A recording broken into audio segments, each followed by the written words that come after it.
Welcome to 1B. Here he is, wandering in. Welcome to 1B, Matt Davenport 147. That's cutting it fine. We're all right. Sure, Still that 20 past. Keith Littlewood bagged a nice stack of 147. DZ. Can't even think. Saw Joe Indry walking out with a smile on his face. Didier Zakora. Oh. Didier Zakora. Spurs CDM, Ivory Coast, from about 2007 to 2009. Didier Zakora. Absolutely no idea.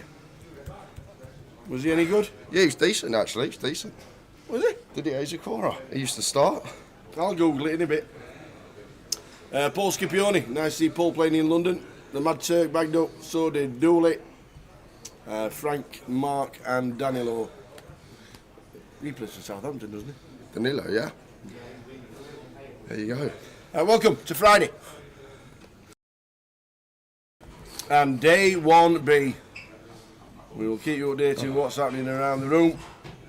We get Jay a nice cup of tea to start the morning off.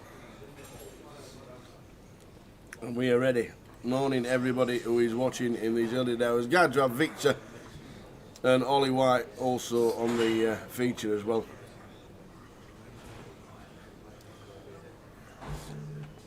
There's some headphones. They are. There's some biggies.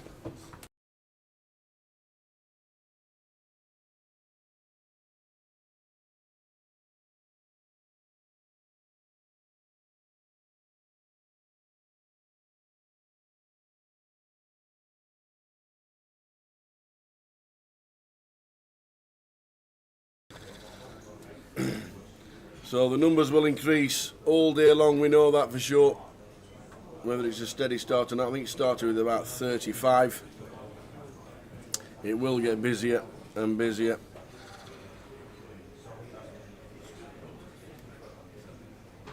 Have you watched the high roller yesterday? Great to see Bobby winning. First tournament win. And he doesn't play too many tournaments, but I'm sure we'll see more of him now underneath the wings of Mr. Ewan McNicholas, and rooming and sharing together and off to Vegas. I'm not too sure if Bobby will be off to Vegas, but Ewan is off to Vegas today. Ewan McNicholas sat in the comms for a couple of hours yesterday and is off to Vegas today.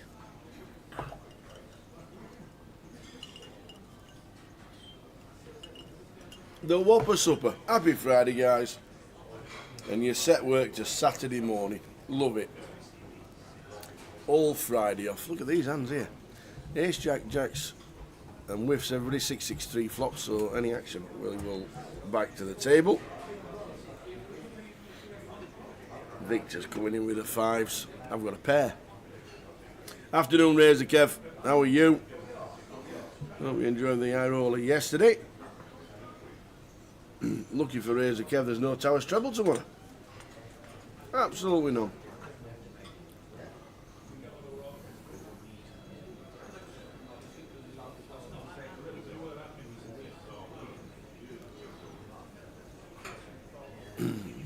So Ollie with the Queen is the only one to call. Victor has got fours working for him as well, but I think he's going to check. Which he does, check.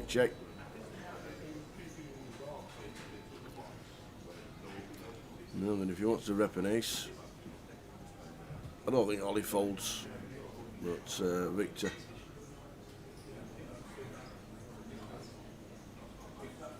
I don't think he'll put another chip in.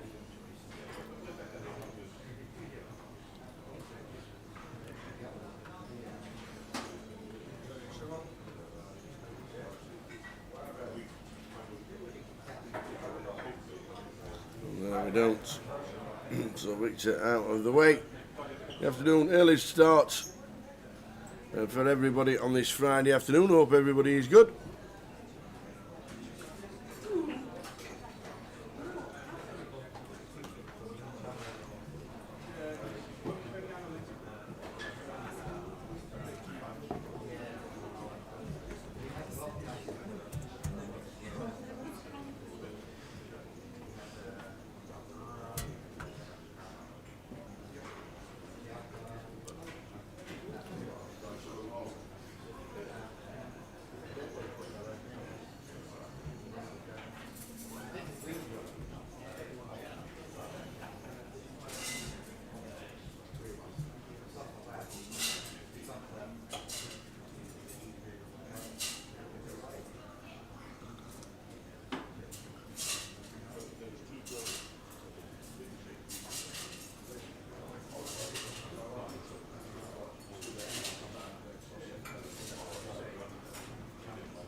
So main event day today, completely on the Friday. Here is London schedule for the Friday. Main event day 1B just started. The cash out satellite starts at 1 o'clock. That'll get I think 10 seats last night. Probably won't get 10 seats at 1 o'clock in the afternoon, but 10 seats last night, 9 seats the night before. Turbo's on at 9, so it's all about the main event today here in the club. 17 cash tables were running yesterday. If you fancy a bit of cash. And we had Jay's here. Jay's just gone for a cup of tea. He sat down, started the show, Kev. He started the show. And had confirmation yesterday from Peter, the GM, that cash tables will run at all times, someplace in the casino during the major refurb that they're having over the next 9 months or so. So there will be cash tables, no tournaments, where the cash tables will be running all the time. Sometimes they'll have 15 tables open, sometimes they'll have 10 open, but there will be cash available all the time. And refurbing, I think, from bottom to top, but just keep your eyes on social regarding the Vic, because we know it's a very popular card room. Morning, everyone. Kev. Yeah. I'm going to pop out for 2 minutes. I know, they miss you. It's because they miss you, you see. That's what it is. Because they miss you. Afternoon, Phil. What's the total entries for this one? I reckon we'll get around about 160, 170 today for this. Then the turbo at 9 o'clock. How many did we start with? 35. Do you think the GUKPT Grand Final will be affected by being in Luton and not the Vic? Yeah, maybe slightly. Obviously, the players in London don't like to travel the rest of the country. Not anything anybody could have done. They needed the refurb.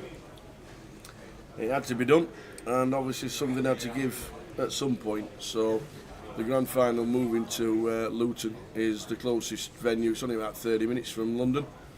So if you are a big player and the Grand Final, then London was the obvious choice. Jamie McAdams getting married at 2 o'clock and he's got some time to waste, so he's sticking on the live stream. Why wouldn't you before your wedding? What a way. What a way, I love it. I wonder if we'll be on in reception. What's the first dance, Jamie? Tower, you got to chop it up is the first dance. Hey. Have a good day, Jamie, mate.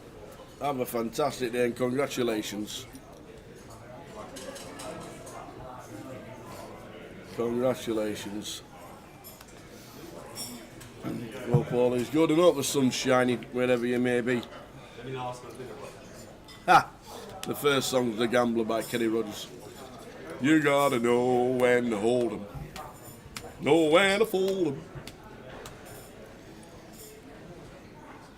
There needs to be more poker songs.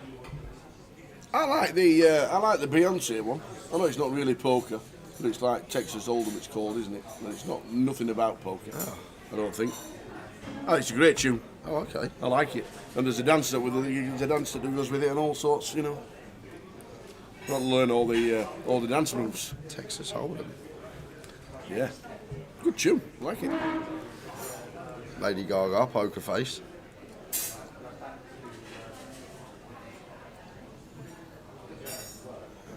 You're going to have lots of giveaways today, guys. Got a lot to give away. We'll run down some rules as well, because we've got a big 250 championship event ticket to give away on Sunday. And those in the chat are going to be competing for spots on the wheel. Yes. It is a great tune, Karen. I love it. It's a cracking tune.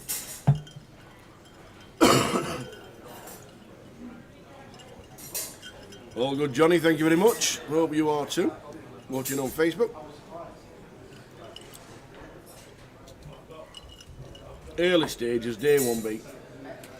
As we know, won't be too much carnage in the first session. We've got players coming through the door all the time, so it's nice to see how they get the chips. Deuces a Wild by Aerosmith. I've never heard that one. Never heard of it. So yeah, AC/DC are back on tour. Rocking up Germany at the minute. Final tour ever.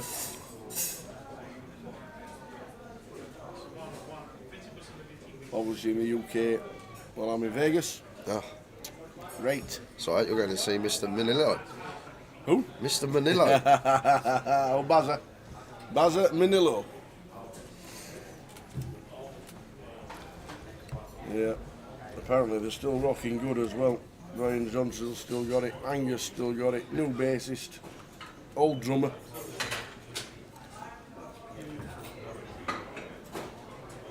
Seen him 6 times with AC/DC. Seen him in Vegas as well. Donington Park, Manchester, Sheffield. What else have we seen him? It's early stages, day 1B. Matt Davenport, chip leader from day 1A, obviously.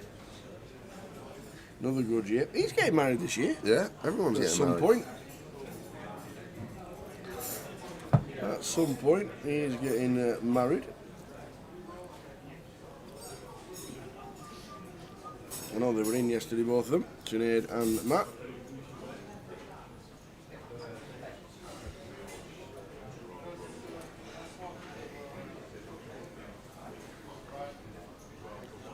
So early stages of day 1B. There's old Frankie, still looking good. Wandering past the front of the camera. To be fair, he does that more than any other member of staff. He does, that is true. And I'm pretty sure he's got a bet with somebody every event on how many times he can get on the live stream camera.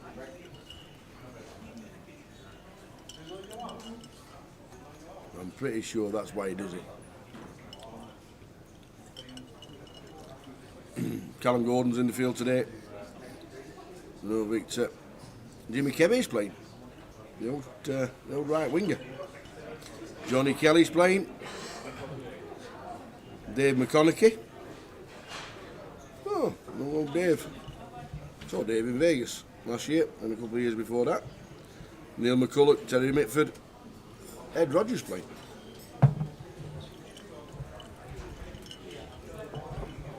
And George Wyatt. An old face, old George. So some names in. Matt Bushell's playing as well. Oh, Vanessa's in the building as well. Did you get a seat last night? You were playing the satellite? No, I played the satellite. did you get a seat? I did. Yay! Well done, you. I saw you sat at the table. I weren't too sure how many people are left. I didn't disturb you. You looked rather intense. I thought, ooh, this must be close to the money. Well done, you. Afternoon Apocalypse. How's it going this Friday afternoon? 20 seats in the club over the last 2 days on the live satellites. 20 seats. And there's one at 1 o'clock. If you want to get into another satellite, grab another 12.50. There is one at 1 p.m. All satellites. So good luck if you play it. Yeah. Play another one. The way forward. The way forward.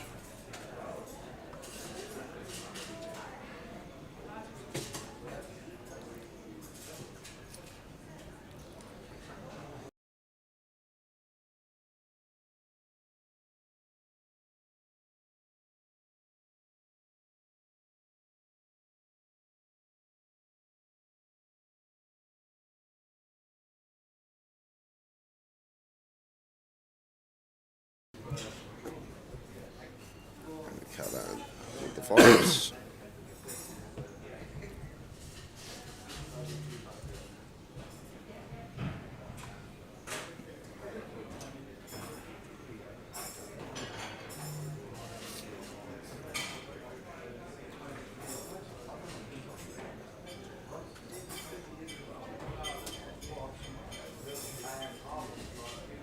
10-6-4.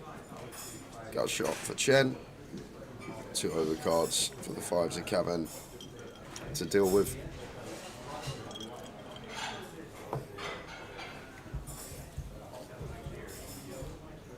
He just go potty pot on the 10-6-4. Don't mind it.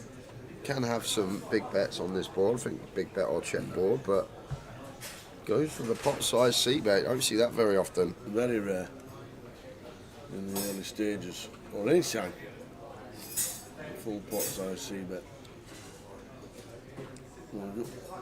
Goes behind but picks up a draw. They are some earphones, ain't they? Headphones. They They're are. like, If the noise reduction headphones as well, they'd be great for sleeping. like the turtle beaches. You remember them? Who? The turtle beaches for the gamers. Never heard of Do you them. want custard or ice cream? Well, not now. I've just woke up, Vanessa. Eat sausage and egg first. Oh, sausage next. No, but thank you very much. You don't want donuts now? Not now. Not now. Right, I'll order them. You have them later. Donuts for breakfast. Them days have gone. Pudding. I'll let you know later. Thank you very much anyway. Would you like donuts and ice cream for breakfast? Says Vanessa. I don't even have me. Your usual. Well, no, I'm gonna be healthier today. In about an hour, I'm gonna have just some eggs on toast. Oh yeah. Yeah, I'm gonna have just. You make a change, man. Little easer in.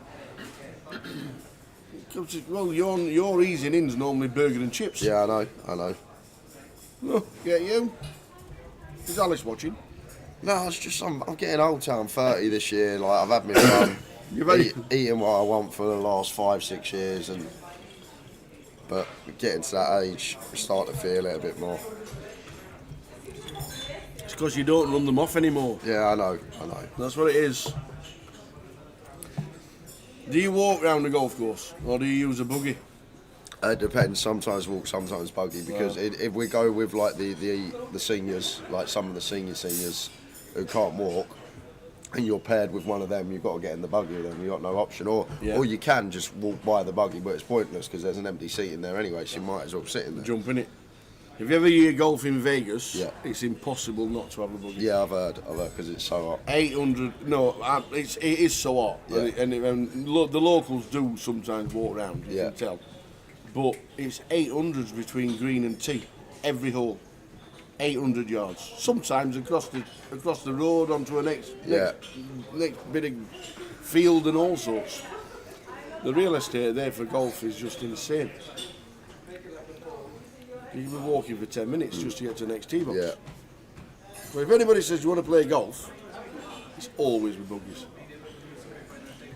Getting in the Euros mood, found a limited edition 10-disc box set of the 50's greatest Euro matches. Wow.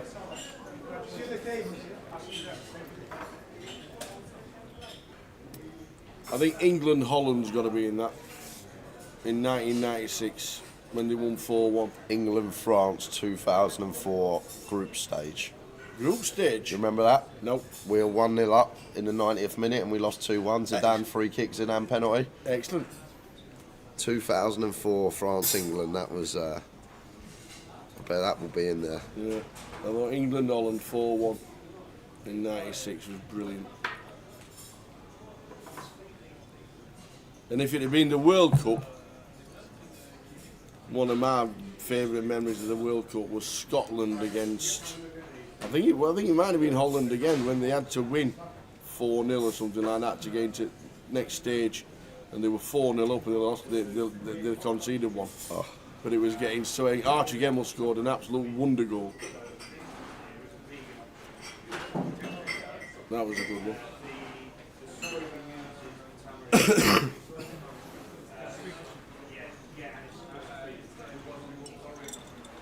So early stages. If you are just tuning in, these are the chip counts from the last night. Matt Davenport, chip leader. Keith Littlewood, 126. Joe Indry, reach! He's made it 123. Saw him walking out last night. I nearly shouted. I thought, no, I better not. Oh, I better. Danilo, Mark Wagstaff, Frank, Annamel, and Yanis also making it through. We Gary Miller. So Gary, he was a big smile when he was playing yesterday, which was nice to see Gary playing here down in London.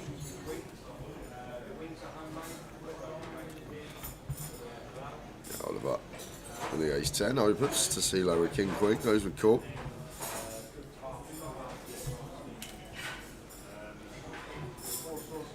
Obviously Gaza 96 with the flick over Colin Hendry's head, and then the celebration. Did you ever do that on the football pitch? The old Gaza celebration with the dentist chair thing? Nah, no.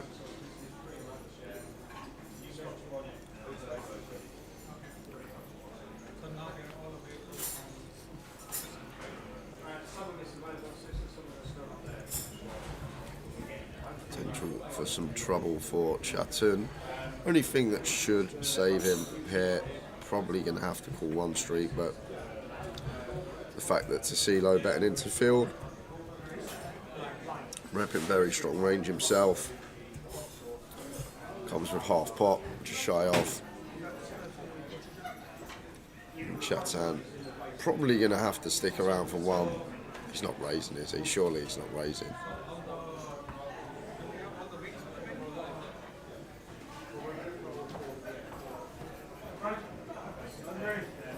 Yep, he is raising.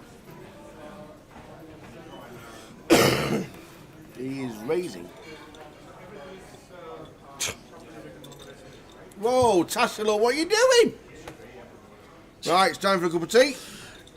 You stay there. Don't say anything. Don't do anything silly. Next hand. It's the early stages. Yep, next hand. It's the early stages. We're not talking about it anymore. That's fine. All right, we'll move on. Next hand. Let's go. Only a lemon? I'll tell you what. I'll have only a lemon. God, dear. Anybody know seat 2? Send him a message. Jay's on the edge.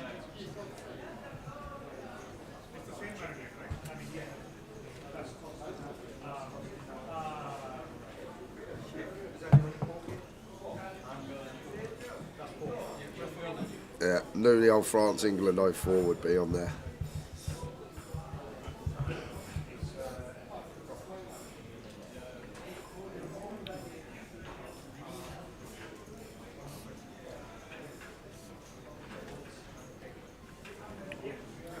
Pocket sixes for Tassilo.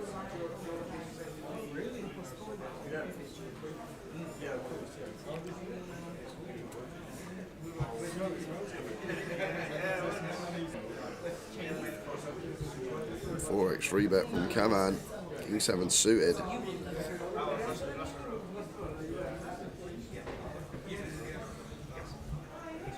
Working.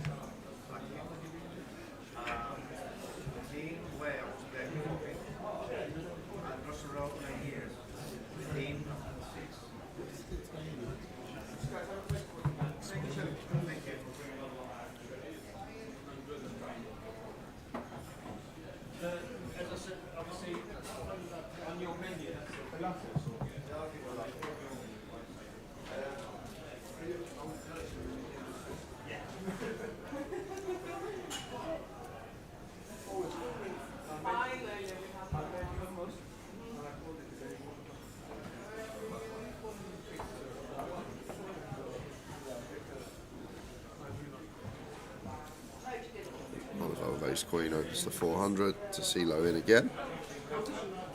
Sixes again.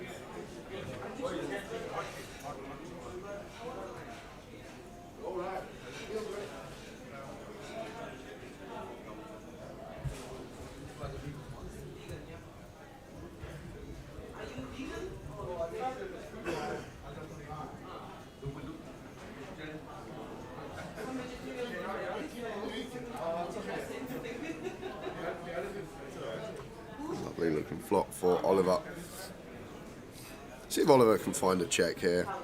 Should be doing a lot of checking. Gun versus +1. Maybe just thinks three-way hand too good not to just bet itself, but I think we'll have a lot of checks here with Tassilo on our direct left. It's just going to build this pot. Top pair, top kicker, sizes up. 900 into 1.4, 60% up.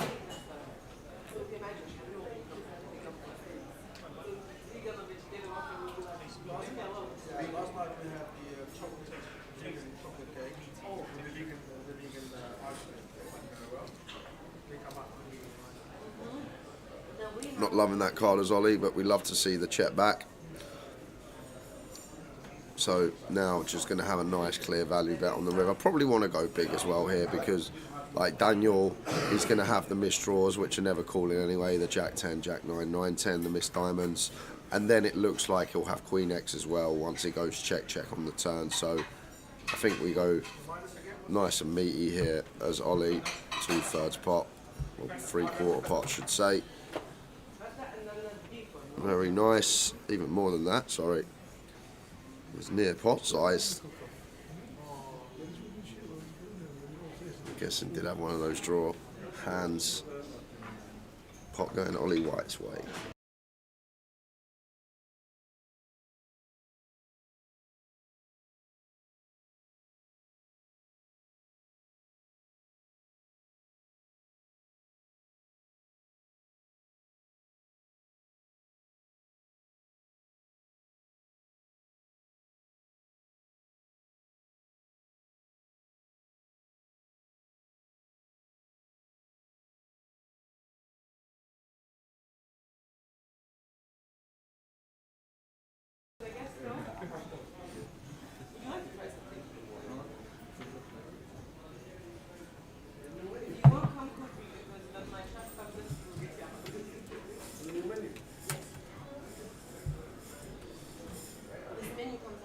Blind on blind between Chen and Ollie. Pair for Chen, not much going on for Ollie. Does turn a pair himself, and 2 pair for Chen. A very nice fold there from Ollie. Just letting a pair go to 1 bet. Was 2/3 pot, but even still, nicely played. One in your lemon. Thank you. Did you see my water? Did I come in with a water? Because I'm like... Just a coffee. You walked in with just a coffee. Would you like council water? Could I have posh water, please? Okay.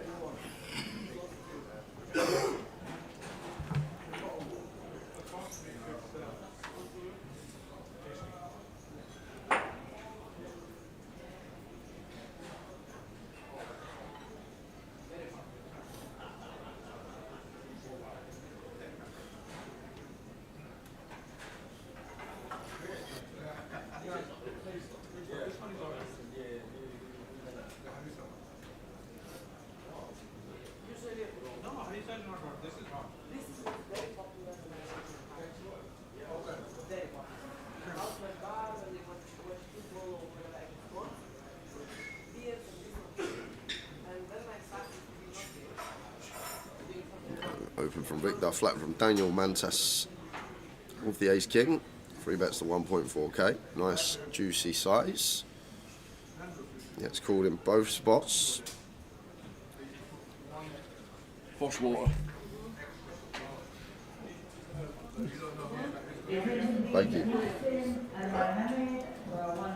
Real draw for both Victor and Mantas. Mantas going to continue firing here. Still going to have all these strongest over pairs as the 3 better. Doubt Daniel is going to be folding. Victor will get out of the way. And Daniel with over pair and gut shot.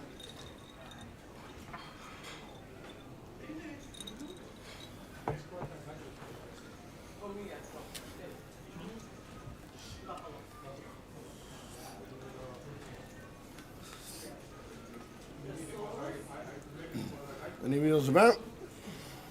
Yeah, hate to see that.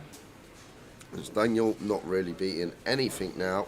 Only the King Queen or King Jack perhaps. It went for a light squeeze.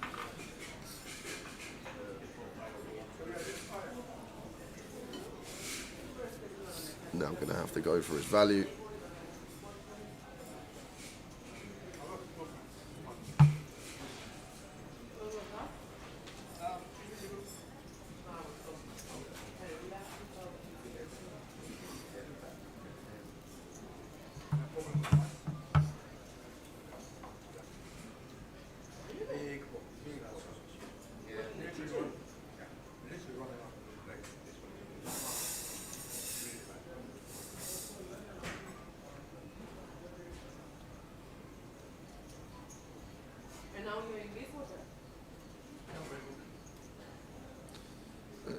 table fills up. Gentleman taking his seat in C8, takes a bite of his banana and puts it back. Are you one tower that has the old banana in one? Or do you bite it, put it back, save a bit for later, have another bite an hour later? Can't understand how the banana takes longer than 10 seconds to eat. This is what I don't understand either. My man in the green top there, he's just had a bite, put it back down, saving some for later. No. Don't make sense to me. You open it, you eat it. You want another one, grab another one. Yep, sounds good. Don't understand it.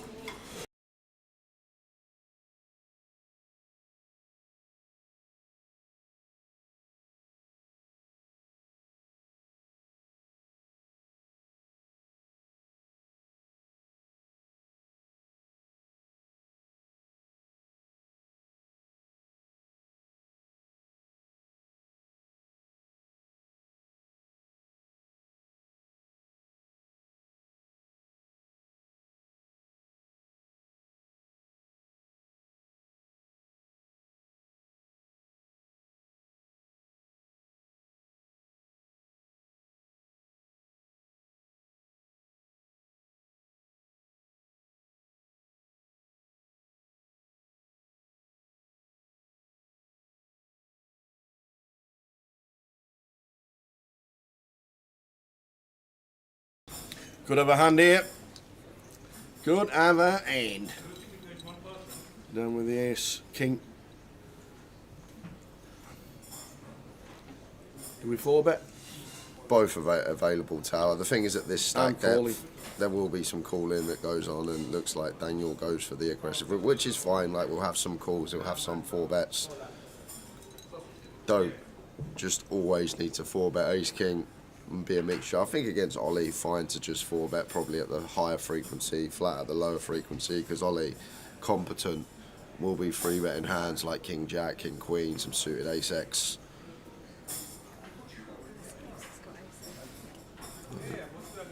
Ollie just playing cool here. Okay. Well, even like, we're not loving getting 170 bigs in pre with King's Tower. We're not, because like even queens don't like putting it in if we elect a 5-bet here. Whereas what we do, we keep some hands like queens and jacks in, ace king that may elect to fold to the 5-bet. We've got position. This Saturday is a 5x Saturday. You start with 20,000 chips. All you need to do is reach 100,000 chips. Do we must see it to the main event. Yeah, so Daniel, a well-timed shutdown here, kind of recognising that once Ollie calls this 4-bet, his range is just as condensed as ours. We'll have some traps as well, as he does at Ollie. Checking behind, trying to keep hands like ace king in, and now I think we've got to go for some value. Don't have to go big. Like if you sat there as Ollie, our opponent's hands kind of face up once they check twice. Like if you sat there, you're sort of like 80-90% sure that they're sat with ace king once Daniel goes for 4-bet, check. So we probably go really small here, see if we can eke out one street from ace king. Yeah, that'll be end of hand, I think. Even ace king. Yeah, 30%. Seems nice. Third pot on the nose.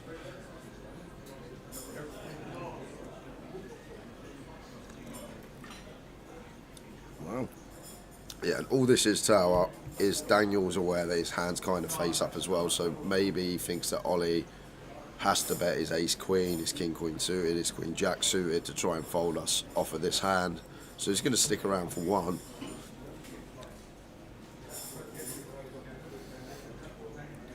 But I really don't see how we get to stick around for two. No. I'd love to see Ollie go for value here though. Like no 5x in our opponent's range, no pocket 8s in there. Aces we hear about flop or turn, so we've just got the nuts here as Ollie. Yeah, 4-liner to a straight, but just no 5x the way the hand's played, so probably really small again. Try and get called by ace king specifically, which it looks like Daniel has. Is gonna knuckle it back. Decides to check it. Enjoy it. So, decided to knuckle it back, not get a bit of value. Ace king would have got out of the way. Early stages, day 1B.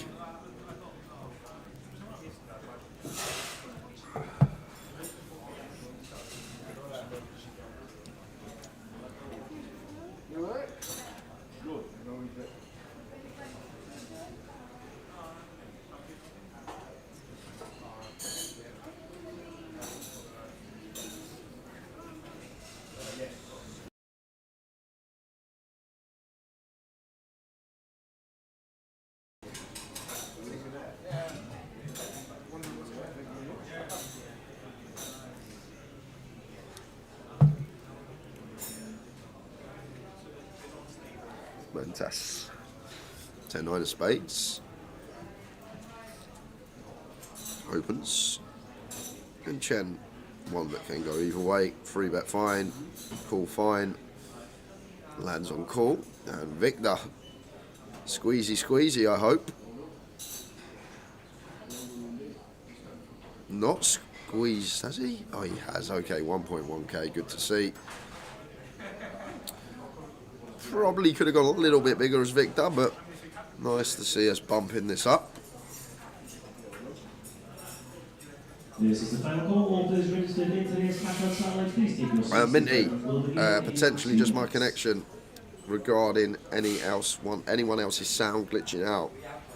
Mine sounds fine on Twitch and YouTube, so I'm assuming it's you at home. There's no one else in the chat that's saying that they're having connection issues.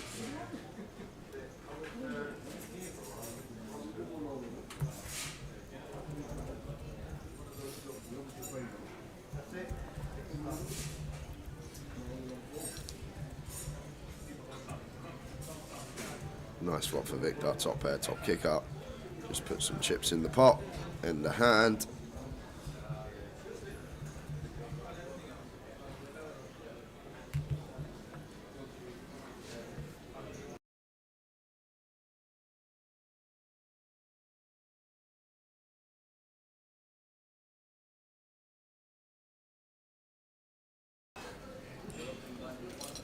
Cheers, Coggy. Says mine was glitching as well, but it's been okay since I refreshed 2 minutes ago. No, there's only one or two more coming at the minute.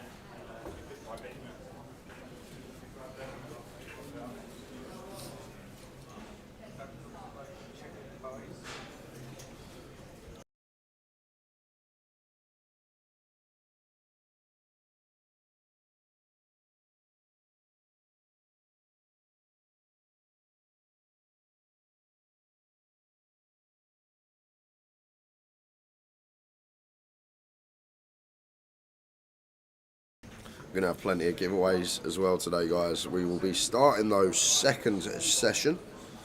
So first 2 hours just easing in. Video is steady, the sound is choppy, says Minty.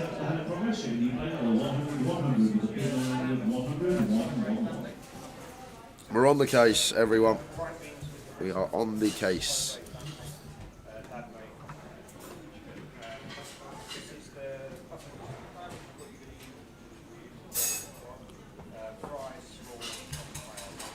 Odin and Katie, good afternoon to you.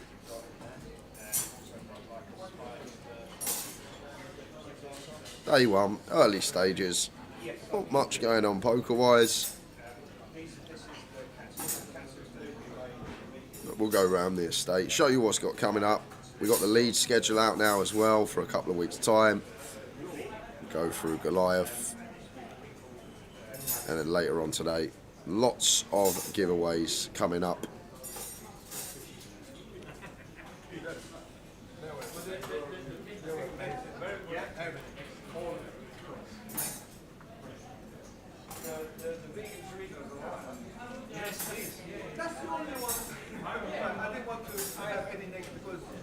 It's doing it now. Okay, Adam.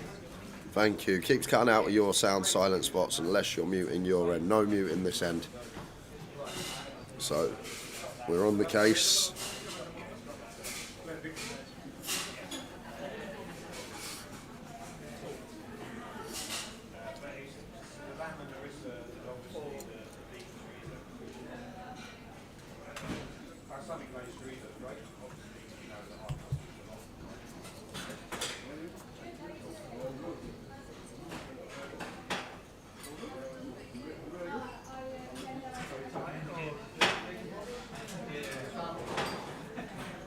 And Gibraltarian on Twitch says, no issues for me at all, for your information. So there you go. Get yourself over to Twitch if YouTube is a bit finicky this morning. Twitch is okay. It's YouTube, says Cooler Fish. Thank you.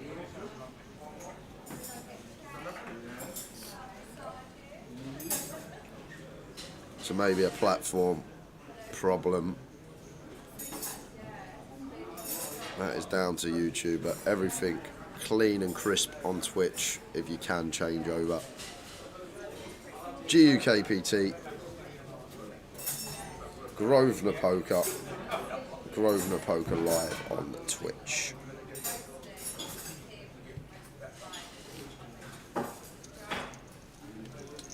7 Spades River gives Mantas the check mark. However, Daniel's got a really nice one to use here. Unblocking clubs, unblocking hearts, 6 in hand. Can he find it? One that we could even overbet here, go like 600 as Daniel. See what size he's gone. 5. This is really nice from Daniel.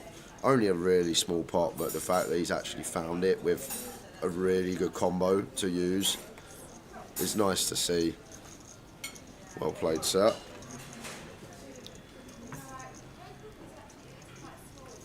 Oh, I can hear Swifty. I'm pretty sure it's Swifty. Is it Swifty? No, it's not. Someone's got the same laugh as Katie. I thought Katie was in the chat, walking up the stairs on her way here. I know she's here this weekend.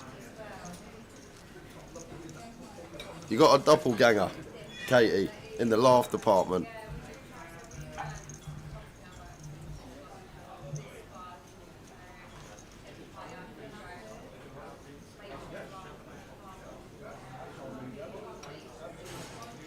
Pocket 4s for Oliver.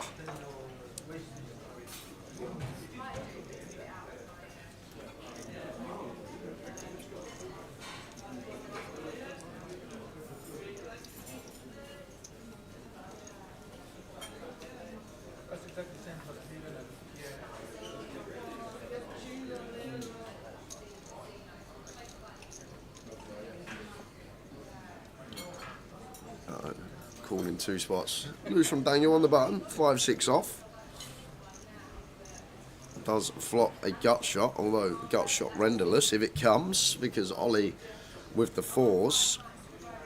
Nice flop to see when you got 4s without flopping a set. Difficult to have an overpair.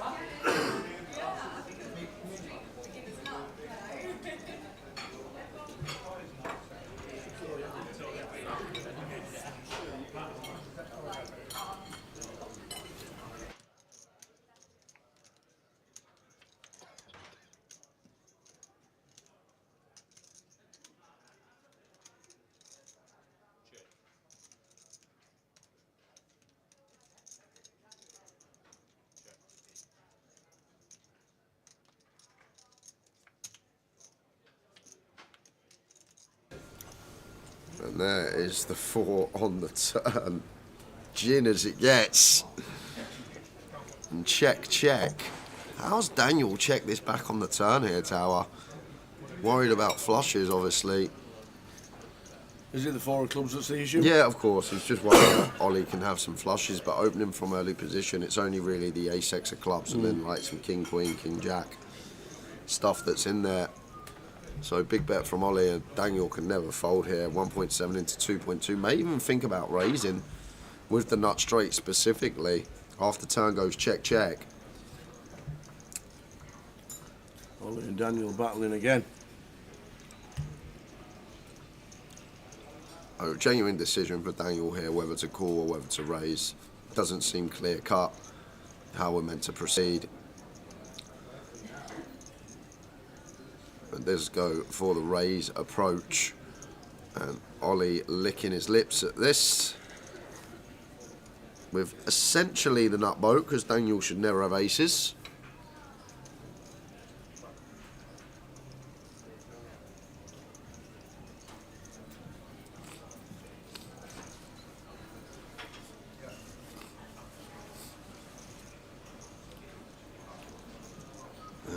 Guess Ollie just 3-bet jams now.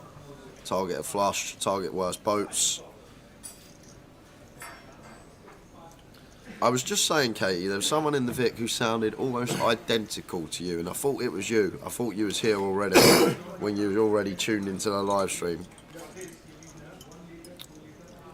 Thought you was here. And then I popped my head out the booth and it wasn't you.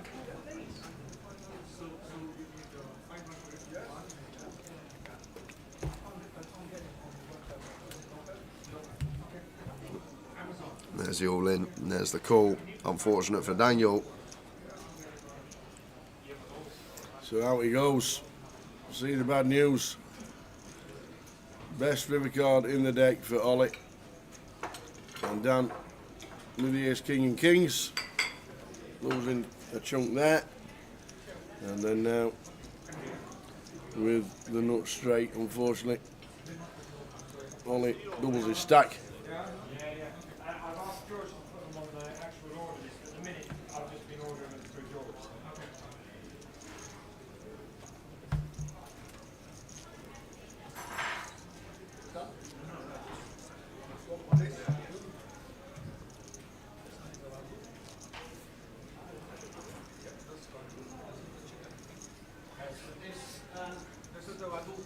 I thought you was coming down for the main event, Katie, or your day 2 buy-in tomorrow, your cup in tomorrow.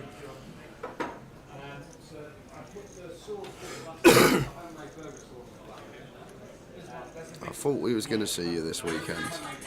American style burger sauce. The garnish is just finely diced red onion and shredded sauce. These aren't the exact ones, similar to the And we got Egon raises to 300. Not sure if I'm pronouncing that right. Probably one of those Irish names again. Is it? Pass. I would have said it as it's spelt, I think. Egon. Oh, is that the tempura? Yeah, just with what's the banter sauce and is the banter sauce homemade? Obviously, when he busts out, he's going to be Egon Yeah. to the cash desk, isn't he? Yeah. And when he's a king and when he's banishing people, we'll just say you're gone. That's it. There you go. And he's still not finished that banana. I've been waiting for him to go back to that banana. Please eat the He banana. sat down, he had a bite, and then he's just left like 3/4 of a banana there, like saving it for later. Who saves a banana for later?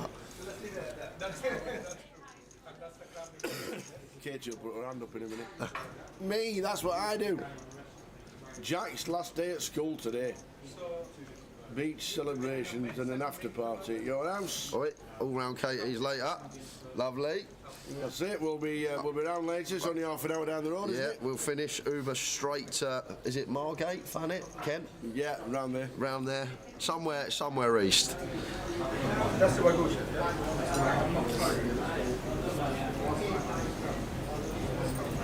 German, apparently, says Jerry Fall, our intrepid Irish name reporter in the chat. Cheers, Jerry.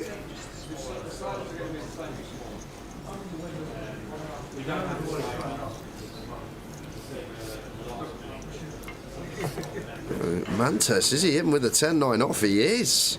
It is only a 3x free bet, so on the small size, maybe thinking price is good enough to get involved. 5-eye flop.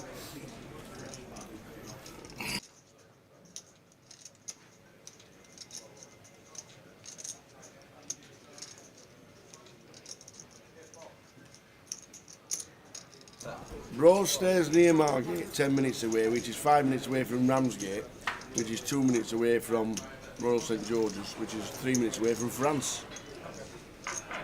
3 minutes from France. It's about 21 miles. So if you're in the aeroplane Yeah, I guess. or a speedboat, Yep, speedboat. That'd be a quick speedboat. yeah. 16-year-olds finishing school.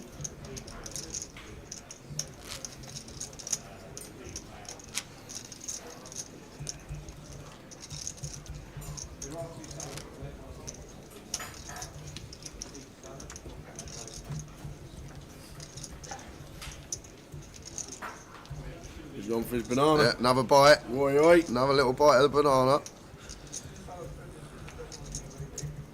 To be fair, tennis players do that. They'll have a bite, put it back.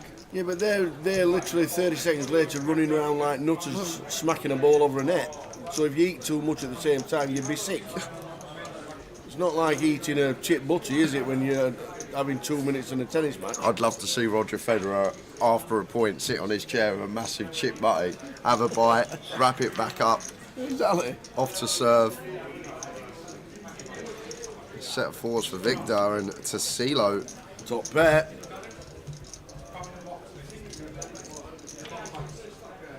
Oh wow. Top pair now with a second not flush draw. Victor with a set of fours.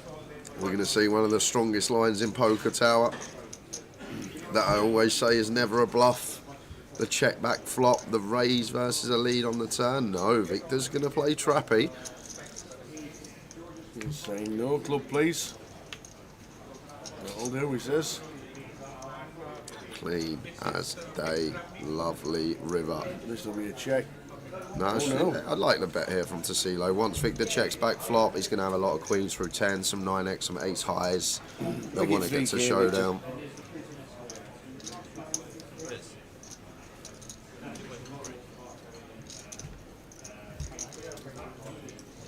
Minute 2.3. Really sucky for Tassilo, but is this ever a bluff? Yeah, call me kind of raise. How many chips have you got, he says?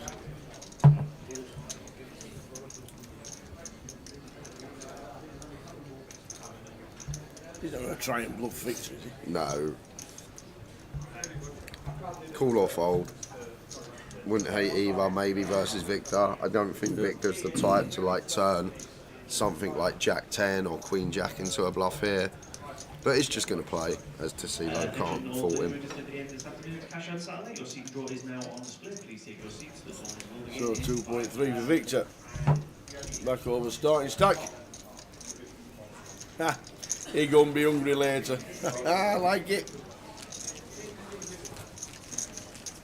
This satellite is a 5x satellite. You start with 20,000 chips. All you need to do is reach 100,000 chips to win your seat to the main event.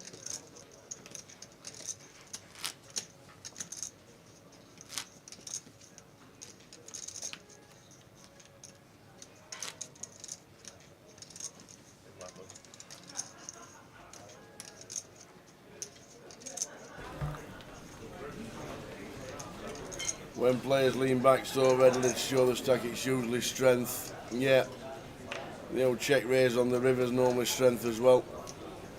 Or the bet raise, never really a bluff at this stage of the game, is it? Very rare.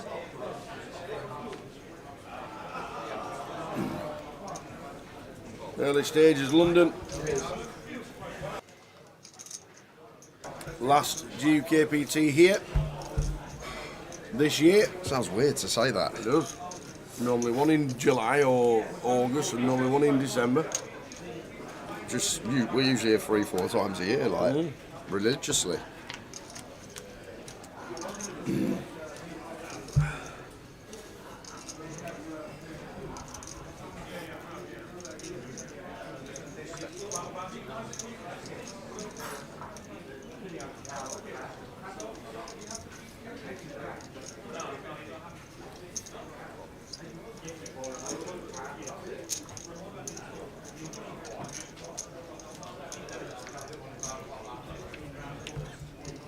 For its page turn. 6 of Chen, still good. Is Egon going to shut things down? Or is he going to continue barreling? Does shut it down. That's a good question, Rye. And I have no idea what the answer could be. Well, leg one next year is in Coventry. There you go. So national playoffs. So I am probably guessing the gonna be national playoffs, National League playoffs in January will be in Coventry.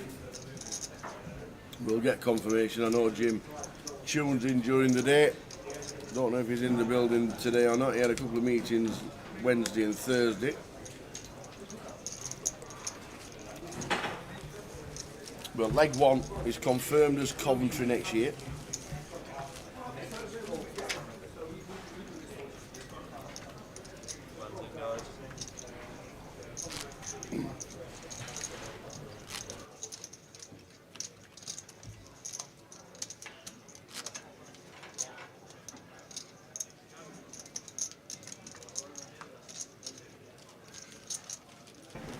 So yeah, confirmed next year, leg 1 is Coventry. So, presuming the National League playoffs will be in Cov.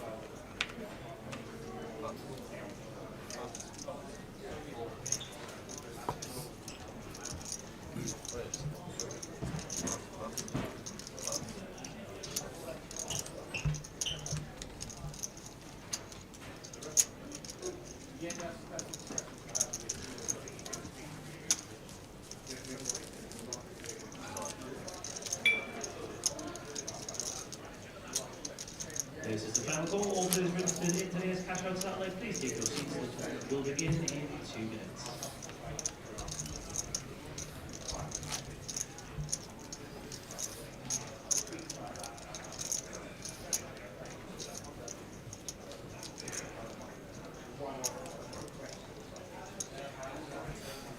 It's like when Wembley closed and other stadiums took share. Yeah, the FA Cup was at the Millennium Stadium for a few years, wasn't it?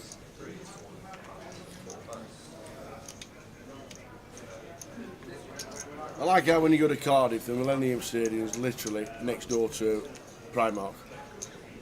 Right in the centre. It's amazing. I hate that shop. What, Millennium Stadium? Yep.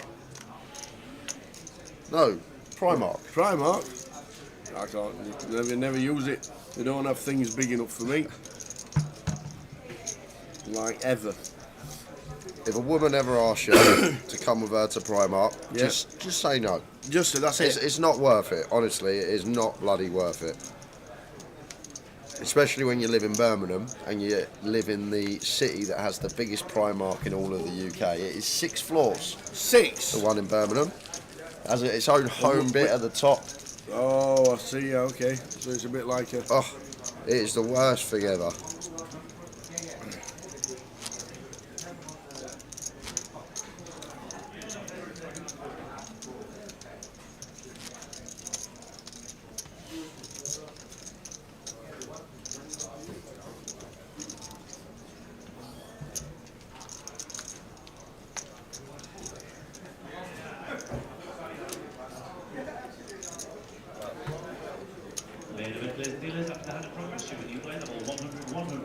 Suited for Chen. He should be opening.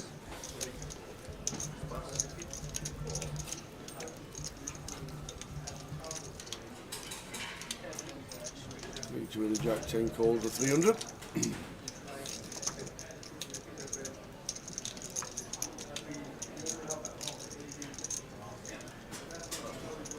Jets it out of the way.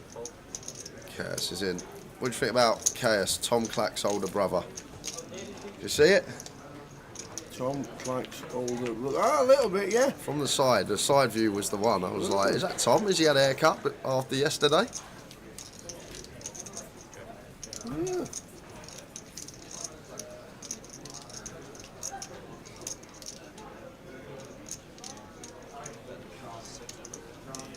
It is a bit. I can see exactly what you're saying. Greg Force says Birmingham Primark is a living hell. Prefer the Briar Rose. Where's that? I have no idea where the Briar Rose is. I remember when we moved there, Greg. I'd seen the Primark in Oxford Street, and that one's massive. And I thought, I've done the Oxford Street Primark. What could be worse? We moved to Birmingham. We've gone Primark for that. I've got in there. I've gone bloody hell. And then 5 hours later, we left. With nothing. With basically nothing. A couple of air scrunchies. And what a river for Victor. Just the Broadway.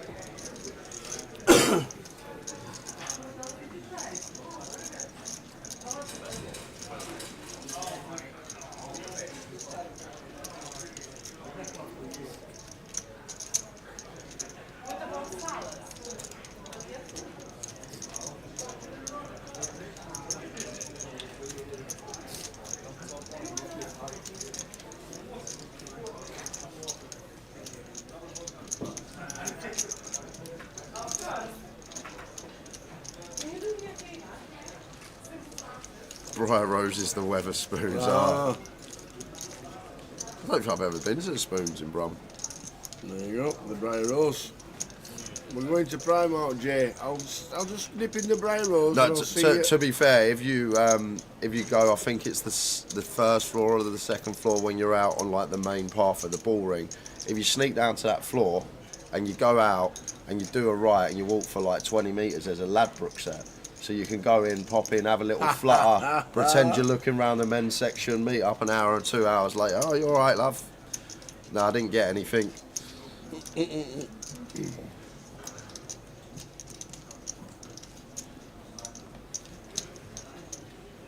One of many in Birmingham.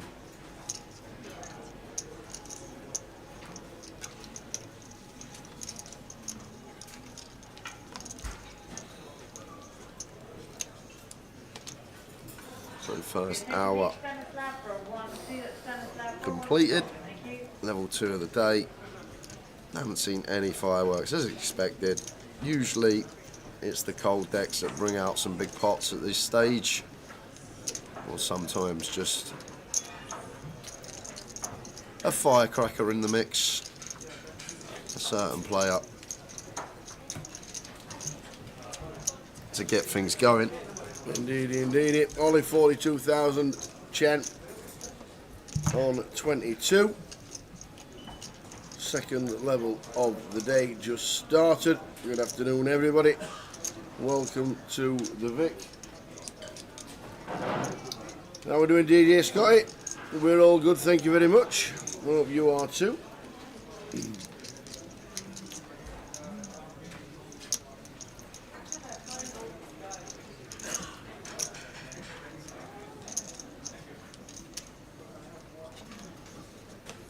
Just 47 in the main event so far. Very quiet for the London leg, but we'll get busier during the day as always. Cash out satellite going on. The turbo's on tonight.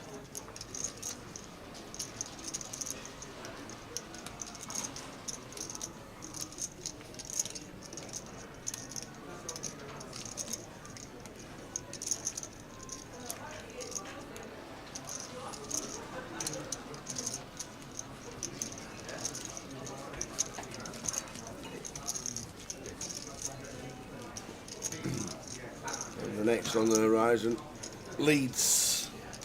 We've got the Leeds schedule to show you very shortly. Then the Goliath after the summer recess. Afternoon, Eric, watching on YouTube. Cracking coverage as always, thank you very much indeed. We're here in London, main event coverage Friday, Saturday and Sunday. Crowning the champions Sunday night.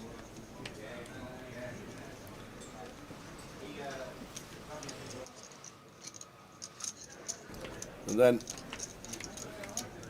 Leeds will start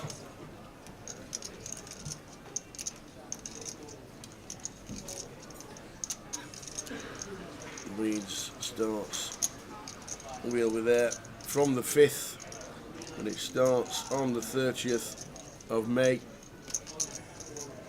with the satellites.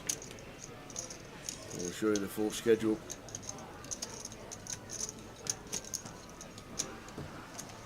During the afternoon, Victor with the 3s raising up, Oliver with the 2s, and Caius unbeknown holdings to him, but always going to be overs on the flop for Victor and Ollie. Checked all the way around, sharpish.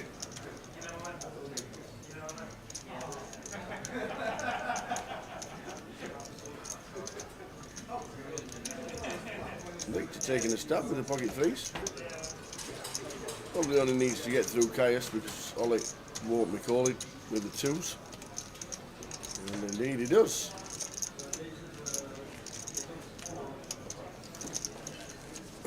What was the best day one event for Grosvenor? Day one, probably first year out of lockdown, probably London. Would probably have been round about a 200er. Didn't we have something like 890 in one of the events? When we came out of lockdown in 2021.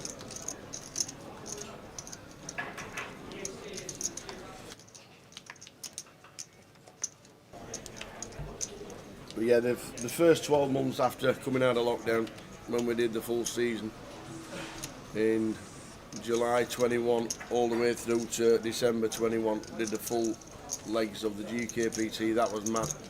Then the first 6 months of the year was extremely busy as well. They were cracking numbers. And then obviously everything opened up so you could travel absolutely everywhere. And we're playing the Vegas Mini, keeping your winning streak intact. Do you know what, right? I don't even know when it is. And I really should be looking and checking, because we are off on the 16th of June.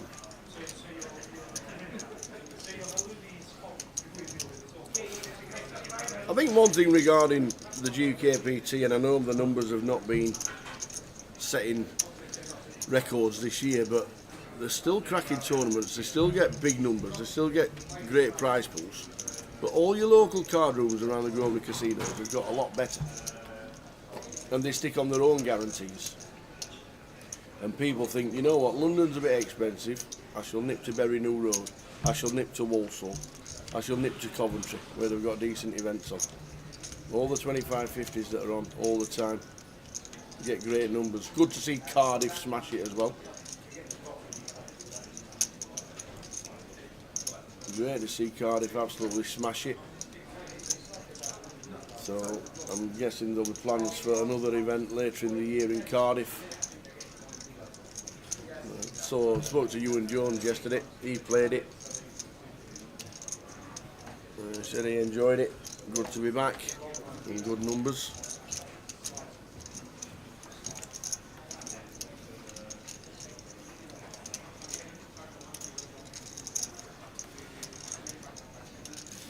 Eric Thompson says, Tower, who are your top 3 favourite poker players ever? Flipping heck, that's some question. I could be here all day answering that. I'd have to think of a lot of players. I'll have a go though, I'll have a go.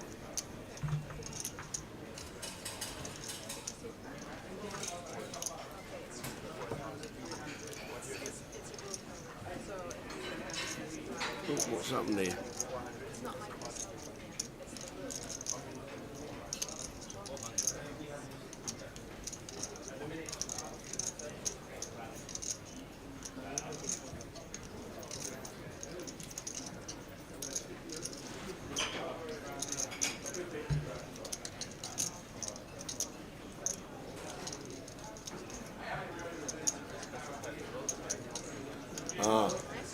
I think Tassilo's put a 5k chip in and said 4.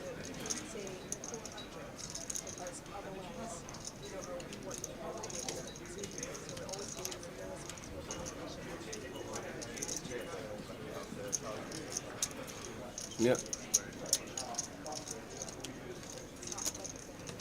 Just because you put a 5,000 chip in and you say 4, it has to be taken as the lower denomination. If you put a 5,000 chip in and you want the bet to be 4,000, say 4,000.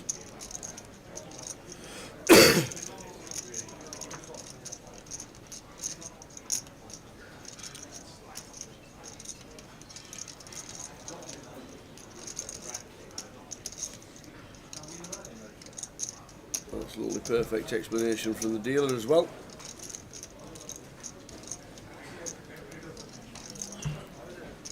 Super dealer is Katie. Travels all around the world. Was in Australia for 12 months.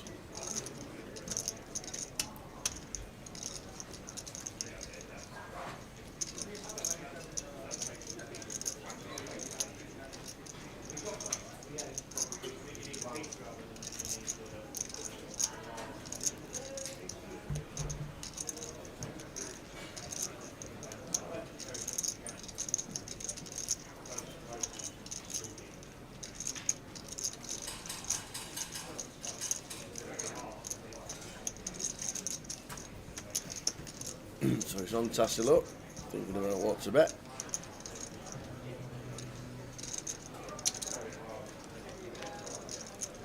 That's 1.5.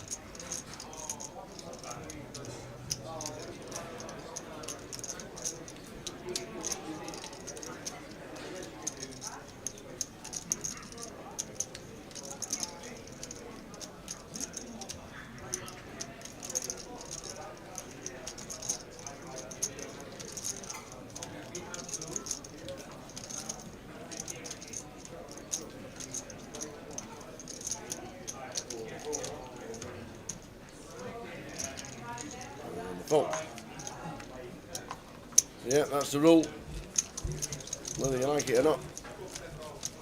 If you've got an oversized chip in and you just say 4 and the blinds are less than 4, it's taken as the smallest denomination. So we move on to the next one. Hopefully Taslow remembers that one.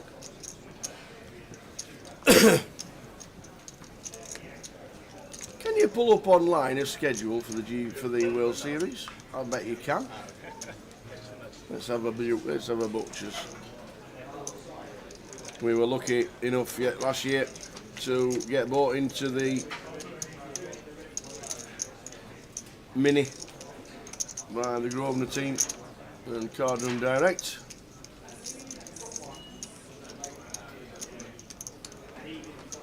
I managed a bit of a min cash. More than a min cash actually. Second jump we got. Second jump.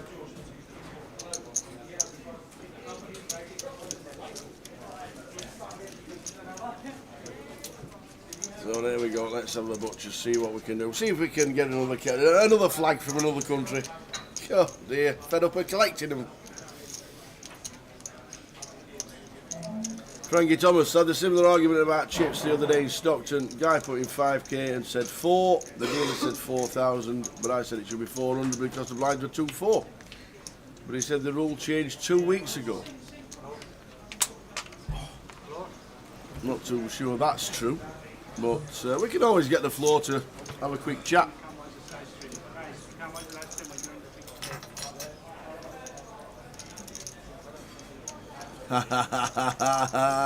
Mantis, you can't watch the live stream and yourself while you're on the feature.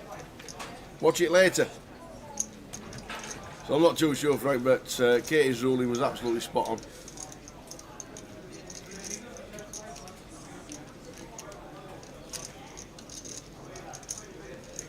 Most of the players nowadays was just have their earphones in and listen to the live stream. And then anybody who waves at the table, we know they've got it on. That's the thing, the commentators do such a good job, you don't need to watch it to realise what's going on. That's true. Just stick the earphones in. That is so true. The action's described so on point. That was so true. How was your burger? It was egg. I had scrambled egg, 2 fried eggs, and some toast. What? Scrambled egg, 2 fried eggs, over some toast. You had 4 eggs. Well, no, 2 scrambled, 2 fried, over some toast. So you had 4 eggs. What is it, 4 in scrambled? Yeah, I had 4 eggs. So then. 2 eggs in scrambled eggs. Yeah. It could be 3. 2 fried Usually eggs. 2. Okay, 2 fried eggs, over some toast. So you went a bit eggy. Yeah, I went a bit eggy. Okay. Did the They're good for you, eggs. They're superfood. You know that. Did the valet look at you strange when you said, "Can I have fried eggs and scrambled eggs?" No, they're just like, all right. I really laughed in the back. Huh? Scrambled eggs and fried eggs, a combination I don't think I've ever had. It was nice. It was nice. No, little bit of the yellow, little bit of the scrambled, on top of the toast. Lovely. Because you get egg and egg, but you get 2 different textures of egg and egg.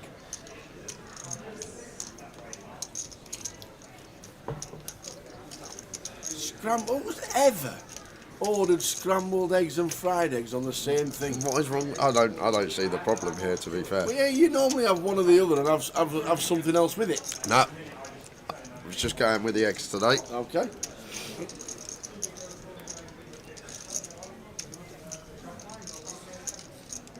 It's a good job it's an open air booth, DJ Scott, let me tell you.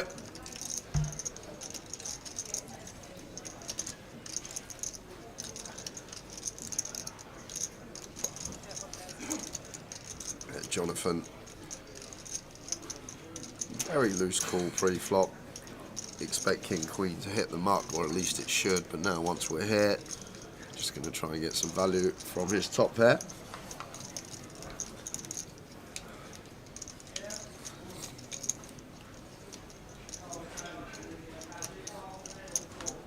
Let's get some value. Victor makes the call. So the 8 of clubs river, so assuming Jonathan going to go with the King Queen, as he should. Ooh. Okay, just with the check. Didn't fancy any value Like, so difficult for Victor to have a better hand there. Maybe he can have pocket 8s on the river, but we can just bet fold anyway. Maybe could have gone for some more value as Jonathan takes a small one. Thank you, Katie. She makes an excellent point. Oh, here we go. She says, I don't see the problem, Jake. You would have a cheese board with multiple different cheese selection options, so why not a variety of eggs on toast? There you go. She's right. She's spot on. You'll sit, and I know you like your cheese board, but you will sit there with your cheese board. You'll have your cheddar, yeah, and your camembert, yeah, and your Wensleydale, is it? Wensleydale, Wensleydale, yeah, and your Gouda. All right, Katie, back to work. There we go. Damn. It's just something I've never heard of. 2 lots of eggs.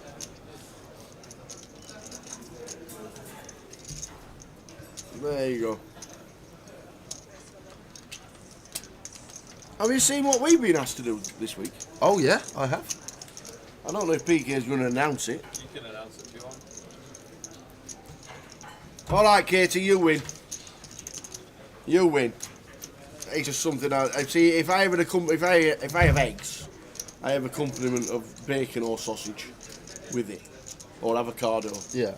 I wouldn't have eggs and eggs. Yeah, but it's good eggs and eggs, because eggs is probably Eggs the is best good. thing on the fry up. Eggs are good for you, but you just have fried eggs covered in vegetable oil. Still go in me. The egg bit still goes in. I would have had a burger covered in oil anyway. True.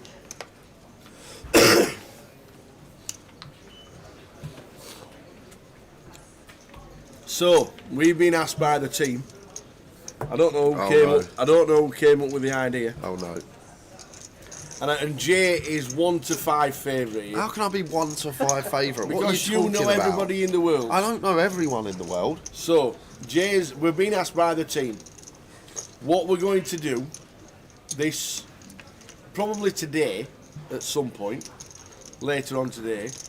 We've been asked by the team to pick 4 British poker players who are going to perform best at the World Series, and the points are going to be worked out by the exact way they use the NPL calculator. So the bigger the buy-in, the more points as So well. the bigger the buy-in, that's important. The bigger the buy-in, the more points, and it'll work itself out. Yeah. Which basically means if there's $1 million buy-in, I already know who I've got as my first pick. see, I already know who I've got as my first pick. see, he's already got an advantage. How is that an advantage? Because I probably never even heard of him. No, you would have heard of him for sure. I won't even think of it. Didier Zakora. Oh, Didier he Zakora. plays football. So, what we're going to do is we're going to pick a little bit later. Gibraltarian. Shh. What we're going to pick a little bit later is 4 players, and that's it, on who we think is going to perform best. And we're going to get a little bit of what is going to happen is whoever wins, the loser has a forfeit at Goliath. Sounds good. The only problem is with that is we don't know what the forfeit is yet. So maybe we need some help from the chat. So we need some help from the chat regarding the forfeit. No, I'm not dressing up in anything or anything, so that won't It's be a forfeit. Yeah, but Look, if I bring in the green mankini, let me tell you, if you lose, you'll be doing the live stream. So, that is what's been asked of the team. We're going to pick 4 British players, because obviously the World Series starts next week. So that's what it's going to be. 4 British players. We know are British, obviously. There'll be a lot of there who play in Vegas and play under the radar. They don't play GUKPT, or they don't play in Britain too much. So that's going to be a lot of fun, and we're just going to keep tabs on what is happening. The guys at home will be monitoring all the results, and whoever loses will be doing a forfeit. How are you so sure you're going to lose? Because you've already got player already sorted out already in your head, and you've I already just know got number 1 a pick. couple of people that will probably play the whole volume of the series, which helps. Because volume's massive. How do you know? Because they play the whole volume of the series. How do you know they're going out? Because I've spoke to them. See, already got an advantage. There we go. Already got an advantage. So there we go. So that's what we're going to do, and we'll probably do it the first session after the dinner break.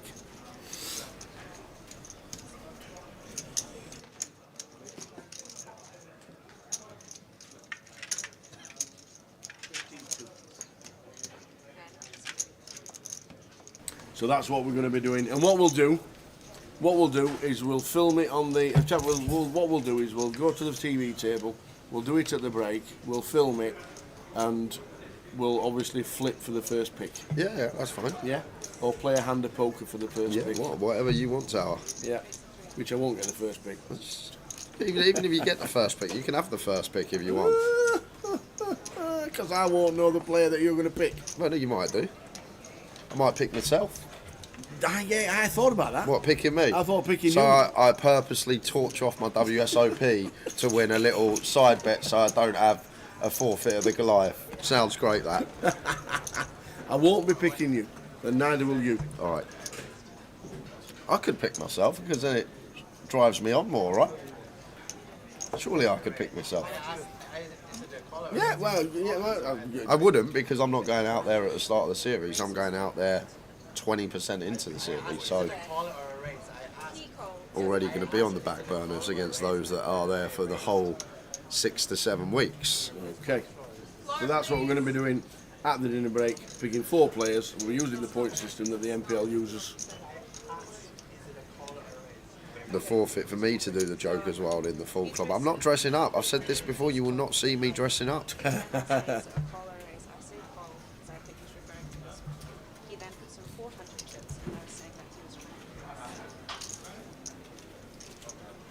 So what's happened here?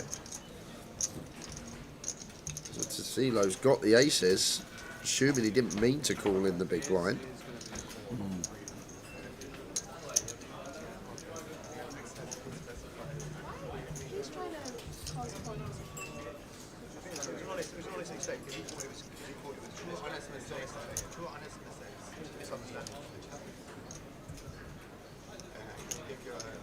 Oh dear, oh dear, oh Honest dear. mistake and a misunderstanding saves him fortunes. It does. Oh wow, look at this. King 9.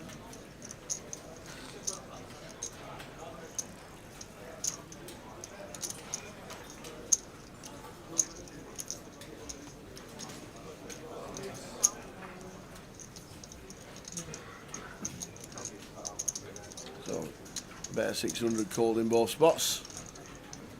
A great card to see for KS and Tassilo. Yeah, absolutely.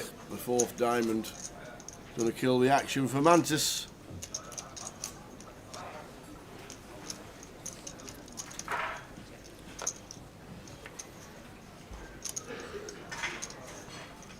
Should now check to Mantis, who probably will go for value, but very frustrating to have Queen Jack of Diamonds blocking the hands we want to get called by. I guess we can still target a 10 of diamonds.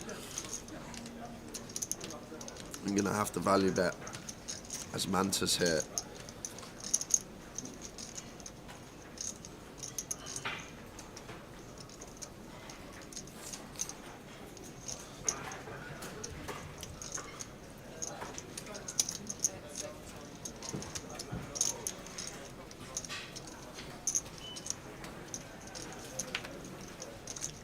No, should just be fold. Doubt KS ever going to call here. Difficult to assign our opponent bluffs.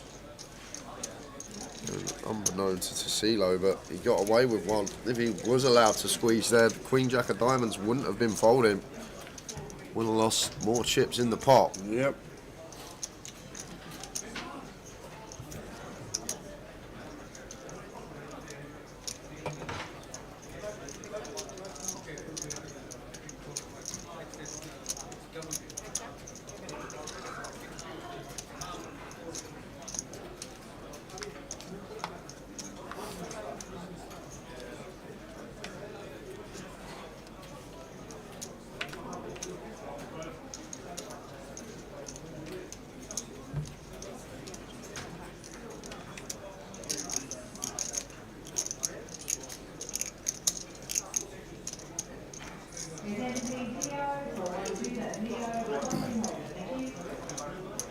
So half an hour to go till the end of the first session.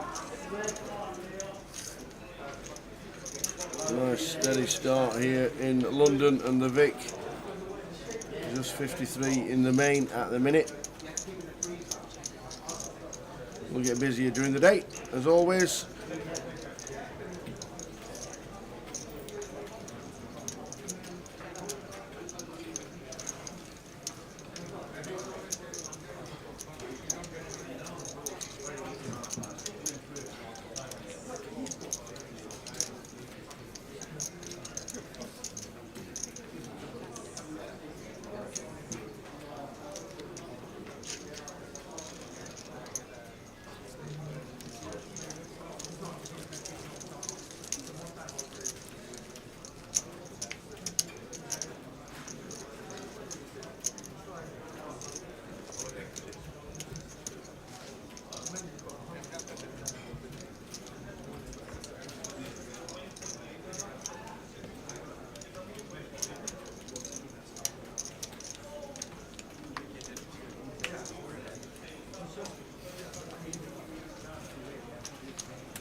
.30 minutes to go until the end of the first session.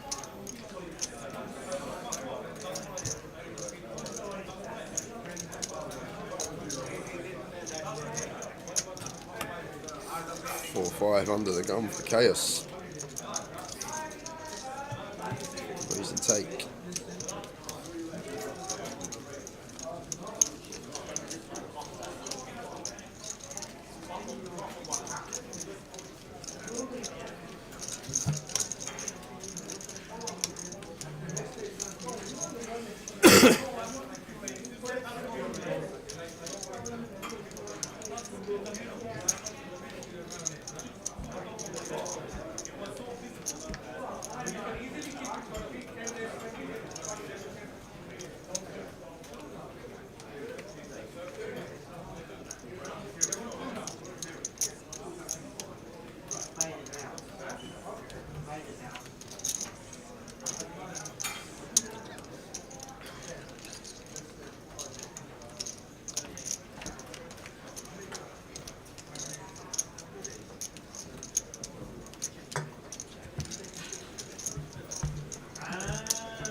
Oh, Jay, there's a tag team in Vegas. I'm busy that day. Oh, Yeah, you plans. don't even know what it is. June or July. Well, okay.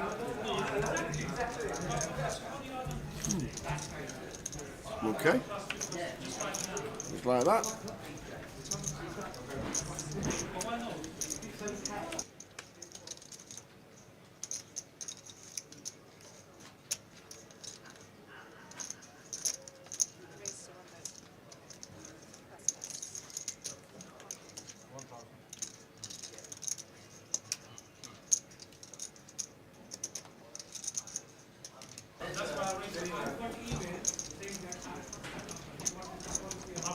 What do you mean you're busy? I've got the Raz. The Raz is on that day. No, it's not. I've got the Deuce to 7 triple draws on that day. You're going to tell me you're going to miss the bus or something to get there on time. What are you saying, the tag teams? Yeah, I know it's on. I've got a great record in the tag team. I've never been eliminated. There you go. Neither have I. Not in the WSOP one, at least.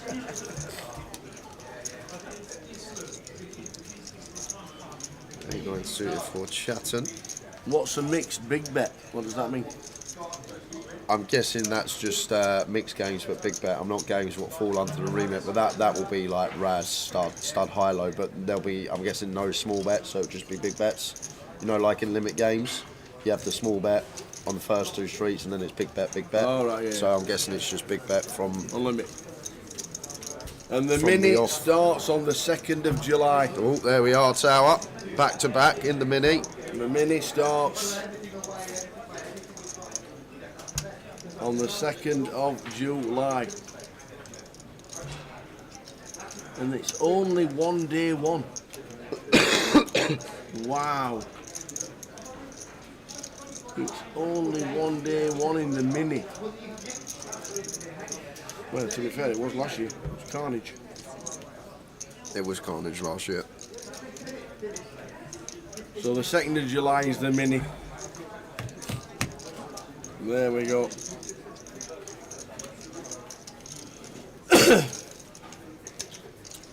We'll, Are you selling any action, Tower? we'll let you know, right? There might be a post going up on social. We'll let you know.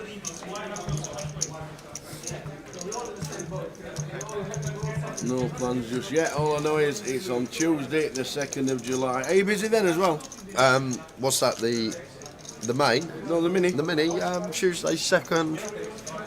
Unless I'm somehow had a good couple of weeks, I'm in the PLO high roller. I'm guessing. The 50k one. I'm guessing I'll be about.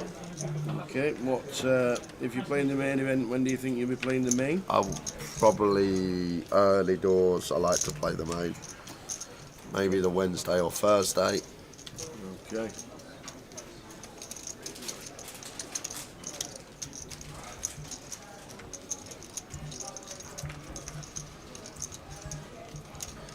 Some flop flushes about this session. All seem to be diamonds.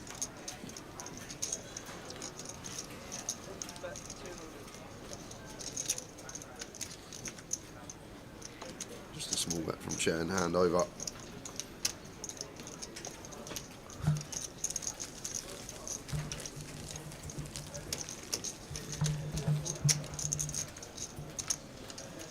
There are 99 bracelet events this year.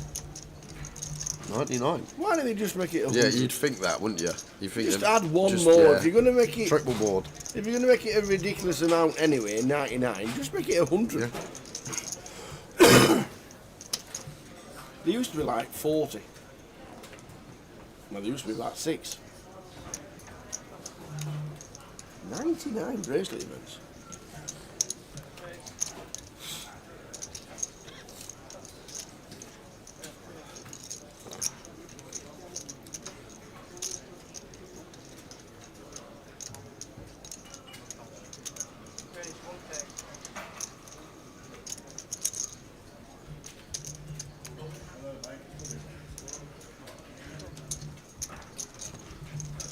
Battle of the Ace Queen, suited for Egon, unsuited for Chaos.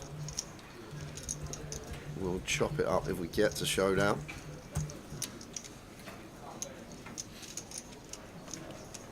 I think both players going to be happy to do a lot of checking here on this board. No backdoor flush draw for either. Egon undeterred. Still is going to have the overpairs as the 3-better and some of the strongest Jack X. Chaos with the Ace Queen high. Not going anywhere for one. 4 of clubs turn, where we are likely to see check now.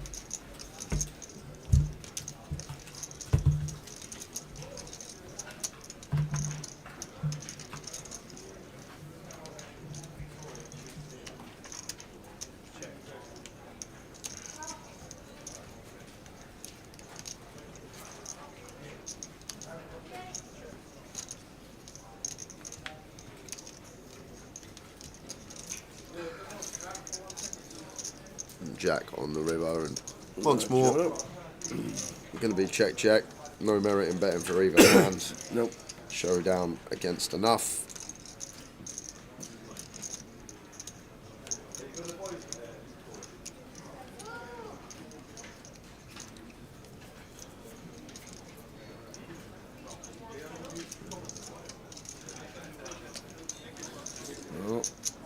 He gone and reached for chips.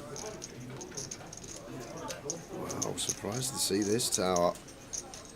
Oh, it goes for 400, so maybe a little block here.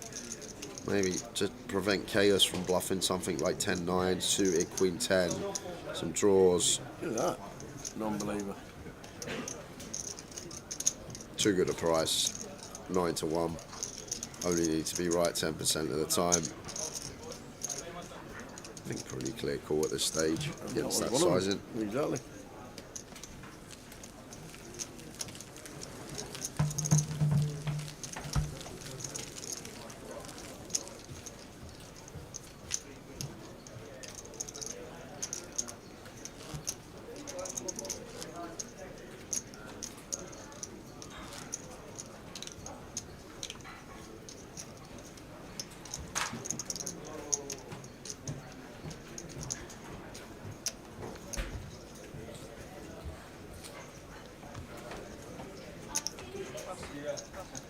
So mine's 1-1 and 1. Early stages of day 1B.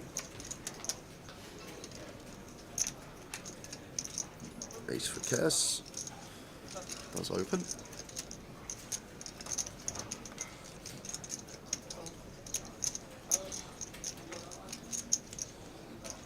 Chen not going to be going anywhere. Queen Jack suited.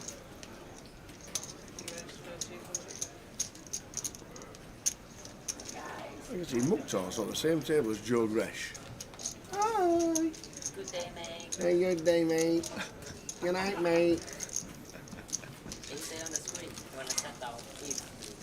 Every day, good day next to me. Good old Nixon.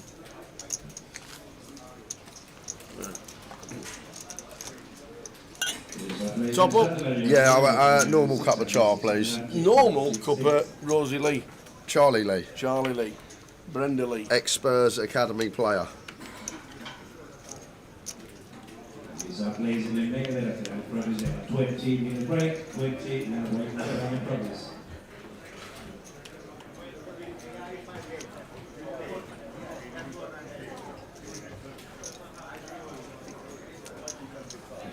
Chaos involved again. Raise and take on this occasion.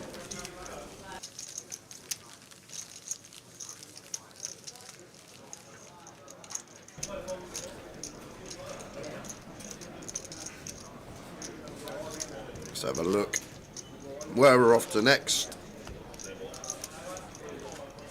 Leeds. Almost identical schedule to most GUKPTs that you see. Got the opener now to kick things off. Plenty of cash out satellites throughout. Mini as always, Sunday, Monday, Tuesday, Wednesday.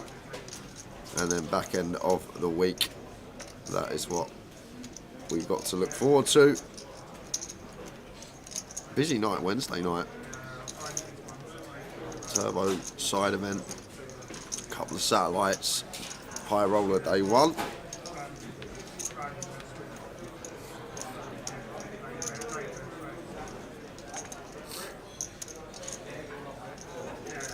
We've got some action flops here, four-way. That's kind of one. Imagine a 7 on the turn if we could get there. Chaos drilling middle set. Chen does have pair. Victor with the guttable.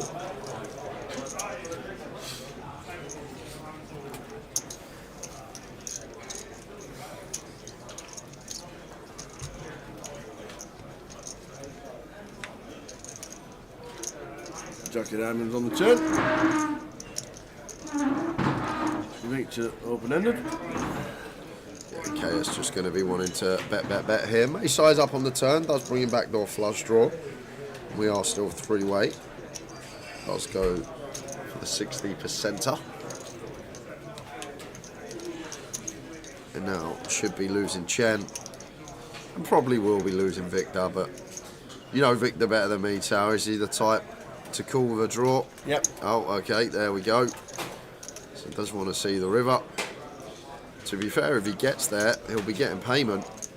It doesn't. 4 of diamonds, so just 10 higher for Victor Alukin. And Chaos going to be able to go for 3 streets of value here.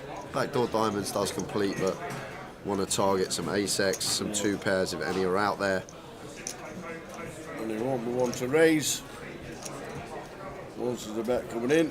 Did he check? Whoa, check the set. Wow. Scared of the flush, obviously. Monsters under the bed.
Big hand for Tassilo, makes it 1k. Over the open from Chen.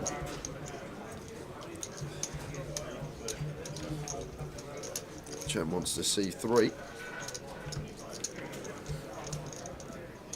6, 7, 8 flop. Chen takes the lead.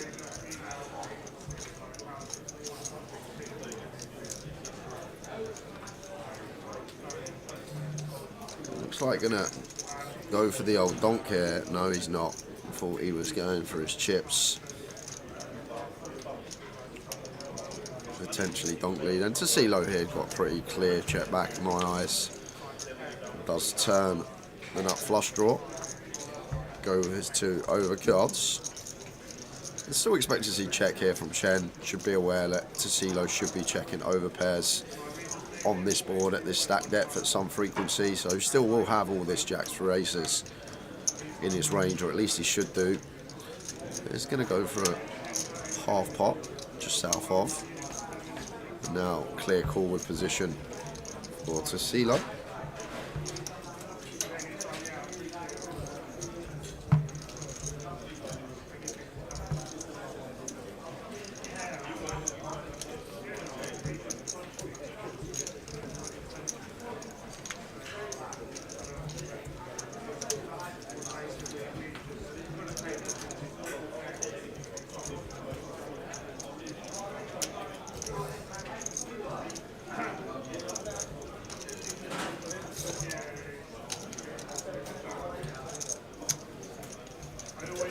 Be surprised if Chen done anything but check now. Never get called by a worse hand. Just hoping for it to go check check and take the pot.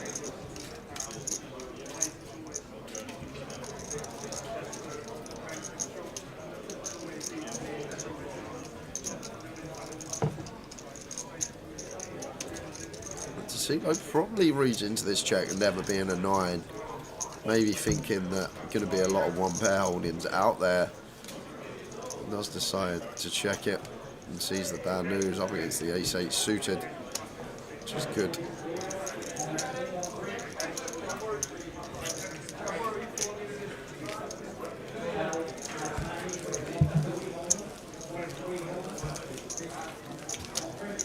So steady start, 12 minutes to go until the end of the session.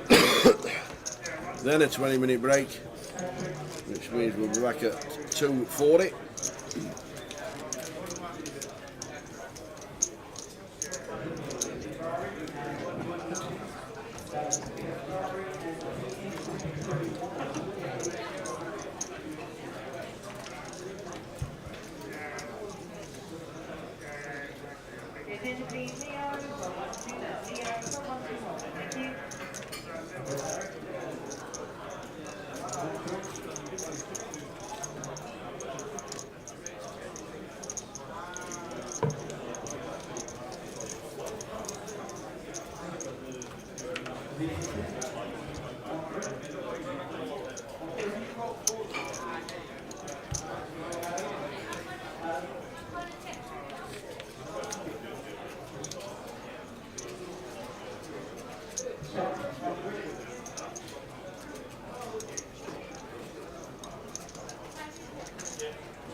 Top pair now for Tassilo, puts in some chips.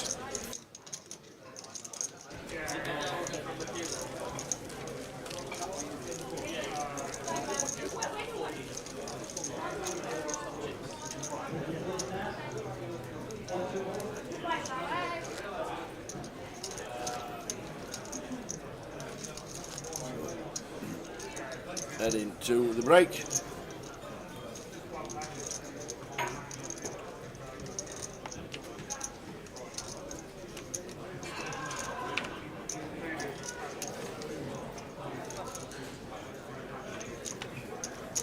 Nice steady start to the main event, day 1B. We'll get busier during the afternoon. Steady start for us.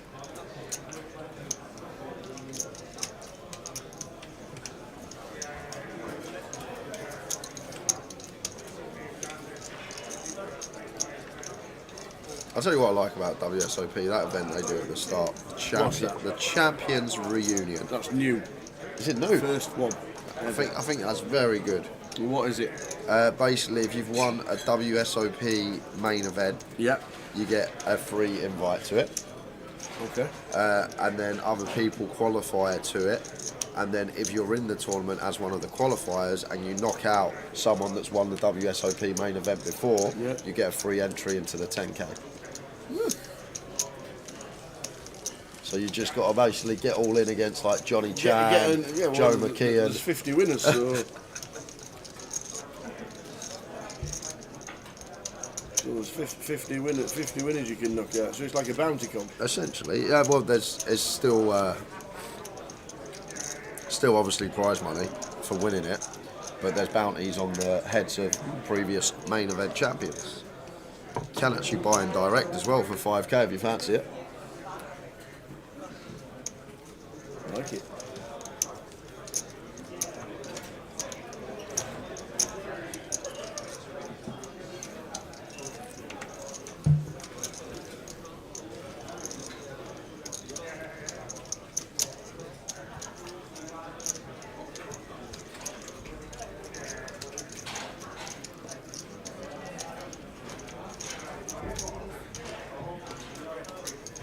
Jack high flop. Jack 6-7. Wow, Jonathan in big trouble. Bottom 2. Here's Tassilo. Oh, Tassilo checked it. 4-way, just put some chips in, sir. Wow. Now he's going to be putting chips in when he might be behind. Yeah, but heads up tower, yeah, check, maybe even 3-way. But once we're 4-way, yeah, we heavily block this top pair, but so much to get called by out there, and we just want to put money and build the pot. If Tassilo bets flop, Jonathan probably raises. But now, potential to only win a small one, dependent on run out. If we get a clean river, well, Wow. gonna get the lot anyway. He's going to get the lot. What a sick run out for Jonathan.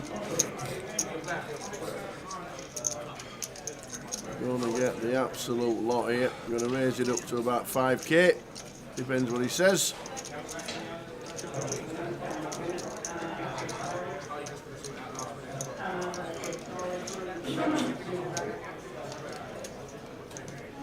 All of it. There we go. All of it but one 5K chip. So it says cool. To see the bad news that the jacks have already turned over. What a boss. I love that from Jonathan. Yeah. Snap muck, then show the table, he's got cooled. 6-7 off, face down, straight into the muck. None of that hand funeral malarkey. Got a lot of time for that. Would have had to show if Tassilo put his extra one chip in. That extra one chip was 50 big blinds, though, Tower. I'll put them all in. Every single one of them. If I'm doing that. It's behind the quad sevens. And three straight Oh, the flushes. straight flushes. Yeah. Yeah. Yeah, them monsters. Fourth nuts. Yeah, them monsters.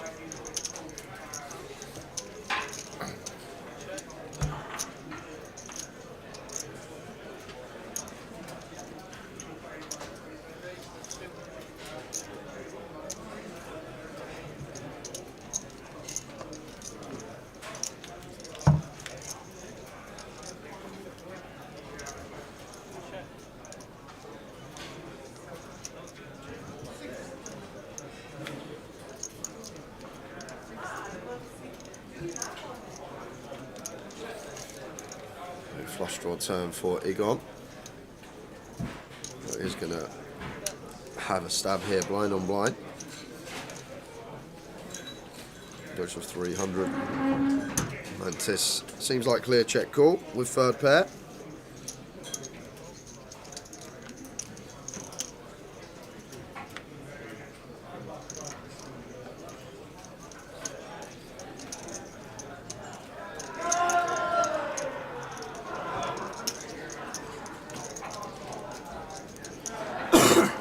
Doesn't know it there. I have no idea. Egon Rivers. The second nuts. We'll just be going for value.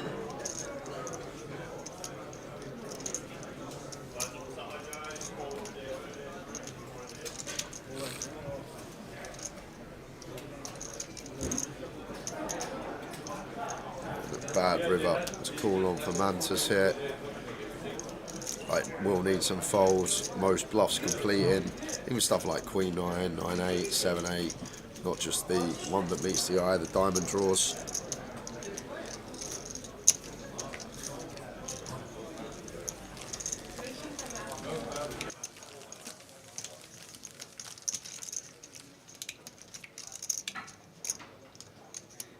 So heading to the break.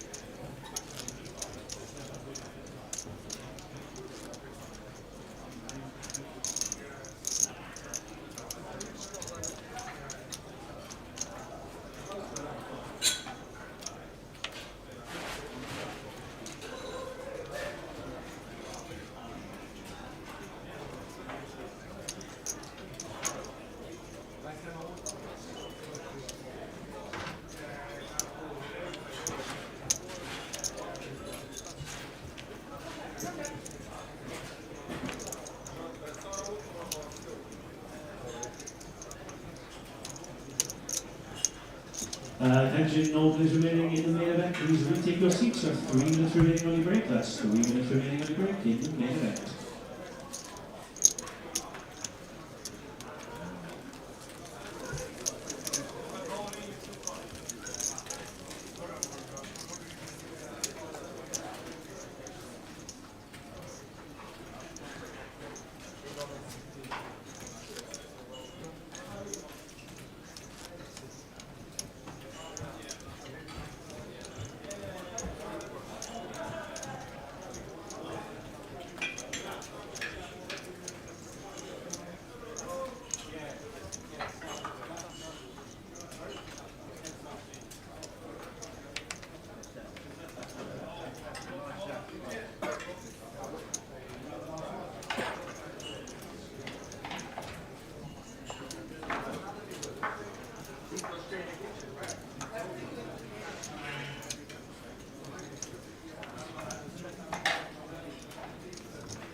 So we go 6-way to the flop.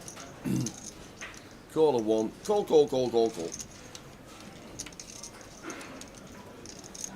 And believe it or not, Chen with the 10-4 takes the lead.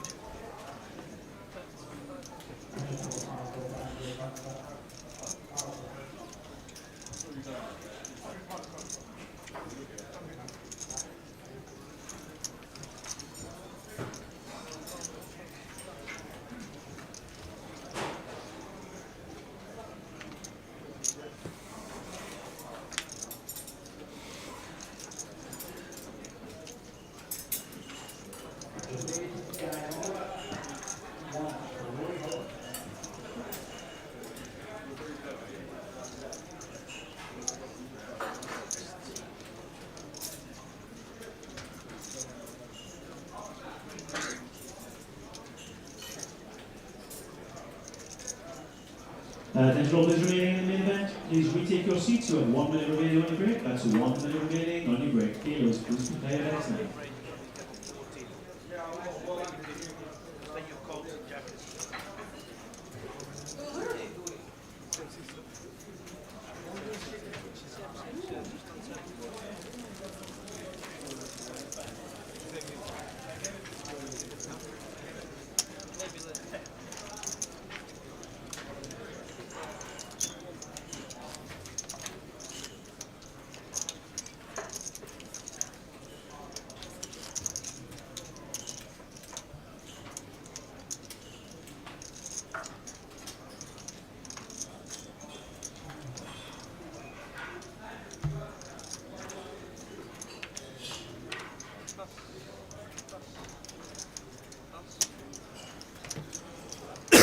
So last stand before the break. Mantis with a Jack 10. Looks like a raise. Raises to 3.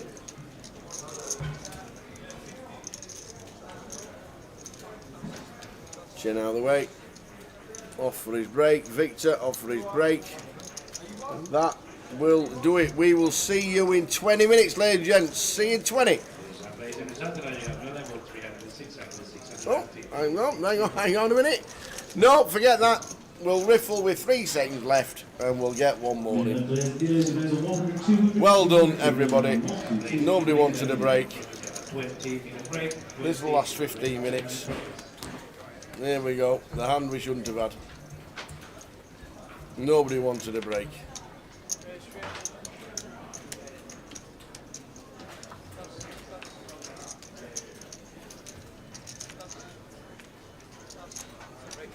It's all falling round in turn. Now Tassilo's going to think about raising, which he does. Oh, he just calls. Now Victor's involved with Jack 10 suited. Moving forward to the action.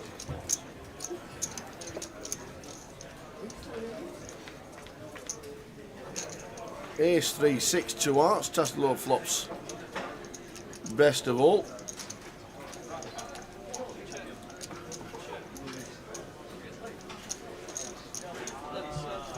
Bet 7 from Case with absolutely none of it.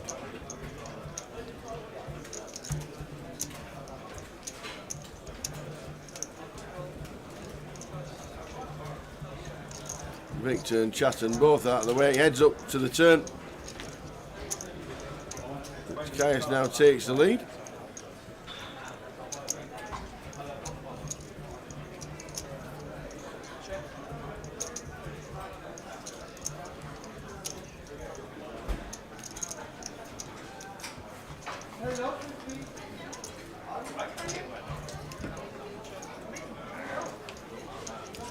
And the check mark does go to Caius.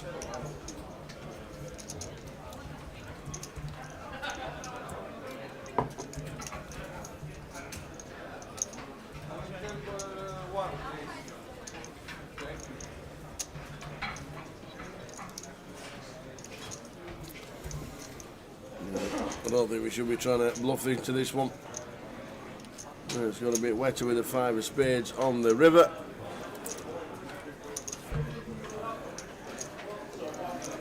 What he is. And a snap fold, so he wins the last hand, does Tassilo. So there we go, last hand. We'll see you in 17 minutes.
And there is the call from Arian. Yeah, And it's can't bad news. really fault him for it. So I think we knew on the turn it was only going to be a few rivers there.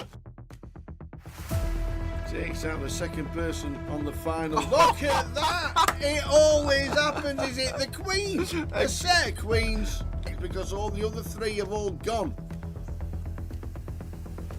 And it is not queens full this time. Tens. Oh, and he took some straight in. He's not fearing anything, Tim. Oh, there it is. Oh, Tim Slater. There's no help there. Well done, and do you know what? He's shaking the hands of all the players. Oh no, he hasn't as well. Ace 5-3 for Tim Slater. And that was a terrible turn. And Tim Slater out flops.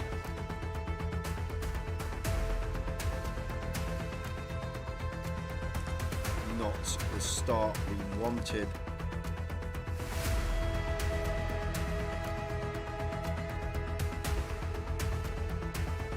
Carl Spencer fist bumps everybody. Well played, sir. What a good effort. Cool with the sixes. Big flip here for both players. Sixes holding at the moment. Ace or a 10 needed, or Tim Slater is out in fourth. And it's a 9, he is out in fourth. Another fantastic effort. Well done, Tim.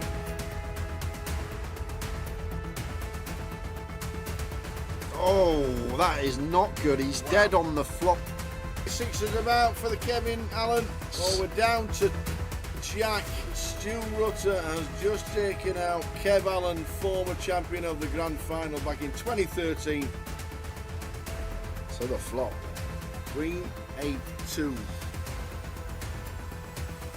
That is That it. is it. We have a champion. We have double champion. Go, Mr. go, Stu go. Rutter. Get out of it. Get out of it. Woohoo! Stu Rutter wins. Vic Meta second. Fantastic. Well done.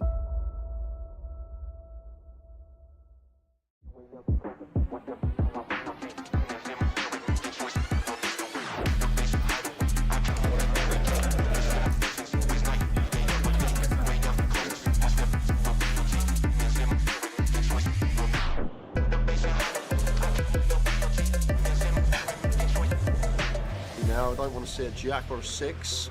Oh! Jeez.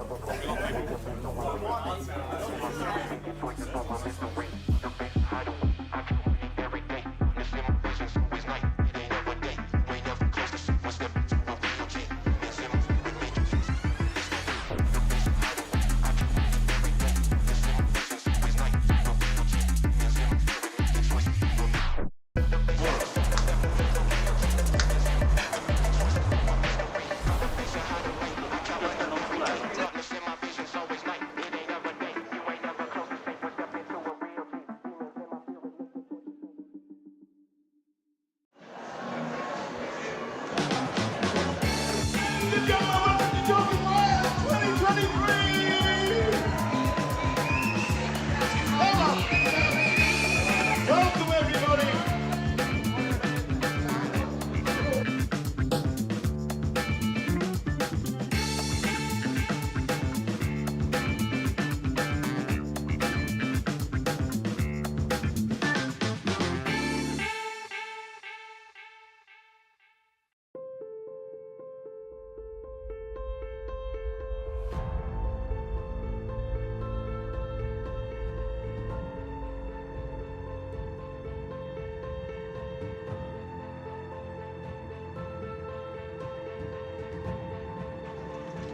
luck, everyone. Dealers.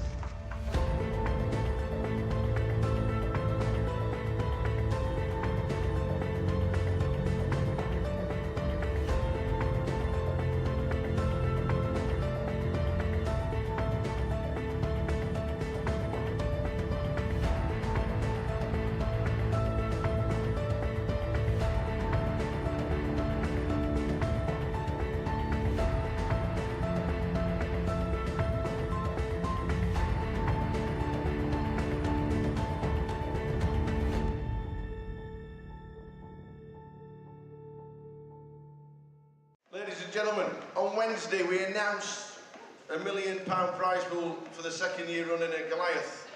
We can now announce that there are 10,585 runners currently, meaning it's the biggest tournament we have ever held in Great Britain and anywhere else outside of Las Vegas. Ladies and gentlemen, you are now part of history! The Goliath is the biggest it has ever been, and people are still buying it.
Ace, kings and clubs and queens full on the end.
There's the shout and the scream. There is the shout and the scream. Let's go, he says.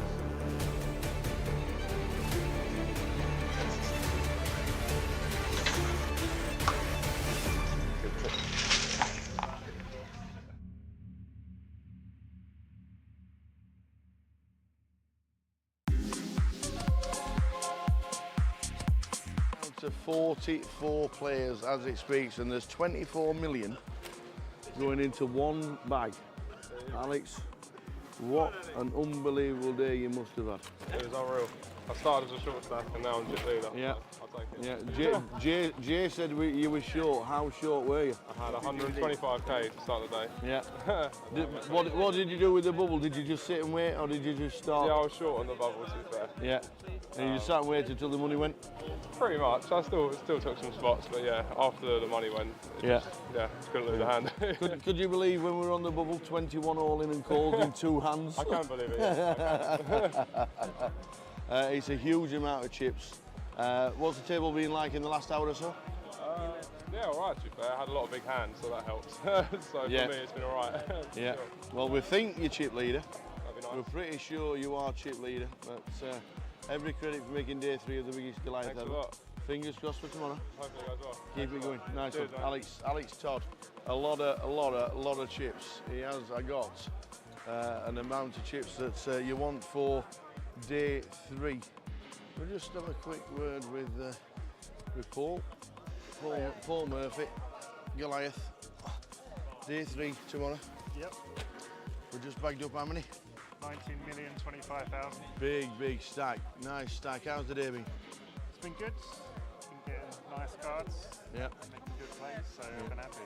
Yeah. Mixing it up. It's a lot of players. A lot of people just say recreational players. It's just you're just taking flips a lot of the time, and you're just playing totally different. How have you found your tables today? I've been on about 5 different Have you? tables. I've been moved around a lot. Yeah. Each has been completely different. But I think the key's been adjusting to the players. Can you instantly spot somebody who just wants to cash to somebody who's a tour reg or something like that? Yeah, I can, especially when they say at the table, I'm just folding the last 10 minutes. that's always what you need. You can manipulate that. But 19 mil coming back to tomorrow. Biggest Goliath we've ever had. Yep. We're down to 44, and then tomorrow we're going to crown a champion. We can dream, can't we? We can dream. We can dream. Hopefully final table. Paul, many congratulations. 19 million. That is just about it from the day's full chip counts up on the website very soon. But what an amazing day. We have had 1,125 runners. We got in the money instantly. 21 all in and calls for 2 in 2 hands to burst the bubble. We burst the bubble, and then they've gone down, and we're finished day 2 with 44 runners. Tomorrow, we are going to crown a champion of the biggest Goliath ever. But who is it going to be? Join us tomorrow.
Minimum players and dealers, events are 100, 200, 200 people in Andy 1, 2, 2. Please begin a deal.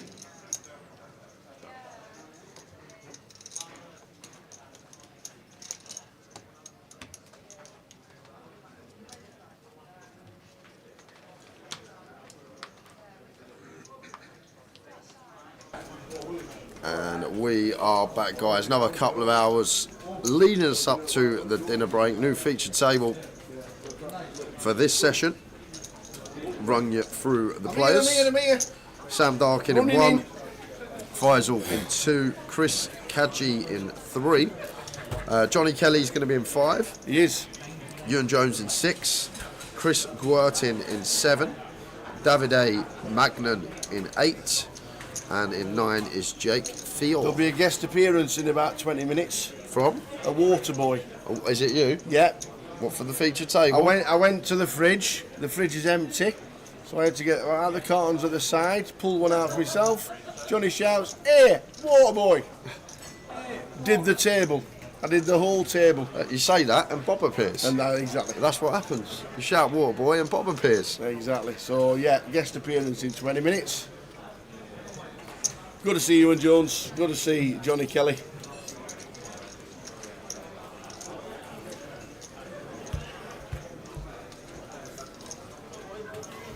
And we'll start some giveaways this session at some point as JK makes his way to the table. I'm sure he'll be out in Vegas this summer.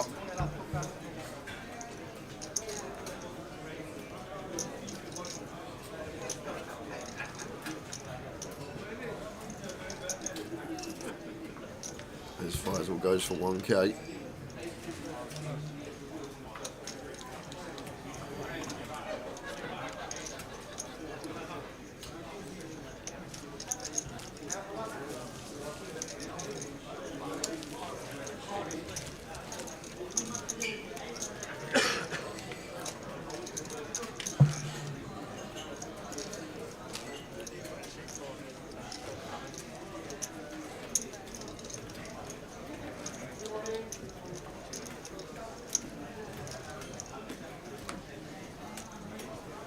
So good to see Johnny Kelly back at poker tables.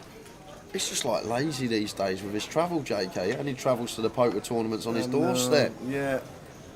It's hard to get him out of a 5 mile radius of London. Won a decent event last year in Vegas down at the Golden Nugget. Poker News Cup. 180,000, living the dream. Had a right old shindig. And that was last time we saw him. Yeah, we had a shindig as well. I remember that was the night hour, I believe, after. What was that, your night? Oh no, it might have been the night after. It could have been the night after. I remember JK on a few nights out in Vegas with us briefly.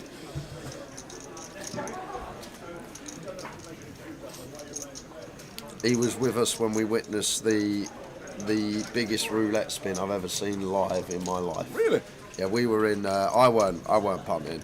I was just with a few friends. Yeah. They were in, fluttering around. They're in the old high roller lounge in the middle, right, just okay. fluttering around on the roulette. Ain't had to just to wander in there. I'm guessing so. If you're betting, you're all right. As long as you're playing the tables, I don't care. Some bloke walks up. Yeah. Got this watch on his wrist. Looks just unbelievable. Yeah. He's got the chocolate 25k chips. He proceeds to put 10 of the 25k chips on the roulette and was doing £250,000, well, dollars, a spin. And we're all sitting there. Wow. Just like looking at this guy like, oh my word, how on earth can you have £250,000 on a spin? One spin. Well, it weren't. He had 3 spins. He had 3 winning spins, and he went away. That was it. He won 3 spins, and he went, and he was off. Wow. But JK was with me that evening 25k chocolate chip. Never seen one. in the win. I'd never seen them until that night. I never even knew they had 25k chips in the win. Wow.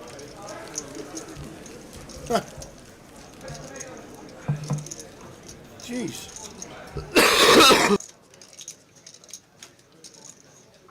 25k chip. Wow. I've seen the 25 cent chip. But it was great because he knew like the pit boss by his name. He was like, Dave, how you doing, Dave? Like he was like he knew everyone. Obviously a regular punter there. If you had one bet, you get comp for the lot. Yeah, Just one yeah, bet. yeah, one bet. That's it.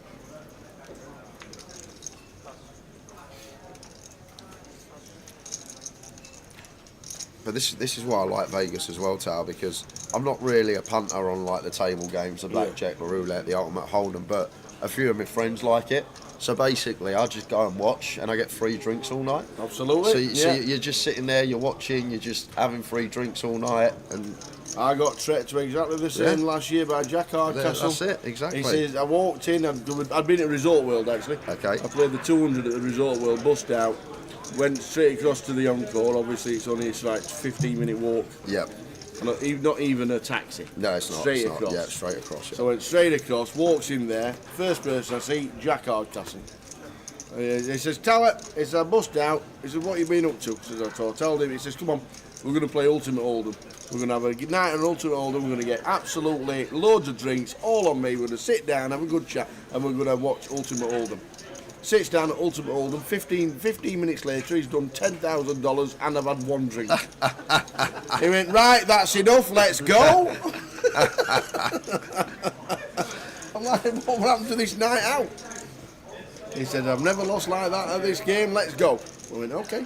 $10,000, that's an oh-no. You could have gone and got an oh-no for that. Could have got a proper drink. A proper oh-no.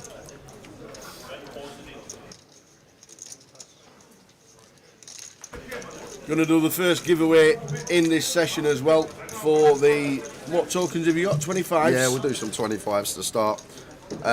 I'll announce it at the start of each giveaway, but if anyone gets any of the answers spot on, they get a direct spot onto the wheel for Sunday. Okay. The wheel is back on Sunday because we have a €250 ticket for the main event of the Champions event. Championship event. €250. We'll start a giveaway at some point in this session with a Tower or J Finks. And with the chat box being a little bit quieter than normal, you'll have a better chance of winning. How was Sam in Luton with the giveaways? Was he close? Yeah, cool. But he's Sam thinks and stuff like that, or Tower thinks were really good. They were all aimed at basically. He asked because my flag hadn't appeared on the end, but for Malta, so he didn't want how many miles was it to Malta to go and collect your flag kind of thing. And then there was an add up of all the 25s if you were driving to every one because you bust out of every one. Yeah. That was pretty good. So yeah, all good. Nice. All good. And we did the spreadsheet and everybody got paid because you've checked it.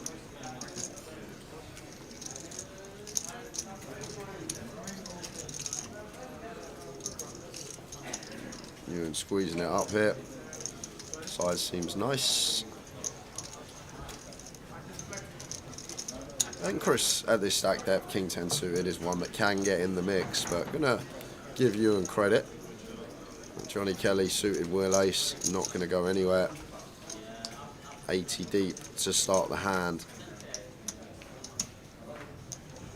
Could spell trouble on the ace jack 8. Yeah, well, flopping top pair. Top two for Ewan.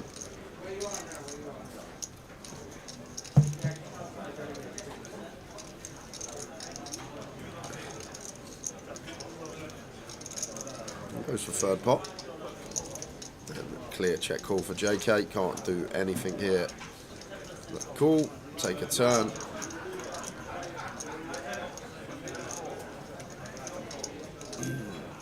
Ten of spades turn. The most attractive card to see for you, and King Queen does get there, but should only really be King Queen suited that JK's got, so just 4 combos we're worried about.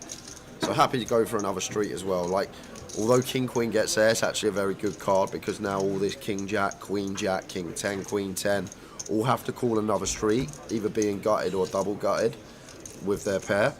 So it's just a nice card for you to get another street of value from all these type of holdings, the stuff that pick up either a gutter or a double gutter in the form of a queen to go with their pair. And even the ace-X of JK coming along for one more. Six of hearts. Brings the back door. It's no awkward one for you. Flush does complete. Jack X of hearts is a thing. All this King Jack, Queen Jack, Jack 10, heart variety. Do we think we can eke out some value from Ace 10, Jack 10 suited? Only one combo left of that. He's going to go for the third street. Nice. Good instincts.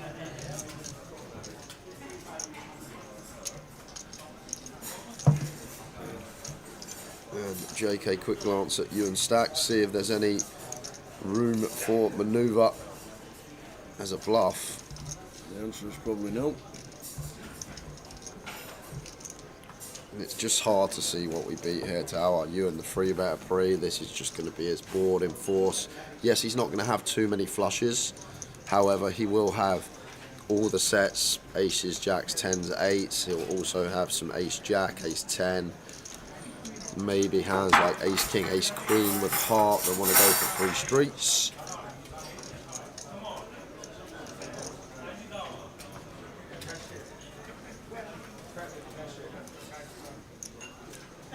And it's difficult to assign bluffs in this scenario. Like, we need Ewan to have something specifically like queen 10 that squeeze bluff pre and then it's just unloaded. So a good fold from JK. Yep, nice fold.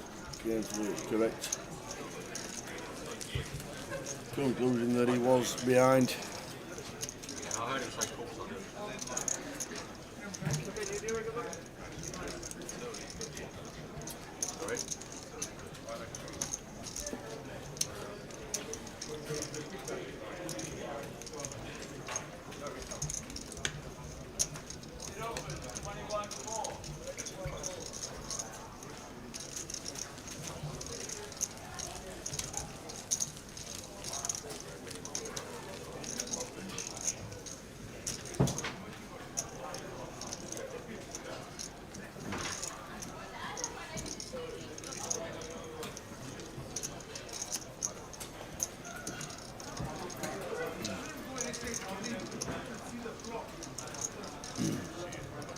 There's the man of straw.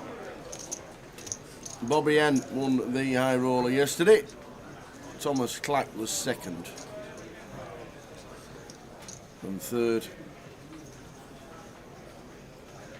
was Phil Suki. They did a 3-way chop with the money on ICM.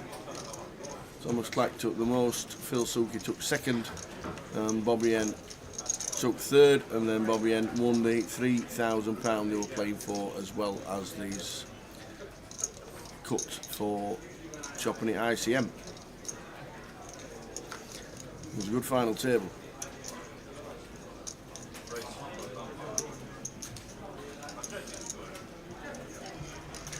Evening Drakes, watching on YouTube. Hiya Thomas. Thomas Clack, watching on YouTube. Well done yesterday, sir. Another great effort.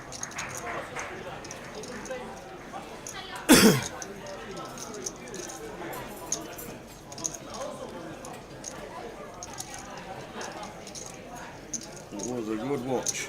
Enjoyed that eye roller yesterday. Johnny Kelly, Ewan Jones tangling again.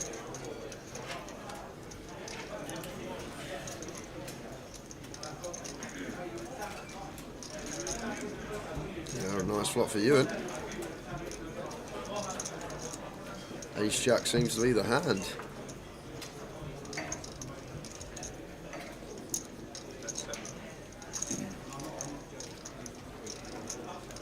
Johnny going for bet here, just continuing range, I'm assuming. I think we will do a lot of checking though with Ewan on direct left. And a feel a bit. How you doing, Tom? Thomas Clack in the chat says enjoyed Ewan's and Ravi's commentary. Yeah, they were great together. Gotta miss the main, so on the train having a little in. Having a listening. Listening, there we go, having a listening. Nice one, Thomas. If we don't see you in Leeds and you're off to Vegas, good luck. Oh, are you going Vegas, Tom? If you are, let me know what date. Me and Tal have a little side bet. Yeah. Go on, I've increased my chances. Why's that? I've made it 5 players. You've made it 5 players, okay. Well, increase your chances. Are we gonna do the recording on dinner break? I'm guessing, okay. Yeah. Sounds good. Yeah, good luck with Vegas if you do go, Thomas. Had a good Vegas 2023 last year. First time we actually met. I got a good feeling about this year. Like a really, really good feeling, like proper feeling. Last 2 years I was a bit like, oh, we have a deep run in something, we have a deep run. We win something, we win something. You got over the joy of just being in Vegas. Yeah, but now, this year, something big's coming. I don't know what it is. It might be the $40 daily at South Point. It might be the 10k main. But I feel like something is coming. A trophy from somewhere. Love it. I want one of those win ones. The win ones are cool, ain't they? The little win trophies, Yeah. little mini hotel. Yeah. Well, the Venetian one, that's a decent one as well.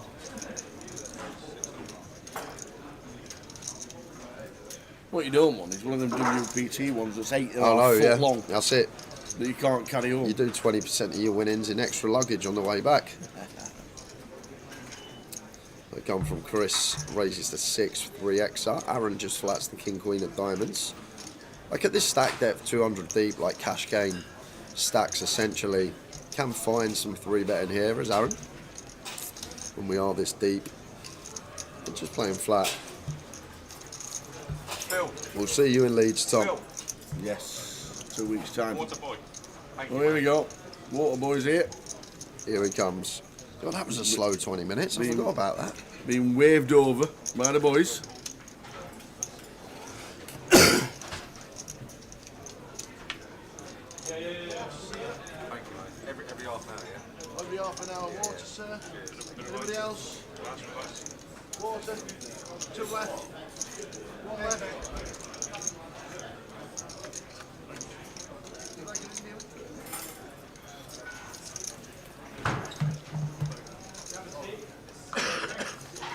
Nice flop for Aaron here. Chris should be doing a hell of a lot of checking here. Out of position to 3 players. Like even stuff like aces, kings, ace, queen, all this stuff.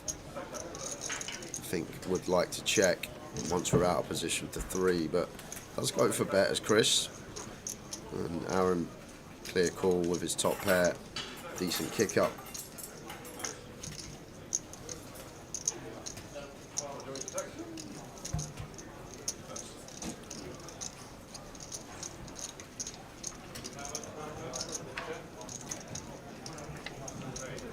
Nine of hearts on the turn.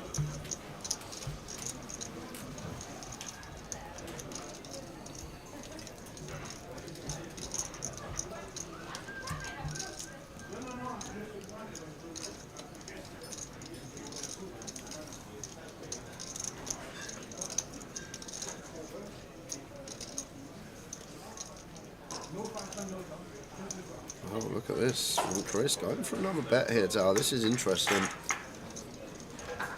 He's not really loving life now with the king queen because, like, let's say Chris has queen jack, queen 10 suited. We expect these to start checking out of position now.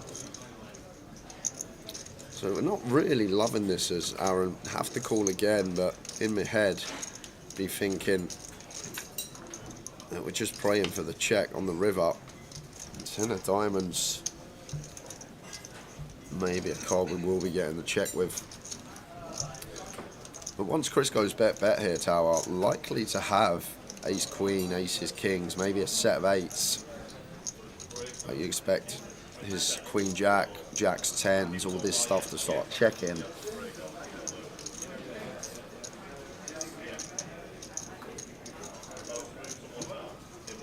can't see you leading out with any jack X on the flop, unless it's specifically jack 10. Yeah, jack 10 suited makes sense as well.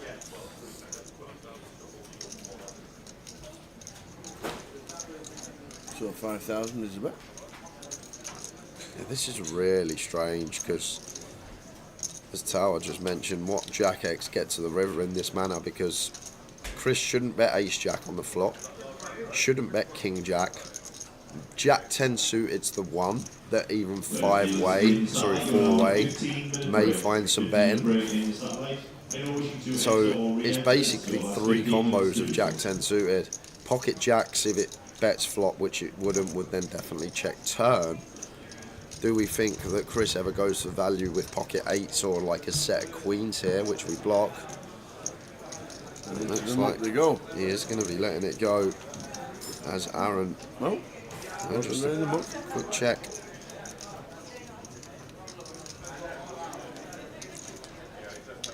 But then where are the bluffs coming from, Tal? That's the other thing. Like, does Ace King really just triple off? Probably not.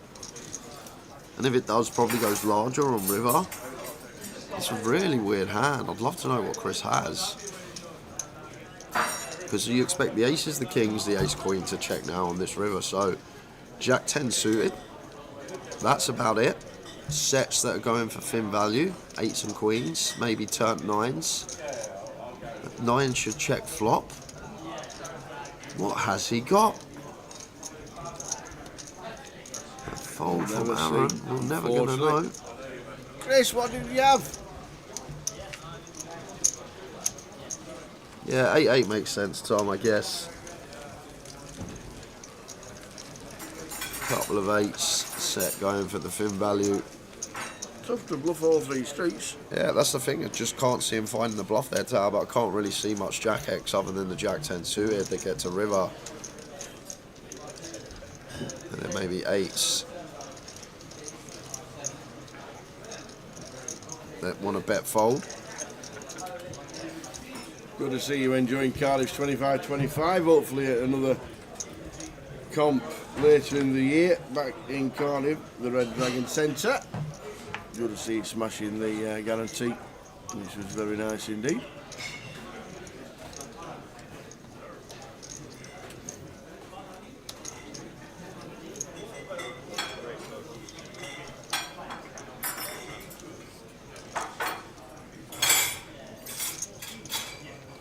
Get 3s for JK. Opens the 5.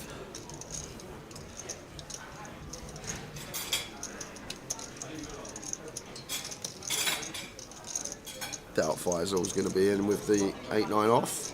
Well, I say doubt, but this is a GUKPT. People throw the loose shoes on from time to time, so in with call. Chris does the same with Queen 4 of clubs.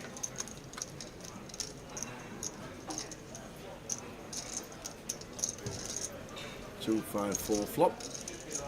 All around Johnny's pocket 3s.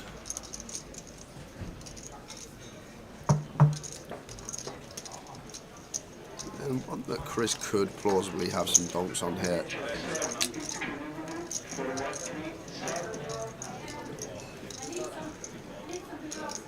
It does check it over, playing check call from the big Faisal. Nothing for him after a very loose pill pre-flop.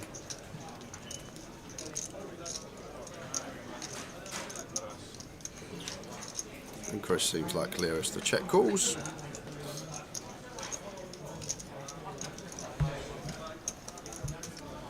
%, sizing.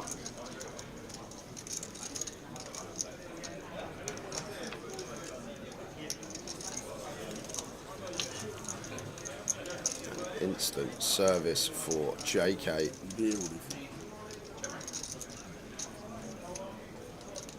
Like, if we're playing in terms of range here as JK, we'll be doing a hell of a lot of checking, so I wouldn't be surprised to see him check this back here, Tower. Bit of deception, let the big blind bluff river. This is delicious stuff from JK. Very nice. Like, so easy to just bet our straight once we make it, but when you're actually thinking about ranges, we don't really have many straights other than ace-3 suited and pocket 3 specifically, whereas the big blind has an absolute catalogue of them.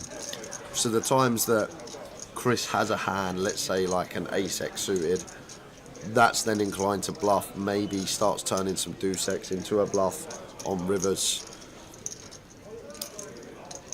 I'm a big fan of that check back from JK. Just thinking of the hand in terms of ranges and not in terms of our actual hand that we hold. 2.5k on the end. 80% up. Now difficult for Chris to pay. But may convince himself that JK has an ace high.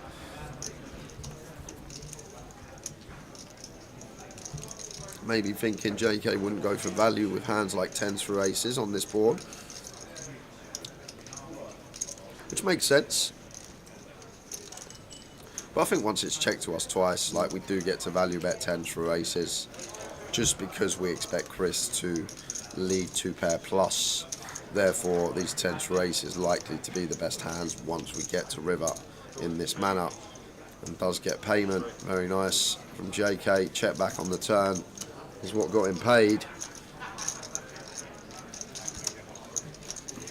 Nice hand up to 34k, level 3 of the day.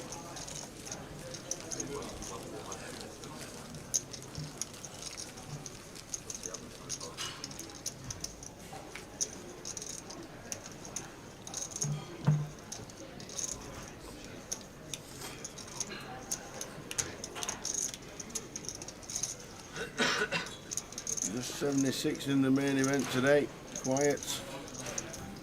Main event of the Vic, cash out satellite running as well, just 16 in that. That'll get a couple of seats. 60 in that. 16. Oh, 16. 16. It's a 5x. It's a 5x stack, so it's a 250. Turbo starting at 9. The cup starting tomorrow for day 1 of the cup. Starting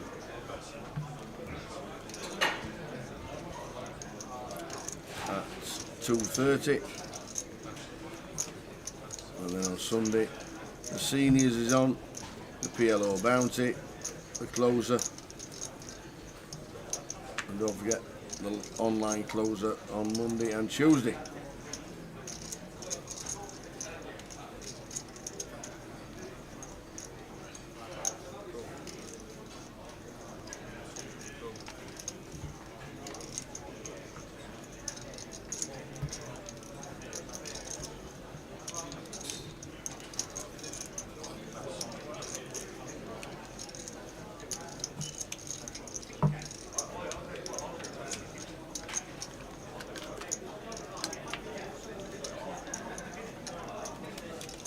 It's King 4 suited under the gun, ambitious, asked Edward. I think at this table, from what I've seen the first half hour of the session, I think it's actually nice from JK to open this hand.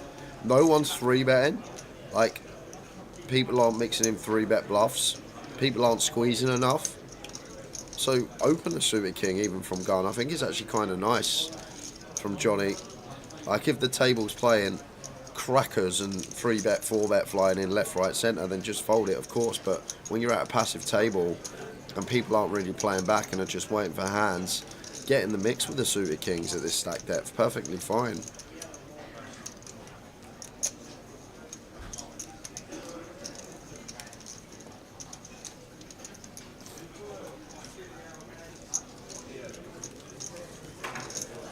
Yeah, just the C-bet for JK and like even getting the 3s to fold there. It would have been an interesting turn. I've never seen that before, Tower.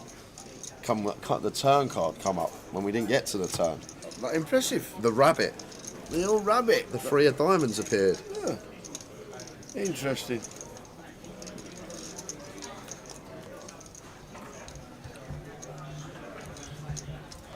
Interesting stuff. Halfway through level number 3 of the day.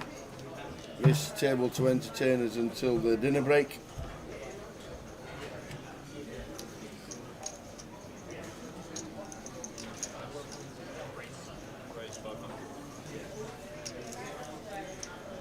Ace queen for Chris makes it 5.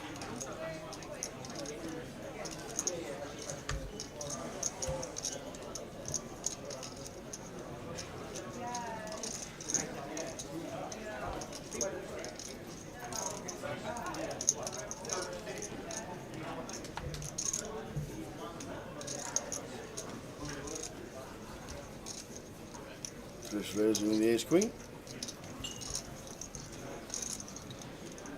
Faisal calling with the queen 10 off. JK on the big. Says, yep. Let's see a flop.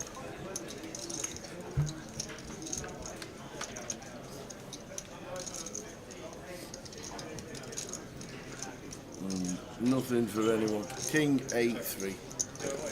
Likely to go Chris's way.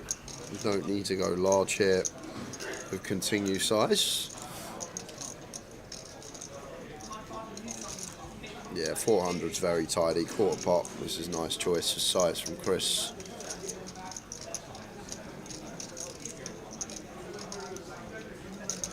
That will be end of hand. Indeed it is. You're exactly right.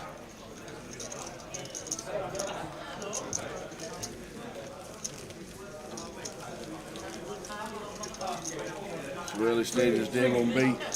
Turbo later on tonight, 9 PM. The satellite running, as you can hear. Buying for this is £12.50. £1,250. £12.50, the main event here in London. Last tournament festival in London this year. The Vic is going through a major refurb.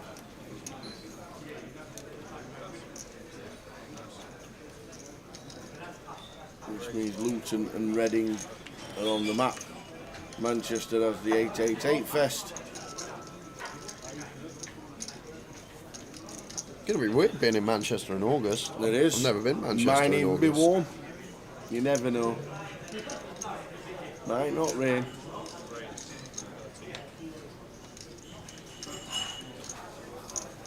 First time we've seen any of this going on this table. Chris goes for the 3-bet here with a 4-5 of clubs.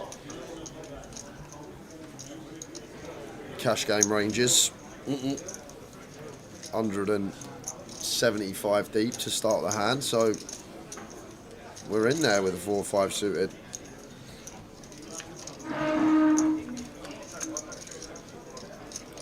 That's some nice properties, this one. Roll flop a pair on a 5-3-10 board.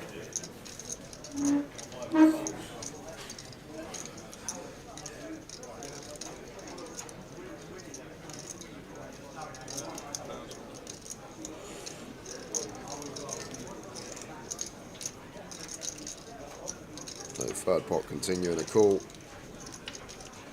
Oh! Ping!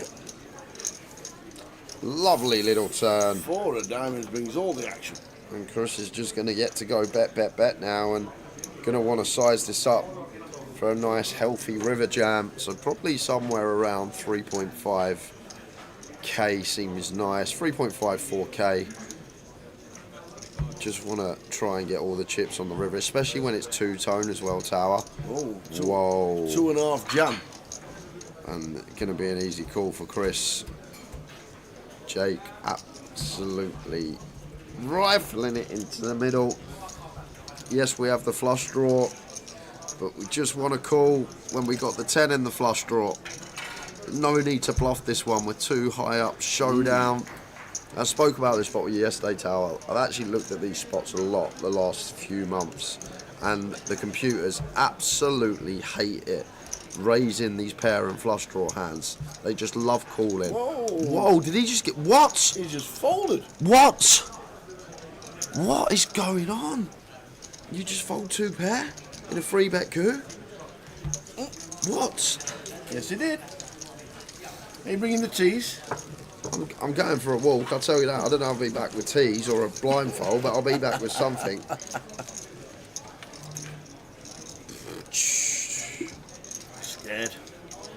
Scared of the flushes? That's why you check shove turn to pick up a flush draw, yeah, to fold out the 2 pair and over pairs. That is madness.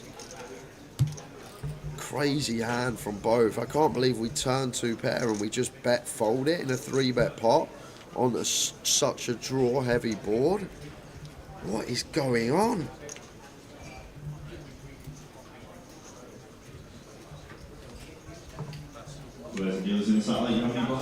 Cup up. Yes, please.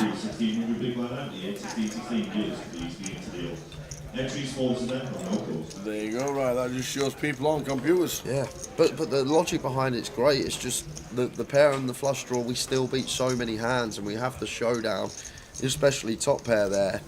But like, we prefer raising hands that fold out better hands and aren't going to be able to show down and have some sort of gut shot equity to go alongside it. But then the two lads just threw the whole book out the window in that pot. Jake was like, I'm just going to send it. The 4-5 was like, I'm just going to fold. I guess he could have a wheel. Obviously hit the flush.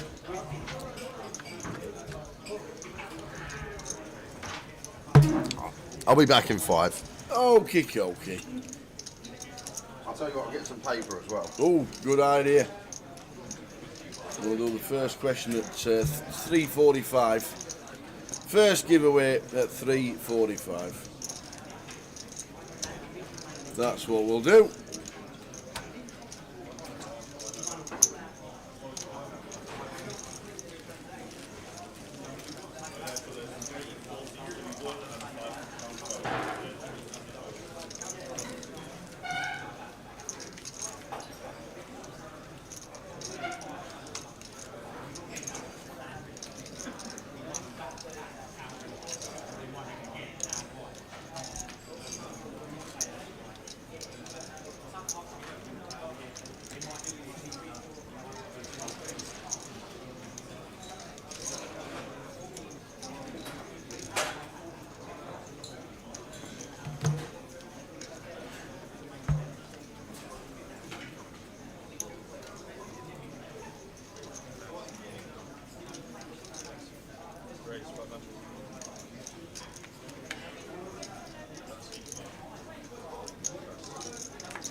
Tea's on its way. Tea's on its way.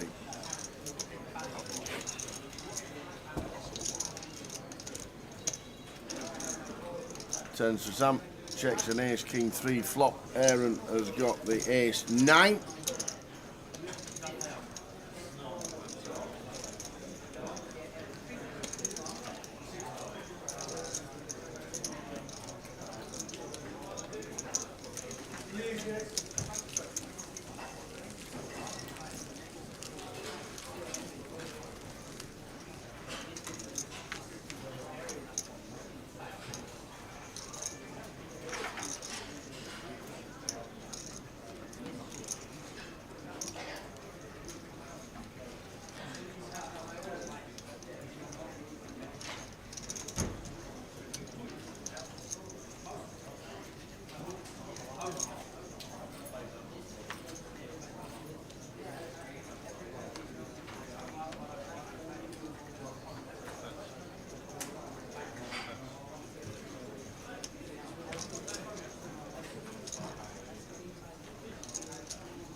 Johnny Kelly with the Super Connectors. Raises to 16. Those dealers in the satellite, you are now on a 15-minute break. 15-minute break in the satellite. Anyone wishing to enter or re-enter, this is your last 15 minutes to do so. That will do it. Oh, right, I've recovered. Still can't believe I just saw what I saw, but here we are, we're back. I guess it's one good thing about the early stages. You see some stuff that when you get deeper and sort of the field's whittled down and sort of skill level is at its highest when you're at the back end of a tournament, you don't get to see stuff like that as often. I guess one of the pros, if you like, of covering these early levels, you see some antics that you wouldn't get to see on a day 2 or a day 3. And that was some mad hands.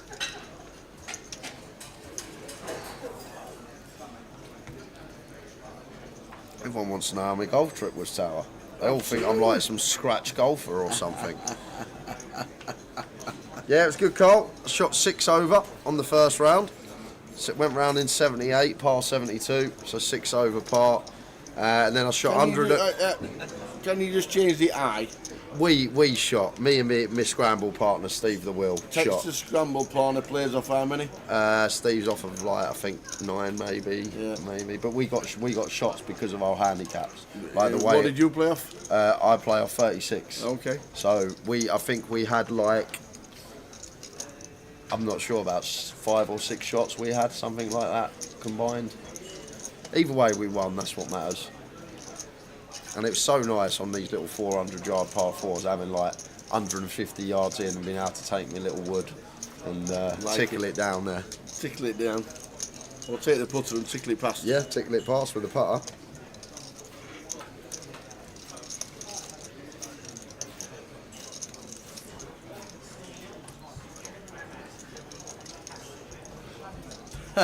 I'm sure it'll be wilder covering the day 1 flights of Goliath. That is interesting, Thomas. That is interesting. We do see some interesting... Yeah. I have to go on a lot of walks of the Goliath, Tom. I actually lose a good stone that week at the Goliath because I'm going on so many walks to clear my head after some of the antics we see at the feature. Jay, 35 is a handicap, 36 is taking the piss. How are we doing, Tom? Tom, would you let me play a 36 against you if I told you that I think I've only shot above 30 points once, maybe twice? Surely you'd be alright with it. You may get a bit frustrated on the par 3s. Did you enjoy North Berwick? Yeah. A lot of par 3s? No. Oh. A lot of wind. Oh, a lot of wind. There is one of the longest bunkers in British golf on the first. Longest bunkers? Yeah, because it's about 400 yards long. It's the beach. Oh. The beach. It's the beach. It's the coastline, and it's actually in play.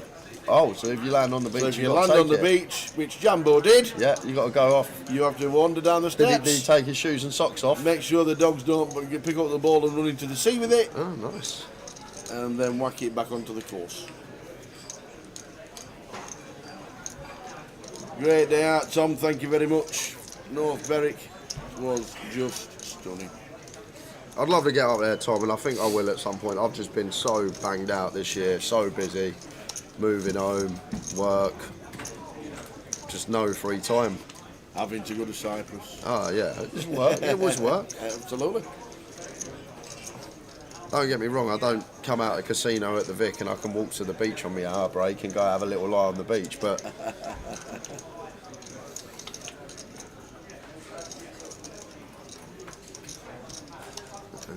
Faisal from the big now. I'm going to do some lead-in. It's our board. You're just going to have to fold. Craig Law was stunning, Tom. Just beautiful. Some of the houses on there, by heck, they mirror the houses on North Berwick. Is that where you met Vlamplu? No, that was in Aberdour. Oh, that was in Aberdour. Yeah.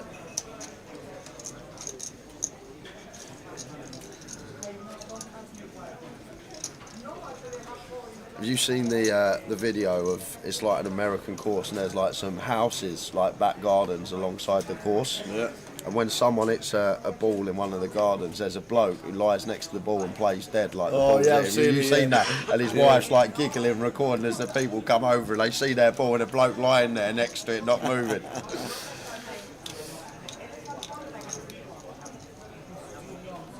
Wow, beautiful. That's an house on North Berwick. The owner of the LA Lakers has a house on North Berwick. Oh, really? On North Berwick Golf Course, yeah. Ewan here going to get the opportunity to 3-bet with the Ace King, as he does. Should be working, unless JK has some aggressive ideas, which I doubt he will.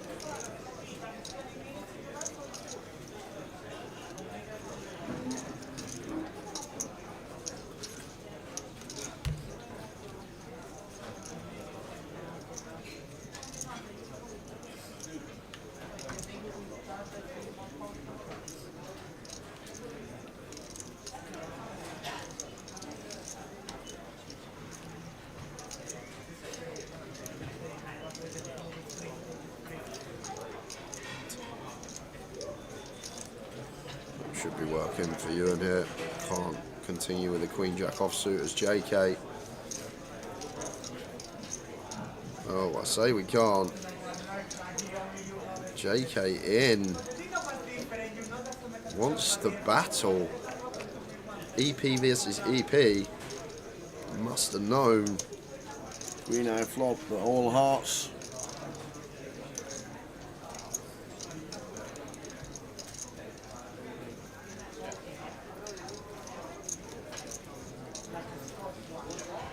Checks out to Ewan, who quickly checks back. The 8 of clubs turn.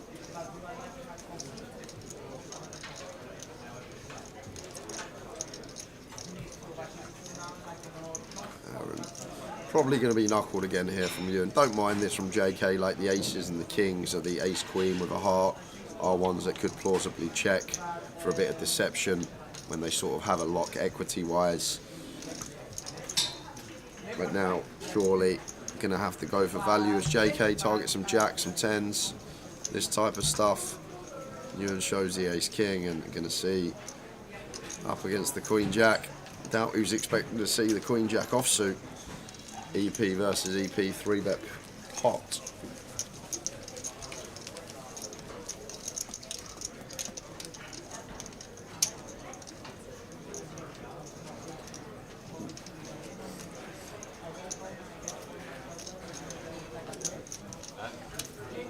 Did you see the quote of the day the other day?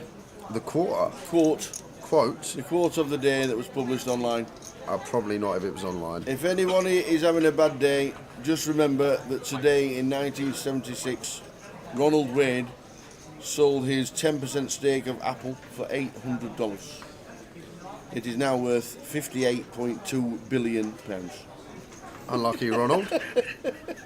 Is that the bloke after he sold that he invested in McDonald's? It feels like it, doesn't it? Feels like it.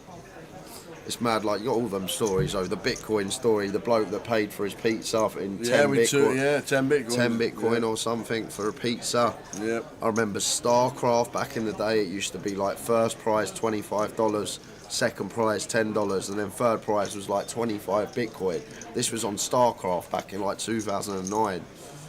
But there's so many stories, so many little things you could have done back all those years ago to be multi-billionaire right now.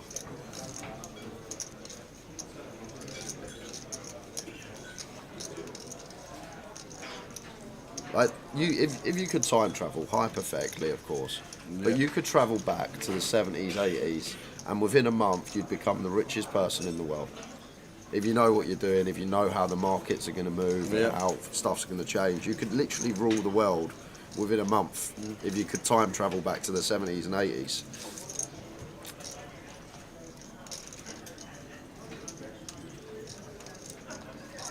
That is true.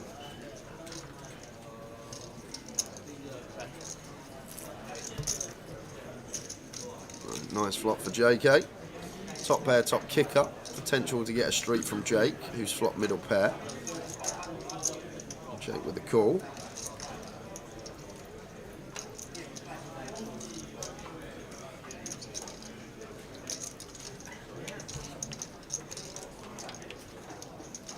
Ten of clubs turn, so nice card for JK to continue barreling on. Now two-tone as well, so would like to see a size up from him. At least 2/3 pot.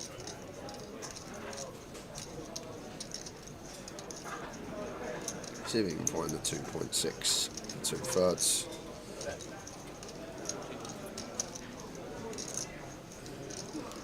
Goes small, goes for the third pot size in. Either way, 8 out of there.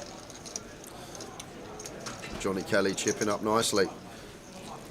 Indeed, he is up to 40,000. Aaron still with plenty of bigs on 14. Looks down at his stacks. He's 14k. Thinks short. But you definitely not. That's all satellite players. Please take your seats. You have 3 minutes remaining on your break. This is the last 3 minutes for entries and re-entries.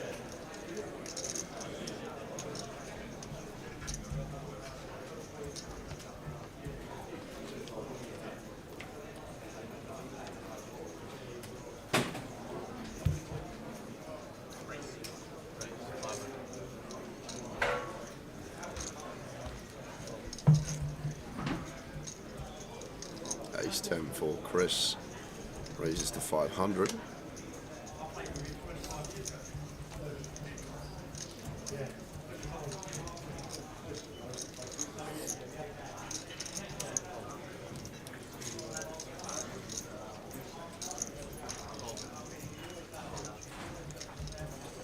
Two Chris's. Chris Quertin in 7, was Chris Kadji in 3. Chris calls deuces. JK King 7 off, not going to defend it. 3-way, kind of like that fold. 3-way coup, splitting equity between 3 players.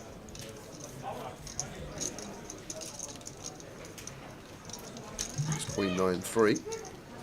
It's the flop.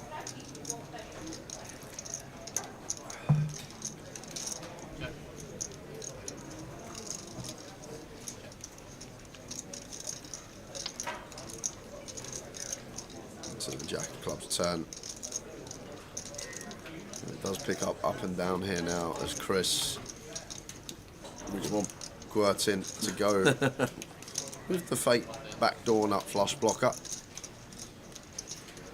Deuces. And Chris Kadji just have to get out of there.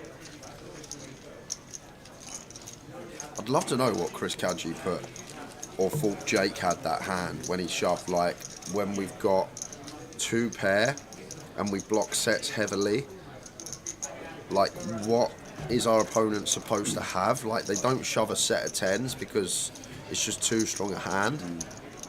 We block the sets of 5s and 4s. Are they really going to open pocket 3s early position and then call a 3-bet? So like if you really deduct that spot, maybe he has a set of 10s that just panics once 2 flush draws are out there. But other than a set of 10s, there's no other real hand that we lose to with the 4-5 there. Ace deuce suited, actually. Maybe that's in there as well. But once again, that probably doesn't jam. So would love to hear the thought process of Chris why he let the 4-5 go.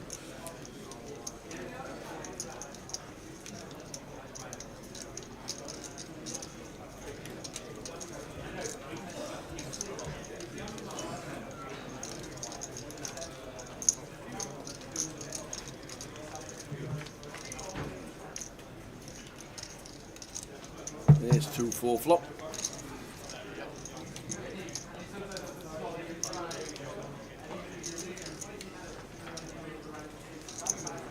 One bet, one win. Easy game. I'm going to do the first giveaway today, guys, at 4 PM. So 25 minutes time. We have got some tokens to give away. Ooh. Who's asking a question? I don't know. Gotta get plenty of time in. Do we want a J thinks at 4 o'clock or do we want a Tower thinks at 4 o'clock? First three in the chat box. Who wants a J thinks? Who wants a Tower thinks? Let us know in the chat. First three will get righted.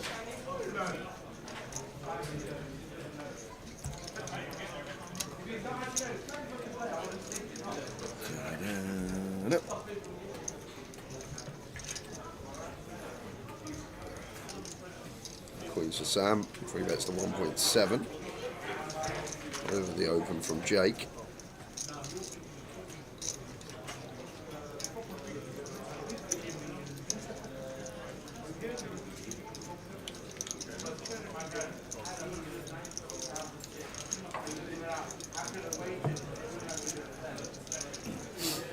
Chris there, very good fold with the pocket tens.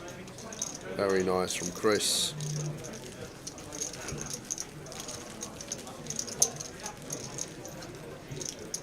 Nobody wants one. No. Nobody wants a question.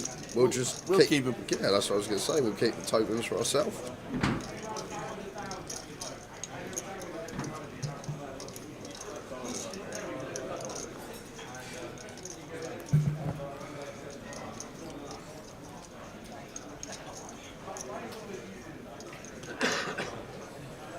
Yeah, imagine knowing every winner of the Grand National since time began. Well, since 1970, you just rock up. In 1999. When was the non-race? When was the false start that never materialised as a winner? That's going to be years ago now. I can't even recall that, so it must have been way before my time. That was years ago. They had a false start, they couldn't stop 30 of the horses, so they all ran round all 4 miles. Scrap that. Ask Yamo. Ask Yamo, by heck. Sure. You're further away than my guesses. How we doing, Yamo? Hope things are well. Douglas MacArthur says a J thinks. Richard Burner says Jay thinks. No, he doesn't. Yeah, he does. Oh, yeah, he does. I saw. How are we doing, Sam Berman? Afternoon, all. How are we doing, Sam? Good afternoon. Watching on Facebook. Hope things are good. Really like to see a flat here from Daviday. Need to recognise this is a board that our opponent just fires on. We're going to get the money versus Ace King, Ace King, Queen, Ace Jack anyway. But keep those bluffs in. It's a board that our opponent's going to bet range on. We block the Ace X.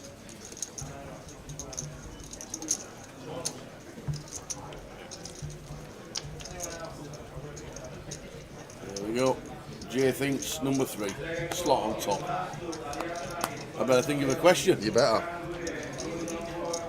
So flush does complete on the turn.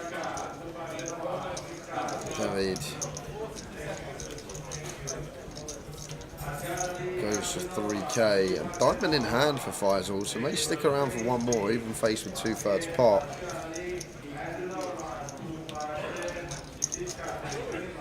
It's just annoying because, like the main bluffs we think of are the diamond draws, these now complete. And from the big blind, Daviday going to have countless flushes.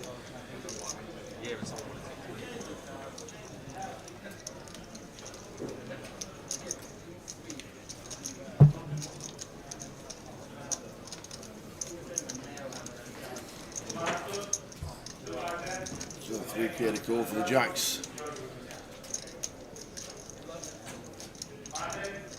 I'm calling with the Jack of Diamonds. I'm calling with the redraw. And indeed he does. 2 pair for David.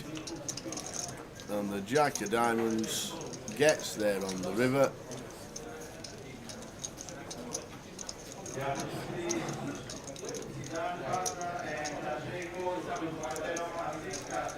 Got a knuckle as Daviday cannot bet this spot.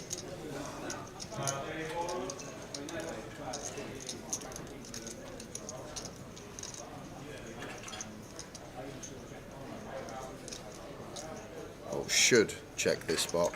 I need to use the word should more in these scenarios, because you never know what's going on in someone's head, but surely Davide here is going to knuckle it over to Faisal, who's then going to get the opportunity to value bet if he pleases. And may not actually value bet this one, because the 10 and 9 of diamonds are on the board. Has our opponent really ever got a hand like 7-8?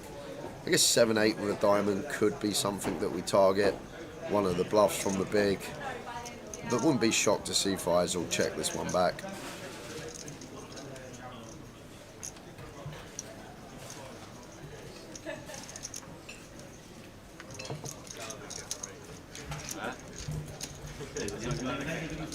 $1993 was the non-race. 1993, 31 years ago, man. Wasn't even born.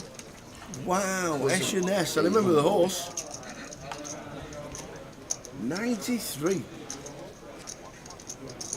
The starter just cocked it up, basically. Did he?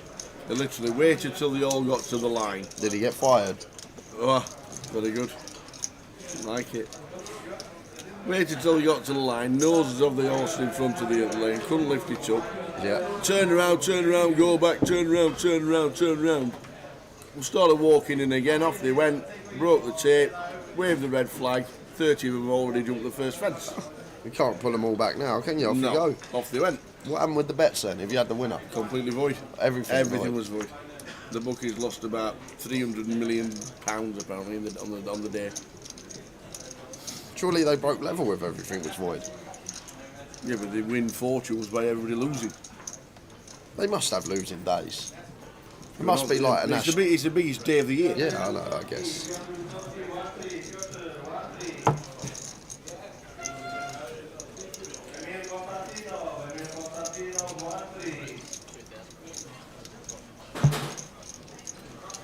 Johnny with the jacks opens to 7. Can get behind this from Chris. This is kind of nice. Johnny been fairly active using this queen jack off. I think it's nice and tidy. Good choice of holding. And good opponent choice as well. As mentioned, JK been fairly active this session. So this seems very good from Chris. Maybe go a bit bigger here if we are being nitpicky. But JK going nowhere. Both options available for JK as well. Could have 4-bet. They're going to play cool. Head to the flop.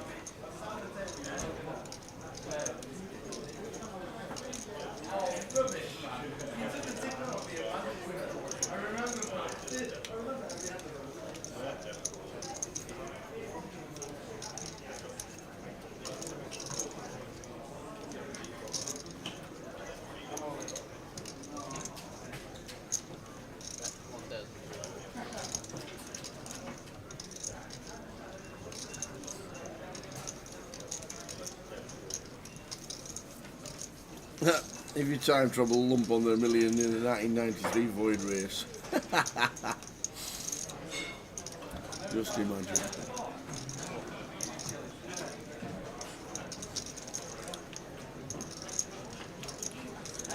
What was that TV programme where they had a time travelling policeman? And there were 2 of them. Time travelling policeman? Yeah, there were 2 of them, and they like came back from the 70s into the 80s. You've got no chance with me. Not really. I think it was Phil Glenister was in it. See, I've never even heard of it. No, not Quantum Leap. That was good. Life on Mars. That's the one, Swifty. It's not David Swifty Bowie's song. Games. Life on Mars. See, that could have been so much better. You time travel from the 70s to the 80s, or the 80s to the 70s, or whatever it was, all the way around. You could have made. It could have forecast every sporting event and what's happening in politics. Yeah, it's not about the sporting event where you'd make your money. It's the markets where you'd make all your money. Oh, of course, yeah. That's like if you know how the markets are going to move. But that programme could have been so much better on just walking past the shop saying, "Oh, he does this. He'll win this one next year." It could have been so much better. Good programme. There you go. Went to the zeros to the 70s after a car accident. That's right. Went from the noughties to the 70s, and they could have predicted everything. It could have been so much better. Yeah, so unfortunate flop for JK. Chris finds his overcard. as the 3-better. He goes for 2 streets. 5 of diamonds, river.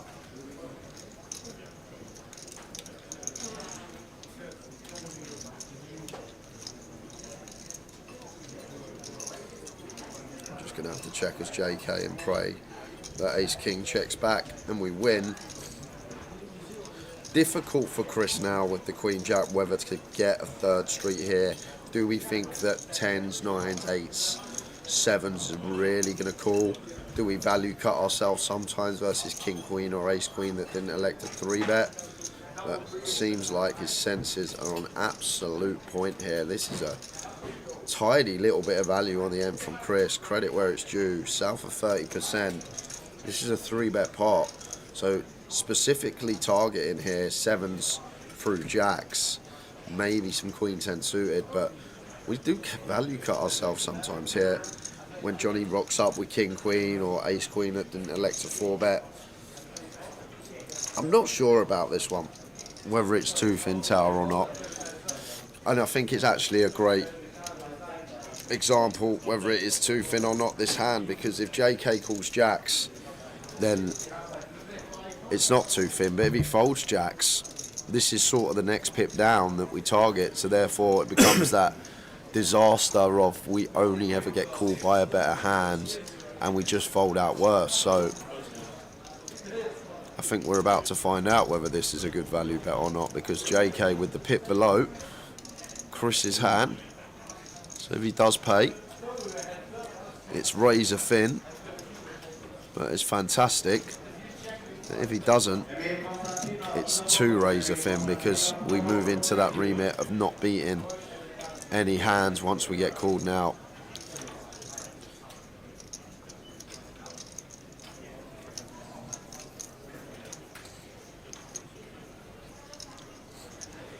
Yeah, so JK folds there, so that's a great example of maybe why we should check that one back as Chris. If jacks isn't calling, there's no hand that we beat that is calling, therefore it's a situation of we get called by better, we fold out worse, so no real merit in value betting if that is the case.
Chris with the ace queen, could be a bit of action. 3-bet from Jake with the kings.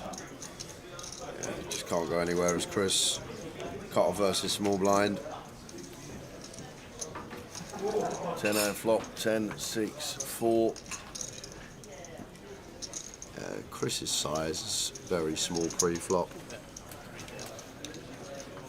It does find the big bet on the 10, 6, 4. Close to 3k. Chris shouldn't be going anywhere. Does stick along for 1. Can still have the best hand in the form of ace queen and some nice looking back doors. Oh, now we're top for Chris. Could be a bit of trouble. Yeah, big trouble. Another 3k here from Jake. And clear call for Chris. And off to the river we shall go. Indeed, indeed.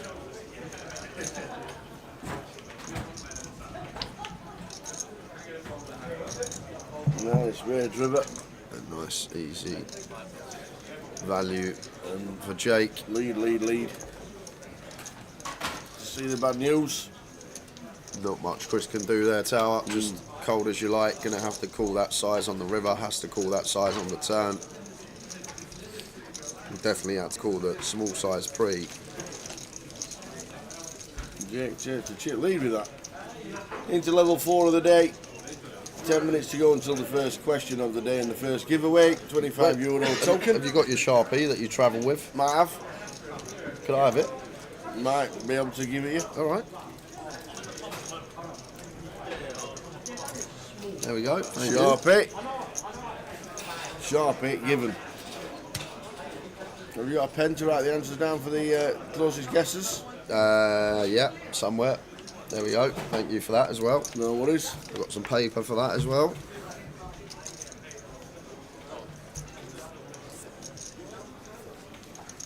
Now Jake's going to read one. He's having 10 minutes. What's happening here? They're all wandering about.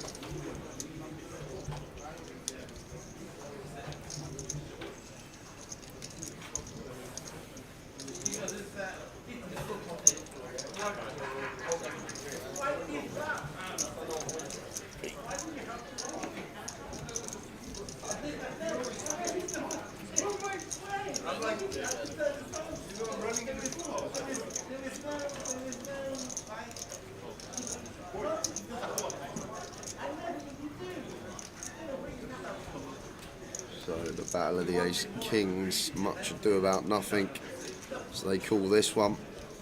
Going to be a 4-bet for JK once he's back on him. It's pretty close, 55. Maybe we could 4-bet send out of position as JK. I think it's still good, but maybe the better option here is to just make this like 4.5k. Still give ourselves room to fold the times that we have a bluff, if we ever do have a bluff.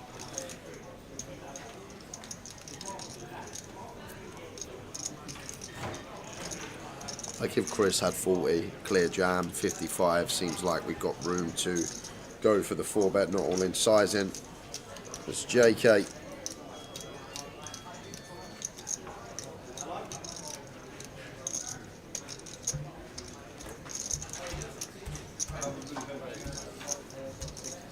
Whoa, that is meat.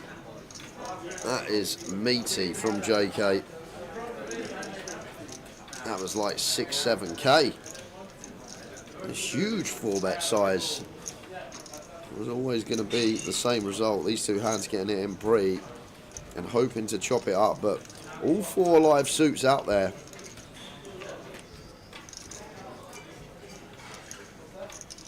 That will seal the deal on the flop. Chop it up.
To Dode, Queen 8 suited in the mix.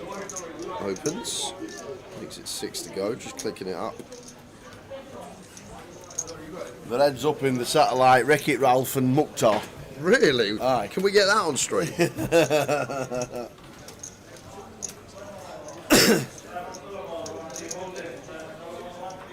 Wreck-It Ralph and Muxar for the last seat in the satellite.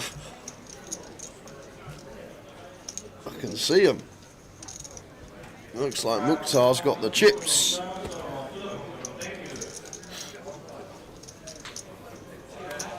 Five minutes time, they're going to be the first giveaway. It's going to be a J Thinks. Woo! That's my best Ric Flair impression. That was the enthusiasm. Brilliant. I don't think Ric Flair was at WrestleMania this year for the first time ever. He must be, what, 80 now? He's pushing mid-70s, yeah. I'm pretty sure he wasn't at WrestleMania this year. WrestleMania next year? What, in the UK? Vegas. Vegas? Yeah, it's the Allegiant Stadium. What, while we're there? No, it's in April. April. It's in April. It's at the Raiders Stadium. Behind the Bellagio. Have you seen it? The stadium? You've not seen the stadium? Is it the one where the UFC was on last No. year? No, not that one. No, that's an indoor arena. That's the T-Mobile. Oh, yeah, T-Mobile Arena. Yeah. The Allegiant Stadium is on the other side of the highway behind the Bellagio. I don't think I've seen it. It's I think it's 75,000 seater stadium, and it's already sold out for 2 days for WrestleMania. Already? Yep. They love it, don't they? They absolutely love it. Yep.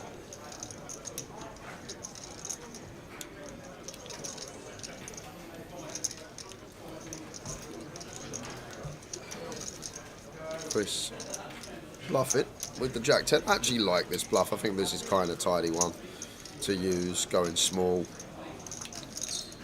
Just try and fold out some ace high stuff, maybe some fives, threes, deuces. Bad news incoming from the raise. Now just going to have to get out of there. I think it's kind of a nice little spot to have a little stab after turn goes check, check. That's Chris.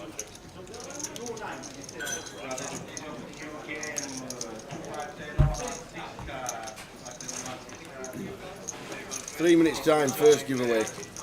Woo. And it's not about Ric Flair. It's not. Damn. No. How many woos has he said in his WWE career? That could be to the power of something, that could be. That would be a lot.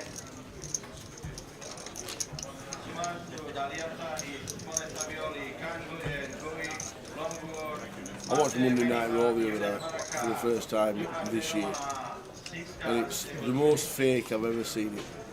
What do you mean it's the most fake you've ever seen? It's always been fake. Yeah, but it used to be really good. It used to have proper storyline. It used to be pretty good. It used to be gruesome sometimes, and it used to be proper wrestling. Now it's just don't spoil my hair, and don't know my makeup splashed and all that. It's just far too fake nowadays. Used to be great.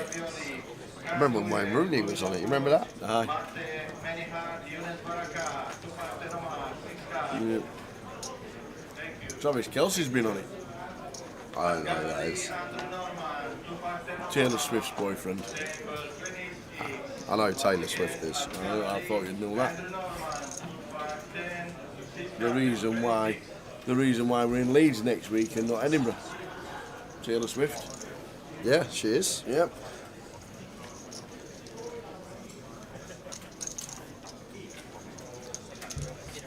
Aaron with ace jack just chooses to defend.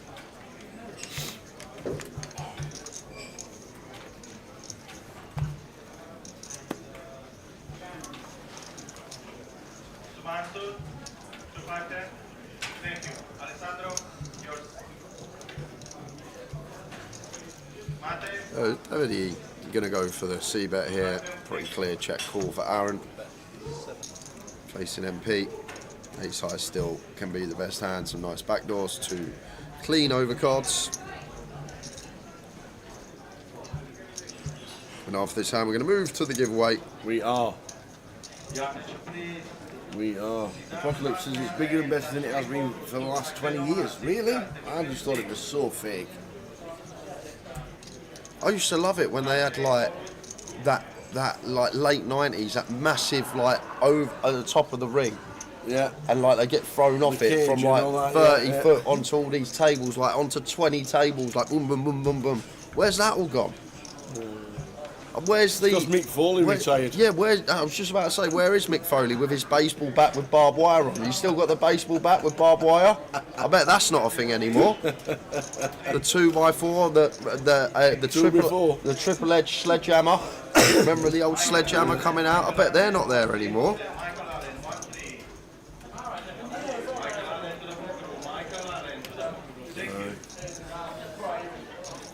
Yo! I saw Jim Duggan, he was great when he was his piece of 2x4. Finley with his ukulele.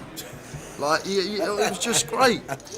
Finley and the Hornswoggle. Yeah, Hornswoggle. There goes check. Aaron going to be good with the ace jack. Right, and come on, let's give away. It's giveaway time, guys. Let's give away somebody's money. I need to run everyone down the rules. There's also a new rule coming in for this one, this weekend specifically. I'll read that at the end. But simple as this, Tal's going to ask me a question. I will write it down. Closest to my answer is going to win themselves a €25 seat. One guess per account. Any multiple guesses, you will be disqualified. Do not guess until I write my answer down.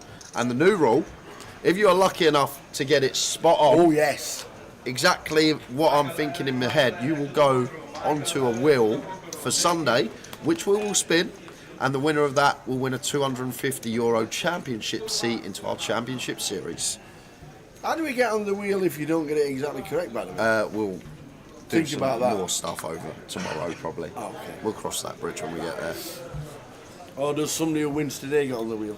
We might, we'll see. But if you get it spot on, you get on the wheel. But right now, this is for a €25 token. So, I just nipped out. Yep. I rang Alice. Did you? Yeah. Alice? I think she's asleep. Do you know but what okay. she said to me? What did she say? She says, I heard you talking earlier on about us shopping in Birmingham. Yep. But what she wants to do now, she wants to go on a worldwide tour and take you to every Primark in the world. But how many Primarks are there? Am I allowed to ask something? Is Primark just UK? No. No, okay, that's all I wanted to know, thank you. No. How many Primarks in the world? I'll tell you, there's 3 in Poland. There's just 3. I'm just telling you. But how many Primarks are there in the world? 10 seconds.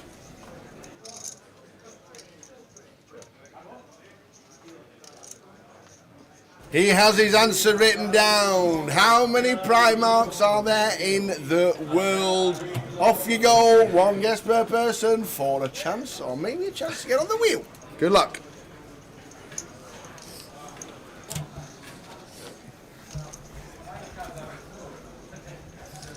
So there we go. How many Primarks are there? Is Alice going to take Jay to on his worldwide trip around? Good luck with that. Imagine you're going home on Monday. He says, Jay, I think what we're going to do is we're going to take a trip to every Primark in the world. Yeah, I'll be taking a trip somewhere far away from wherever we were going. So there we go. The real answer, Tal will probably give out in about 5 minutes time. 5 minutes. 5 minutes until the real answer. But it's closest to Jay's is what you need.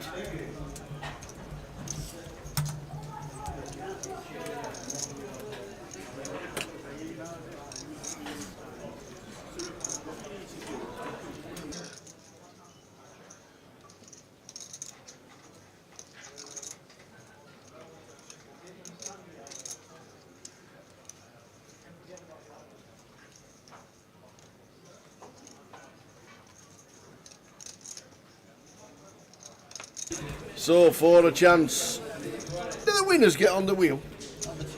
I think they should. You think they should? I do. You think the winner should go on the And wheel? if anybody gets direct, right, I put the name on twice. Yeah? Yeah. Okay, Tal was just finding new rules. Because we've only got, what, we got 10 tokens? Yeah.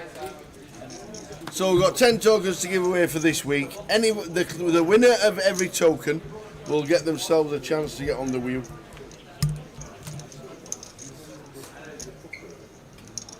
Or maybe we'll do something else. I don't know. I can't think. €250 is a lot to give away. Yeah.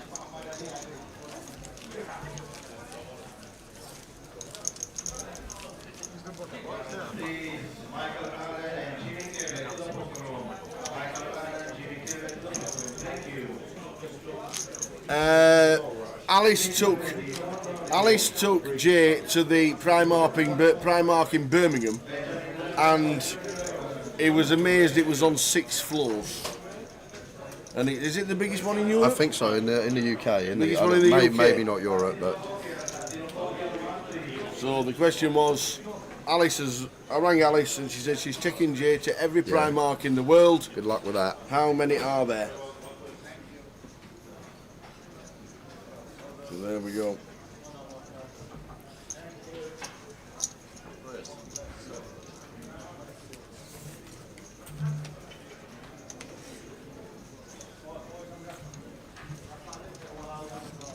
We've got great chances as well, guys, being a day one. Yeah. To get your Not get in. too many in the chat. When is the championship series? So, it starts.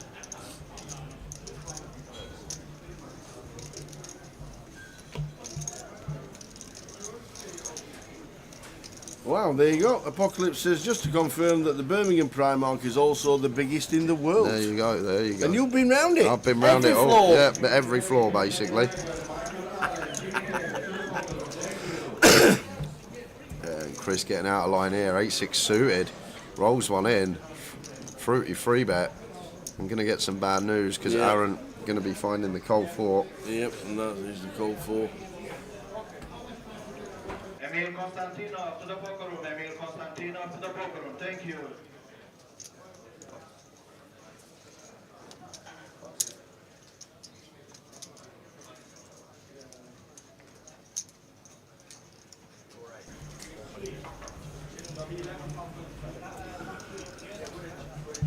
Big Sunday championship events this weekend, so I'm assuming it's on Sunday, the €250 buy-in. So we might have to do the wheel spin early Sunday so that whoever wins can get themselves in. Well, do we think it's on Sunday? We might have to text Tom. Let's send him a message.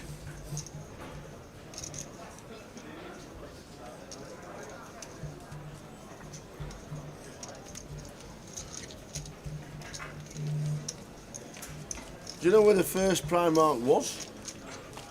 Ever? Got to be America, ain't it? Nope. No? Nope.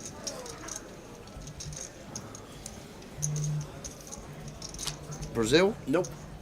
Canada? Nope. UK? Nope. Ireland, according to the chat? Dublin. Dublin? Yep. It's called Pennies, and it's Primark Pennies, and then they dropped the Primark. But it's the first ever one was in Dublin, the Primark Pennies. 5:30 PM on Sunday, so we'll do the wheel spin probably 2-3 PM Sunday. Yeah. You can still get your guess in for this one. Cheers, Razor Kev. How many Primarks are there worldwide? Answer coming up, and then Jay's answer about 3 minutes later.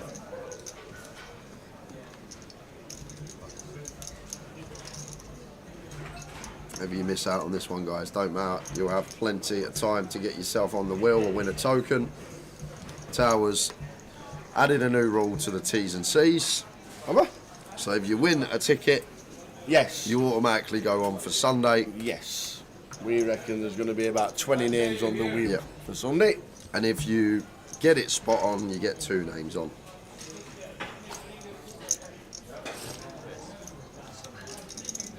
Can the ticket be used for another tournament? I'm in Spain Sunday, unless it can be used in Spain. Cheers, guys. I think you need to email when you get the token. The best thing to do straight away, email. Hold on, I've got the email address somewhere here.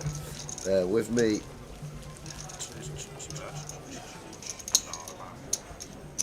Here we go. So you would need to email. Primark is owned by the same company as Mr. Kipling. Is it? Well, there you go. They make very nice cakes. Where's my email gone? Oh, no, I haven't got it. No. could you open up your WhatsApp, please, and go on the live stream chat? I've got a new phone, so all my old chats are deleted. That's why I can't see the email that you send the live. What is it, PK? Live event credit at Grosvenor to send the email if you want. If you've got a token and you want to use some of it and put it towards somewhere. Tickets at grosvenorcasino.com. So once you have the token in your account, that is the email you need to email. Matt Lyon wants to know if I'm still doing the Excel spreadsheet. It worked perfectly last time. Everybody got a tick and a green mark in the last one. I was very proud of myself. So while there is no action, and see if you can get a tell for the last couple of minutes. So, I rang Alice. We're talking about Primark. She says, what I'm thinking of doing is taking a J to every single Primark in the world. But how many Primarks are there? I asked Jay. There are, at this moment in time, 432.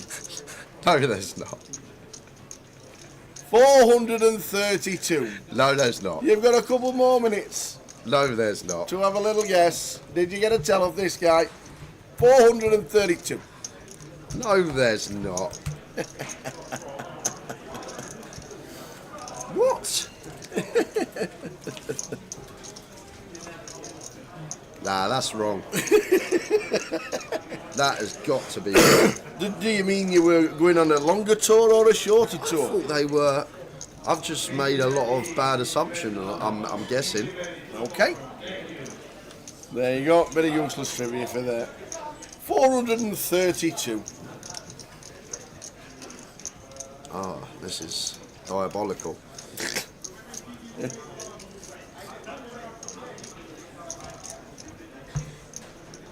You know what? I actually want to go on this tour now to actually count them myself, because there's no way. I'm sure I passed like over 100 just going like to like a town somewhere. Like you go Coventry, Primark, Birmingham, next city over, Primark, Nottingham, Primark. There's Primarks everywhere. London, there's about God knows how many in London.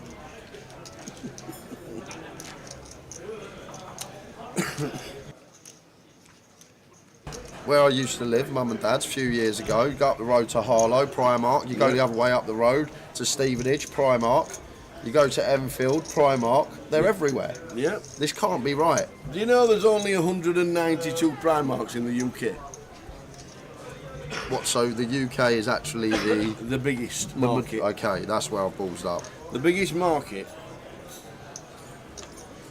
Do you know how many Primarks there are in the United States of America? Which is obviously what you... I'm not telling anybody your answers I'm not going to say, because I don't want to give away any sort of inkling of what I've gone, but... You've got 30 seconds. Straight after this hand, we'll give you Jay's answer.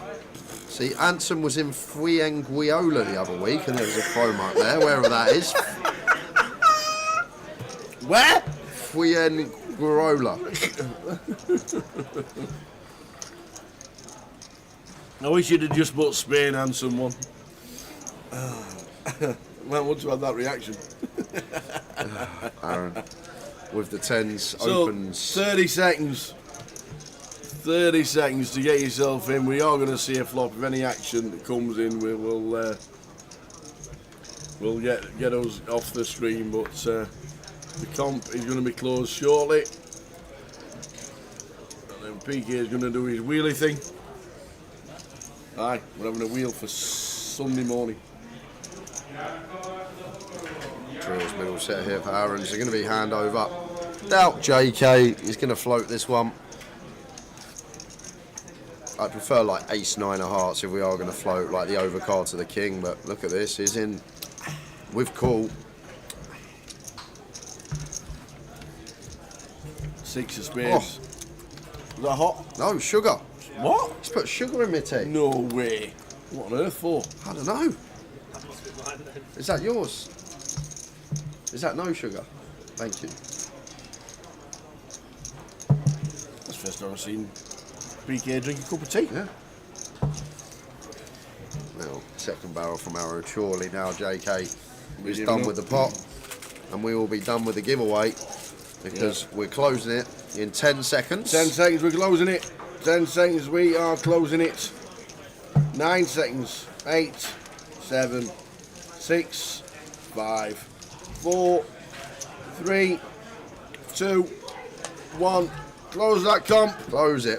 The comp is closed. And no anthem. I've never heard of finger roller either. I've heard of a few places in Spain: Barcelona, Madrid, Marbella, Costa del Sol. They're the places I know in Spain. Okay. Anything else, clueless, unless it's a football team, of course. So there we go. The question was, when Alice takes Jay around every Primark in the world, how many stores will he visit? The correct answer was 432. Jay, how long is your trip? My trip's a bloody long one. But do you know what? I always thought, and I had in my head, that Primark were an American brand. All right, okay. Which is obviously a big factor in my answer, because Yeah. America is bloody massive. Yeah. And whatever town or city you go in the UK, there's a Primark. So You know, yeah. I thought there'd be about 300 odd Primarks in this country. And Okay. I thought America would be like 10x that. Okay. So I thought there'd be like 3,000 in America. There's 21. 300 here, 200 in finger roller, like all like a few in Spain, few in Brazil, like all that stuff. There's but 21 only 21 in America. See, this is the problem when I've got bad information from yourself, thinking Primark was in America and it was an American brand. I'm gonna cock up, and unfortunately, sorry guys. He went millions. 4,250 was the guess. So, who's going on? Who's the first name going on the wheel? The first name, Yeah. going on the wheel, Yeah. guess 4,600, so 350 off, which is a Very nice. fair amount. 350 off. Yeah. Blue says he's 3,050 off. 3,050. I was reading it as 350 as well. Okay, that's fine. And the winner, who gets 4,600 and gets a €25 token and first name on the wheel for Sunday, is Ping Pong Pete. Ping Pong Pete. Ping Pong Pete. Ding ding ding. Good old Ping Pong. Well done to the Ping Pong Pete. So I need one thing from you, Ping Pong, and that is your alias. And you will also need to be tuned in on Sunday to claim your prize. You have to be involved on Sunday because the prize will go to somebody else if you get pulled out to win. Yep, so And don't claim. you have to be here on Sunday. We're going to do the wheel spin between 1 and 2 o'clock, we'll say. Yep. So make sure you're tuned in on Sunday if you want to win that €250 token. But right now, just your alias for the 25. HBS 4,688 is further away than 4,600. Because Jay gets 4,250. Yeah, and Ping Pong Pete put 4,600. Unlucky Alex Marr, 4,688 he put. Alex. But this is the thing, like you have ideas in your head, you have information in your head that may not be factually correct. And I always thought Primark was an American brand. Yeah.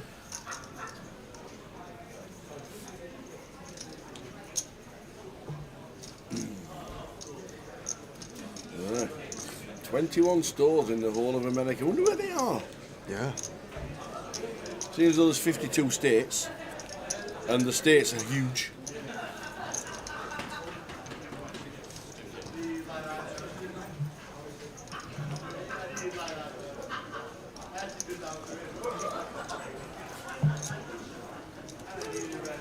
Cheers, Ping Pong Pete. So make sure you're tuned in Sunday between 1 and 2 o'clock. There's going to be a wheel spin for a chance for yourself to win a championship main event ticket. That starts Sunday at 5:30 p.m. But you need to be tuned into the stream between 1 and 2 Sunday, because that is when we will be spinning the wheel. Yes. There's one in Plymouth, says Scott. There's one everywhere. There's not. I'm sorry, Tal, but I think Google's giving you some misinformation.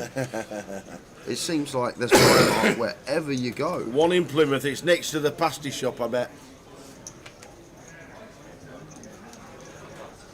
I bet it's next to the pasty shop. It has to be.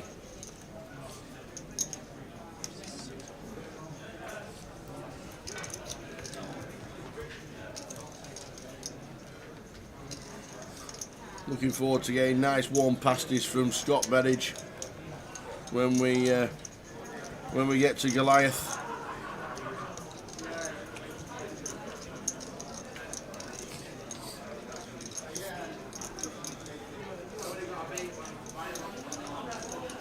20 minutes to go until the end of this session and the 40-minute dinner break.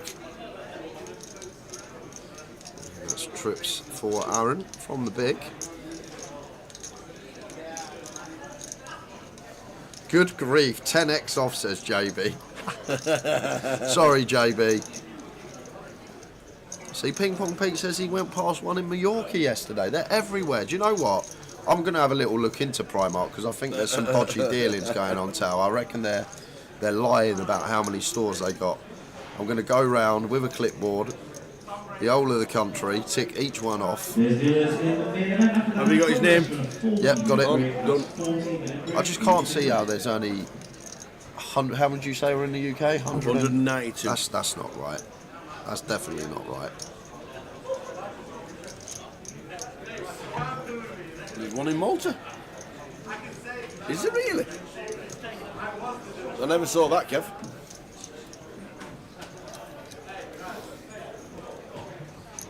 Never saw that. Went to Valletta. Valletta's beautiful, by the way. I want to go back to Malta just to go to Valletta for a few days. I love the mint and chocolate one, so nice. The mint and chocolate, best one. But it goes so quick, like you have the old slab and you eat it all at once, don't you? It goes down like a treat, that Viennetta.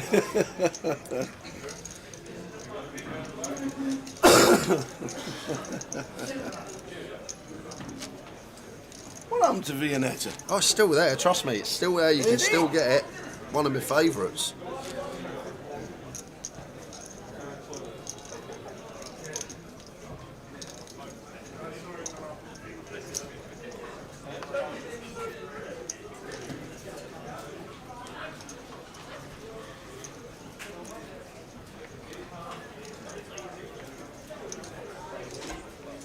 Scott got caught watching poker yesterday. The wife phoned him on her way home. She asked me if I'm watching poker. I said no.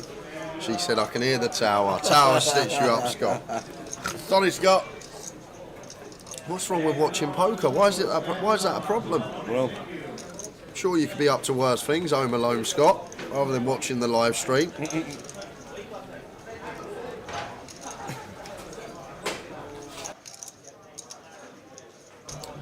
20 minutes to go until the end of the session. And then a 40-minute break.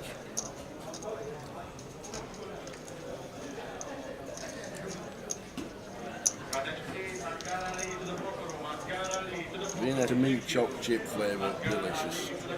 Where's the one in Malta, Kev? Is it where we were, in St Julian's? You've got to be thinking it's going to be in the capital city.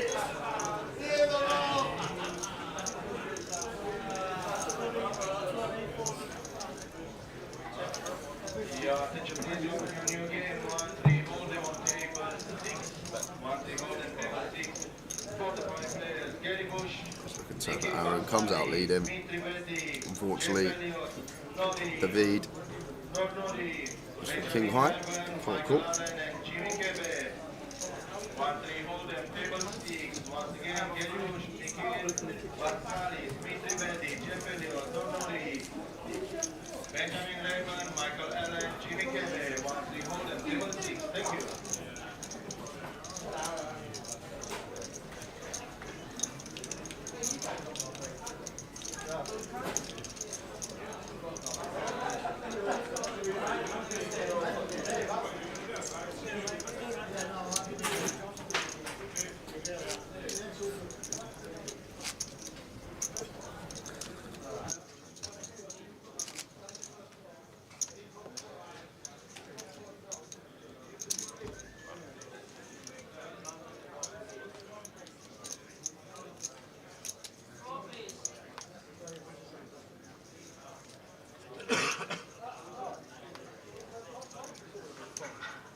Minutes left of the session, slow and steady as always these day ones until we get towards the back end.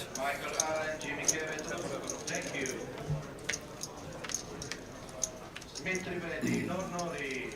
8-9 king, flop 2 spades. You and me nothing of it. Benjamin Reva, to the poker room, Any thank you. bet from Johnny is good enough. Blind or blind. Tassino Poker, 1-3.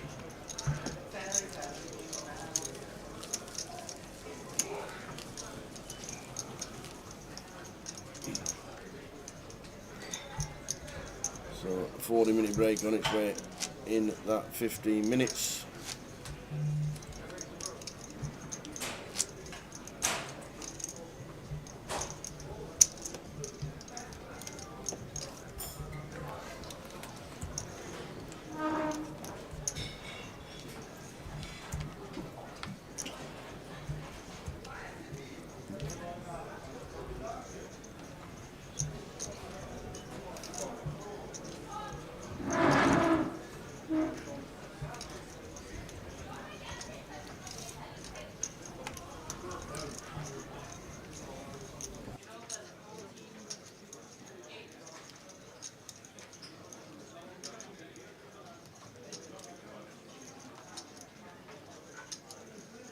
Smith Rivedi, Benjamin Reva, Johnny Michael Kelly. Allen, Jimmy Kevin, to the poker room, thank you.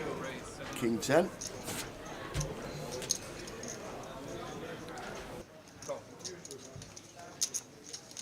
Heads up.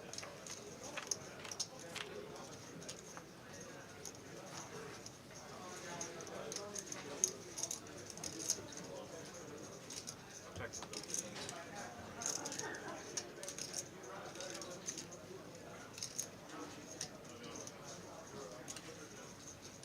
Net 5 4.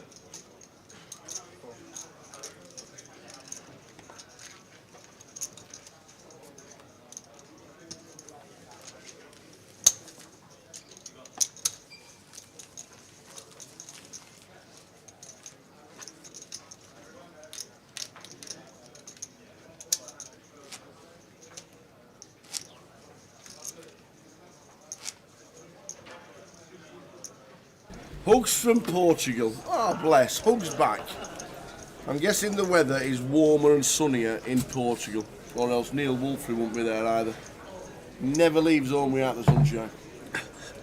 He doesn't, does he? He's always Never. in Portugal, Neil. Never leaves home without the sunshine. We never get a chance to go and see him. Shocker. Hope you're well in Portugal. Which part of Portugal? Are you on the coast? Are you in the sunshine? Are you drinking sangria while you're watching the live stream?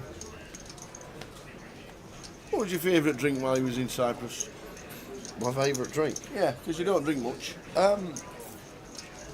Did you have a mocktail? No, I didn't like no real alcohol. So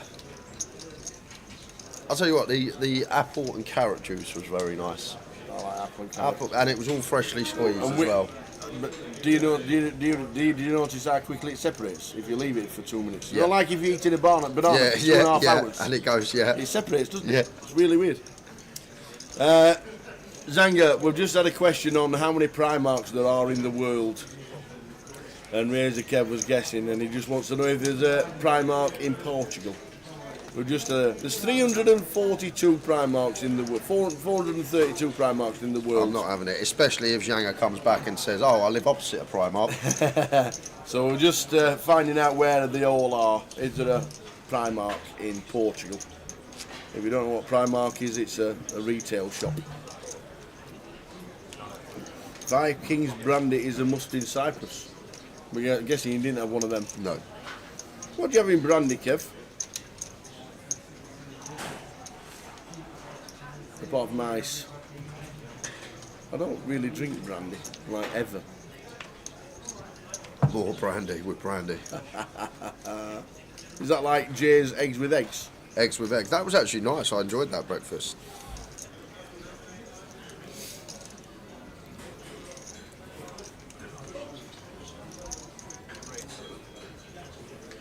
And Queen 8 suited for Aaron. Last 10 minutes of the sesh. And could see 3-bet here from JK.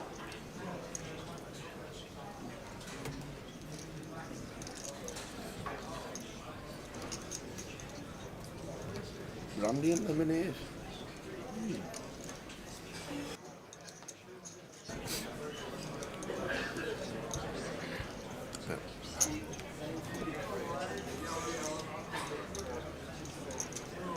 So Aaron coming along.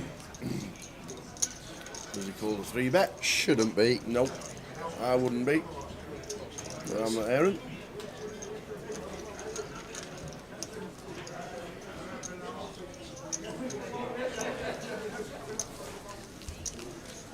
Looks a bit pricey in Cyprus.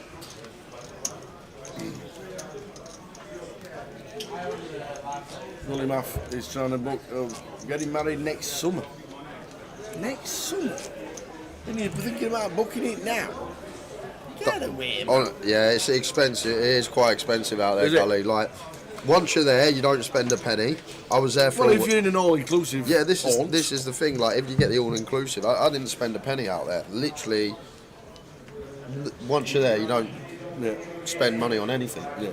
You can go to different like places. There's menus. You order off the menu. They bring the food out. You got room service. They top up the minibar all the time. You got a buffet almost constantly. And that's why it's so expensive, I'm guessing, because once you're there, you don't spend a penny. Even if you try and spend money, you can't.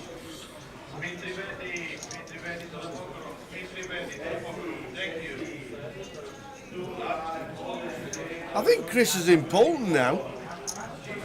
Kev, I think the Greek restaurant closed, and I think he's actually working in Poulton. I think that's right. Chris Michael.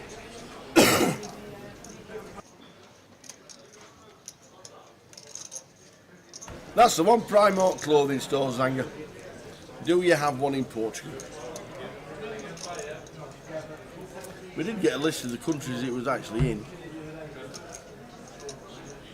Ireland, United Kingdom, Spain, the Netherlands, Portugal. Ah, there is one in Portugal. Portugal, Germany, Belgium, Austria, France and Italy, the United States, Slovenia, Poland, the Czech Republic, Romania, Hungary and Slovakia. You know what, I'd hate it if I went to Prague and saw Primark. Why?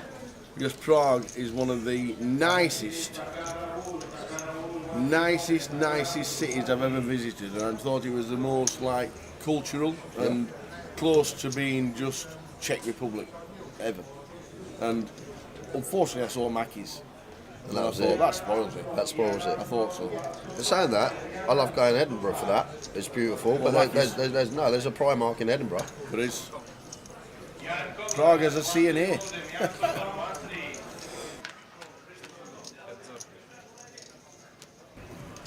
There we go. Yeah, but I'm not sure if it's Chris's restaurant anymore. I don't know if he's working for somebody now rather than working for himself. I'm not too sure, but I think that's right. I'll send him a message. My mate, Chris Michael.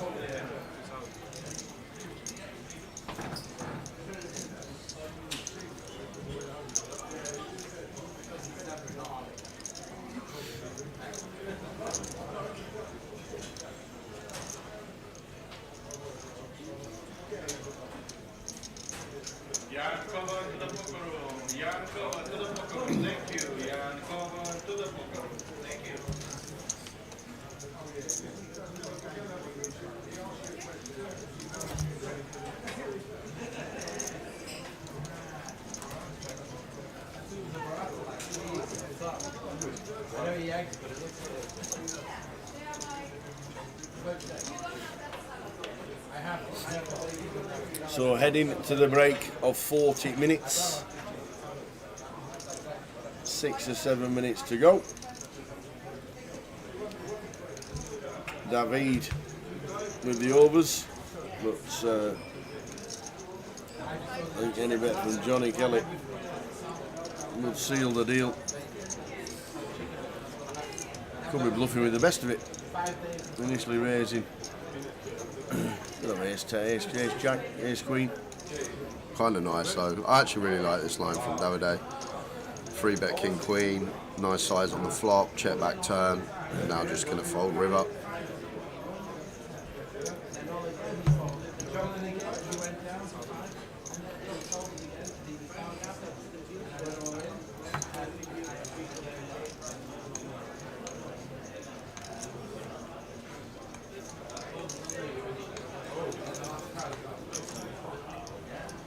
40-minute dinner 20 break, past. so 20 past. 20 past 5, we'll be back.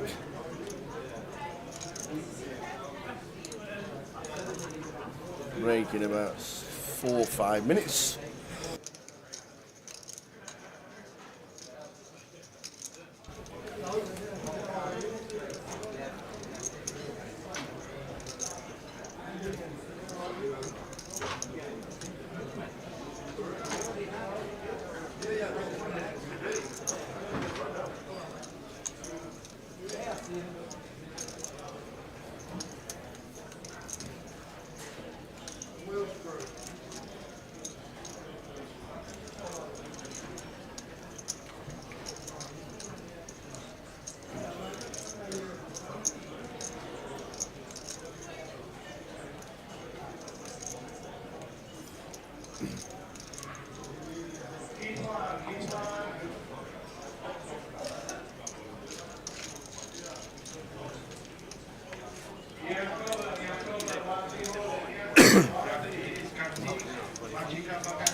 So just get out of the way. Johnny collecting a few more. And you are not. And you are not.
Here we go. Aces Cool versus little Ace alert. King suited. And Chris opting to just flat here. Don't mind it. Keep some bluffs in.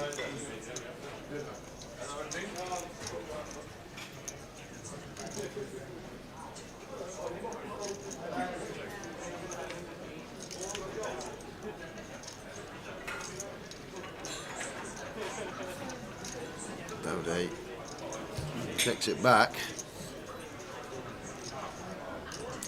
Chris may check again here, thinking that Davide has like 2 overcards that wants to catch a piece.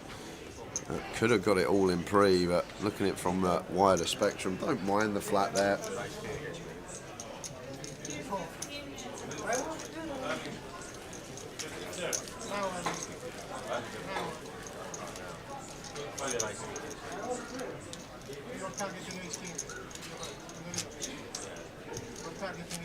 Well, no, I was probably going to default.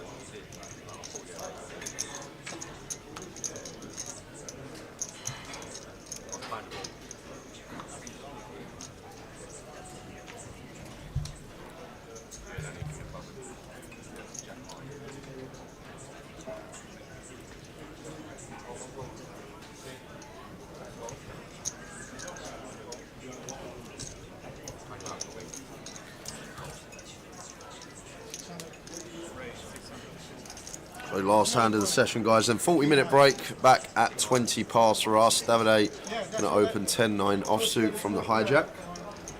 Maybe 8, and then with 8 you win. I was never calling. Chris should be getting out the way with the ace-6 off. Aaron, king deuce suited in the small. Looks like he's going to have a dabble.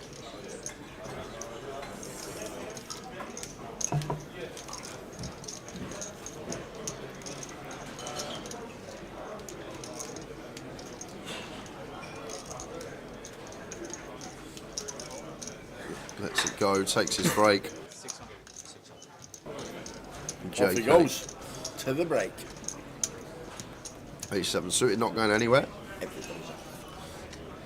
There's dealers in the main event after the hand of progress. You're on a 40-minute break. That's 40-minute break. Last hand of the sesh, 40-minute break.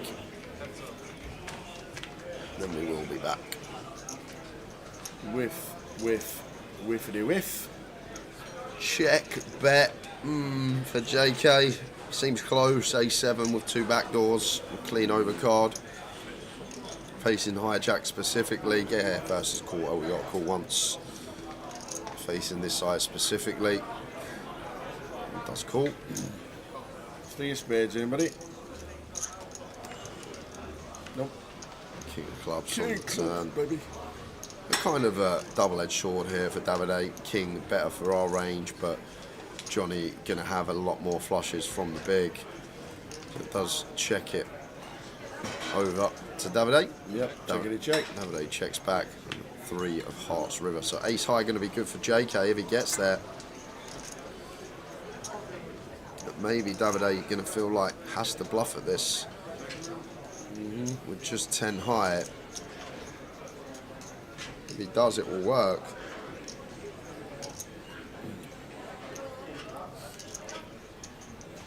No, he gives it up. 10 eyes, no good, he says. Johnny Kelly, A7. See ya in 40.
Come on.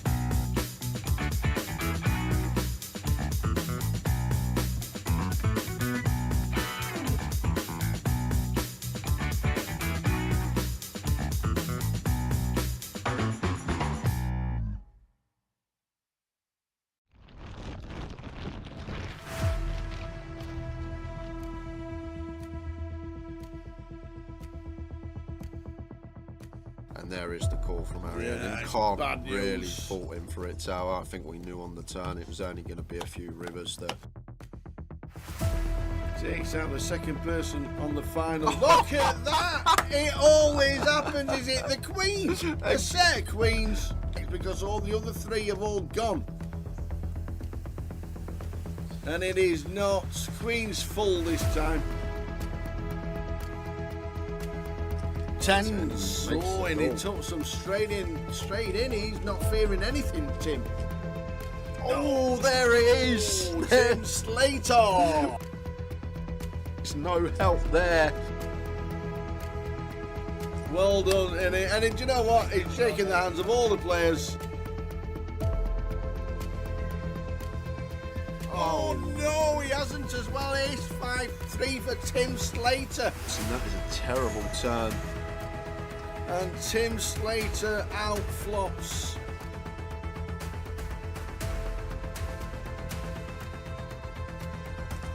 Not the start we wanted.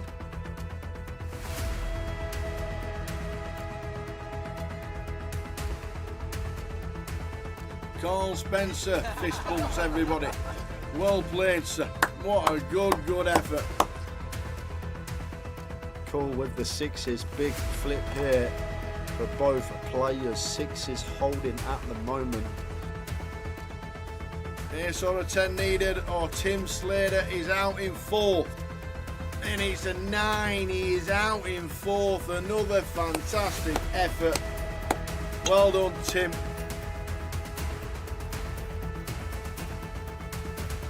Oh, that is not good. He's dead on the flop.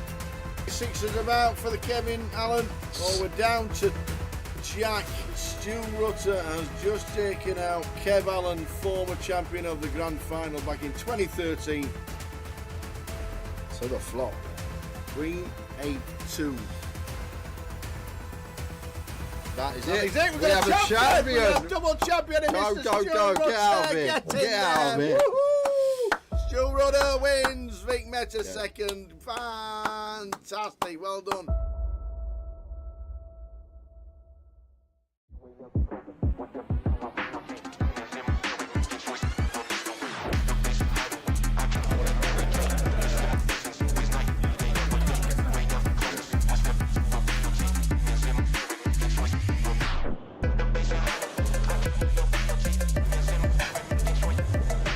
Now I don't want to see a jack or a 6. Oh!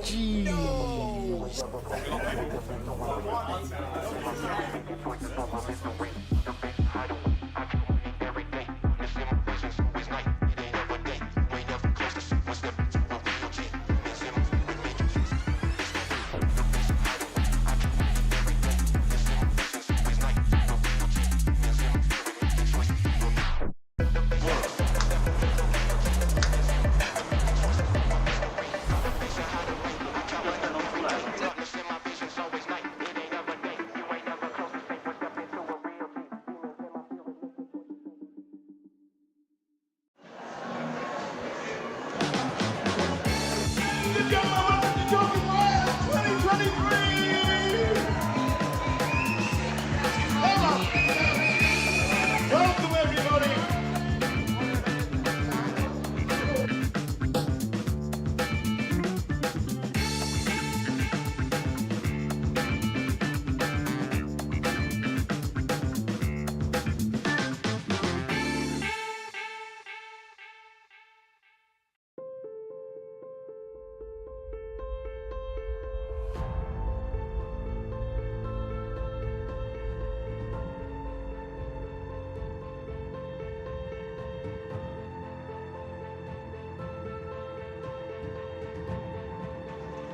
Good luck, everyone. Dealers.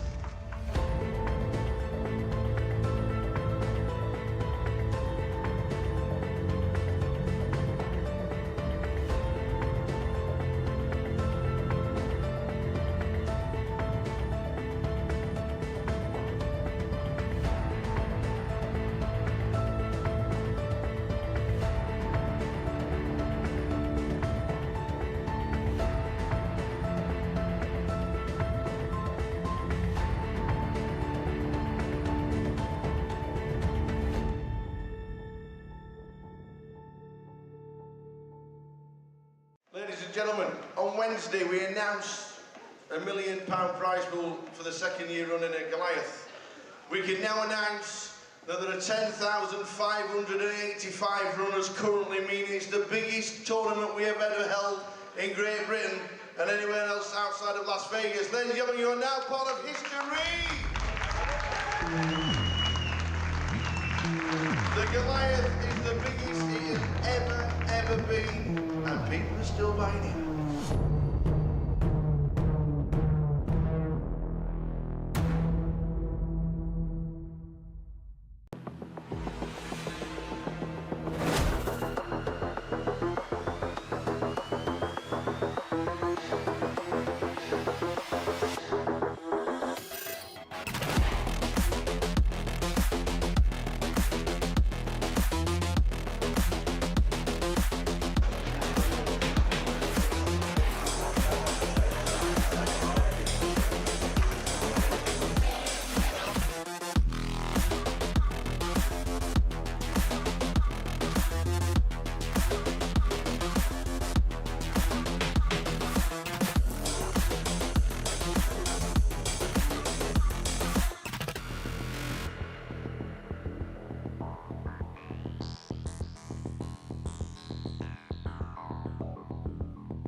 Ace, kings and clubs and queens fall on the end.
There's the shout in the stream. There is the shout in the stream. Let's go, he says.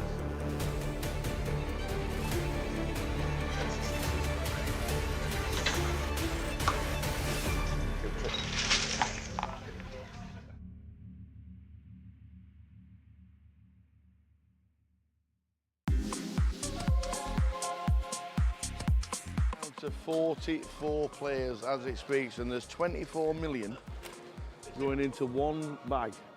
Alex, what an unbelievable day you must have had. It was unreal. I started as a short stack and now I'm just leader. Yeah. So I'll take it. Yeah. Jay said you were short. How short were you? I had 125k to start the day. Yeah. What did you do with the bubble? Did you just sit and wait, or did you just start? Yeah, I was short on the bubble, to be fair. Yeah. And you just sat and waited until the money went? Pretty much. I still took some spots, but yeah, after the money went, just couldn't lose a hand. Could you believe when we were on the bubble, 21 all in and calls in 2 hands? I can't believe it. Yeah. It's a huge amount of chips. What's the table been like in the last hour or so? Yeah, all right, to be fair. I had a lot of big hands, so that helps. So for me, it's been all right. Yeah. Sure. Well, we think you're chip leader. That'd be nice. We're pretty sure you are chip leader, but every credit for making day 3 of the biggest Goliath Thanks ever. a lot. Fingers crossed for tomorrow. Hopefully it goes well. Keep it going. Nice Cheers, one. mate. Alex Todd, a lot of chips. He has, I got and amount of chips that you want for day 3. We'll just have a quick word with Paul Murphy, Goliath. Day 3 tomorrow. Yep. We just bagged up how many? 19,025,000. Big stack, nice stack. How's the day been? It's been good. Been getting nice cards. Yeah. Making good plays, so I've been happy. Yeah. Mixing it up. It's a lot of players. A lot of people just say recreational players. It's just you're just taking flips a lot of the time, and you're just playing totally different. How have you found your tables today? I've been on about 5 different tables. I've been moved around a lot. Yeah. Each has been completely different. But I think the key's been adjusting to the players. Can you instantly spot somebody who just wants to cash to somebody who's a tour reg or something like that? Yeah, I can, especially when they say at the table, I'm just folding the last 10 minutes. That's always what you need. You can manipulate that. But 19 mil coming back to tomorrow. Biggest Goliath we've ever had. Yep. We're down to 44. And then tomorrow we're going to crown a champion. We can dream, can't we? We can dream. We can dream. Hopefully final table. Paul, many congratulations. 19 million. That is just about it from the day's full chip counts up on the website very soon. But what an amazing day. We have had 1,125 runners. We got in the money instantly. 21 all-in and calls for 2 in 2 hands to burst the bubble. We burst the bubble, and then they've gone down and down, and we're finished day 2 with 44 runners. Tomorrow, we are going to crown a champion of the biggest Goliath ever. But who is it going to be? Join us tomorrow.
come on.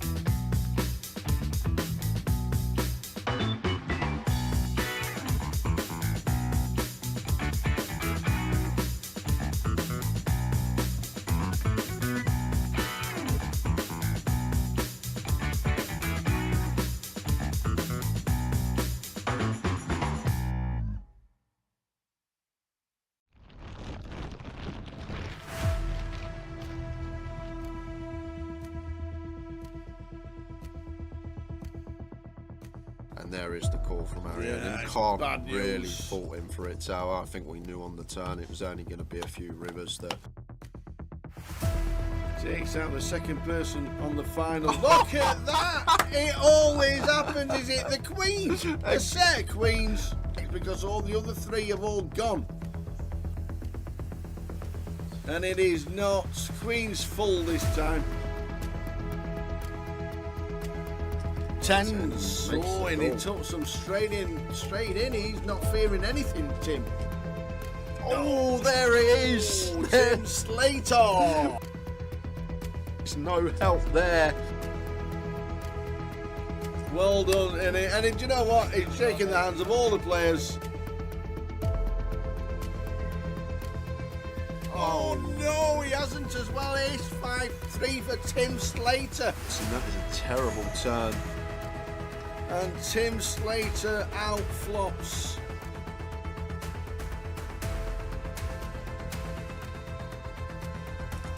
Not the start we wanted.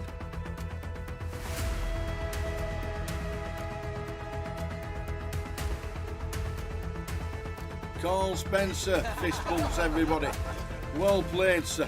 What a good effort. Cool with the sixes. Big flip here for both players. Sixes holding at the moment.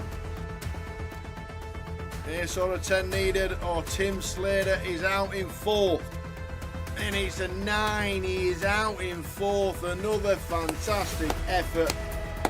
Well done, Tim.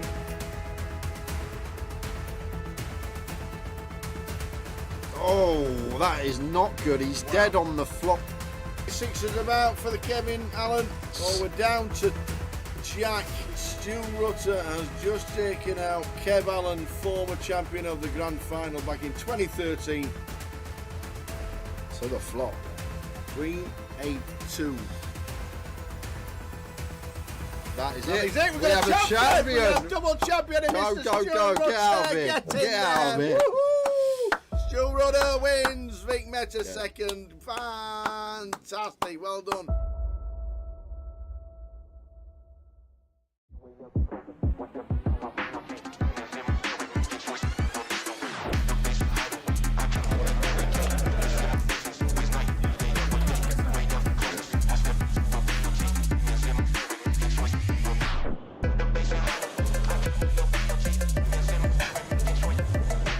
Now I don't want to see a jack or a 6. Oh! Jeez.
luck, everyone. Dealers.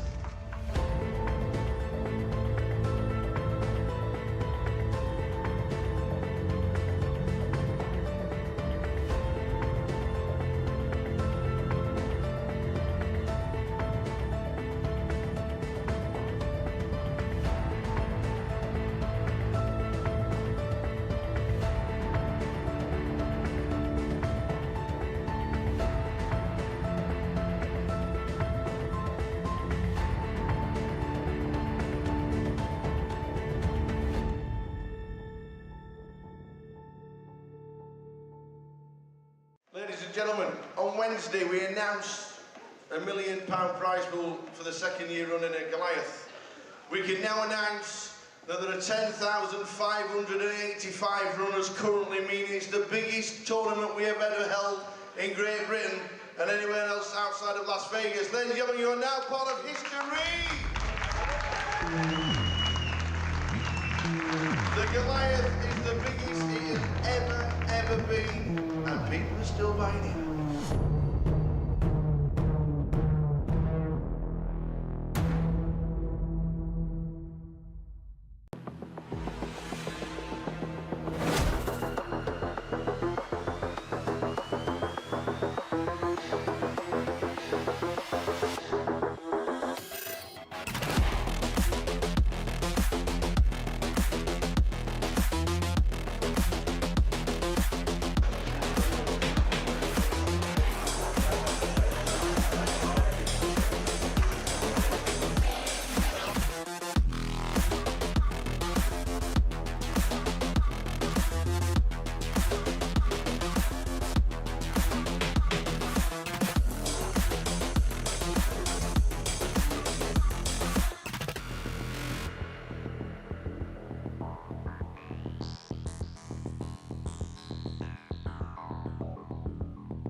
Ace, kings and clubs and queens fall on the end.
There's the shout in the stream.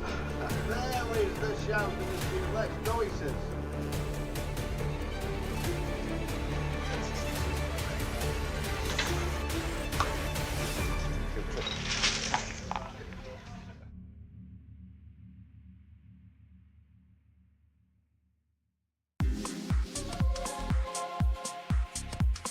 To 44 players as it speaks, and there's 24 million going into one bag. Alex, what an unbelievable day you must have had. It was unreal. I started as a short stack and now I'm just leader. Yeah. I'll take it. Yeah. Jay said you were short. How short were you? I had 125k to start the day. Yeah. What did you do with the bubble? Did you just sit and wait, or did you just start? Yeah, I was short on the bubble, to be fair. Yeah. And you just sat and waited until the money went? Pretty much. I still took some spots, but yeah, after the money went, just couldn't lose a hand. Could you believe when we were on the bubble, 21 all in and calls in 2 hands? I can't believe it. Yeah. It's a huge amount of chips. What's the table been like in the last hour or so? Yeah, all right, to be fair. I had a lot of big hands, so that helps. So for me, it's been all right. Yeah. Well, we think you're chip leader. That'd be nice. We're pretty sure you are chip leader, but every credit for making day 3 of the biggest Goliath Thanks ever. a lot. Fingers crossed for tomorrow. Hopefully it goes well. Keep it going. Nice Cheers, one. man. Alex Todd, a lot of chips. He has got an amount of chips that you want for day 3. We'll just have a quick word with Paul Murphy, Goliath. Day 3 tomorrow. Yep. We're just bagged up how many? 19,025,000. Big stack. Nice stack. How's the day been? It's been good. Been getting nice cards. Yeah. Making good plays, so I've been happy. Yeah. Mixing it up. It's a lot of players. A lot of people just say recreational players. It's just you're just taking flips a lot of the time, and you're just playing totally different. How have you found your tables today? I've been on about 5 different Have you? tables. I've been moved around a lot. Yeah. Each has been completely different. But I think the key's been adjusting to the players. Can you instantly spot somebody who just wants to cash to somebody who's a tour reg or something like that? Yeah, I can, especially when they say at the table, I'm just folding the last 10 minutes. That's always what you need. You can manipulate that. But 19 mil coming back to tomorrow. Biggest Goliath we've ever had. Yep. We're down to 44, and then tomorrow we're going to crown a champion. We can dream, can't we? We can dream. We can dream. Hopefully final table. Paul, many congratulations. 19 million. That is just about it from the day's full chip counts up on the website very soon. But what an amazing day. We have had 1,125 runners. We got in the money instantly.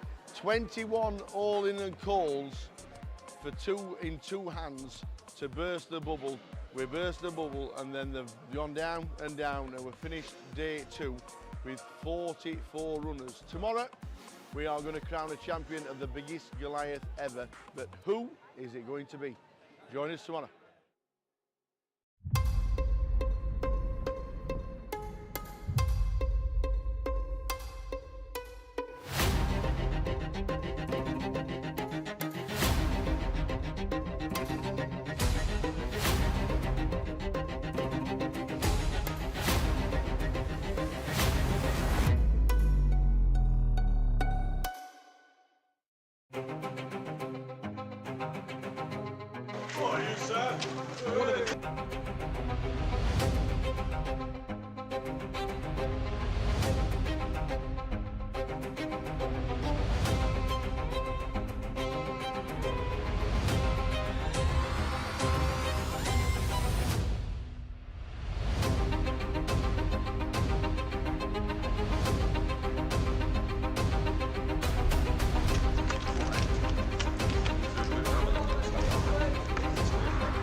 on.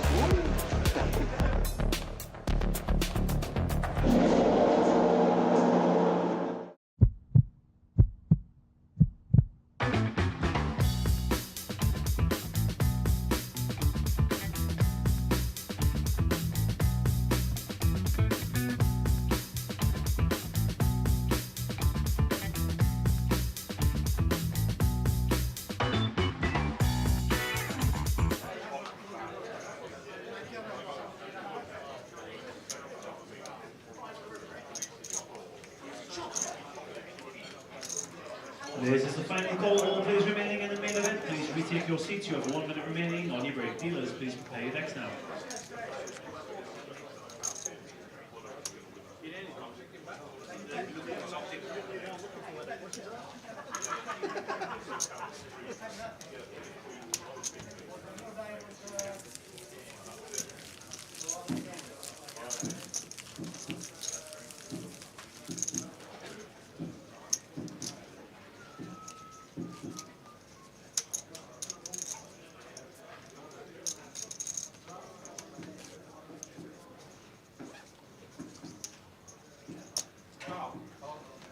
Oh, thanks. Thank you. A lot, yeah? Have a good time.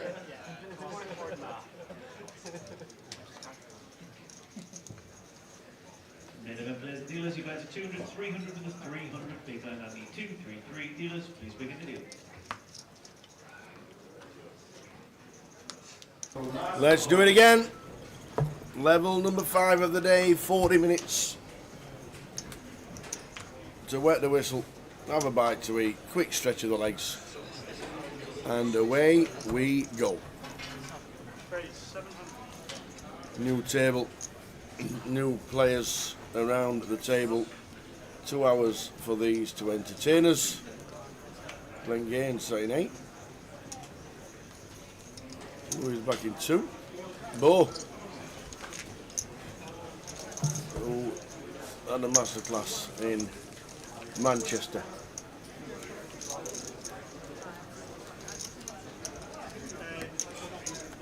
And Joe Lamming back in seat number 7. Thinking of Joe, congrats and good luck to Stevie Watts on finishing his treatment, and get some results in a few weeks. Hopefully see him back at the tables very soon. If you're watching Stevie while you're resting up, all thinking about you.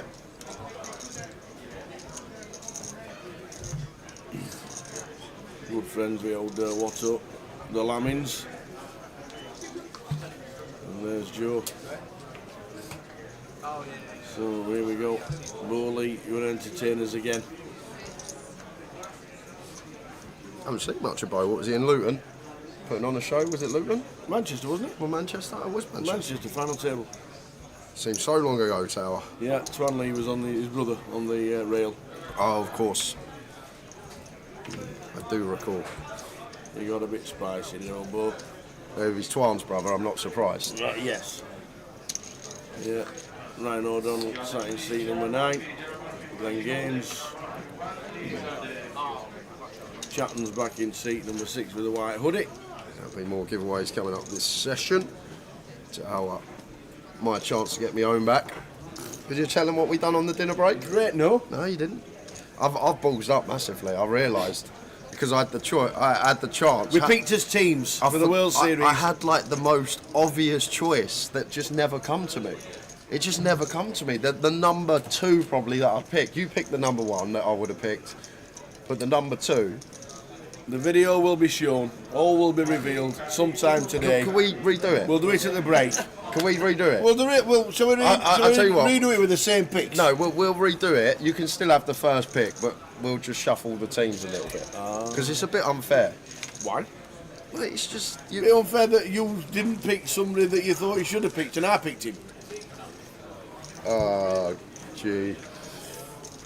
We need a forfeit, ladies and gentlemen, before we leave London, because the World Series will start next week. No dressing up, no singing, no any Arsenal memorabilia stuff. I've I've got a video on my phone of you doing karaoke Yeah, with but- us the first time. It got stuck in your hand. I'm not going to be 12 vodka and lemonades deep at the Goliath Hotel. That's the difference. Great picks in. I think they were good. I think 2 good teams. That's all we can say. 2 good teams. All will be revealed as we send up the video probably at the next break. I've already lost.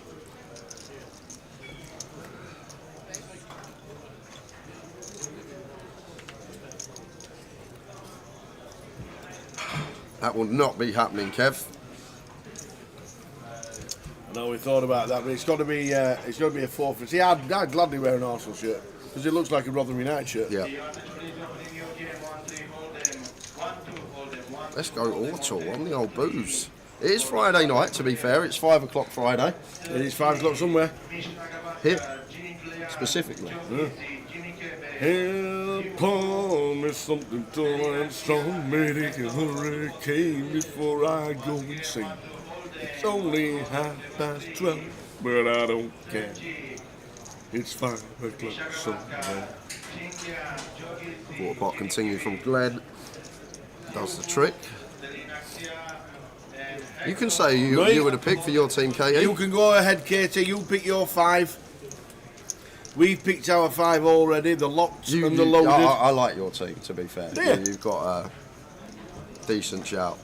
2 in there that just bypassed me for some reason. I mean, I'm amazed. And I don't know how one bypassed me because I was playing darts with him for 2 hours last year in Vegas. And he's got the worst darts throw you'll ever see. What, Luke Littler? Luke Littler. Another 9-darter for the Littler yesterday. Yeah, just another one. In the final. As you do. No, it was 5k. We picked 5. And to be fair, my B team would have been good as well. Yeah, your B team would have done all right. I had loads of names on my list. We'll get the video up for the next break and then we'll talk about it afterwards. But we are going to have to look for a forfeit. Like something like plunge tank or something. I'm happy with that. Get everyone to line up, throw tennis balls at the target if they hit the target. What, you? Well, I've got, do you know what? You would not believe this. I am one of the meanest coconut shy players you will ever. You think I'm joking, you can laugh. But my accuracy, no, honestly, my accuracy of throwing things, like circular things, is insanely good. Like, very, very good. Wow. Okay. I'm very good at like throwing a ball and trying to get it in a bucket and all that type of stuff. So yeah, we'll do a dunk tank.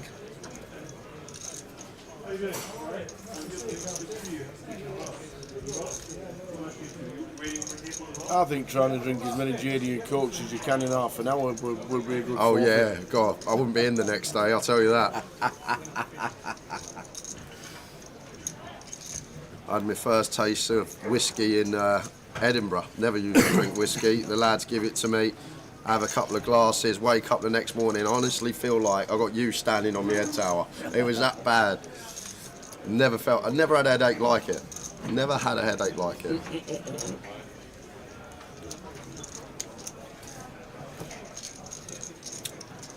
Circular gully, has to be 2D. 2D cutouts.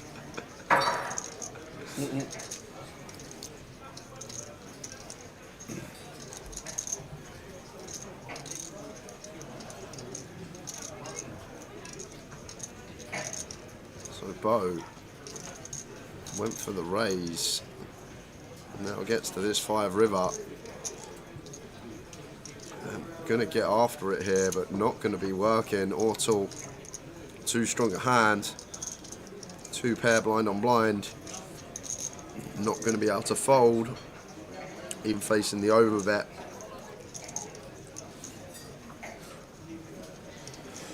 Excuse me.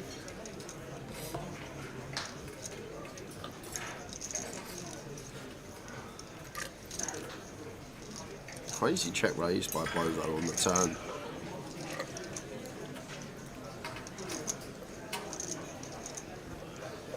Like, just the reason we can't fold this 8-9. We beat some value, lots of bluffs bricked out. Yeah, makes a good call. Well played, Auto. Up to 40k.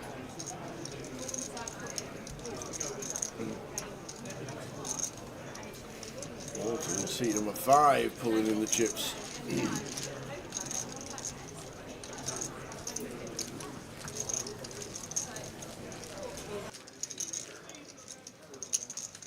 It's alright, I like to pick my own forfeit, Kev. That's how it should be.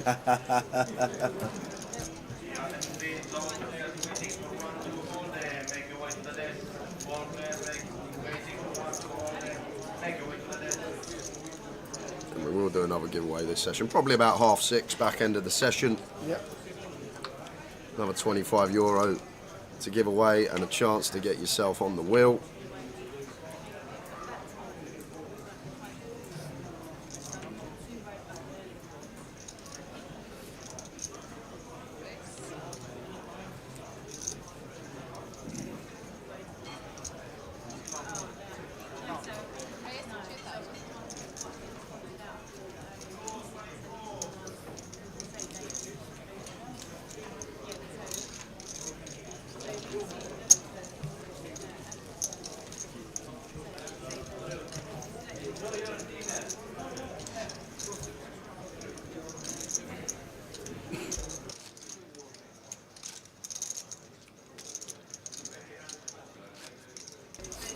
Good to see Joe Lamming, chip leader.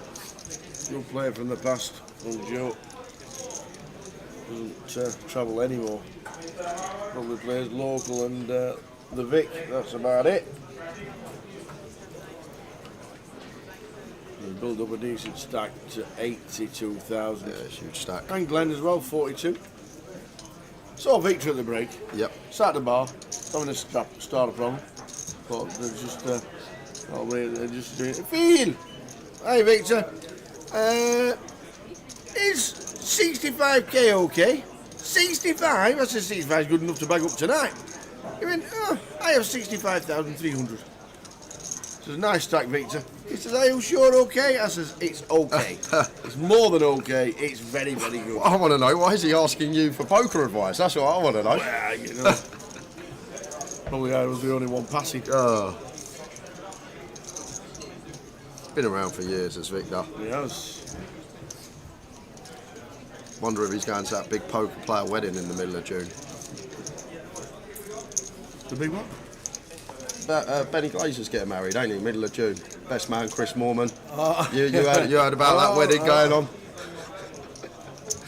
Few other local British players will be there. Ah, see. I'd love it if that was the case. Tower's whole team just aren't there. None of them turned up for the series. It would be brilliant. Thanks, pal. It would be great. It would be great. Because I wouldn't have a sweat then.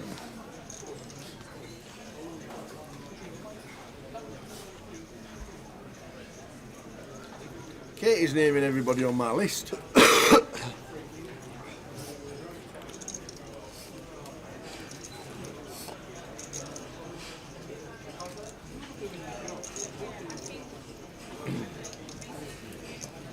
Tell you one person I didn't pick and was on my list. Go on. And I think it's going to have a good series if he goes out there and obviously plays. It's Chris Brammer. Brammer, yeah, that was a good one. I saw your list. Your list was actually very nice. Brammer's a good shout. He was on my list, was Brammer. He was chip leader day one of the WSOP main last year, wasn't he? Had heaps. That's a good point. Is it just WSOP events or just WSOP? Yeah. So if they're playing the win and they win it and they win, it's like unlucky. It's like playing it at Asmus. No, I didn't know that. Yes, I thought you did. Here we go. I thought it was every tournament in Here Vegas over we the go. summer. If you get a $40 cash at South Point, it goes on. I'd have picked myself. Well, nah. Because there's the win. People play more at the win these days. Well, that's the chance we have to take. That's the chance we've got to take. If they bust the bracelet event, they're off to the win. It's going to have to be a soft forfeit. One thing that I'm not dressing up. I'll tell you that right now. No dressing up? No dressing up.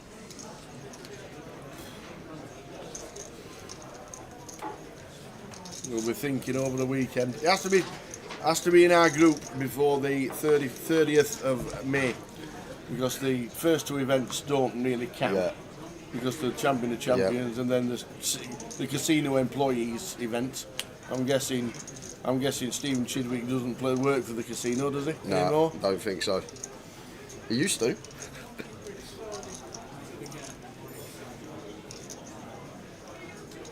There are tons of names when you think about it and sit down and think, well, he's got a chance. He's got a chance. Everyone that's good has a chance. It's just how the variance does when you're out there. If you catch that purple patch, you got more than a chance if you're good.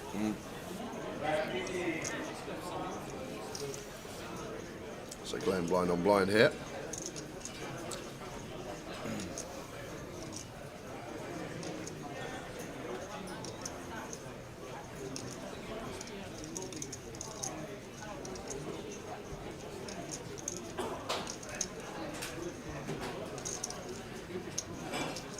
Just waiting for action to catch up. Looks like Ryan in the big blind. It's going to go for 3-bet here. Not sure at stack depth, but if we are like 30 odd effective, pretty clear jam for Glenn, blind on blind. But we're not, we're 50 effective. Even still, could be room to get aggro as Glenn, depends on what he thinks of Ryan, but he's just going to play cool, heading to the flop. And Glenn out flopping Ryan.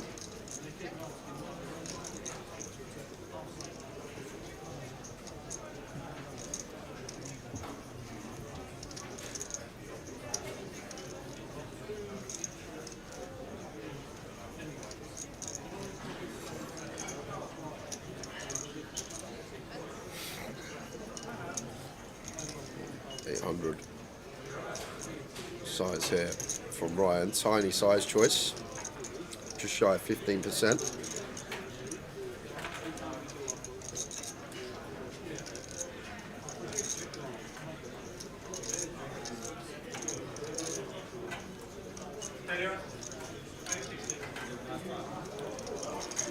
Both options available for Glenn here.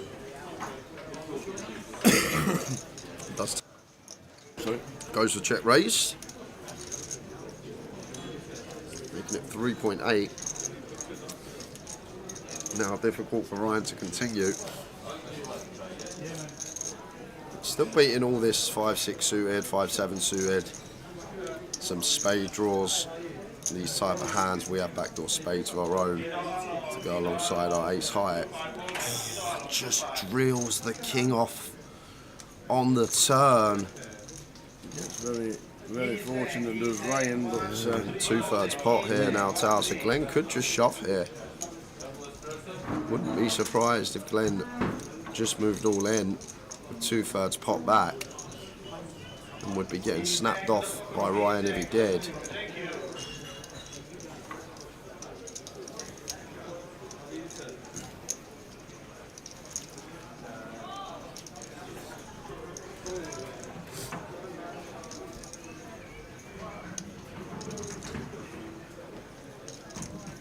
It's an awkward one for Glenn because we don't really expect much King X to be out there other than King Jack that turns 2 pair or King X of spades. And like King Queen of spades, King 10 of spades, they're just going to 3-bet rip flop, run their equity, try and fold out perhaps some like 4X that's raising for protection. So it's very difficult here for Ryan to have a king. Glenn does check it nonetheless. Now Ryan going for some value. What do you think of the old snood over the nose look tower? When you got a poker tournament at R5, you got to go to motocross afterwards.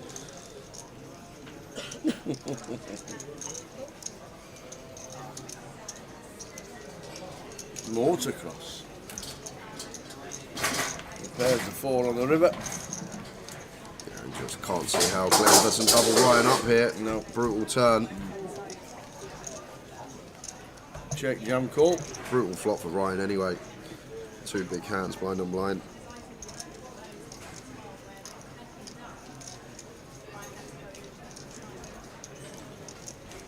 And it looks like a call. There he goes. Check jam call. Unlucky Glenn. Who's a young PLO player? 2 bracelets, bubbled on my Goliath table last year. Aces versus quad sixes. That'd be Rob Cowan. Actually, I didn't have Rob on my list because I never even thought about his name. Rob might have been in my 5. You had a couple on your list that never come across my mind either. Rob might have been on my list. I totally forgot about Rob Cowan. I reckon Sam Goodman's a good shout for a really good run for a young Brit. I think he's improved his game so much. I don't know how long he's going out for. I was trying to think of players who would probably be there for the lot of it. Sam's going out same time as me, same date as me, both fly on the 14th. Oh, right, okay. Yeah, so Sam won't be out for the whole series. Yeah. Sam won't or will? Won't. He flies out with me on the 14th, so. Oh, right, okay. You only need one result to get 100 points. I guess that's all you need. You only need 1 bracelet win for 100 points. I'll tell you what, one of my picks though, I reckon no one would have picked, which is probably, I think, an absolute gem of a pick. Because he's an absolute mixed game maestro, one of the best in the world, under the radar. Okay. Trying to think of which one it is out of the 5 you picked. And I know he goes for the whole series as well, which is good.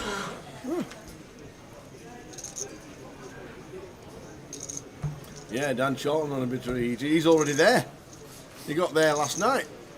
Couldn't check into his hotel till 4 p.m. He was there at 6. He was there at 8 a.m. Straight off to play poker. Like, straight there.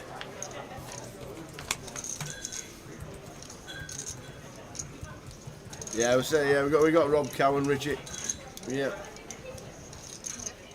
2 PLO bracelets, final hand, dealt by the same dealer.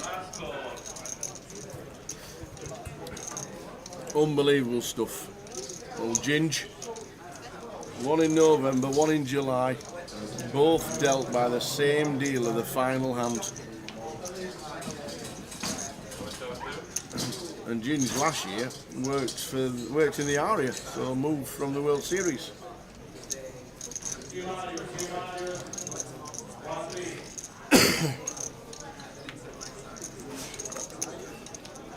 Ace on the flop for Ortle against Joe's Kings. Ace on the turn. She checks. Wouldn't surprise if Joe checks back.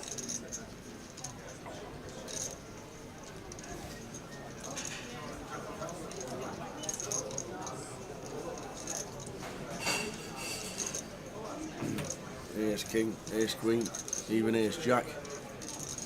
Very likely for Ortle. Yeah, so he does check back, does Joe.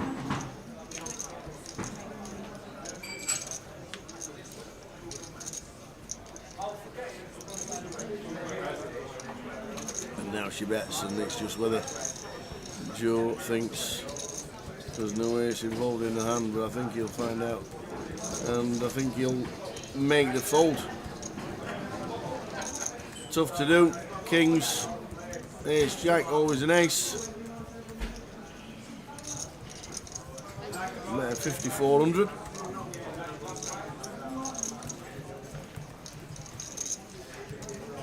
Never nice folding kings.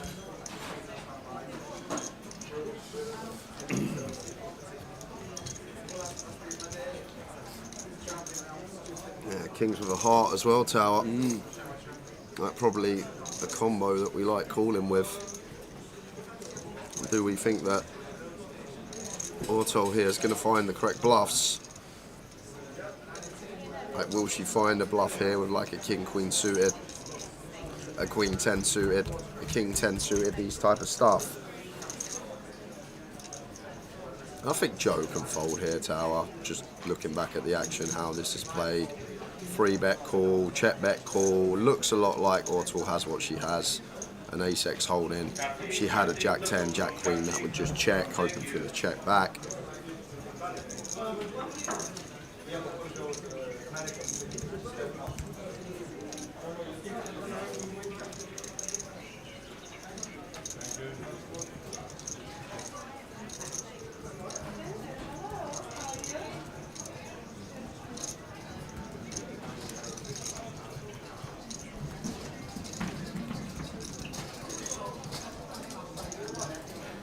Still thinking about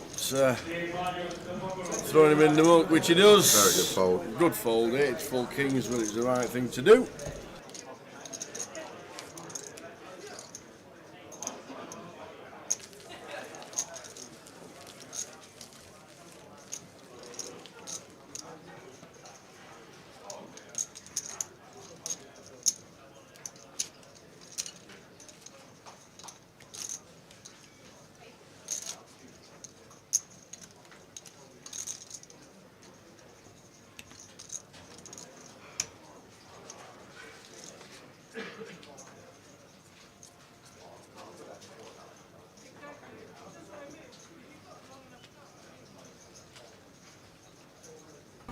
So the blinds 2-3. Numbers relatively low today for a GUKPT London. Normally buzzing, but it is one of those quiet ones. Maybe it's a little bit close to Vegas. Who knows? 103 in the mix. Nearly 200,000 in the prize pool, to be fair. I reckon 160 is a good line for tonight. Turbo at 9 o'clock. Oh, what a flop for Bo. Thinks dreams are made of. PLO flop, this one. Flops the stones with the redraw to the straight flush and the royal flush. 3 of clubs turn. Check again. Bo not getting any value from his hand. Rivers the flush. Now probably has to lead.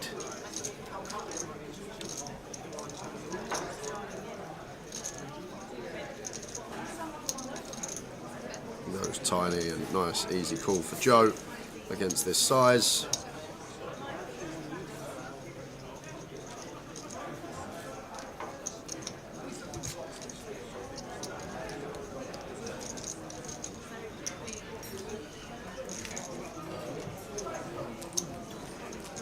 Go.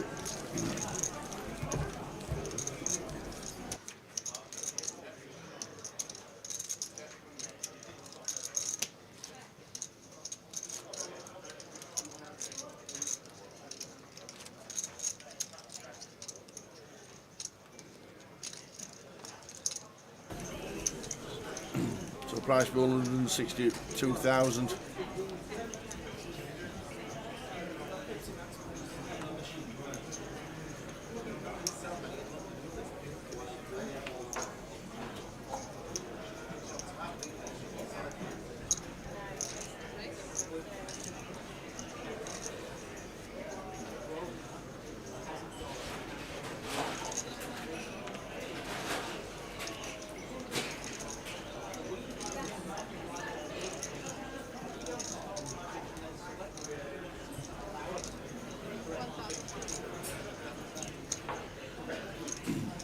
Chapman raising with the 9s. Bo calling with a 10-7.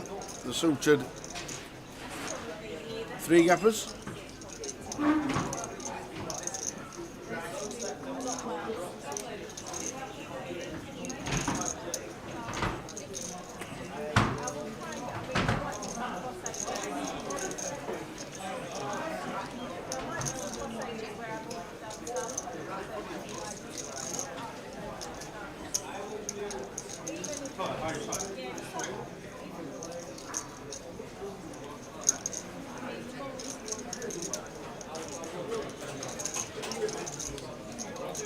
So flop with queen, 8-5, 2 diamonds.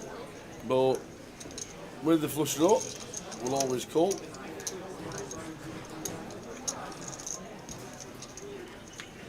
So the 9's interesting. Set of 9s that now brings open ender for Bo and a flush draw. So still not going anywhere is Bo.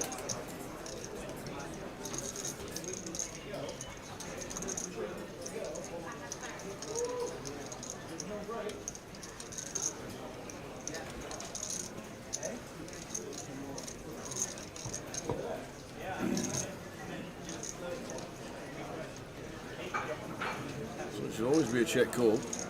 Better 2.5, I don't believe.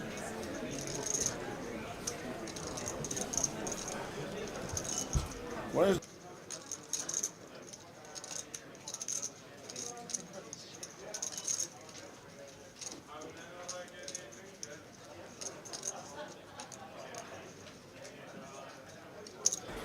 Call from Bo. Open ender, flush draw. Turn set. And it fades the well. The lot. So chatting with the check mark. Fading a multitude of outs. Yeah, and Bo's just not going to be able to bluff at this. Only option to check fold.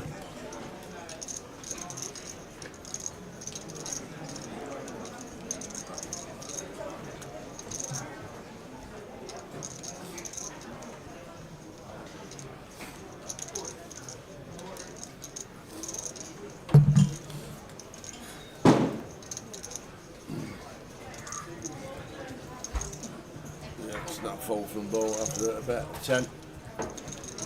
From Chatham, turn set, multitude of outs for Bo, but misses on the river, leaving himself 34 bigs. Good evening, one and all. Welcome to day 1B and level 5 of the day. Here in the main event, £164,000 in the prize pool. Turbo starting at 9 o'clock. There'll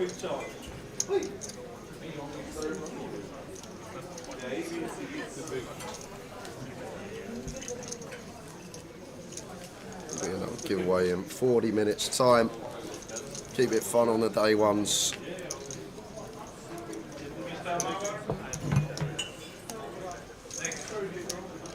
See how we're doing for numbers.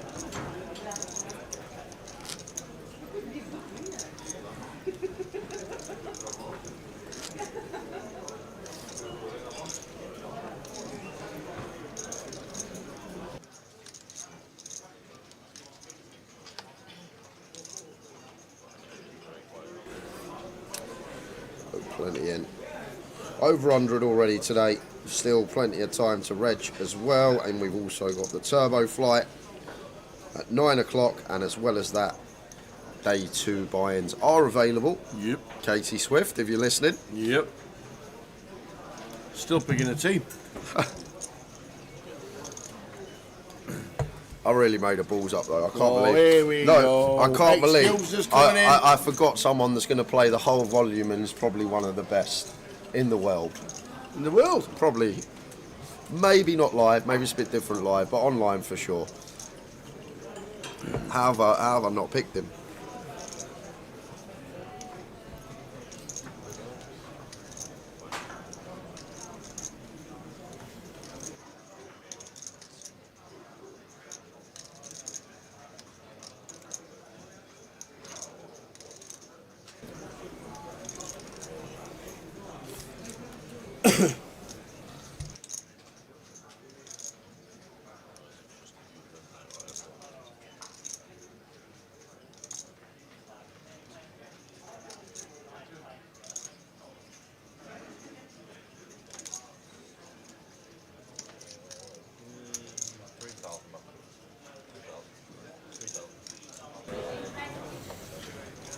$78K.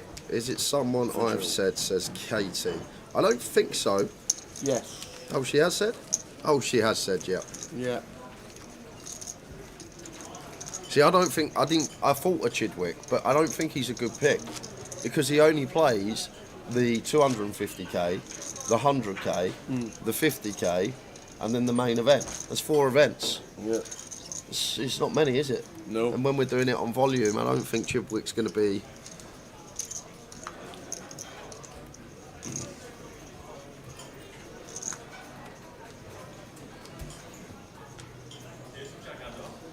Where have you got someone like Ben Heath, who will play the 5k 6 max, who will play the 10k, like who will dabble in these 3s and 5ks as well as play the 100ks and 50ks and 250ks.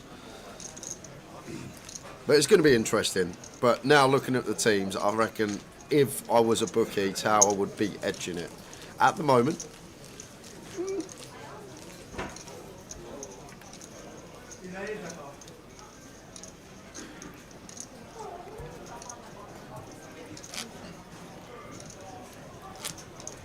all will be revealed at the next break. We think. We hope. PK's working on it.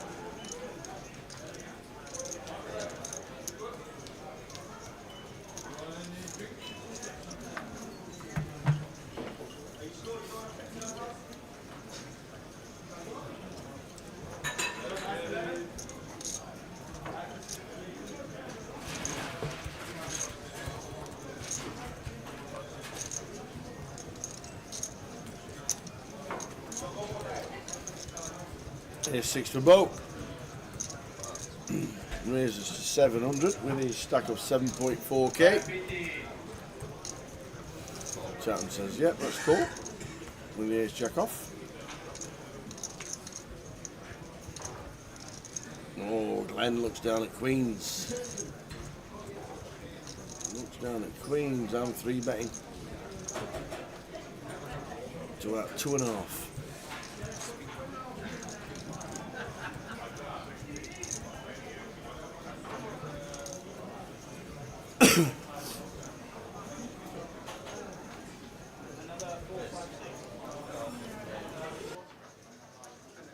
Oh, 3.1 it is. Snap forward from Bo. He knows Chatton might want to see a flop with ace jack. Yeah, close one for Chatton here. And his stack might mean a fold. But no. Let's see a flop, he says.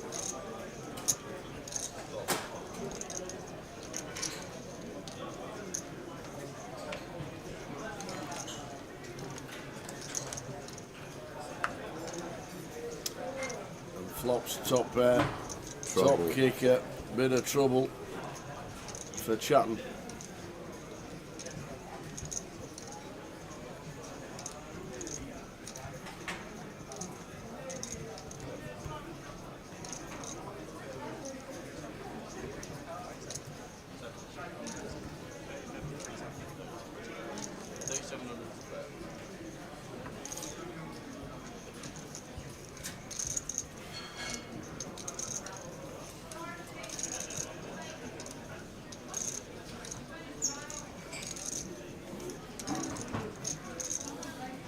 Trouble here for Chatton. Expect to just see call.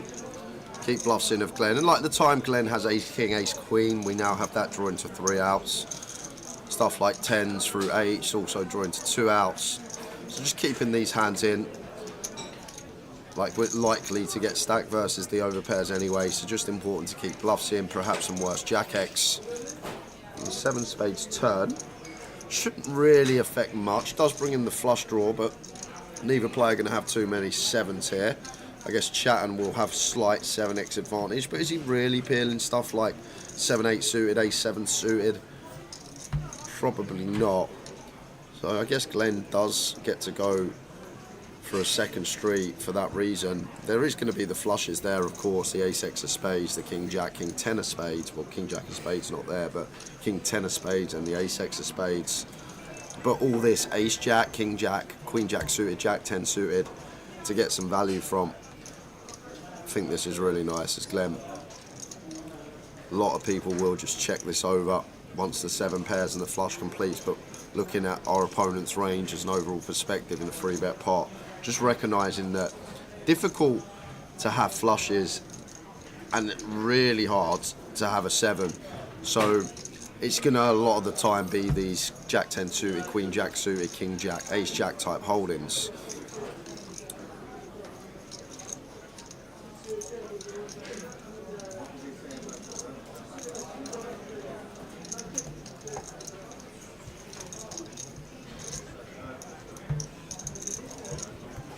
And how difficult one for Chatton. Still with top pair, top kicker, and this 7 of spades does mean that Glenn will have some barrels as bluffs that we are ahead of. The ace king and ace queen with a spade. If he opted to squeeze as a bluff pre, could have something like ace 10, ace 9, ace 8 with the spade. A real difficult turn decision now for Chatton. Get him 3-1 on a call, but basically Glenn's value is going to be the queen's plus, maybe ace jack as well, and then his bluffs is going to be like ace king, ace queen with a spade. It's a very nice fold there from Chatton. Really good stuff to get away from that one. We don't know too much about Ortel and Alon. The only database is from Finland, but apart from that, don't know too much. Who's from Finland? About. I was just trying to find Ortel on the database. Because you know, sorry, Iceland. Oh, Iceland. I got excited when you said Finland. One of my best mates is from Finland. Oh, Patrick. Patrick Antonius. There you go. So the only Ortal alum on the database is from Iceland. And so obviously not too much about it, but got plenty of chips.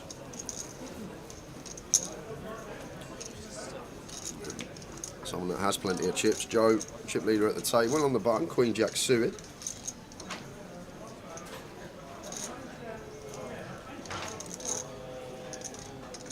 Ryan Jack deuce off. Seems fairly loose, like we don't like defending these offsuit deuce X. No playability. And now just going to have to check fold. Facing the C-bet from Joe. Try expect to come in on the ace-king 4. Going to have lots of bets on this board.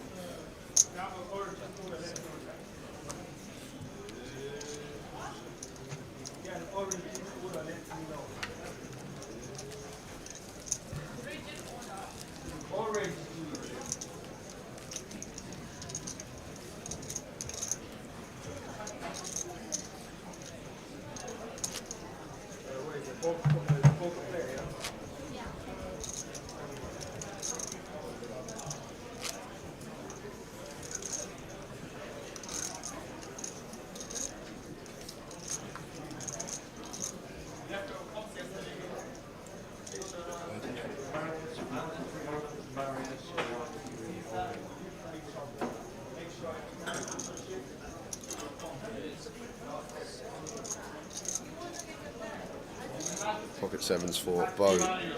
Raises to 600. I'd love to see Ortal find a fold here. Easy to get attached to a pair. We see it. We've been dealt a pair, but small pocket pair versus early position open. Just wants to go into the muck here, especially gun versus +1. Even sixes would be a fold. If we had sevens, probably not loving it. That's sort of the cusp hand. 5 seems too loose, in my opinion. But she's got the chips, I guess, and she's got Bo covered. Brings Glenn in with the 8-9 suited. And Ryan, real potential here to get squeezy tower. Squeeze it up. All of this dead money in the middle. But the one thing I will say, we're going to have to run it against Bo, whatever happens. Because once we squeeze, we're then going to be getting a price to just run it versus Bo if he elects to put it in. So there is the squeeze. There's the all-in from Bo. Ortal, obviously, out of the way. Glenn will do the same. Ryan has to call off now. So good to see that he finds the squeeze with a hand that likes to be used. But one thing that is a problem is we always have to call off Bo when Bo does this.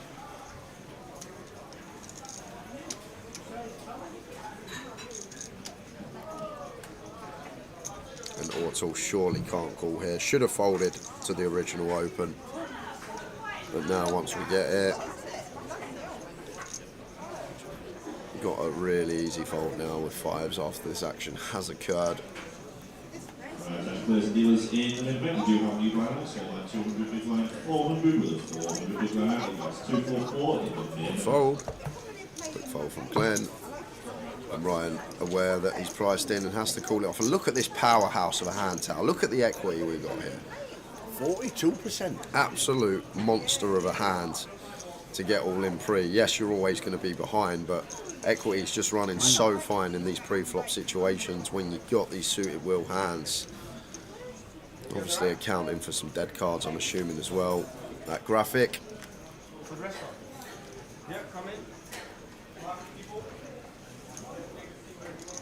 And there it is. Yep, ace, jack, 5. Well, we're going to need 7. A 7 and only a 7. And it's not the queen, so Bo is going to be eliminated. Might have a re-entry.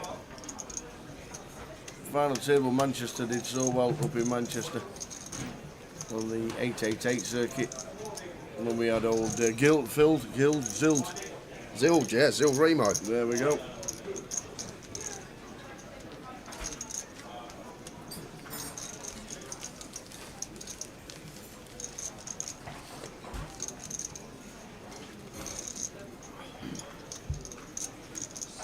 19-3.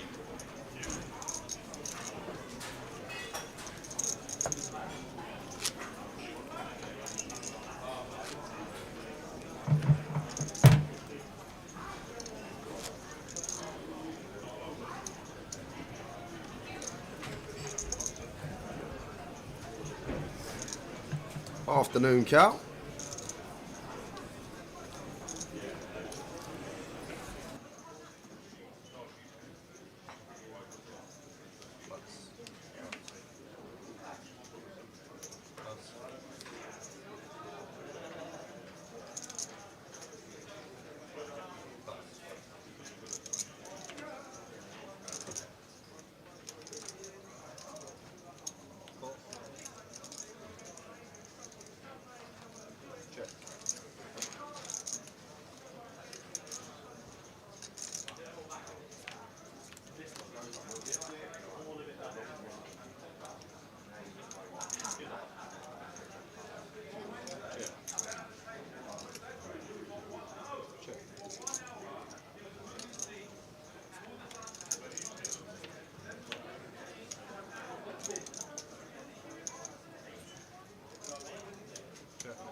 Six on the river, all tall. Things going her way.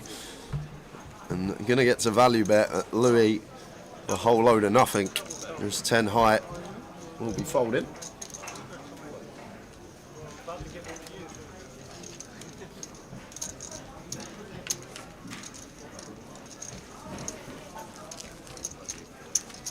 Just register.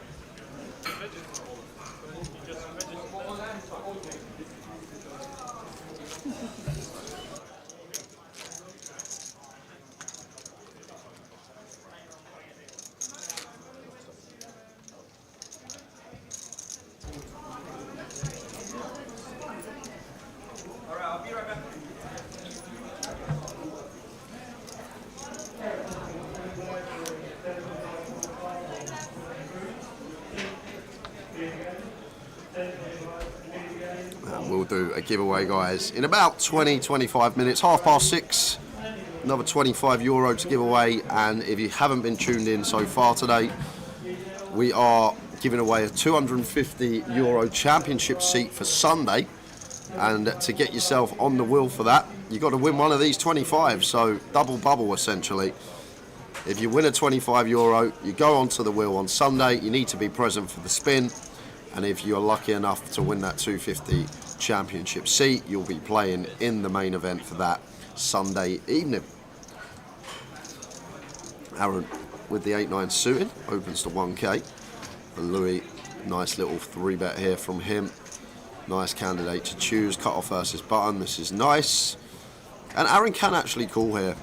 70 deep, just shy off, like these 8-9 suited stuff. Cut off versus button. They get in there. They get in there and battle, as Aaron does, into the flop.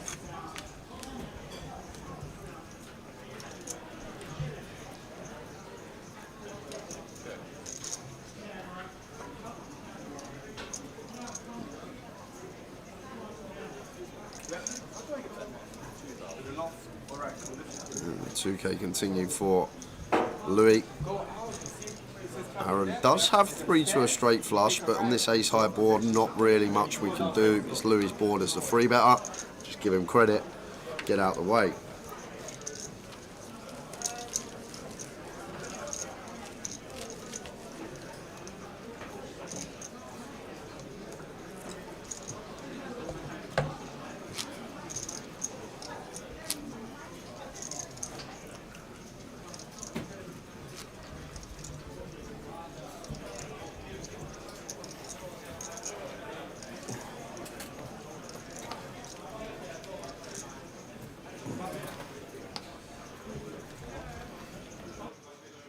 Afternoon, one and all, wherever you're watching.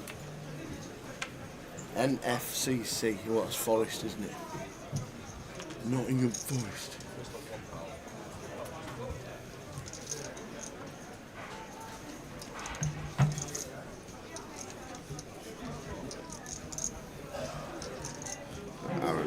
jack raises the 1k. Ortal in a good session for her so far. In with ace deuce suited. Chatton with a fold that I like a lot from the small. King 10, likely to be dominated. Maybe one we could squeeze from time to time, but I think fold is the best avenue to take. And not much going on here for Ortal, but should be seeing a lot of checks from Aaron. LP versus LP. Check it over to the in-position player.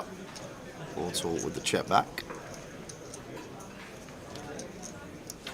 And it does turn the backdoor nut flush draw.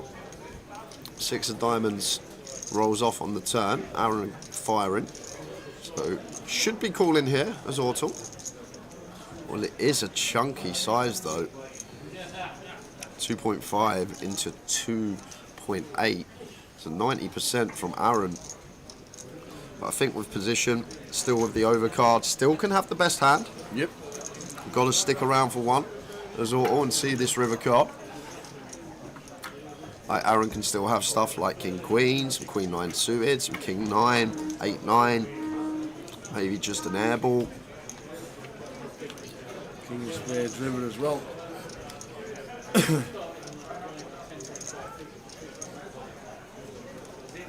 Now we just have an easy fold. Ace Queen could be a thing. It could be for Aaron. It definitely could start. With ace deuce high, we can't do anything but fold. 10 minutes till the blinds increase, take us to the halfway point of the day. Level 6 we will be heading into.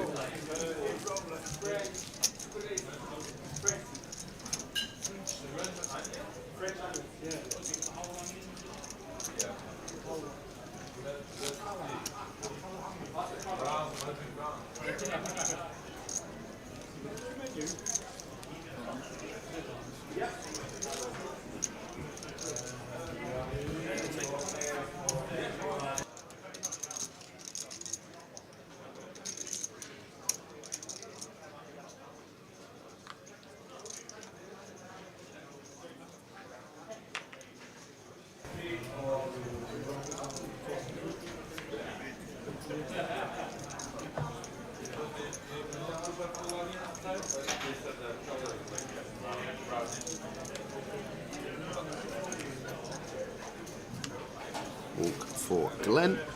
A walk. Day 1A, day 1B. 173,000 in the prize pool. 8 minutes to the end of level 5. End of level 6. And there will be a table change, but nice to see Joe Lamin on the table. Glenn Gaines as well. Bo just being eliminated.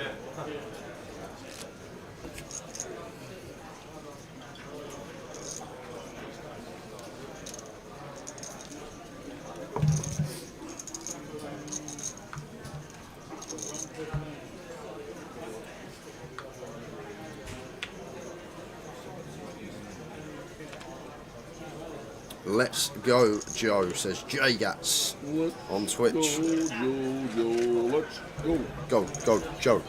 Go, go, Joe. Go.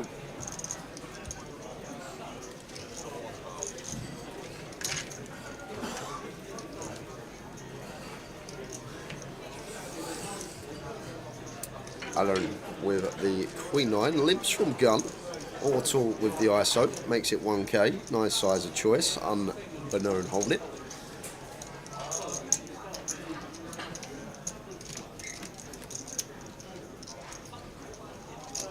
Aaron does catch top pair. 9 of hearts working for the backdoor flush draw. So, going to be check calling, that's for sure, if we are met from a C-bet from Ortal. Looks like she is going to opt to check back though. Jack of hearts turn. So may assume that our top pair is best now. Ortal going to have a lot of this ace high stuff like 4s through jacks once she checks back flop. So goes for value right off the bat, just north of 2/3 pot for Aaron.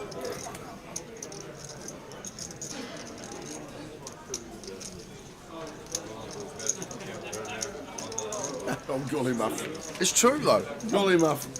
Must be nice to be comms at this time of the year, Jay, when Tower can't torch your money tomorrow doing Tower's treble. Enjoy the poker and get a good night's sleep on the Friday, not worrying about it. Exactly, Gully. Oh, spot on. Shocker that. I'm basically... I feel hurt. I finished this shift and I feel like I've earned more. I feel like I've been paid more at the end of this shift. Because I haven't lost money on Tower's treble. But he did tip Homer on the golf. He did mention that. It was in my DK team, I must admit. He did finish 8 over. 8 over, was it, Homer? Yeah, it might not even turn out today. I know he tees off at 6:45, still 8 over. There you go.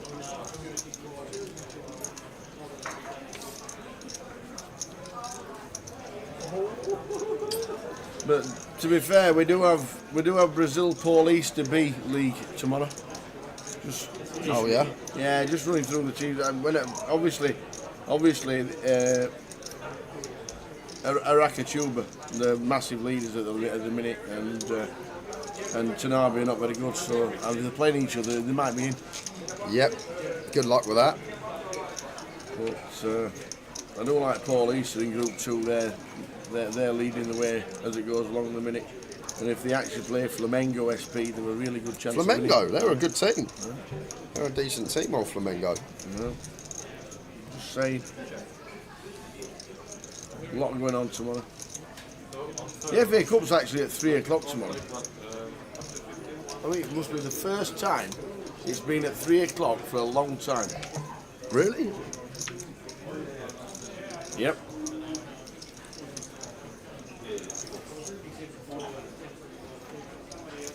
And we've even got Leeds and there's nothing on because it's even before the Euros. Look at this from Aaron, trying to rep that 4 in the big, and to be fair, don't mind this at all from Aaron. If we're going to find bluffs, this seems like a good one to use. Ace of Diamonds, 5 of Spades, blocking some continues for the nut flush draw of Glenn, and some backdoor possibilities for ourselves. 8 of Spades turn. Aaron going to shut it down, and if Glenn could find a turn probe here, would take the pot, but it's difficult to, because we don't love it when we get check raised here and we'd have to relinquish our equity. That's the problem. But is Aaron really got the double check raise in him? Or do we think that once he checks here now, he's never got a 4 unless it's specifically 8-4? So nice sense from Glenn. Goes for 60%. And that should be getting it done. I'll be surprised if Aaron continued. Well played, Glenn Gaines. Well done, Glenn Gaines, indeed. Heading towards the end of this session, this level, 174,500 in the prize pool. Should get to a $250,000.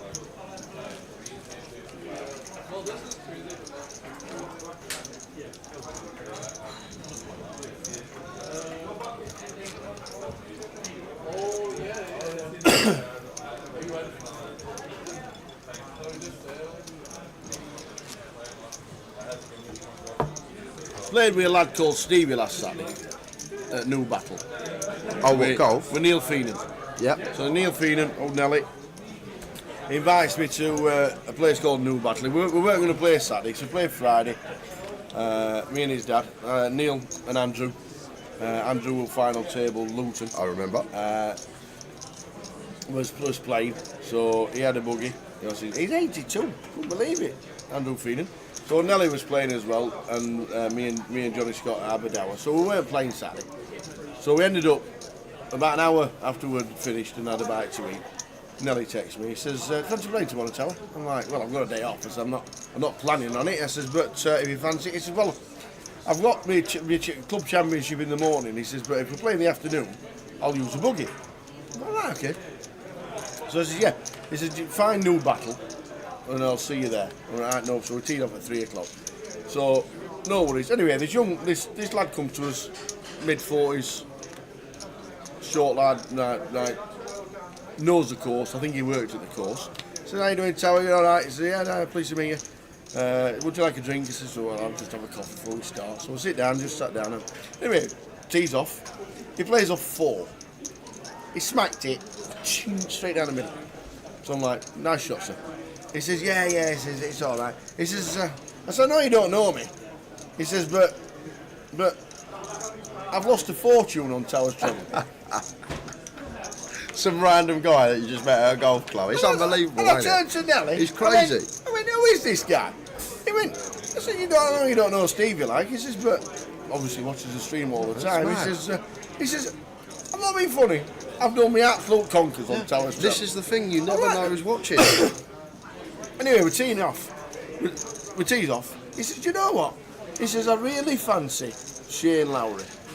This is Saturday. Yeah. So, of course, they played first 2 rounds. Yeah. He's 10 back.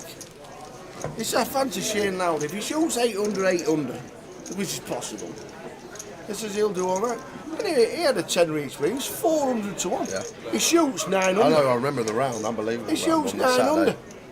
He's then from 400 to 1, he's then 10s. Mad. There you So go. now I'm sweating for old Stevie to try and get his money back from Towers Treble that he's done all season. Well, my mate that you say that, one of my good mates, Boovy, he had a match play bet.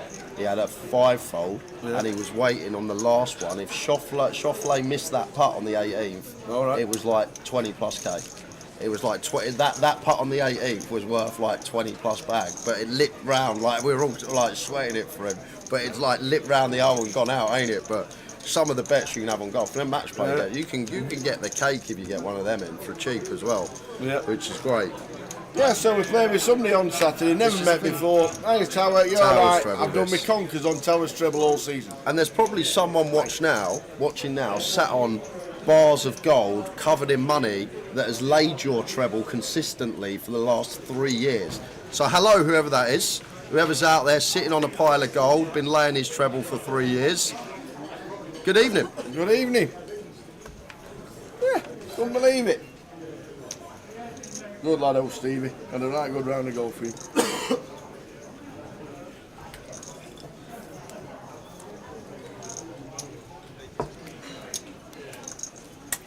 Afternoon, Dom. Dom Mahoney. How are you, sir? Hope things are good. 4-5 suited for Ryan. Giveaway coming up in 8 minutes' time.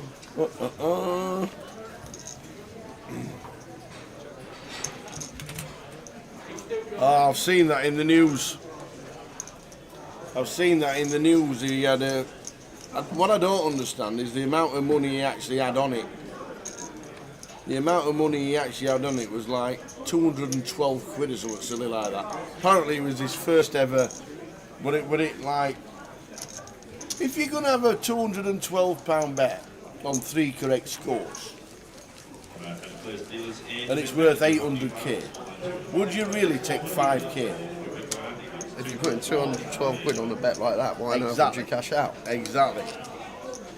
But apparently on the final game of the season he had 3 correct scores. Man United scored in like the 77th minute. He got 2-0, so he went 1-0. The other 2 were in, and he cashed out for 5k when they scored in the 88th minute. It would have been worth 814,000.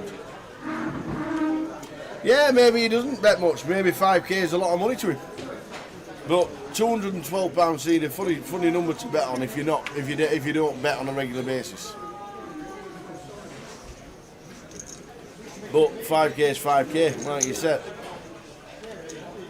But when that second goal for Man United went in, he must have been absolutely spitting feathers.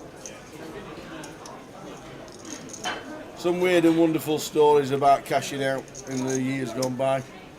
Always remember the one about Leicester City. With the guy who's had the fiver to win the league at 5,000 to 1. They lost the first game of the season and he cashed out for £3.12p.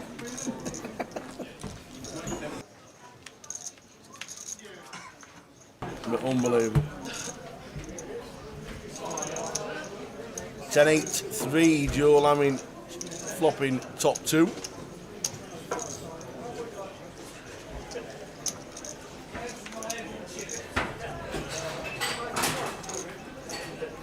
another pair of headphones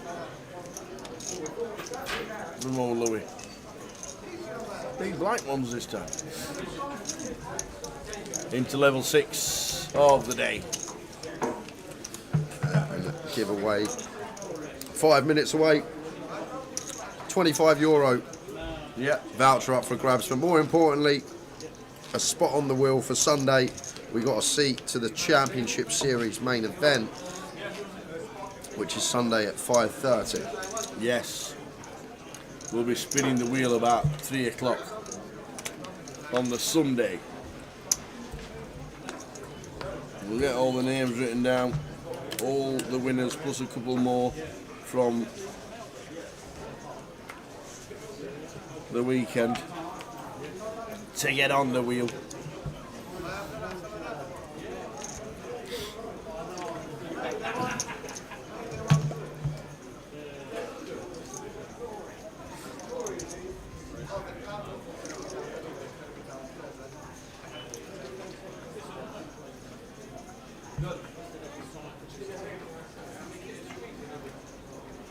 King Jack for Aaron opens the 900.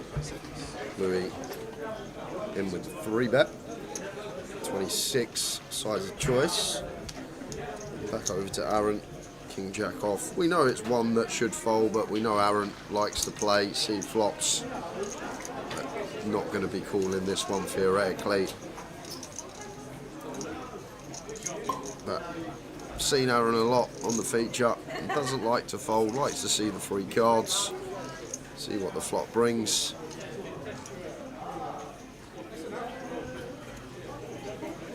But if we are looking to make good decisions in the long run, I think this one does just go into the muck. Well, if he's going to go with 4-bet, I much prefer it than call here. If Aaron could find it.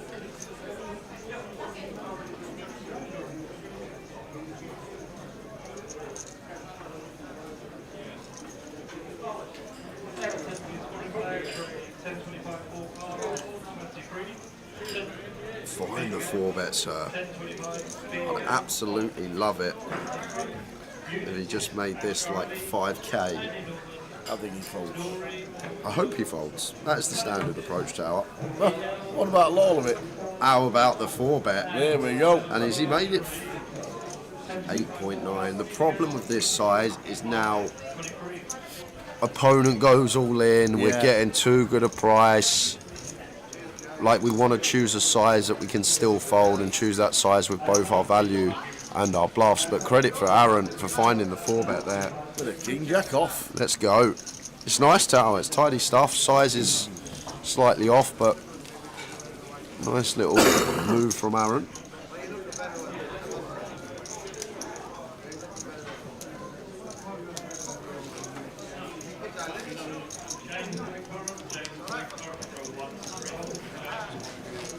So, one more hand and then going to move to a giveaway. Okay.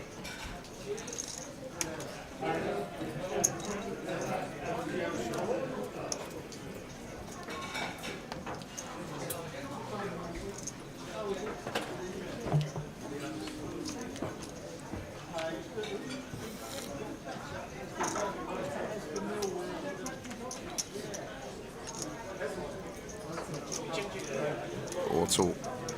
Nice one to open. Jack 9 suited on the button.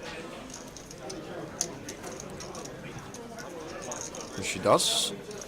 Makes it 1k into the big blind of Joe. 6-5 offsuit. Fine to defend. Button versus big. In with a call. Off to the flop.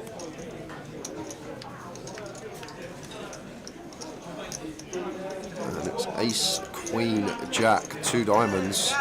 So probably going to be Ortal's pot if she does just choose to continue range.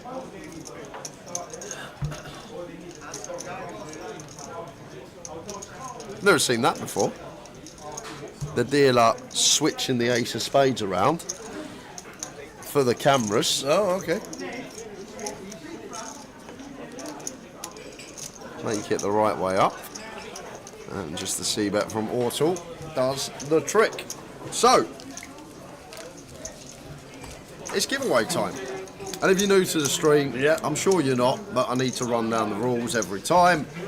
It's a Tower thing, so I'm going to ask Tower a question. He will write his answer down on that piece of paper. Closest to Tower's answer is going to win a €25 seat. And you're also going to get yourself a spot on the wheel for Sunday. One guess per account. Any multiple guesses, you will be disqualified. What are you doing with it? Here it is. Here it is. And do not guess until I say go. Don't give Tower any clues. Make sure that he's wrote down his answer before you go. Is it good? It's a good question. No, this is friendly. This is friendly as can be. It's a lot of talk. WSOP. Yeah. That's where we're heading this year. Yeah. Split between Horseshoe and Paris. Yeah. What I would like to know, combined, Horseshoe and Paris, for the WSOP, how many poker tables are there? Wow. How many poker tables are in use during the WSOP for Horseshoe and Paris combined? So if you counted all the tables, you went, what number would you come to? Off you go. Wow.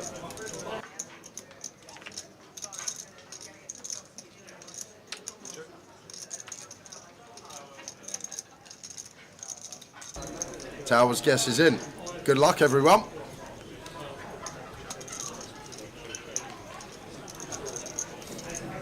And what a flop for Aaron. Look at this Tower. We're too busy doing the giveaway that Aaron's flopped the straight flush with the 8-5 of clubs. I'm going to try and get some value.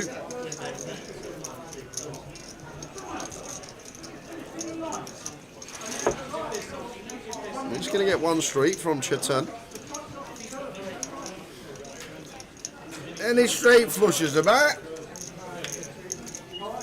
6 on the river, so unfortunately for Aaron, not going to be getting paid, but does check it over to Chetan to try and induce a bluff. Very well played, and he's going to get this bluff out of him.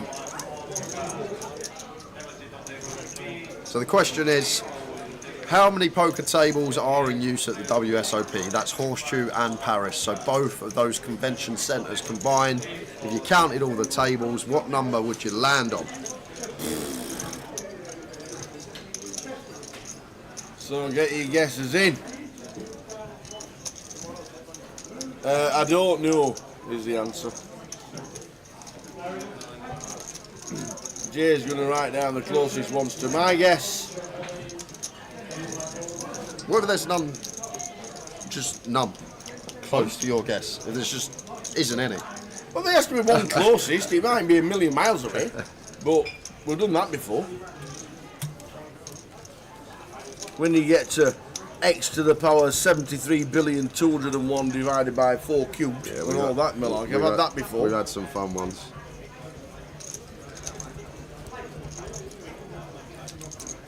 And to give you an idea, Tower, I believe at the Goliath we have around 100 tables. Around 100 tables at the Goliath, and you think how big that room is. We have more than that. Because there's 50 cash tables. Yeah, but I mean in the actual convention centre bit. Oh, you didn't say that. Yeah, well, the cash is in the convention centre. You just said in the Paris and the Horseshoe. And that's okay because the cash there's is two over. tables in the penthouse suite. And there is cash at the Horseshoe, so we're all right. But at the Goliath, if you look at the size of that room, 100 tables you get in that room. Yeah. Then think of the size of the convention centres at Vegas. Yeah. Gives you sort of something to go. Yeah. Woo! Okay. So how many tables do I think that there are in the Horseshoe and Paris combined for the World Series of Poker? Wowzers, wowzers, wowzers.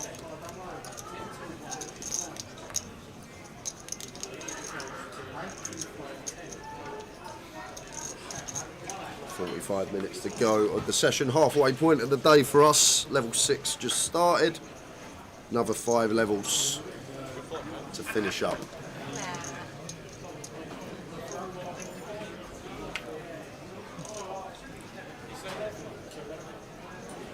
Stevie Dawson, how are we doing, pal? Walsall's finest. Whatever happened to Craig Dawson? Where's Craig? I haven't Oh, seen yeah. him in ages. Not seen him in ages. Probably still stuck on the M6. The M62's probably still chock-a-block. He will always be remembered for that, Craig. Yeah, he's not played for a while, has he? Could win poker tournament after poker tournament, but all he'll be remembered for is being stuck on the M62. It's not so much that, it's the laddering up that he did. Yeah, and Jun getting after it proper here. 9-6 offsuit. Is he feeling okay? Aaron opens 10-7 from gun. And Jun has free bet the 9-6 off from +2. And Aaron has called. So we go to the flop, heads up. Free bet pot, gun versus +2. And 10-7 is the best hand tower. 10-8 is the best hand. And the best hand flops best.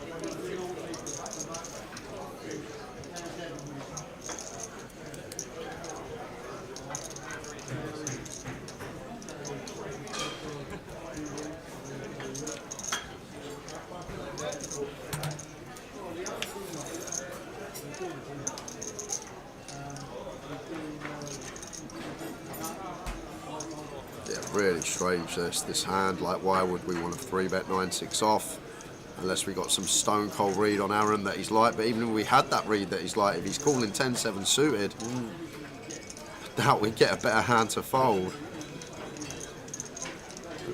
Jun maybe just some itchy feet, wanting to get involved, wanting to make a play. Sometimes the patience is our best friend in this game. You just need to wait and sit there until your spot arises. Because now, turning a gut shot, faced with 4K.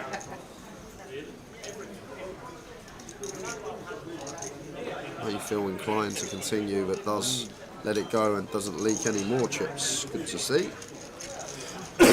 So the question is, how many poker tables at the WSOP? That's the Horseshoe and Paris combined. If you went in each of the convention centres and counted each table, what number would you get to? Oosh. Oosh.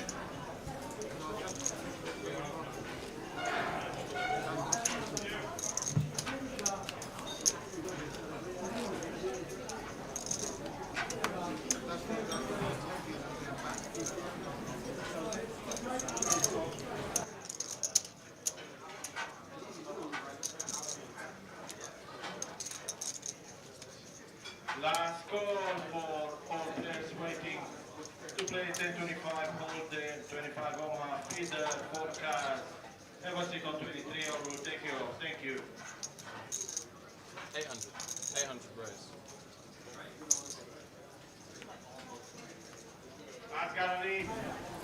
So off this hand, I'm going to reveal the correct answer. Oh, please don't. But you still got about 5-6 minutes to get a guess in. If you haven't guessed already, yep, you can wait. You never know. I might give away. If I'm absolutely spot on, I'll give you a fist pump. And you never know. You might be able to guess it straight after you see what reaction there is. If there is one, I've got a good poker face, me.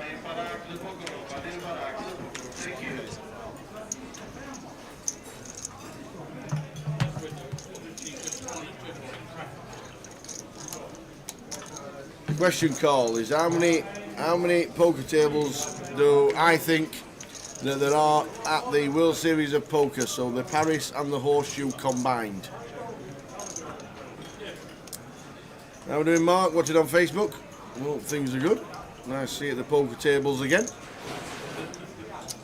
Doesn't play too often on Mark anymore, but played in Luton.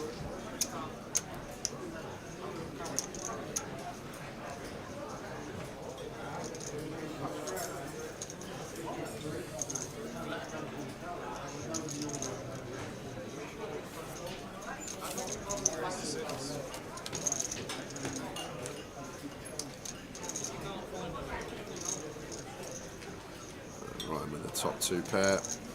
Louis choosing to continue, faced with this huge raise from Ryan. Just going to have to let it go now, as he does.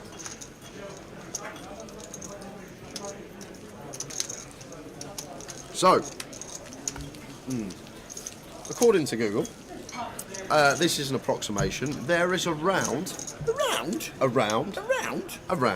because they might like need to bring an extra table out of the closet or something. I'm guessing, but they did it at the Rio once. They were dealing in the kitchen. Was they? In one of the day 1Ds of the main event. Oh, no, like the Colossus thing. Yeah. No, like the $300 one. They were actually dealing in one of the kitchens. They put a table in. It was that busy. Anyway, carry on.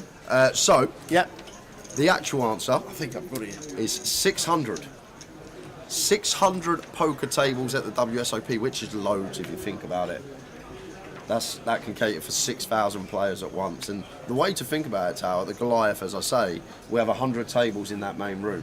You think how big that room is. Imagine 600 tables. It would be bigger than the whole Rico, right? Close to bigger than the whole Rico. That's the best way to look at it. Use the Goliath as a little stepping stone. You know when you said you're going to Google about Primark? When I get to Vegas and see Jack Effel, let me tell you, I'm going to have words with Mr. Jack Effel. Ellie tells 5 minutes, maybe just under. 600? Not having that. Absolutely not having that.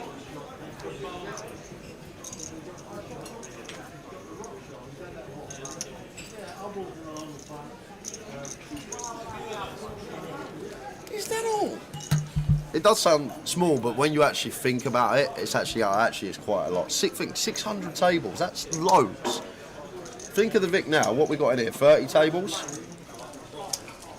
Oh yeah, but this is not... I know, but imagine this 20x. Imagine this 20x. It would be ridiculous. We'd be all the way down Edgware Road. We'd hit Marble Arch.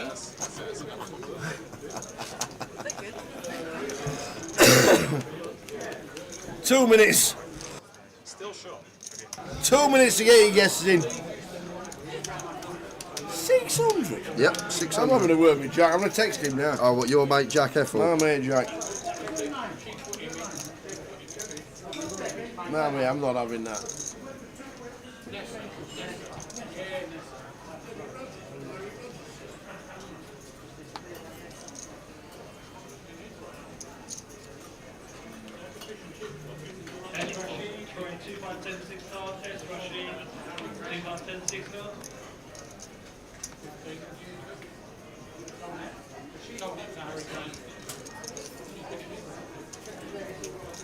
Here he is, the biggest winner of our wheel competition ever.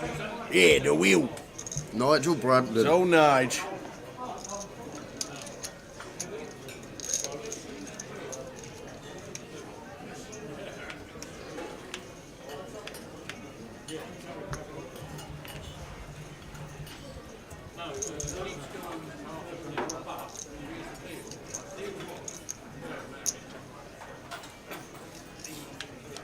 Deuce of Hearts turn after check through flop.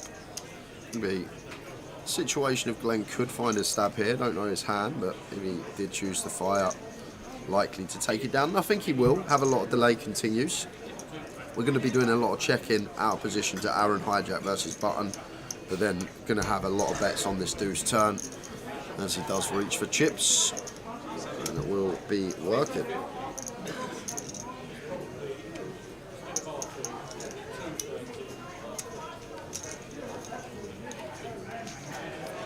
So one more hand, guys. You got about 2 minutes. If you haven't guessed yet, you can get a guess in. The question is, how many poker tables does Tower think are in use at the WSOP, Horseshoe and Paris combined? And we're looking for Tower's answer, not the correct answer. The correct answer was 600, but we want what Tower thinks. So this is the crazy bit. There's actually more poker tables at the WSOP than there is Primarks worldwide. Mind blow. Mind blowing. Yep. Mind blowing.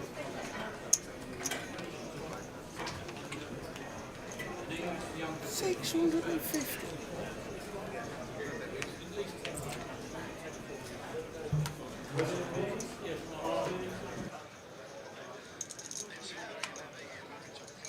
You can't watch the stream.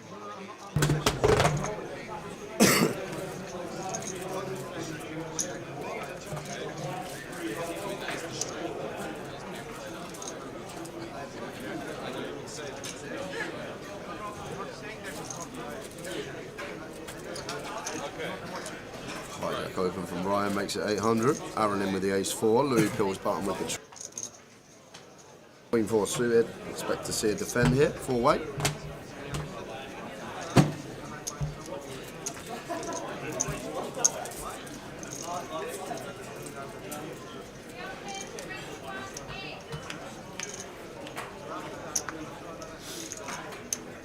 Threes somehow still best on Jack 10-8 4-way. Got shot for Ortal, but other than that, not really much happening on this board for anyone. Probably just going to check through again here, Tower. Maybe Louis could have a small stab with the threes when check 2. Maybe makes sense. Expect the Jack or a 10 to start leading. Maybe fold out some 8x, flush out some equity. Let's check it back. And now, assuming it's just going to go check, check, check, check. Louis will win with the threes, and we're going to close the giveaway. Oof. Get ready. So you got 10 seconds, guys. If you yeah. haven't had a guess, you can have a guess. How many tables do I think are in use at the World Series? I'll give you that. 10, 9, 8, 7, 6, 5, 4, 3, 2, 1.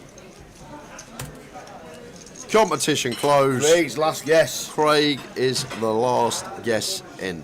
There we are. So, yep, I'm sure you'll have some great formula of how you figured this out. Well, actually I do. Yeah, okay. Actually I do. So, last year when I played the mini, put in by Grosvenor for being undefeated at 150, a year later, still undefeated by the way, ladies and gentlemen, there were 5,300 runners. Yep. Which meant there were 530 tables. Yep. But then, now you said it, they didn't all start on the first hand because they were late reg. Yep. So they actually started with, I think it was 3,000 people. Sounds about right. About right? Yeah. But it weren't every table in use because I remember seeing empty tables. Yeah. So I thought 530 tables in use for the main, for that one. And there were other events going on at the same time, so you have to double that. So then I doubled it, and I always had a few more. So, because I thought there were 5,300 in the one, and I played the seniors, and there was 6,000 runners in that, and they nearly all sat down at the same time at the beginning because they never liked to miss a hand.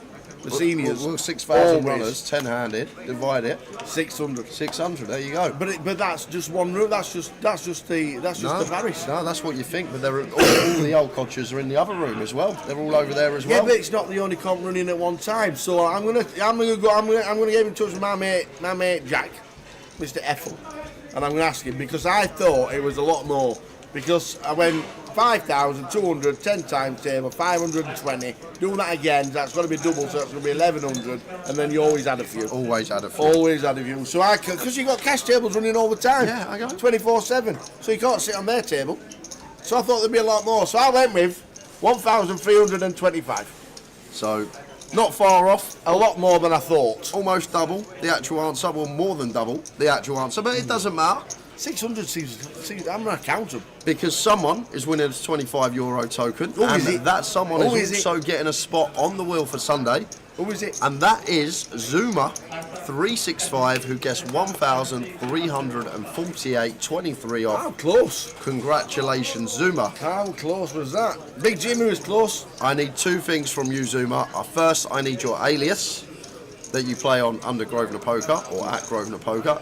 And I need you here on Sunday between 1 and 2 p.m. because you're now on the wheel for a main event championship seat. And we're going to spin that wheel at Sunday between 1 and 2 p.m. And you need to be present in the chat box to claim your prize. First rate's 12.20. 2.20. 2.20, yeah. So shall we do it just before? Between 1 and 2. So about 2.15? Well, between 1 and 2. This guy. Honestly. So you'll be on the wheel for Sunday. Alias, please, for Grosvenor Poker for you, €25. You got that locked up. And make sure you're tuned in because you need to be in the chat to claim your prize if you win. More giveaways coming up later on. Can't believe there are only 600 tables. Zuma can't go on the wheel, he kicks cats. Zuma says donate it to the cat charity. Everyone forgot about that quick, didn't they, Kurt Zuma? I forgot about it until someone just mentioned it in the chat. Oh, see, Don Mahoney's getting closer and closer and closer. He said 14.89 did old Dom. Jim, there's this great video online, so it's a stag do, and basically everyone's dressed up as Kurt Zuma in the full Kurt Zuma kit, and then one guy's dressed up as a cat, and they're all chasing after this cat round town. It's the funniest video ever, honestly, one of the best stag do things I've ever seen. But there's like 20 blokes all in the full West Ham kit, Zuma on the back, and then one bloke dressed as a cat just running away from everyone. Who even comes up with this stuff, honestly? Back to the action. John with the 3-bet. 995 flop.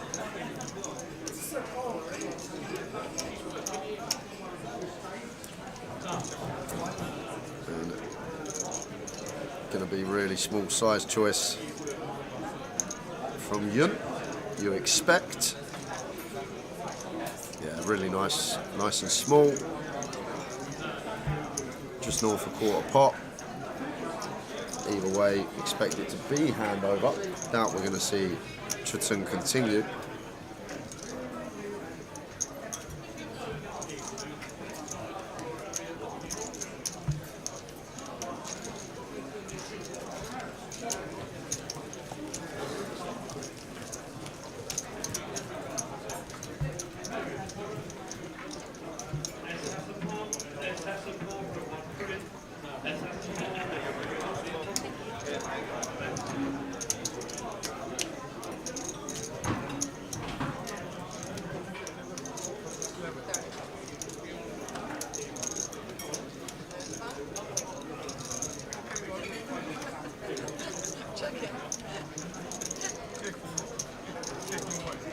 Minutes to go, take us to another 20-minute break.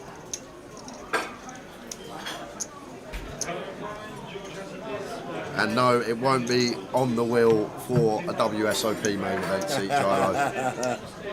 Otherwise, me and Tao would both be trying to get on as well.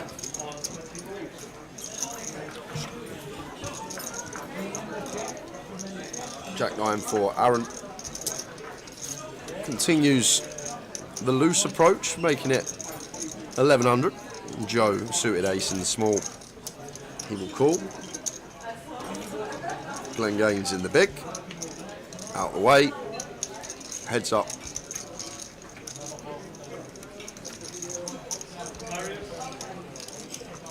And potential trouble here for Aaron.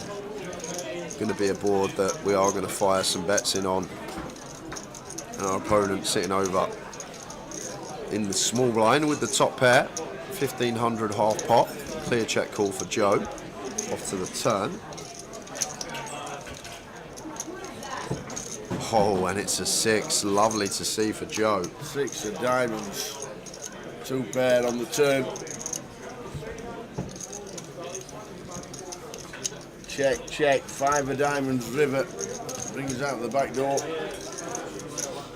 And Aaron fires in 3.5. And a snap call from Joe.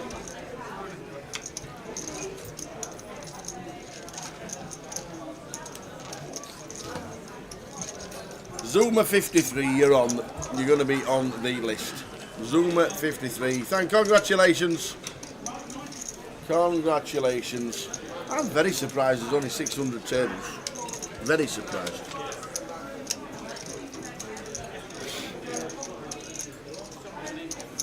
You think you've got more than you've got multitude of rules.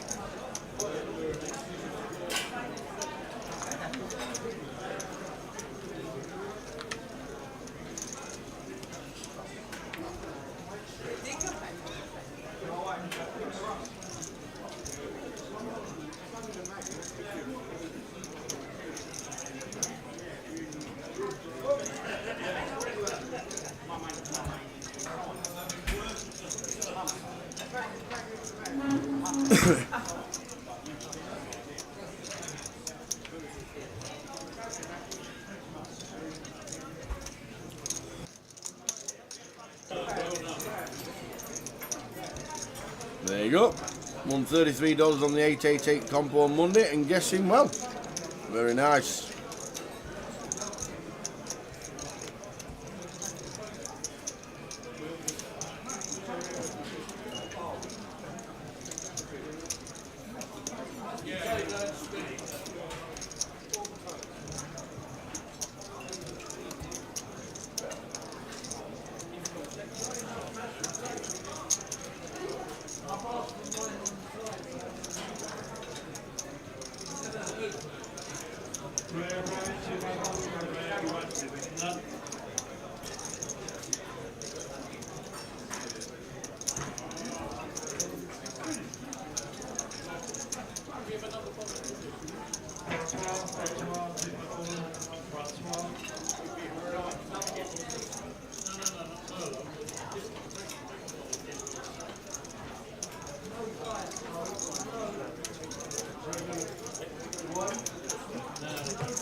Turn the clubs on the river. Check mark for the flop set. Turns into a house, but look at this for Ryan, who's just rivered trips. Maybe the flush draw. And the check call and the check call. Now leads. Sure, just coming back to this hand, guys. Just nipped out for 30 seconds.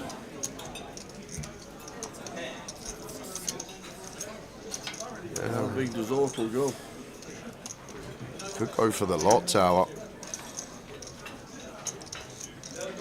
Could go for the lot here, because definitely can have some flushes. Ryan from the big. Like, once he leads here, basically saying he has a 10 or better, because a 9's not going to go this size, like it might block, but probably wouldn't, because we should just be playing in flow. But basically saying for value, he has a 10 or a flush here. So I think Ortle should shove and go for the lot here, Tower.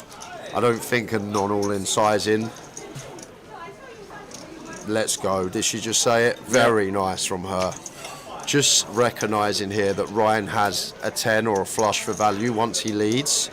And like the flushes, regardless of size, they're really going to struggle to fold. So we might as well get the lot off of them.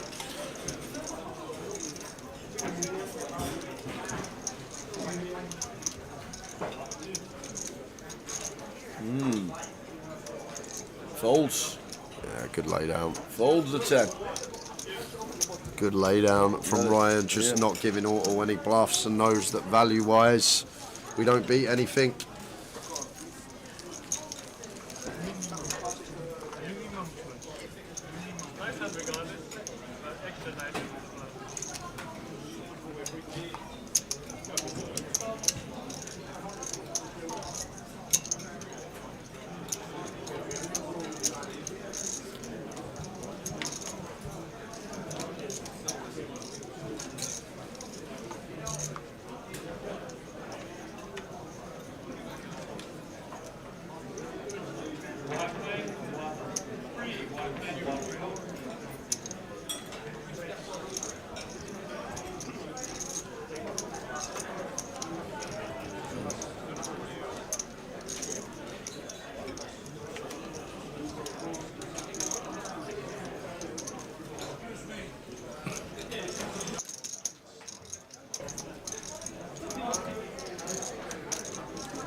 And the aces for Glenn Gaines.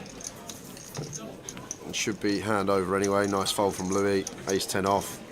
Has to hit the muck. Gun versus button. 20 minutes until the end of this session and a 20-minute break.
Joe with the top pair, top kicker.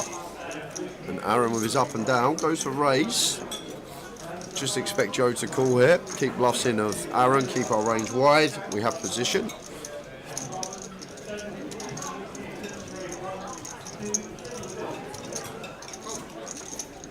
Players in main event after that progress, so a 20-minute break. That's a 20-minute break in main event.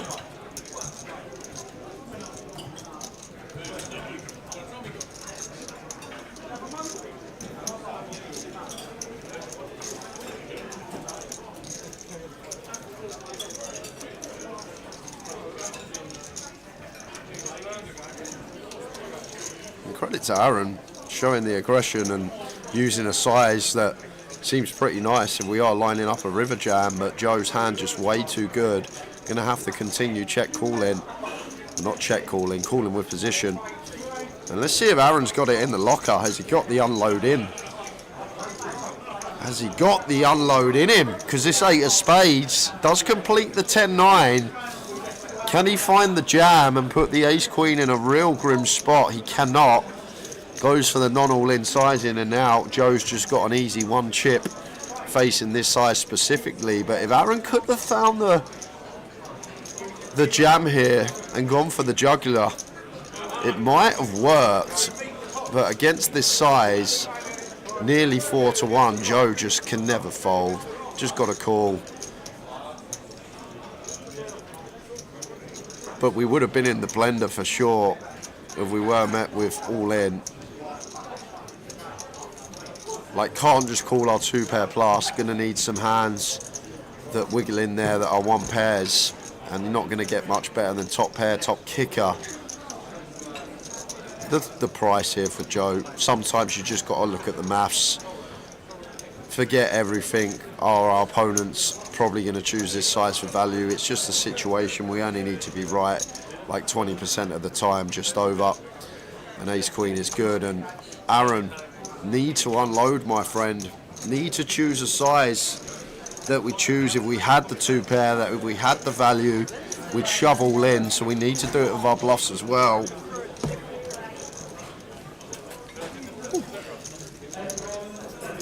Draw chip leader 105. Double anybody else on the table. Very nice indeed.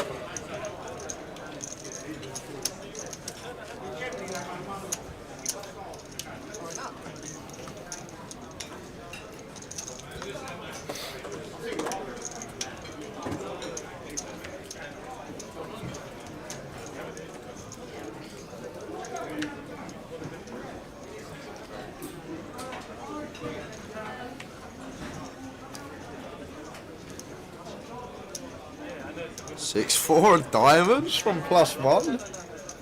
Chatham. Reaching right down the opening range and pulls out the 6-4 of diamonds. Aaron gonna call on the button. Like, it's obviously, we know it's too loose, and I can't really give any argument of why we'd ever want to open this hand, but maybe Chatham just thinks the table's not aggressive enough. But the table seems aggressive, and like, we're going multi-way. We got a lot of people that are calling. It's not like we're going to get the still through at higher frequency. King of clubs turn, just for Broadway. For Aaron. Aaron Chatham with the mistake pre to open this hand is now going to get himself in a bit of bother tower, because may choose to double barrel here. Please just call. Yeah, Aaron's never raising. Of course, he's just calling. We have position. There's the raise. There's the raise.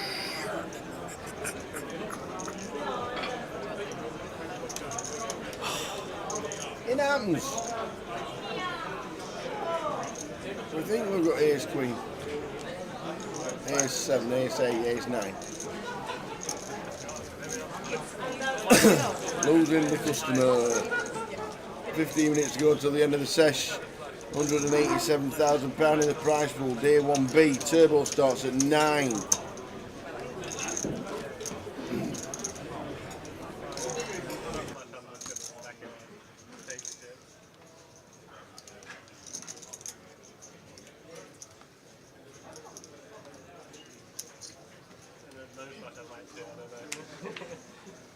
Yeah, but at the same time, if you play like that, so you're not chasing.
A jack eye flop.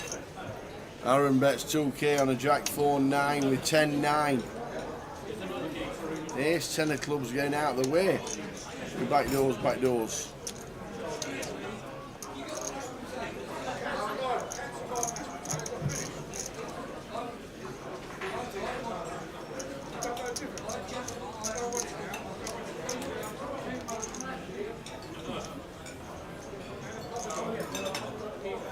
So Ryan raises to 19. It's all into call with the best of it.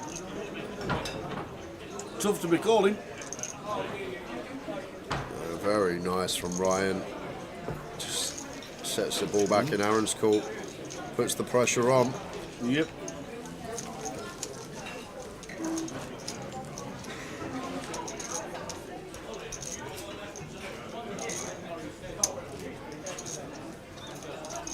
Right, doing the Alfie Show, Evening Tower, Jay and chat. Hope you've had a good week. It's been good so far. 12 minutes left of this session, so we're going on a 20-minute break in just over 10. But still, a good 5 hours left today. Come back, join us after the break. We got giveaways. We have another one. Good banter, Primark banter. I've just texted Jack.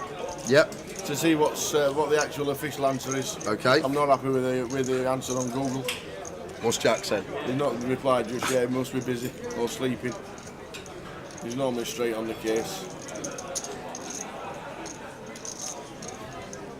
Now this is an interesting one for Joe because, like, we know we should be folding threes, gun versus hijack when we open, and our opponent 3-bets, but the 3-bet size is just so tiny that maybe we can call as Joe and just see if we flop a set to try and get the lot, and then with the times we don't, just check fold. I think it's okay, but if Aaron did go bigger, would have just let the threes go, I'm assuming.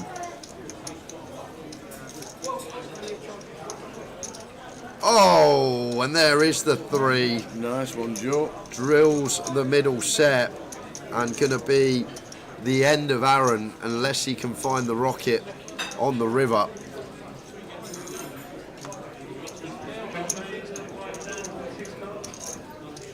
So 1200 from Joe. Aaron with the aces, not choosing to bet flop, by the way, opting to check it back. Now goes for this small raise, and interesting for Joe because I guess we read into this when Aaron's got 5.8k back that he's never folding. So maybe we do go for jam here to prevent some action killers. I'm going to take the standard approach, just call in, keep some bluffs in, and 5 of diamonds river. And there's the all in from Aaron, and there's the snap from Joe, and Aaron will see it's game over. Ace is no good. What can I do? Unlucky, sir. I'm sure we'll see you again. as we move into the final 10 of the session.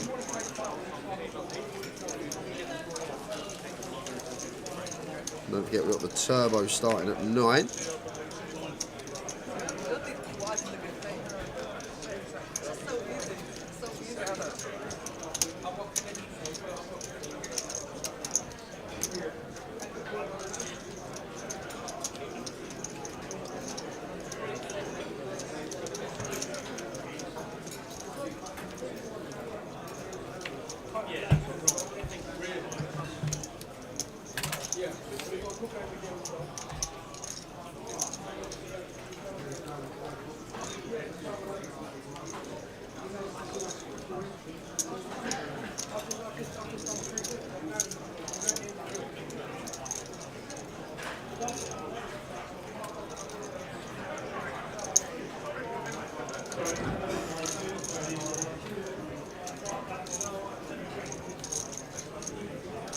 It's queen at 7 at the rainbow. Jun with the jack 3 of clubs. Assume we're going to see it continue. Just see bet in range here. And does for 600. South of quarter. Easy check call for Joe with the Broadway draw.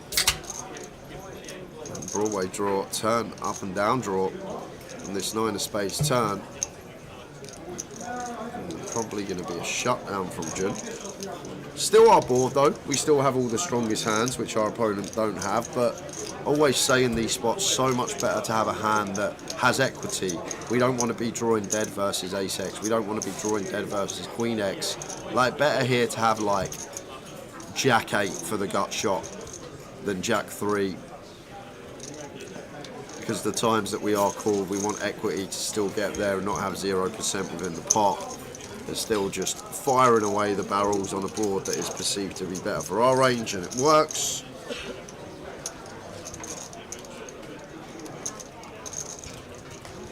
Eight minutes to go until the end of the session. Chip stacks the building.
Right into the break.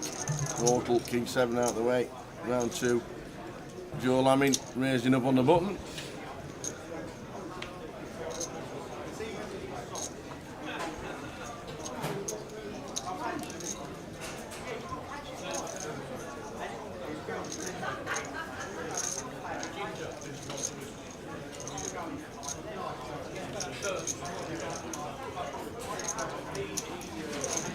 Jack 10 is the flop. Joe not choosing to continue with the dummy and gutter. Checks it back to the 10 turn. And definitely wants to go for the small turn probe now as Joe. We don't need to go large here, but basically try and say that we're betting some ace highs for value. Fold out some queen highs. Some jack highs, not jack highs, obviously that's trips. And maybe some king highs we get to fold as well.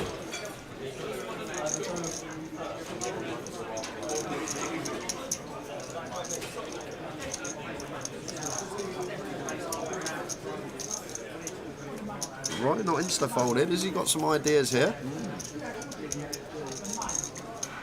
It's difficult with queen high. King high, I think we stick around for 1. Queen high seems slightly too low. So just get out of the way. Prize pool nearly 190,000. And still another flight turbo this evening at 9 o'clock if you want to play.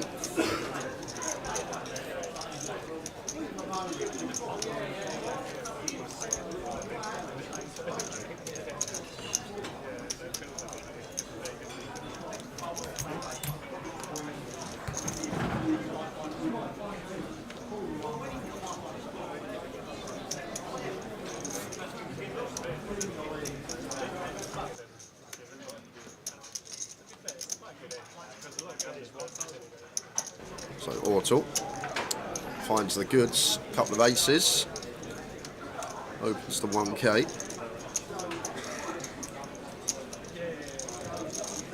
All the way round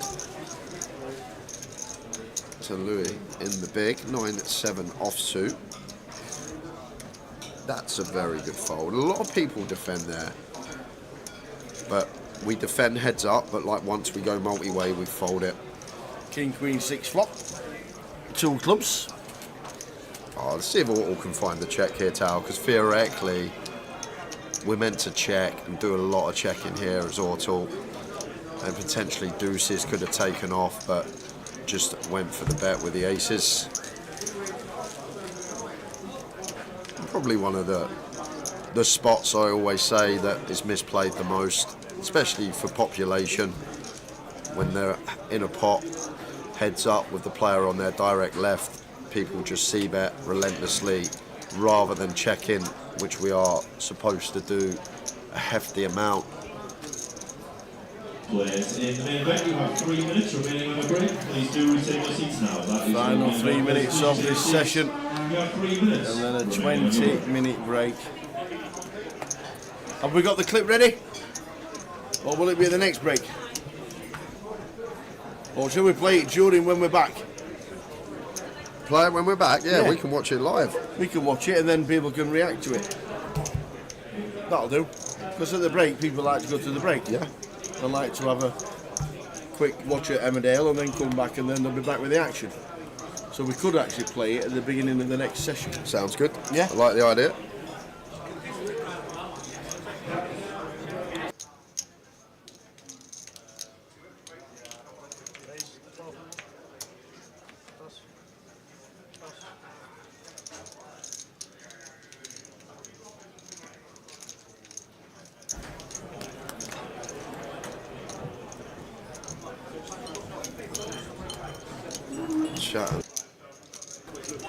Going with limp. Ryan attacks with the 6-7 suited, and lovely looking flop up and down, one to the dummy end, but flush draw to go alongside. I do just expect to continue here as Ryan.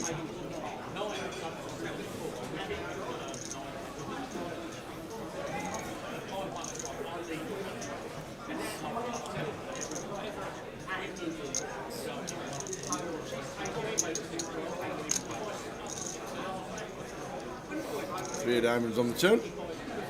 And I think we just get to happily barrel chips into this pot with 7 high. Fold out some 8s, some 9s, some better flush draws, which I think is very important as well. If we go large here on this turn, fold out like a King X suited, a King 5, King 4 suited, this type of stuff. It goes for 3, around 2/3, and against Chatton's hand, do expect it to be working. But Chatton not folding just yet. A 10 would be a fun river, and it's the 6, so somehow Ryan actually gets there, but in the way he probably not expecting to.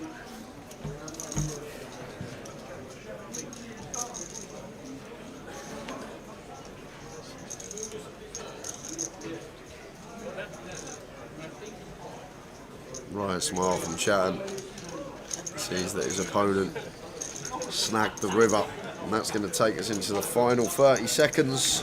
So one more hand, 20-minute break, back at 20-8. And we will play the clip live on stream for my and Towers' fantasy picks for the WSOP. Yes.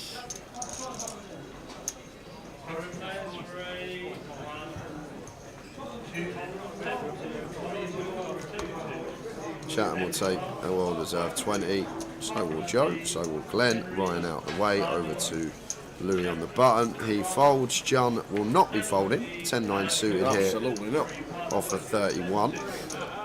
Should be continuing. And one that likes to call here, Tower, but goes with raise, and not the biggest fan of this off of 30. Like, it's just such a great hand, great playability. Don't want to get free bet, but does get it through. So credit to him, and we will be back in 20 minutes time, guys. See you soon. See you soon.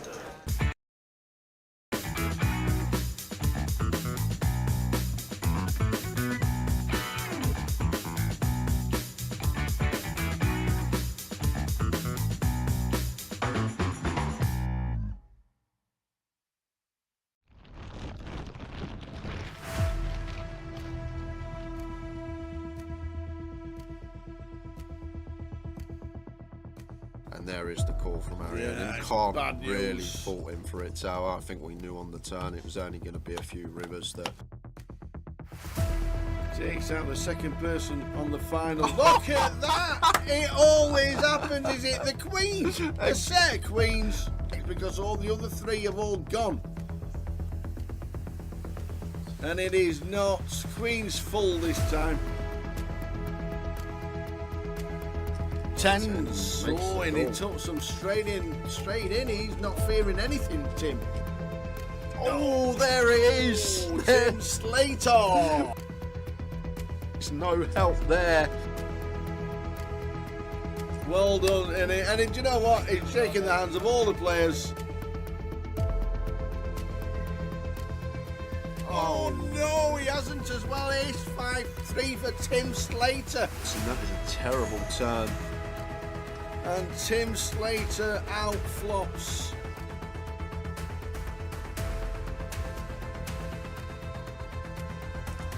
Not the start we wanted.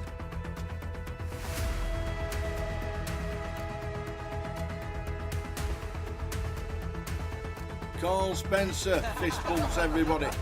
Well played, sir. What a good effort. Cool with the sixes. Big flip here for both players. Sixes holding at the moment. Ace or a 10 needed, or Tim Slater is out in fourth. And it's a 9, he is out in fourth. Another fantastic effort. Well done, Tim.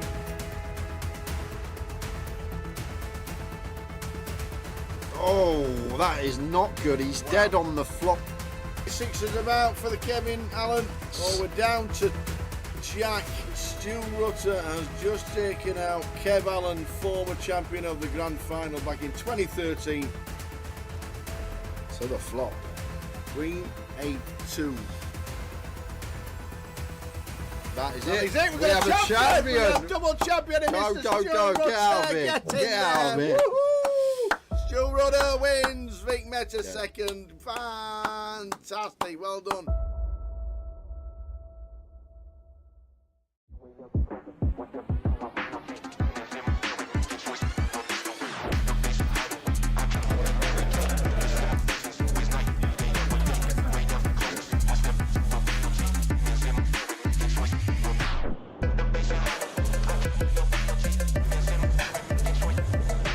Now I don't want to see a jack or a 6.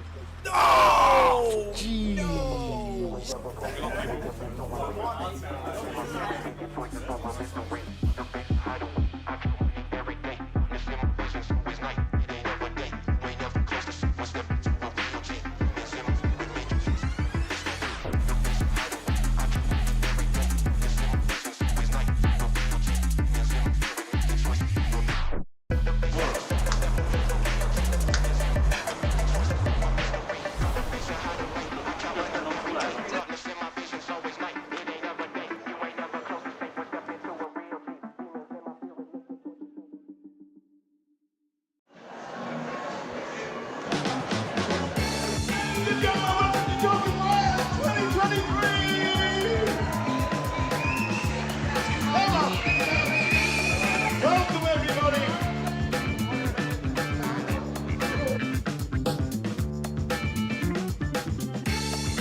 and gentlemen, on Wednesday we announced a £1 million prize pool for the second year running at Goliath. We can now announce that there are 10,585 runners currently, meaning it's the biggest tournament we have ever held in Great Britain and anywhere else outside of Las Vegas. Ladies and gentlemen, you are now part of history! The Goliath is the biggest it has ever been, and people are still buying it.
Huge three-way win. Ace, kings and clubs and queens full on the end.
Oh, there's the shout in the stream.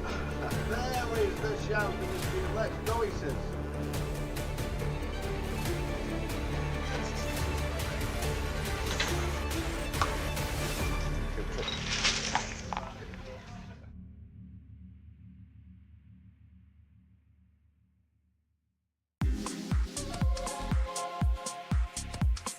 To 44 players as it speaks, and there's 24 million going into one bag.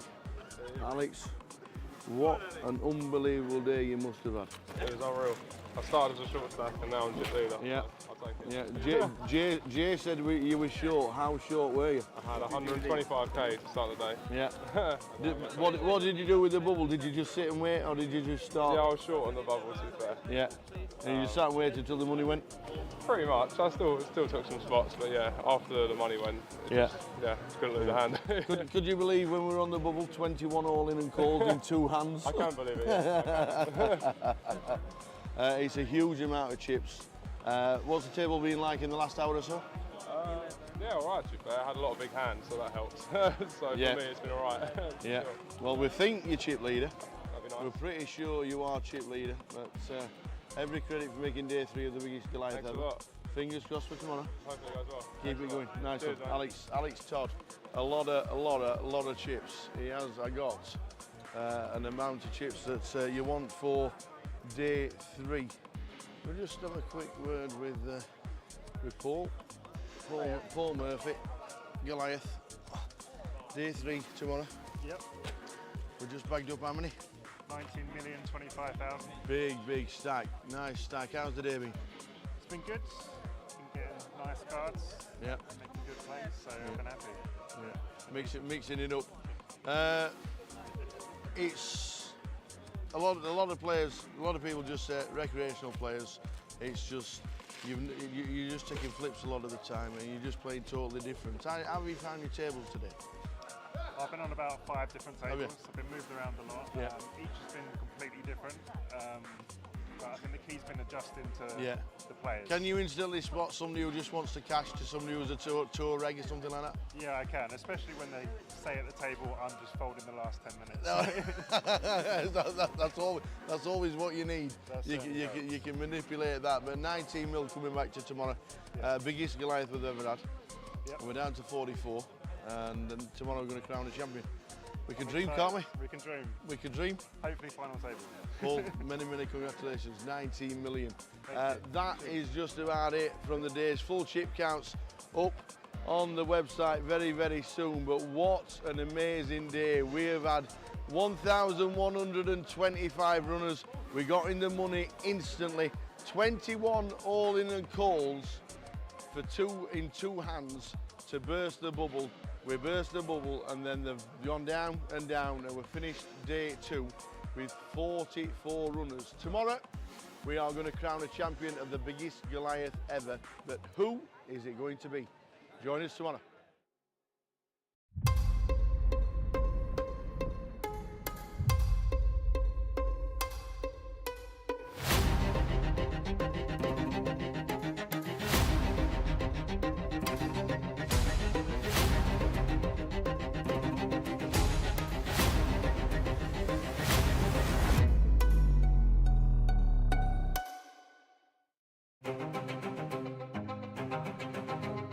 Oh, you sir.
Come on.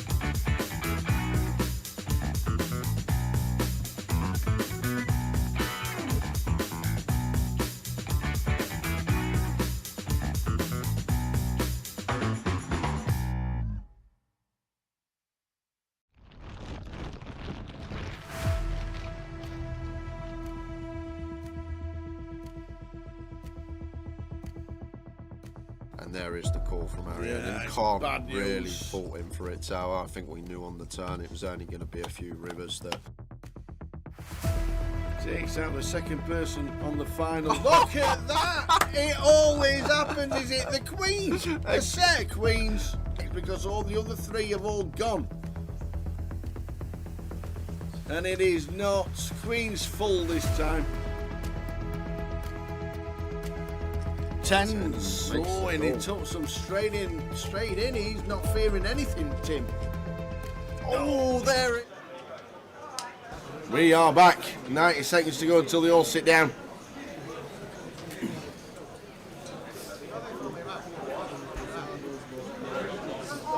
Just about ready.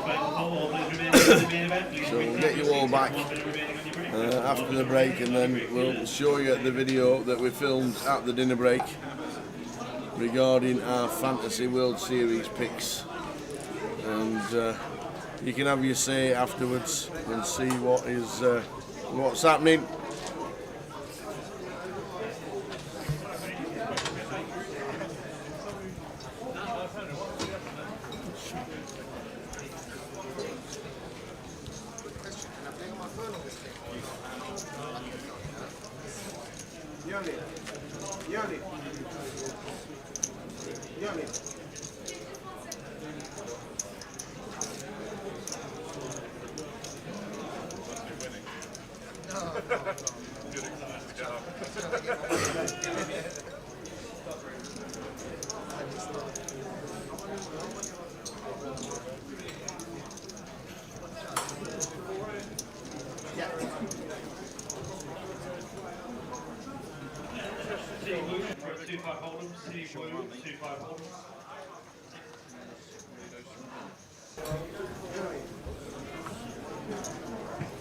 So here we go, another 2 hours of poker, 4 hours left today.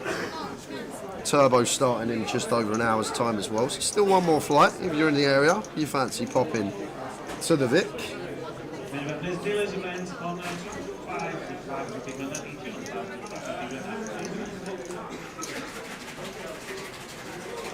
And we'll be showing shortly the video for mine and Tower's fantasy picks for the WSOP.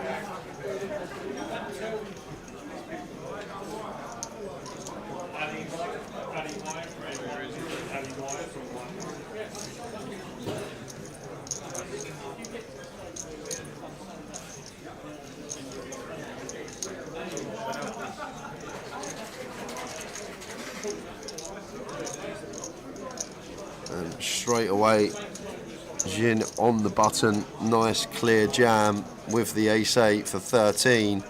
Unfortunately, running into Aria with the ace-10 here, so Jin gonna need an 8.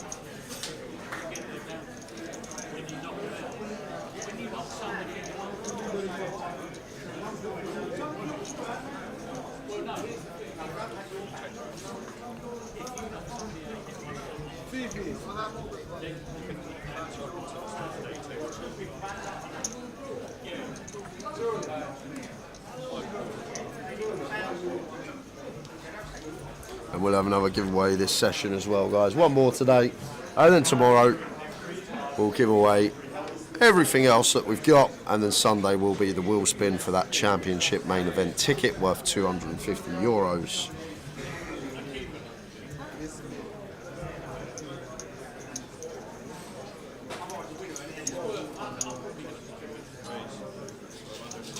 Antoine with the sevens, and the hijack opens to 1200. Ollie calls with threes. Aria, Queen Jack and the small lets it go. And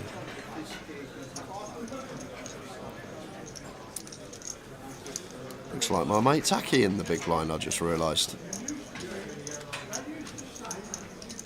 Out the way. 10-9 for two clubs.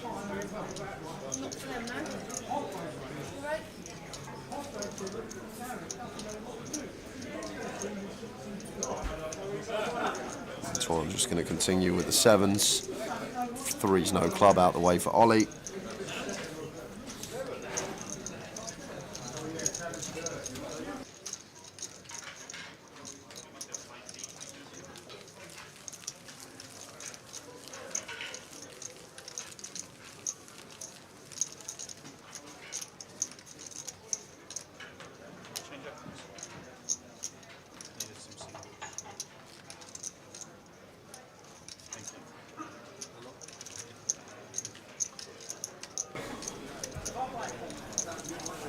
So Twan Lee, Ollie White, Ludo, Neil McCulloch, we saw Jim Bust, Aria Sarkashik.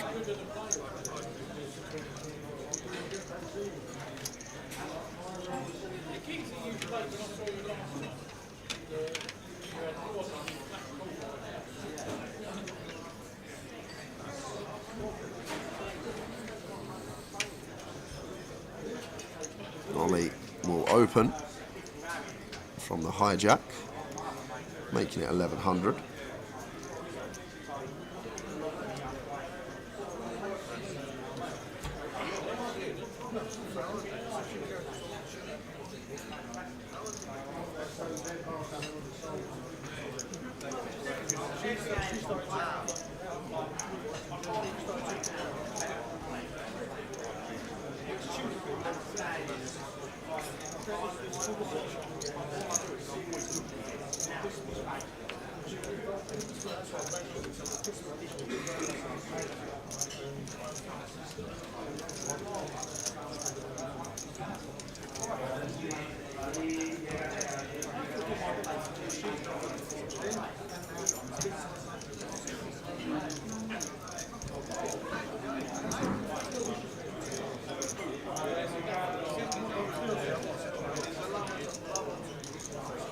Aria with the ace-9.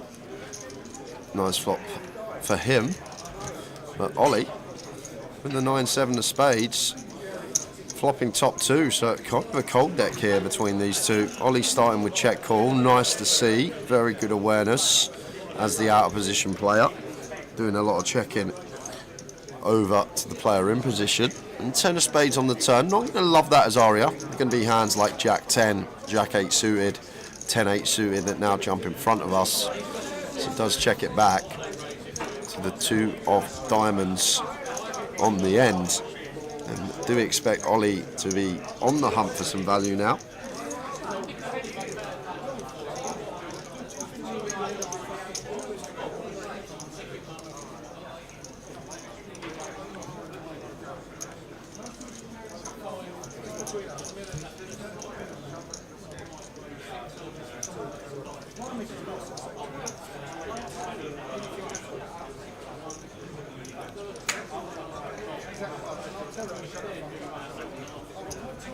So 4k of value on the end here, and Aria of ace-9 seems like too good to do much here. But call, check back turn. Difficult to derive where Ollie's going to find these bluffs from though, that's the problem. After a check calls flop, maybe you can have some like ace highs with the backdoor flush draw. But it does pay it off and can't fault him.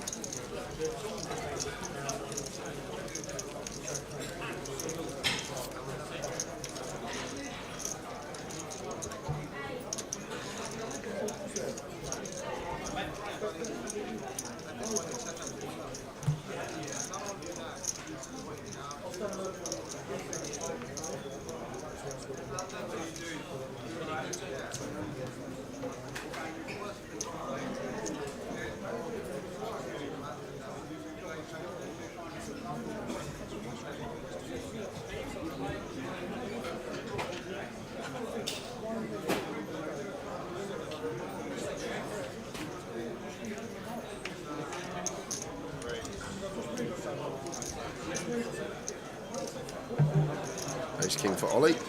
Another open, makes it 1100. Aria in with call in the cut-off. The same with the queen jack here on the button. Ollie been active from what I've seen to start this session, so seems like a decent spot to potentially squeeze here. And does actually take it. This is actually really nice. Queen jack off. Lovely little choice of candidate to use as a bluff to squeeze. Assuming he's made it 5k. Maybe verbally announce the size that is smaller, or 4.8, just shy off. And now Ollie gonna have a nice clear all in versus Hussein's stack size, starting the hand with 40. Guess we just jam now as Ollie. Don't think we've got much room for a 4-bet, not all in size.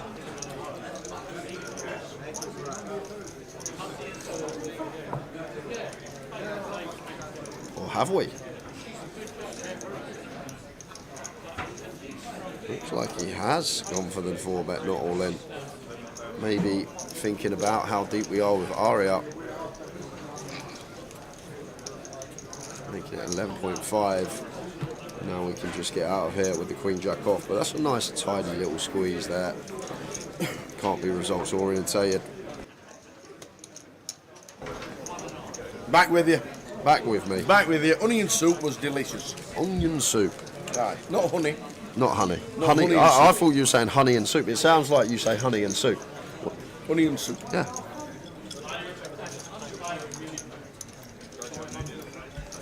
Have you played him the clip? No, no clip been played. Do you want to play him the clip? We could play him the clip. So, what's happening this year is me and Jay. Well, just play the clip.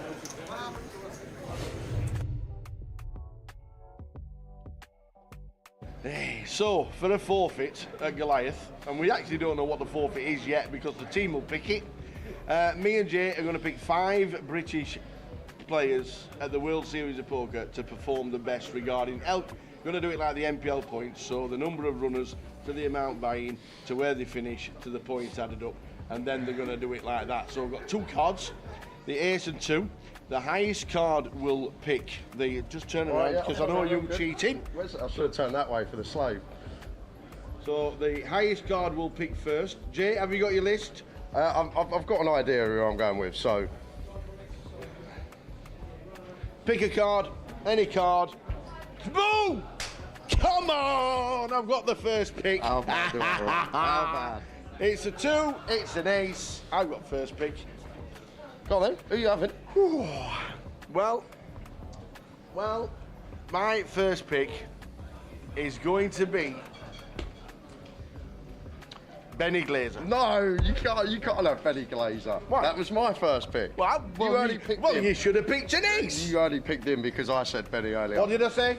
Ooh. Benny Glazer is my first pick. I'll just check him off my list. Right, okay, that means... Oh, no, you can take your time, but Benny's off my list. I'm going to have to counteract that, no. that with Adam Owen. I'm going to go for Ooh. Adam Owen. Sorry, Adam, you weren't on my list. That's a good one. I like that.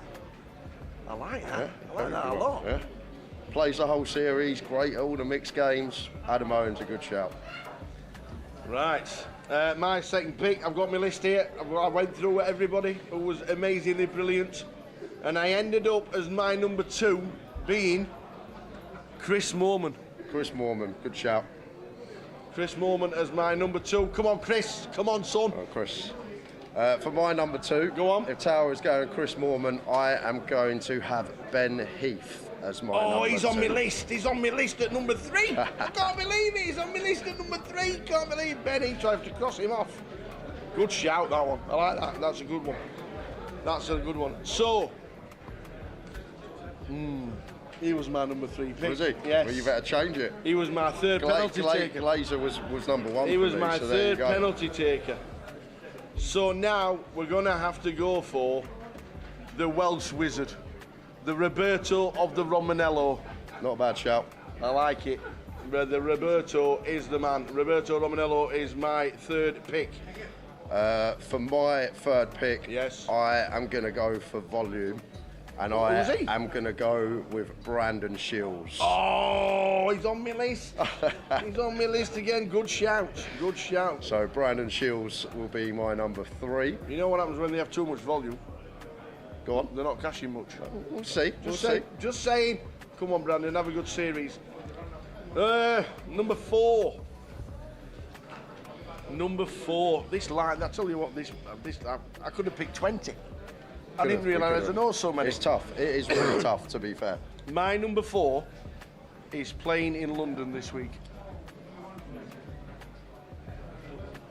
Go on. My number 4 is Phil Suki. Phil Suki's over there. I can actually see him right over there. Come on, Phil. So Phil Suki. My dark horse for Vegas. So this is where it gets to the list. This is where it gets difficult Go on, for then. me. Why? Where it gets difficult because I've got a few names, a few fillers to close out the team. I've still got 12 names on my list. I've only got one more pick.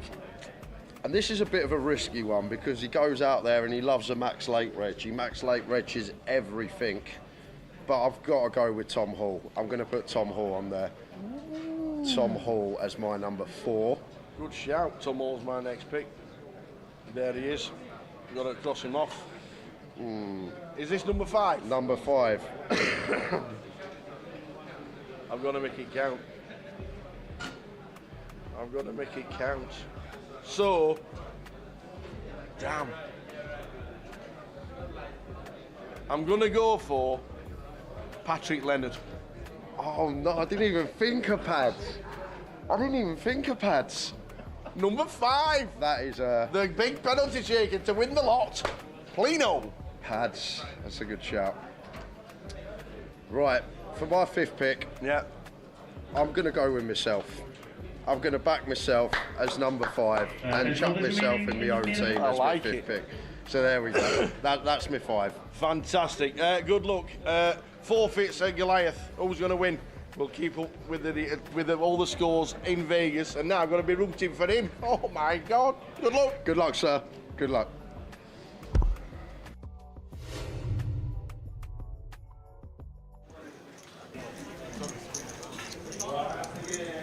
Who's the favourite in the book? If there was a book, right? I think your team's got to be favourite, right?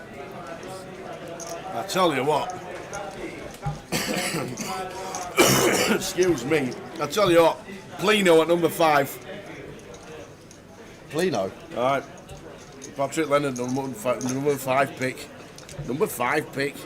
How is he number 5? I would have probably put him top 2, like one of the 2. I just didn't think of pads.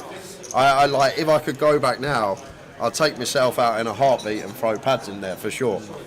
But I thought I'd go with myself. I'm playing like nearly 30 events out there. I'm splashing out a load of money. I'm going to be involved a lot. So why not get myself? Why not pick myself? That's it. Absolutely. I didn't know whether to stick in a substitute or not, and have a 6th one just in case somebody doesn't turn up. But I don't want to give you the chance. Oh, could have picked Scott Berridge. They could. If you had one more pick, who would it have been? What?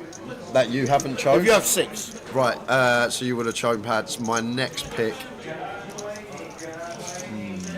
I would have gone for someone like Ewan McNicholas, Nick He was Marchington. top of my list, I don't know why. Yeah, someone like that.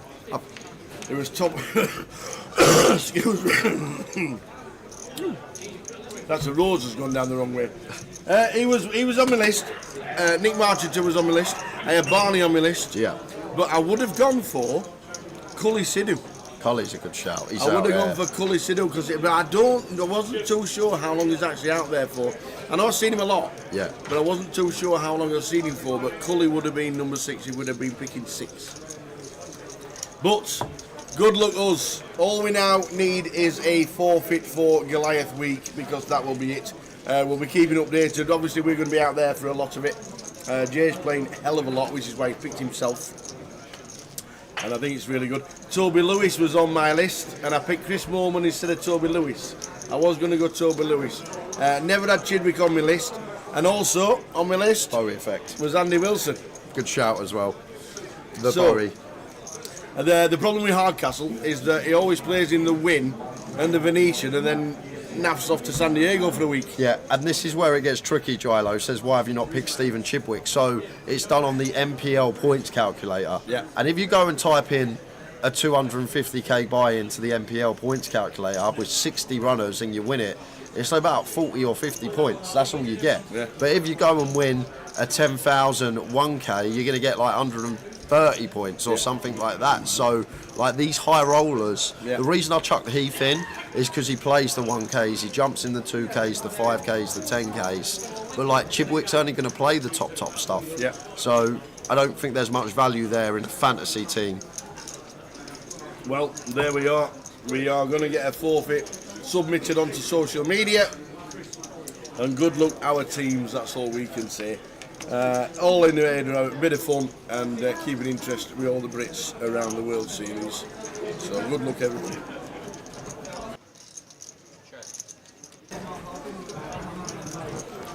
Cheers. So there we go. All good stuff. I was going to have Ludo. I was looking at Feraldo. I weren't too sure what volume they were playing. Like Neil Farrell, obviously Ludo his name speaks volumes for what he does and what he is. So yes, it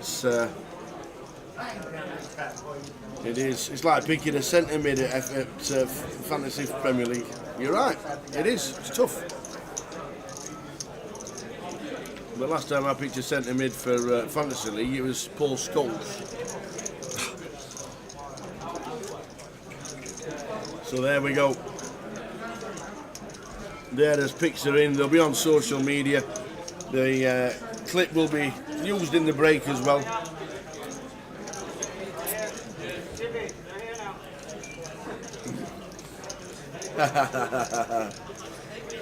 Drop your 5th pick and put myself in. That's what you should do. I've got myself in my team. You should drop pads and put yourself in your team. I think he should. It's the only fair way. Because what are your total bangings to the World Series?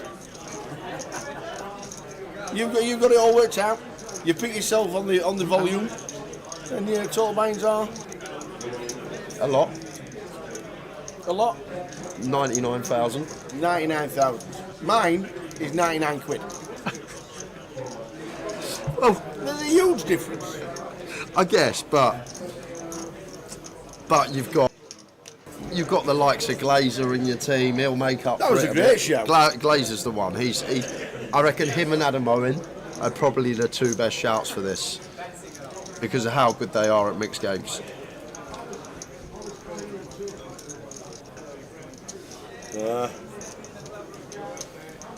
We will be keeping up to date with our team.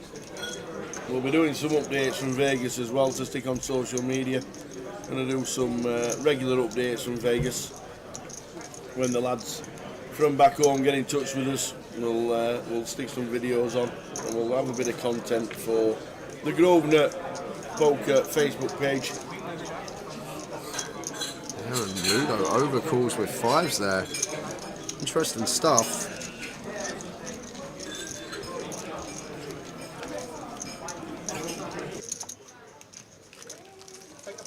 I probably hope that when you call, I'm getting a good price, not even a better price.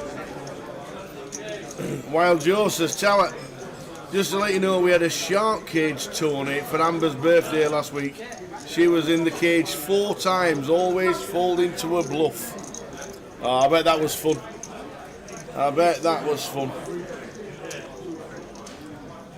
Hope you had a great birthday, Amber. Happy birthday to you. Saw in Malta. Great to see it at the tables and at the bar. Sat down. Oh, absolutely. Yeah. Tracy runs 50th as well.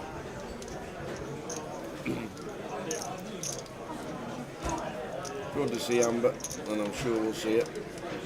Probably at Blackpool later in the year.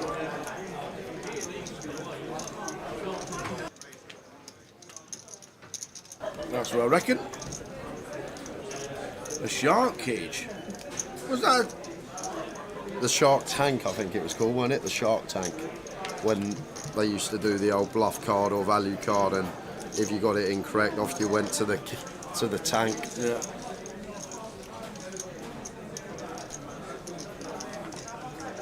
Loaded Luke. Starting stack is 20k. Yeah, always 20 quid for the GUKPT. The 25 series is 25,000 starting stack.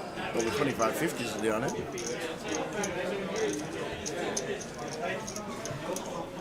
Yeah, okay, no problem. 38 people for a pub game. So how do you play the shark cage game in a pub? How does that work? How does that even work? I don't know. A shark cage in a pub? I'm guessing it's like not a cage, but an area you go to and stand in. Oh. Or maybe they built a cage, I don't know. Interesting. Well, maybe like it's like the horse and carriage or something, and they put you in the back of the carriage, or I'm not sure. Estadio, can I rewatch the stream back later? Yes, you can. Either on Twitch or on YouTube. Which one can you stop, start, and rewind? Is that YouTube? Yes, YouTube. So if you want to watch it on YouTube, Grosvenor Poker on YouTube, you can stop, start it, rewind, and wash your hand again, and rewind it again if you want to.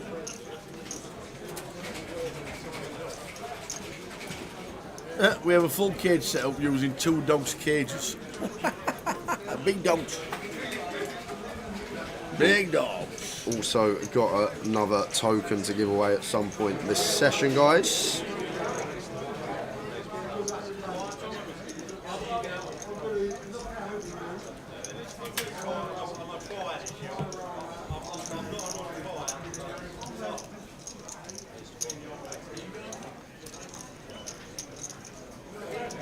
You'd love the cash games after, Jay. Get yourself up to West Cumbria. What day do we play? What play do we play at Wild Joe? We might have a trip up to the pub. What's the pub called? Let's give it a shout out. Let's give the pub a shout out.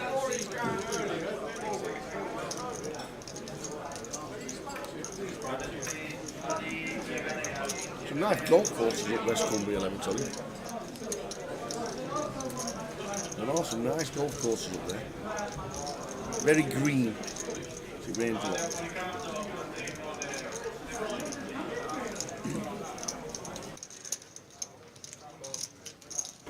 The Whittington Cat. Is that where I'm going to go and play cash? Playing cash every Wednesday. We can play the Wrightington on the Thursday. With the pot washer at the White Lion. And the Whittington Cat does every game on a Wednesday and a monthly on a Sundays. Nice.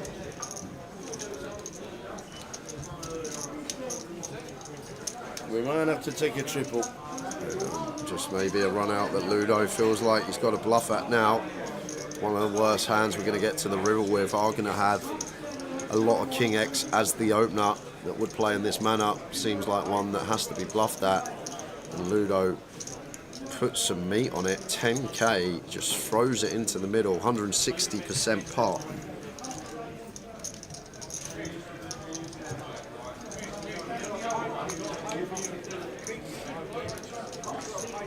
Real tough one here for Mantis. It's kind of a guess in the game against someone like Ludo, who will do this with his King X and will do it with his bluffs.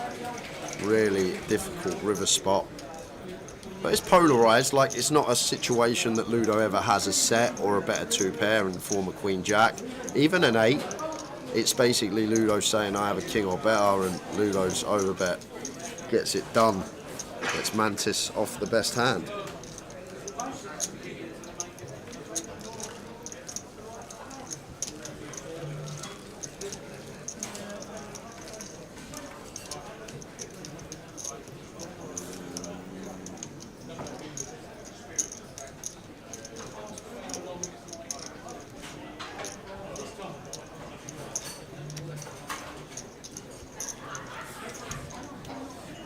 What I call this, says Estadio. It's tough. It's really tough versus Ludo. I'm probably still in the tank now. Really polarised sizing, 160%. Maybe the Queen 10 is a nice catch because like the King Queen and King 10 are hands that check turn and make straights on the river. So we've actually got nice removal to like some of the straights that get there. So maybe Queen 10's a pretty nice catch to use there because we just can't call straights. We need some hands that call, that drop into the 2 pair or set remit, and those ones that block like the King Queen, King 10, they seem like really good catchers. But different when you're in the moment. A lot of things you got to ask yourself. Player type. Does this opponent over bluff in spots like this? What is Aria doing here? Naughty little 3-bet pocket Is that the old shark threes. chick? It is, but really. And what about clean shaven Nikolai? Yeah, I know. What's happening there? I don't know. It took 10 years off him. It has. I'll tell you what, this is great from Nikolai if he sniffs this out and finds the 4-bet here, Tao. And there you go. Have some of that. Cold 4-bet bluff from Nikolai. Beautiful from him. And actually choosing a size where we can still actually get away if Aria does go for the 5-bet rip here. And now look at the price, 5-1 with threes.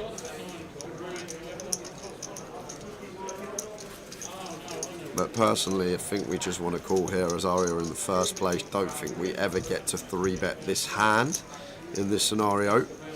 So sort of out the box area of the game tree that shouldn't really be in. And it's just going to let Nikolai take it. Top-notch stuff from Nikolai.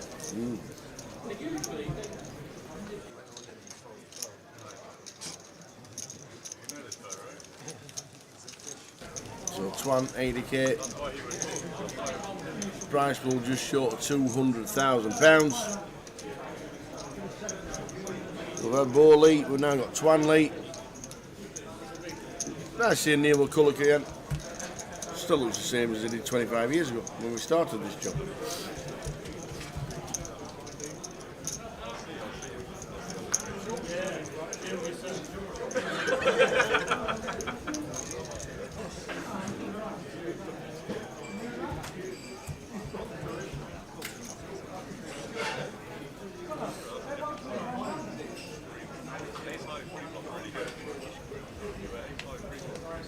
Kings for Ludo from +1.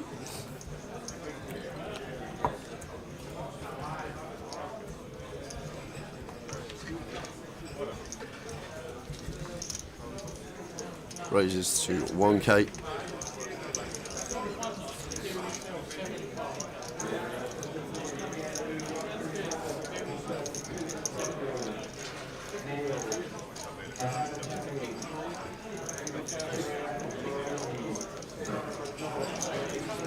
No action though.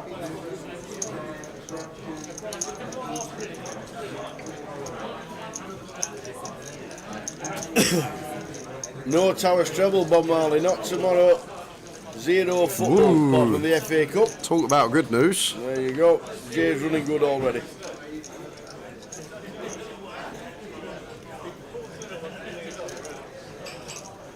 No Towers treble at this leg and no Towers treble at the Leeds leg. And then it's Goliath, where there will be one on the second weekend as the football season starts. We might have a sponsor by then, you never know. I think it should be.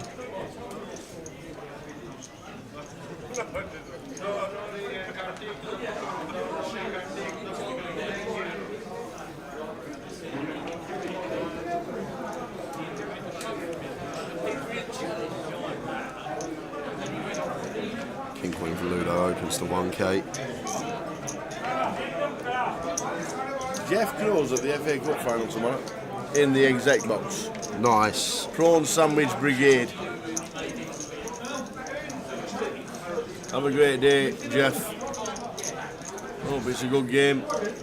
History looks like being made tomorrow. The first back-to-back league and cup double.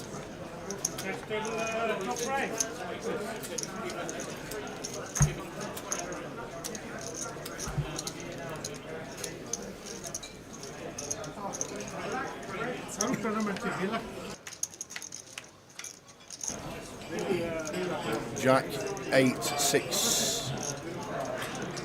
No surprise it whiffs them all.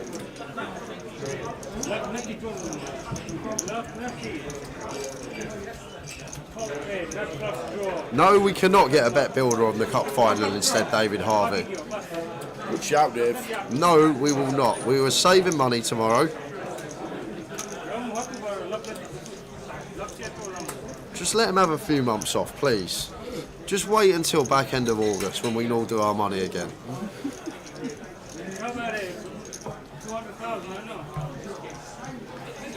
I'm not putting him on tilt for Vegas.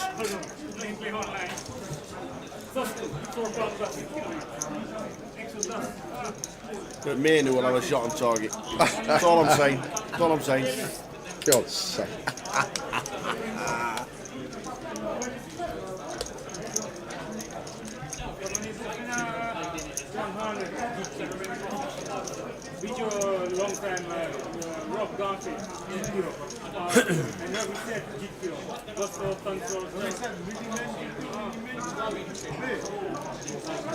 Number one.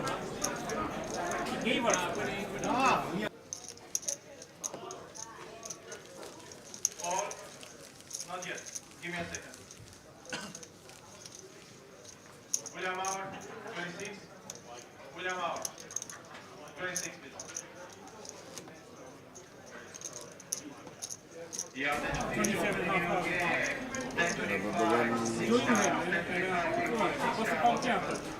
There'll be a big change in a lot of the football teams pre-season, look, that's for sure. We've got 3 signings already, other than United.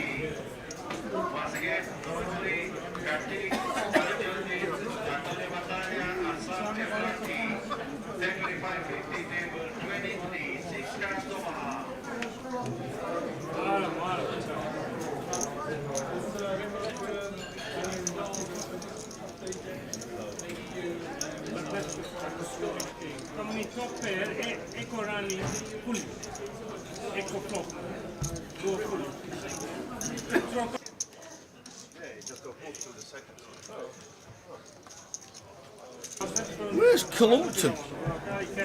Columpton, I've heard of it. You've got to leave Columpton at 7 o'clock in the morning. Man, the box will be open at 11. So it's only 4 hours away, isn't it? Another big hand for Ludo. Should be getting some action this time. 4-5 of hearts at Ollie. Should be getting amongst it, blind on blind here. Small versus big. Even facing 4x, too good a hand to let go. And does come with call.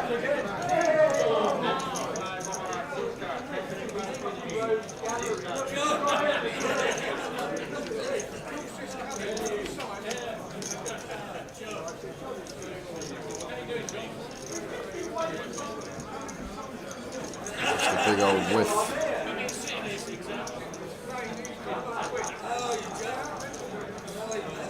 Does have this free to straight, free to flush stuff, as Ollie may just let Ludo have this one out of position.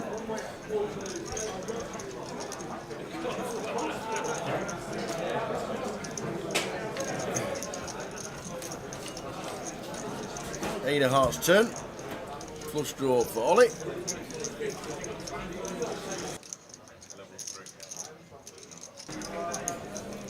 Ludo still with the best of it with the 10s.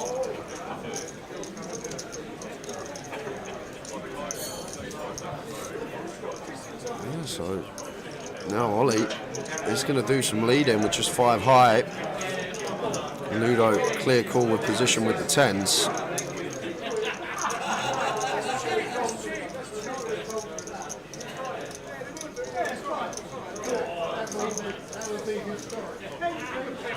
bit of showdown for Ollie. So now should be knuckling here, Tower, hoping to show down the 5, and then Ludo. He's good enough to value bet here. I think he's one of the players that will recognise that 10s have to value bet. Like so many people in this spot, though, will just... he has insta-check back. He has gone for the insta-check back. I thought he would have thought about it. Had a little think, hold on a minute. Ollie's going to value bet a queen. He's going to value bet 2 pair plus, so 10s. Almost always going to be the best hand. Let's target an 8 or a 9. Did go for the instant knuckle. He did indeed. 81k, Ludo. That's your best pick in the background right there. Brandon Shields. Yeah. You think he's my best pick? I think that's your best pick. Thanks. That's right. Cheers for that. Right. You realise I picked myself and I'm sitting next to you. Oh yeah. All right. Oh yeah. Just that Brandon's your second best pick. Yeah, that's what you should have said. Just indirect needle there from the Tower. Basically saying that I'm useless. No. Compared to Brandon, at least.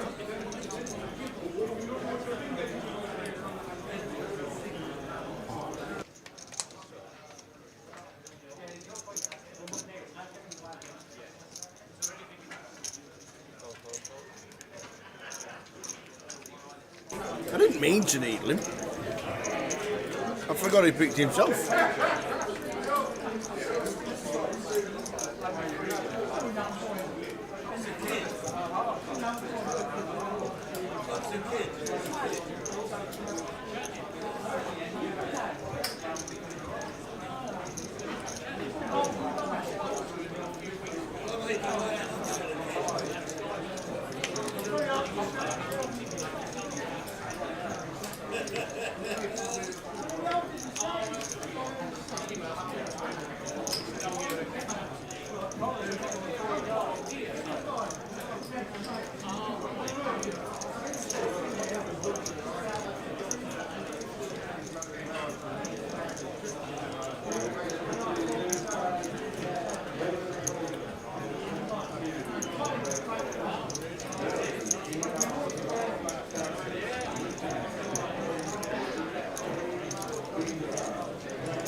So we check, call the flop with a top bet, check the turn.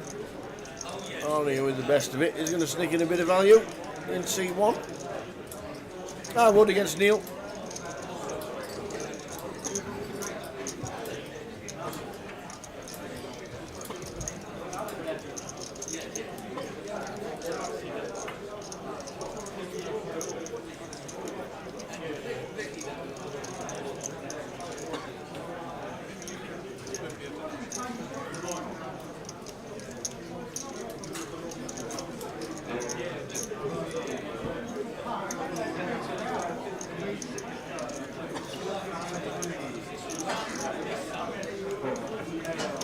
There's the new 600, 600, and 600.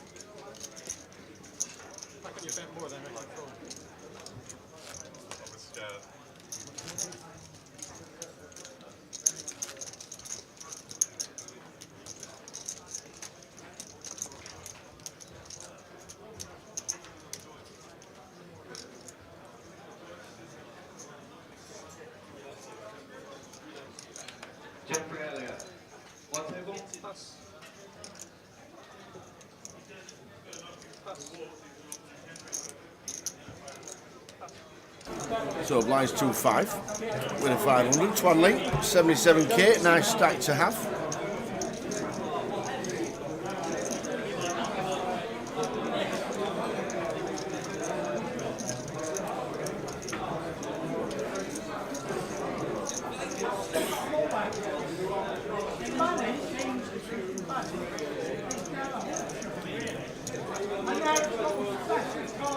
Twan in the hijack. Makes it 1k. Ollie calls king 9 suit. Ludo flats the ace deuce.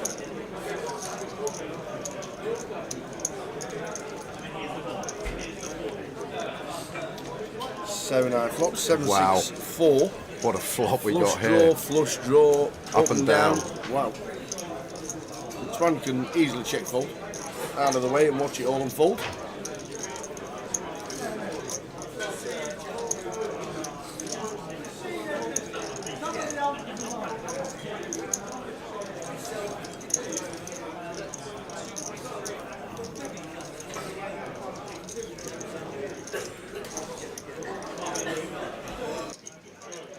Should be a snap monk from Twan Lee, but we know Twan doesn't play like that. Yeah, surely this one though, Tal, with 2 players behind. Yeah. I don't see how he could ever even think about continuing here. Totally agree. No, Ollie, second up flush draw. Yeah, just cool. Still with Ludo behind tower. Not doing any raising. This is Hussein's board from the big blind. It does call it 2.3 and expect Ludo to do the same for the same reasons. Like we don't have 5-8, we don't have 5-3, whereas Hussein has all of this and we can just take our price to the turn. Also keeping in some of the time dominated flush draws. There's the 4 on the turn.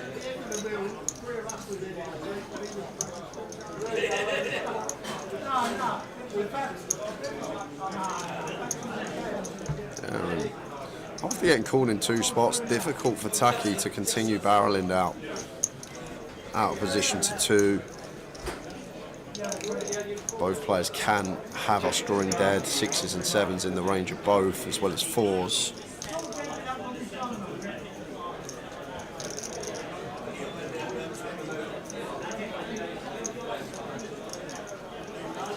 Does not care, just sends the lot in for 18k into 11, and this is going to work because Ludo can't call off with the nut spade draw. Nope. What a play. In the muck they go. Gets 2 better hands to fold.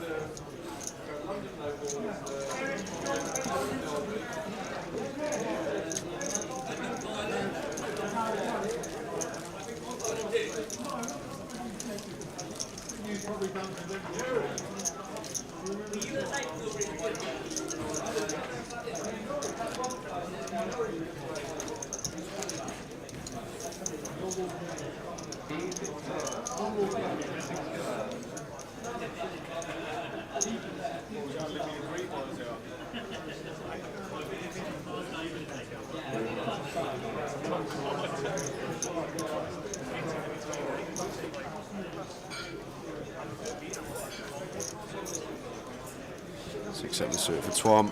One you expect to go into the mark, but I expect Twan to open this one. This particular player does elect to open.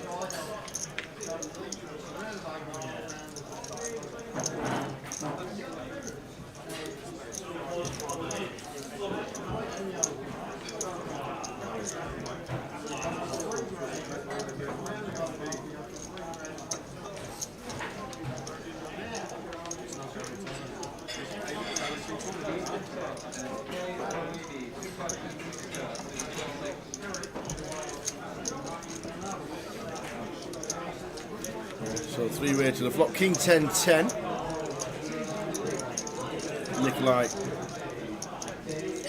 checks. Waiting on Twan, who initially raised. We're going to continue into field and do expect Nikolai to be calling once. Still can have the best hand, Broadway draw.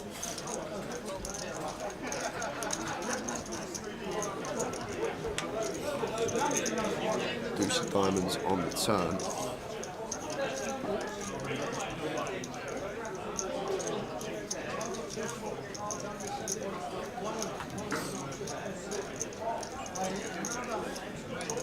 Now Twan picking up the flush draw is going to continue barreling.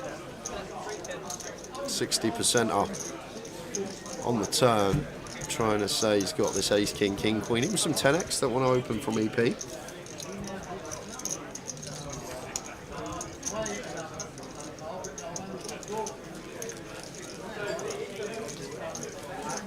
$80K for Twanley.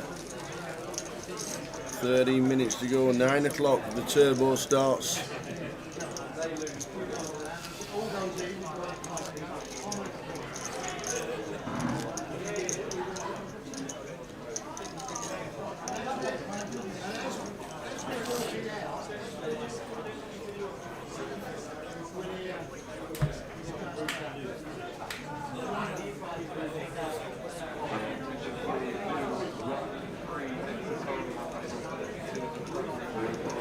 Check 9 suited for Ollie. Expect Mr. White to open, as he does. Making it 1100, and Ludo, King Queen off here. One that does like to get aggressive. Offsuit variety. Does take the spot. 3 bets to 3.2. Oh, but what timing for Nikolai. 40 big blinds, 38 to be precise. We're going to have the cleanest of clean jams. Beautiful. And that'll work. It will. That will work.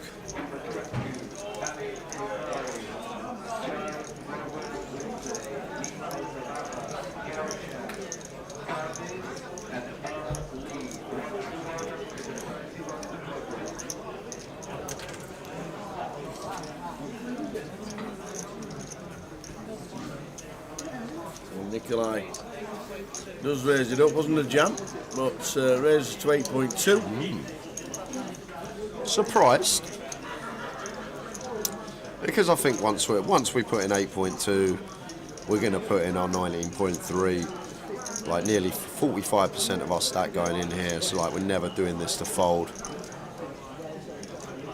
And Ludo just out of there with the King Queen as he should be. Yep.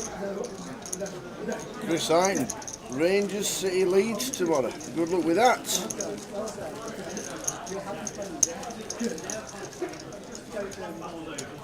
If I were doing anything, it wouldn't be any of that. It'd be Celtic, City, Southampton on penalties. That's what it'd be. But all finals, aren't they? Is Leeds Sunday or is Leeds Monday? Who have Rangers got in the final? Celtic Rangers in the FA Cup, Scottish FA Cup fan. First time, believe it or not, first time in 22 years that they've had a Celtic Rangers FA Cup, Scottish FA Cup final. Which you think was like... Are they about the same skill level these days, Rangers Celtic? Yeah, Rangers lost the league by about 6 points. Okay. Is Gerrard still there? Gerrard? He's in Saudi Arabia. Is he? Yeah. Been in Saudi Arabia 2 years. He went to Villa after Rangers. Is that why I saw him at the boxing? Yeah. Ah, okay. I did think why they zooming in on Gerrard, and like, okay, makes a lot of sense. Yeah. The Leeds game is on Sunday.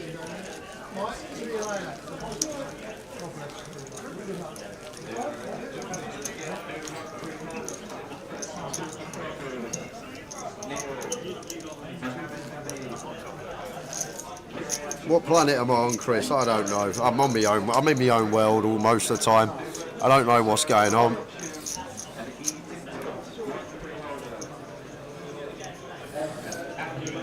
I had to mute the mic yesterday and ask Tower when he said about July the 4th about the election, and he had to say there'll be someone new in power, and I had to mute the mic and ask him if it was Boris Johnson or Theresa May that runs the country at the moment. And I found out neither of them. It's some bloke I've never heard of that is apparently running the country that I live in. There we go.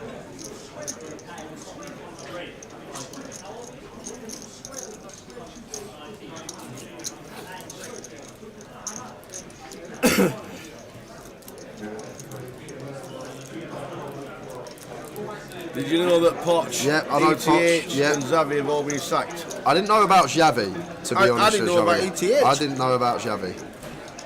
When did Tenard go? They're playing in the FA Cup final tomorrow. They can't sack him.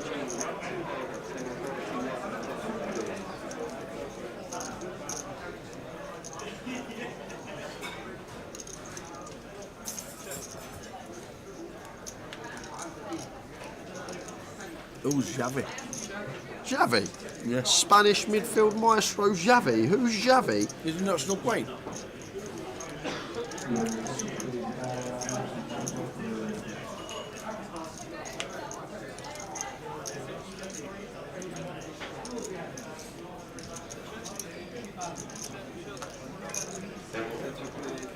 Xavi.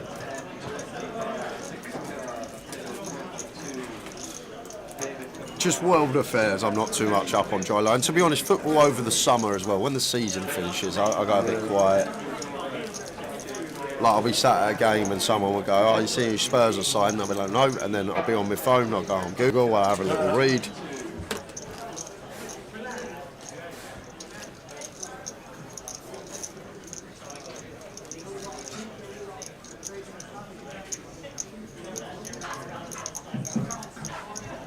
There's a Thursday at 9 PM and the 2 more play on the main event. It will go for 10 maximum levels.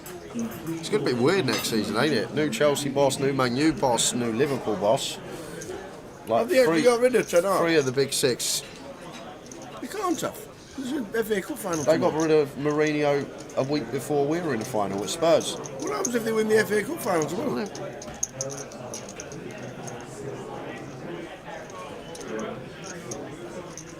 Last game for him tomorrow, there you go. Oh, okay. So he's still doing the FA Cup final.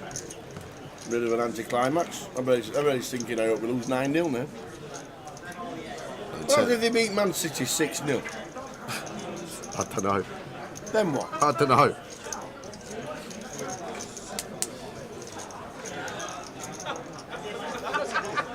So 8 club's turn. Twan's still best with a pair of 6s. Not much going on for Neil. To see Neil McCulloch, regular here at the Victoria. Yep. 20 minutes. Someone just messaged me saying you look good, you reach really well. I haven't seen this guy in a few years. Twan just going to take initiative and lead. That was a good bluff from you.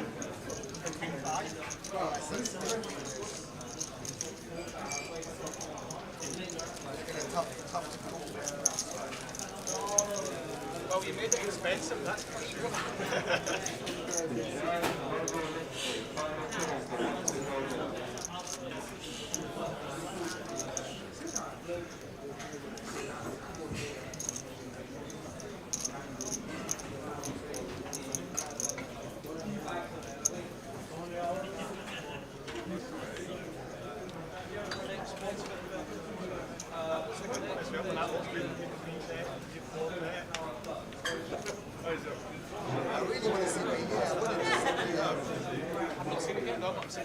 The news filtering through about the bluff from Taki with the Queen 5.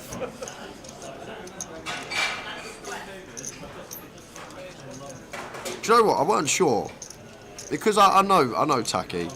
I haven't seen him since I moved out of London too much, but I weren't sure if it was him or not. But I can tell now it's definitely him. I didn't even know he had a first name. Always knew him by his surname.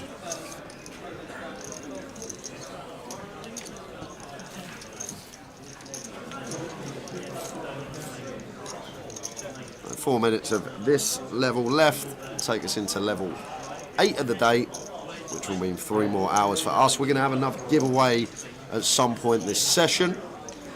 Also a chance to get yourself onto the wheel for the championship seat on Sunday.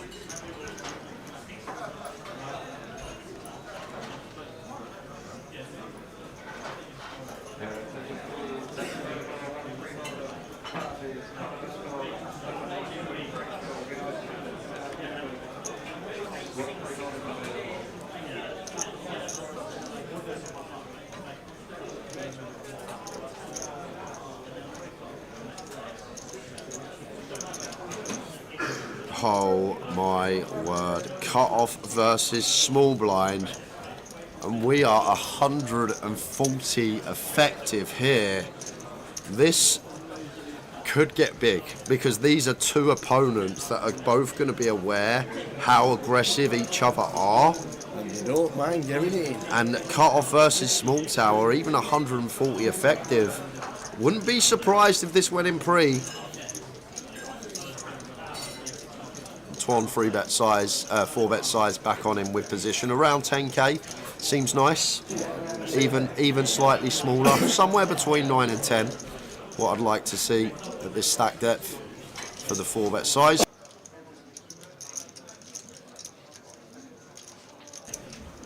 Is it going to be 9 or 10?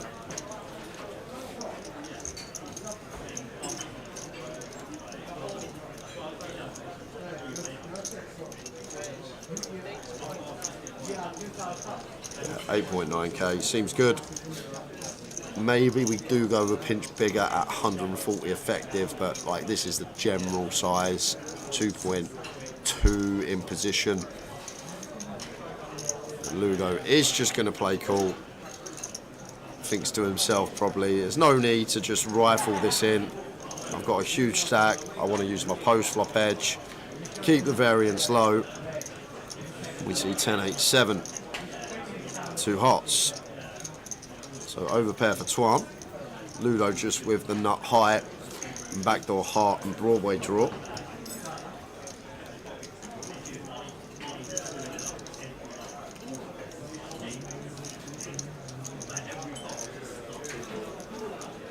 Not the best flop for Twan because 10s, 8s and 7s all in there for Ludo, but not in there for us. He will also have some stuff like Jack 9 suited at this stack depth.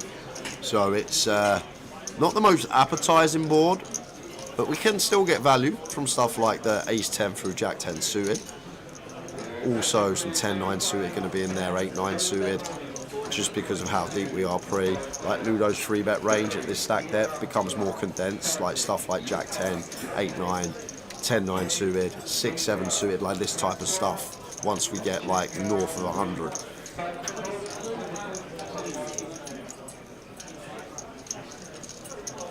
So 14.7 from Twan. So huge size for a 4-bet coup, around 3/4 pot.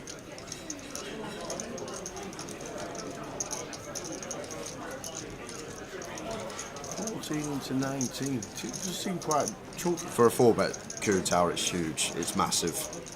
Like probably in a single raise pot, this is like the equivalent to like an overbet. Right. In like a single raise pot, someone go in like 120% c-bet. Yeah. That's probably what this is like the equivalent to.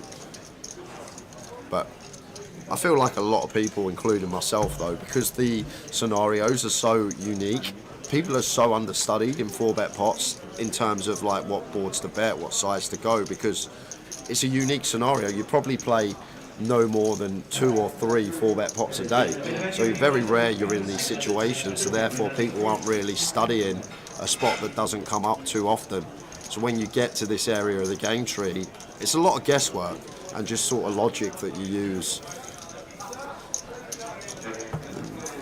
Ludo not insta-folded, which is interesting.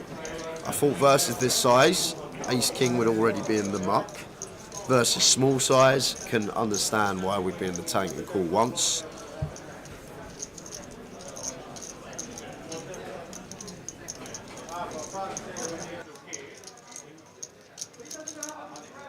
Andrew Norman, 2 5 10 6 cards, 726.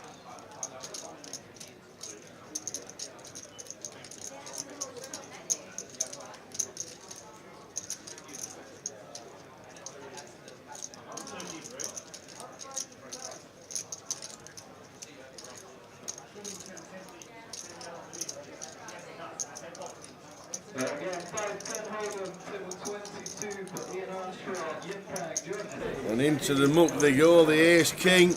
It was a huge bet on the flop. And Ludo sussed it out. Ace-King no good.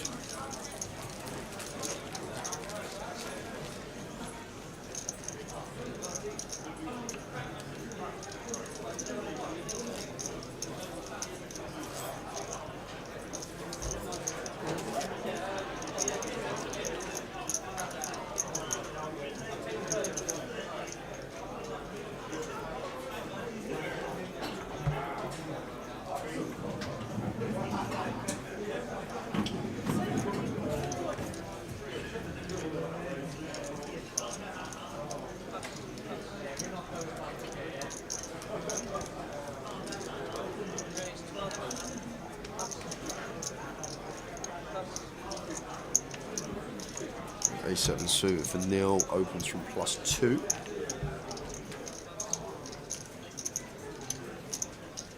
And we're saying here, clear jam, clear as day, but no, goes with call. I think this is a pure one tower. 16, 17 effective of nil, opening from +2. Like maybe when we get into that 20 remit, we do start playing some flats, so top the same. Can't be too far off, but 16, 17 effective. +2 versus big. I think Ace Jack might be in there as a hand that wants to shove pure over the open heads up. But now we get hit. We do have this added benefit. We keep in some dominated holdings. Looks like Neil gonna go for delay continue on the king turn. This ain't going nowhere. Now Jack of Hearts river. Beautiful sight.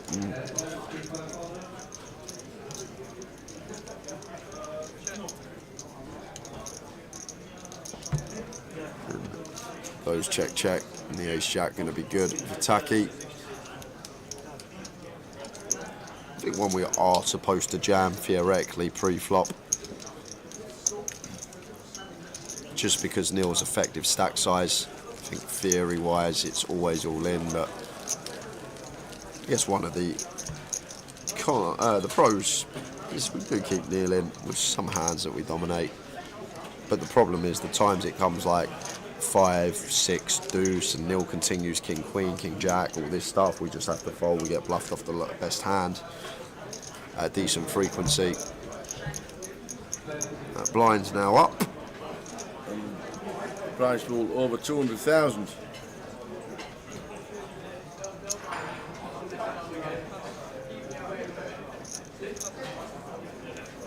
$220,000 collected, turbo on its way.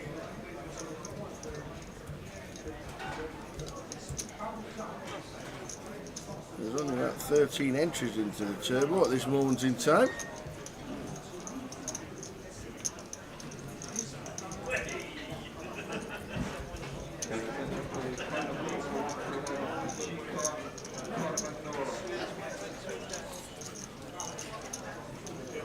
$133 entries today.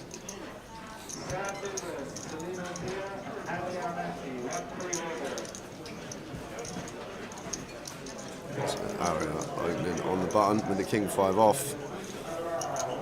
Taki in with the call. Nikolai with the 6-5. Do expect to see defend here. Even 3-way, button versus small blind.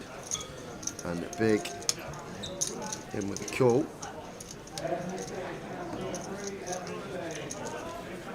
Off to the flop. King 7-3. Wow. Look at that for a flop.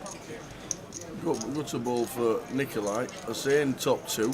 Top pair with a poor kicker for Aria, but still top pair. Yeah, top pair's top pair. Maybe one that could do some check-in once in a while. Need some top pair checks. This seems like one of the best we're going to have. The offsuit king 5, no backdoor flush draw. Does just happily fire.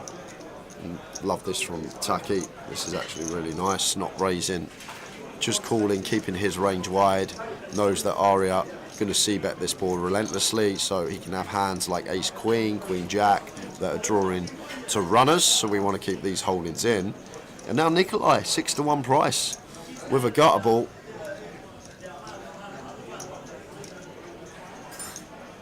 And this can also happen as Taki. We can induce some stuff from the big. Nikolai making it 3.5, and this is going to be so interesting because Aria has to call, and then Taki can't really raise because then he just turns his hand face up. Because like what hands would flat the c-bet and now wants the 3-bet back raise on the flop? Like no one finds a bluff here. It's impossible to have a bluff here. So once we do back raise, we basically say we have king 3+. So maybe we just have to call for that reason. He's going to go with raise, but now like Aria's going to have the easiest fold in the world because no one's going to have a bluff here, Tower. What on earth would a bluff be in this scenario? How would anyone find a hand that wants to bluff in this given situation? Like 5-6 suited just mucks. It's just out there. It is. It will be. Maybe something that would be really nice would be something like 7x of spades specifically.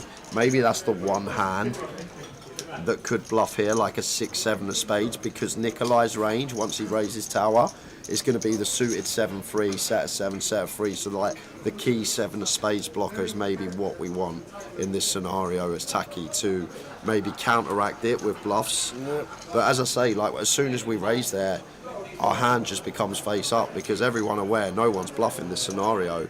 So we've always got 2 pair plus. Yep. Fucking right, check shit. 2 pair plus it was.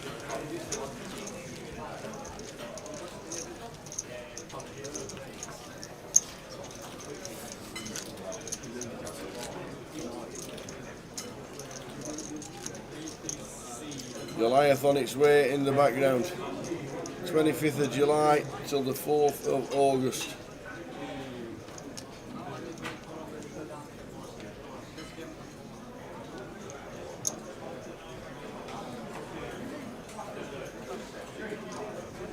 Lines 3-6.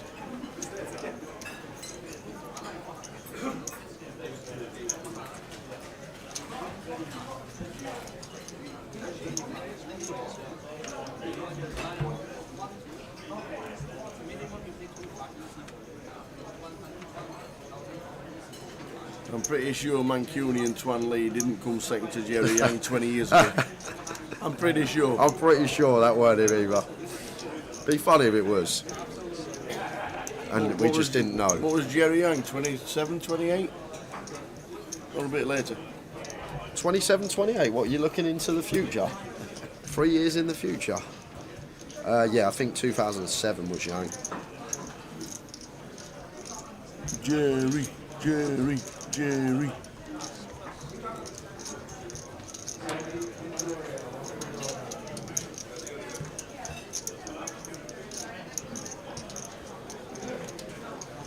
2007. And that was Twan Lam. That was Twan Lam, L-A-M. 17 years ago, Twan Lee was still at school.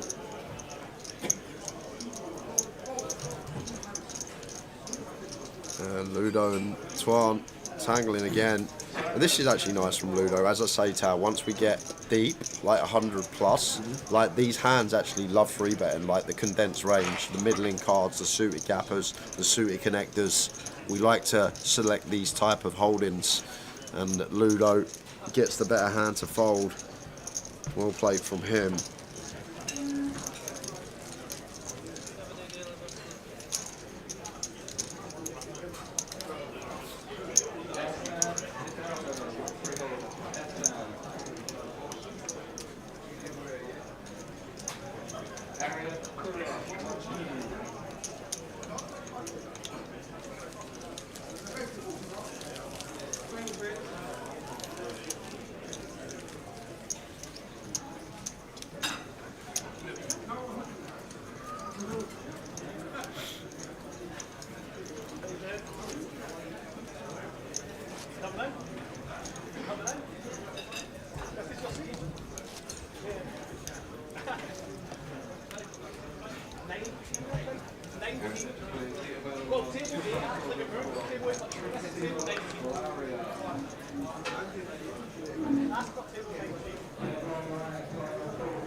Tens for Twan.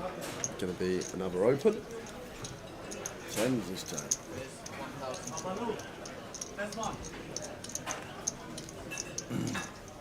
2000, oh Ollie with the fives. And 20, 1.2 to call. Happy just to call. No false. Yeah. Early position gets out of the way with fives. Yeah. Sort of gun versus +1 tower, like sevens is sort of the cusp. We sometimes might even fold sevens. But like going to be 8s plus to continue there. like when you even get deeper, that spot when gun opens, +1, like when it's like the last 15% of the field, actually starts mixed folding 9s as well, which is pretty crazy. Obviously, the right thing to do when 20 opens with the 10s.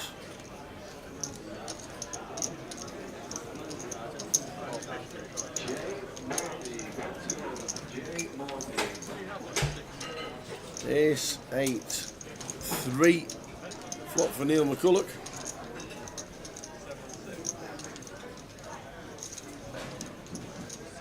Pretty standard C-bet. Fold the 2s, Neil will call. Yeah, spot on. He won't take too long. My head does only have 7.3 behind. But can still call. Yeah, I think still just wants to call us nil. Keep bluffs in.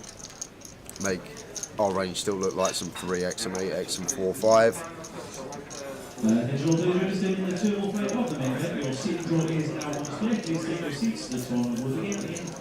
checking back with the 10s, which he does. Just disaster run out for us as Twan. We now lose to 8x, we now lose to flush draws, we're already losing to ace-x.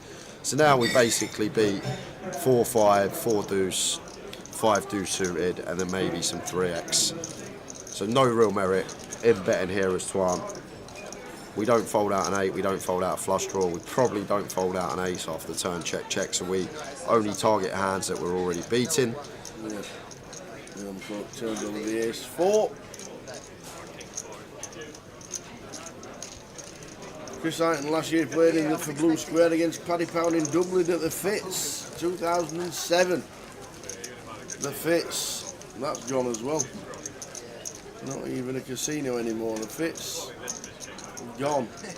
Blue Square, gone. Paddy Pound still going along nicely.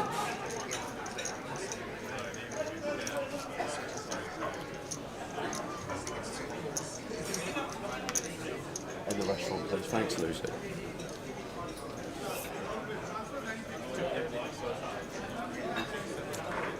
We're doing a giveaway this session, or are we going to wait till the last?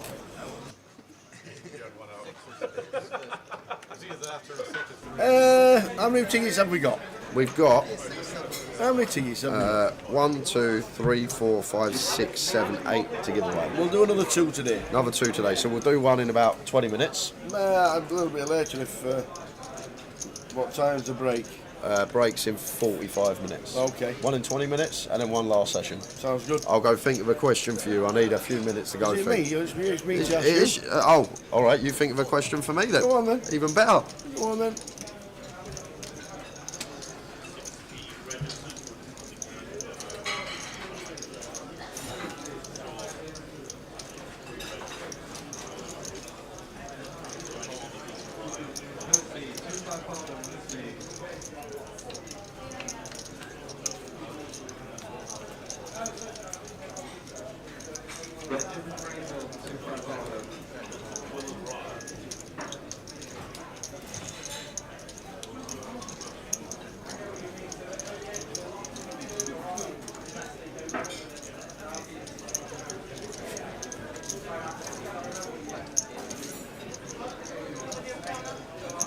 This is the final call. All players registered for the 2 will play document. Please take your seats. So moving in 3 minutes.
Wowzers. Happy Friday, Roy. Well, look, bank holiday weekend, I guess.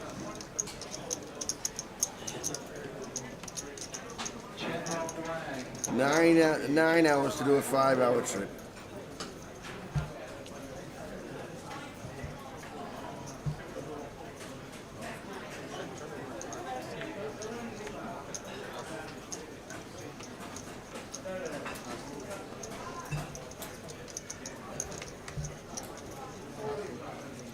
Glad you're watching, Roy. Hope you have a fantastic week.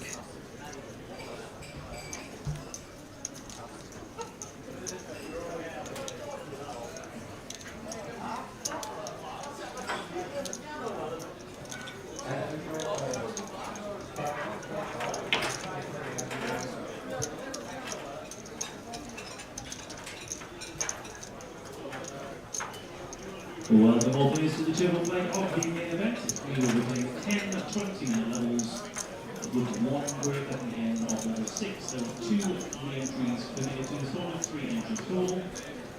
If you do use all of your entries, you may also buy directly into the play to control against tomorrow.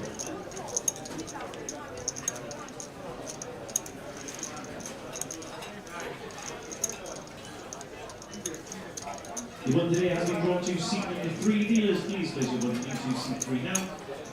You open that into 100 or 100. Dealers, please go to the deal.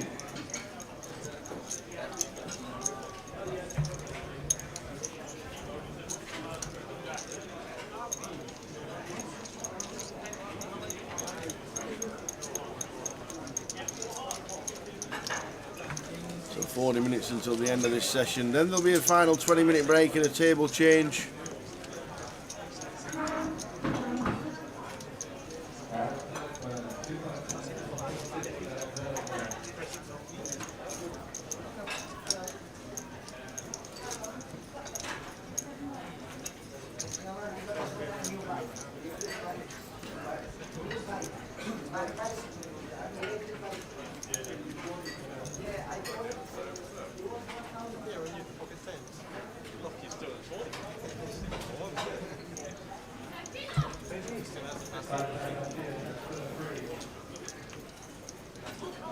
Yeah, being better if is Kevin Tway keeping up his good scoring. He's 4 under, I think, Roy. 4 under. Glad you're watching. Enjoy your holiday.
Swan 90k, Ludo 64, Ollie. On 40 bigs, you think I've only got 25k at this stage, but it's 40 big blinds, it's plenty. It is plenty.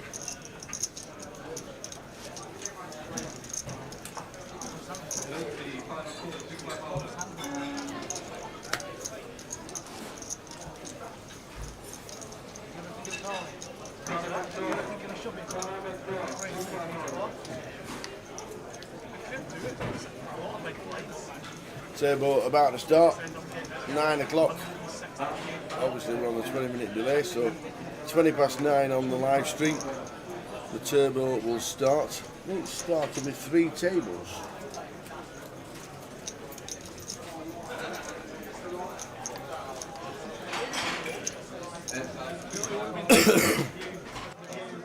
All in 3.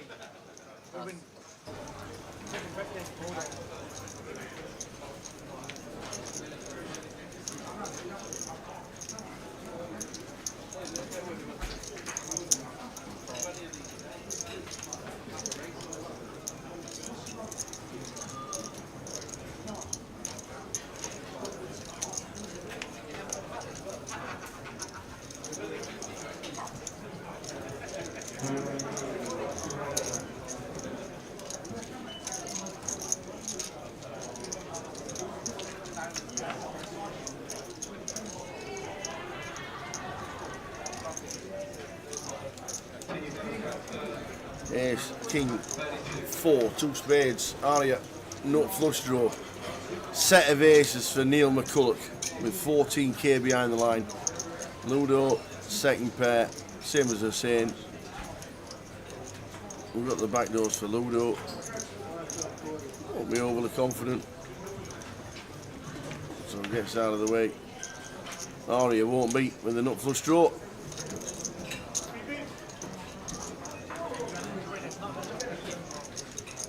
Makes a call, and the same with the second pair, does exactly the same as Ludo. Out they go. 5 of diamonds is a good card for Neil McCulloch. 1.3 SPR. Don't put in a bet. Depends how big. I go pretty small. Maybe a third pot. That's going a bit chunky. That's 4.5, so just under half. I might have gone a third. It's 5.5. 55, 60%. I would have gone a third pot. Keep it in the flush draws. Hoping. Obviously they don't hit.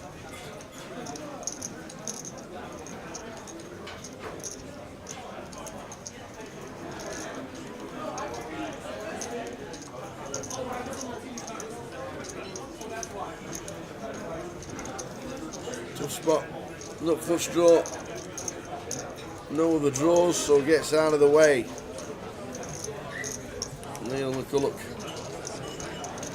With the set, top set. Always nice. Builds up to 22k.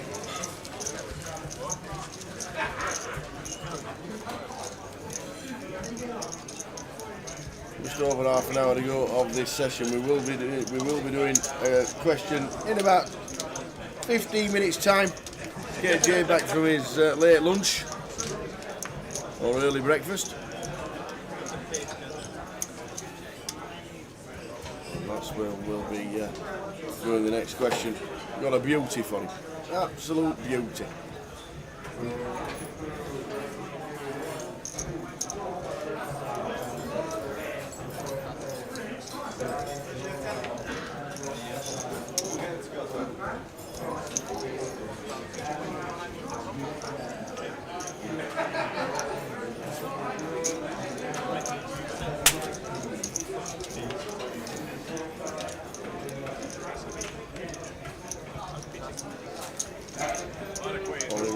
To 1.3 with ace 10.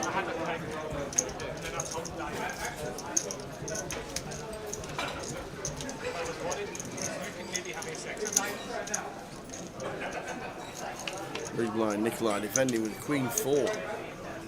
It is suited.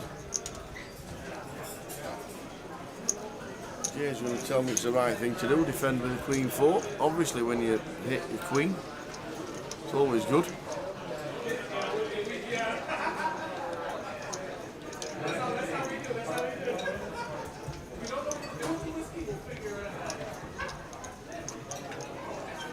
Evening, Trace. Are we still celebrating? The 50th in Malta was great. Singing and dancing and playing poker the night away. Nah, did lose set over set on a birthday. Wasn't nice. Hope you're still celebrating, Trace. Joining us here in London for the GUKPT final event in London this year before a massive refurb.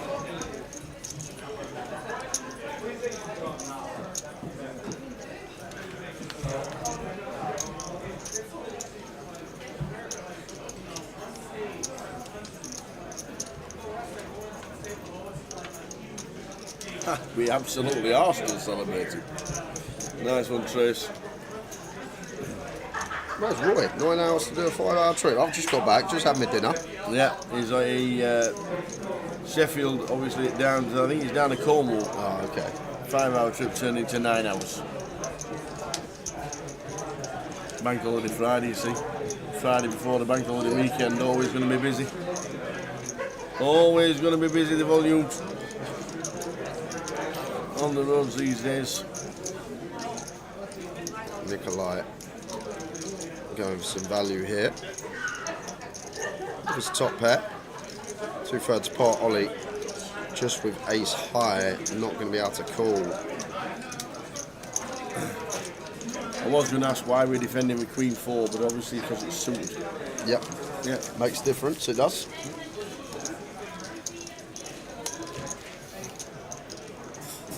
So we're going to do the giveaway in 9 minutes. 9 minutes. When that clock hits 20 minutes to close out the session.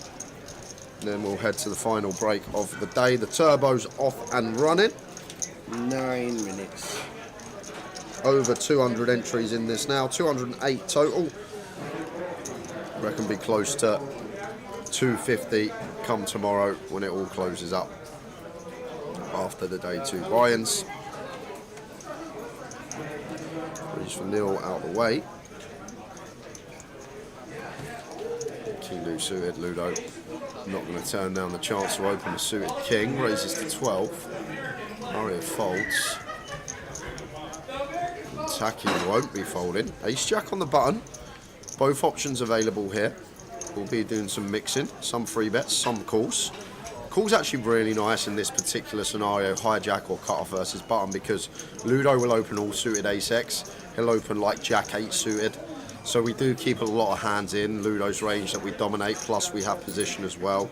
So one of the benefits of flattening a hand like this rather than taking aggressive route straight off the bat. Queen 5 flop. Quick check. Just delayed c-bet. Yep. I think delay c-bet is in order for Ludo. Doing a lot of checking, out of position, hijack versus button, aware of that on the flop. And Taki gonna have to call once here. Ace Jack high can still be the best of it, getting 4-1 on our money. And we got that Broadway draw to go alongside. How we do, Carl? Watching on the table at Blackpool, keeping him out of hands. Nice one. How busy is it in Blackpool, Carl? What comp is it tonight on a Friday night? Ludo getting there on the river.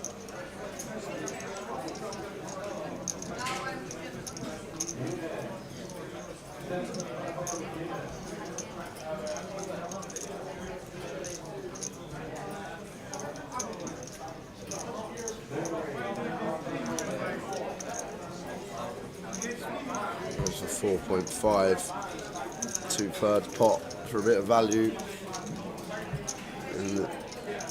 And not the river we're looking for as tacky. Like, we need some rivers that we're going to fold on. We can't just call turn and call any river.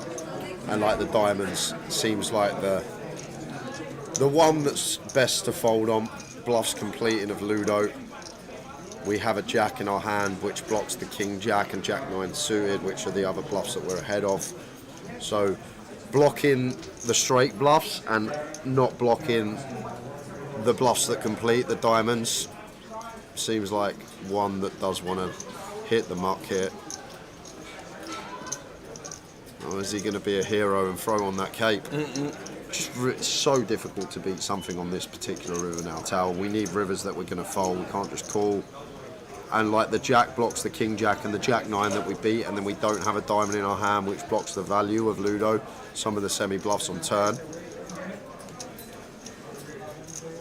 I think this would be a bit too much on the station side. Ambitious to think we're winning. Yeah. Oh, he's going to pay. Pays him off. See, the bad news that Ludo gets there on the river.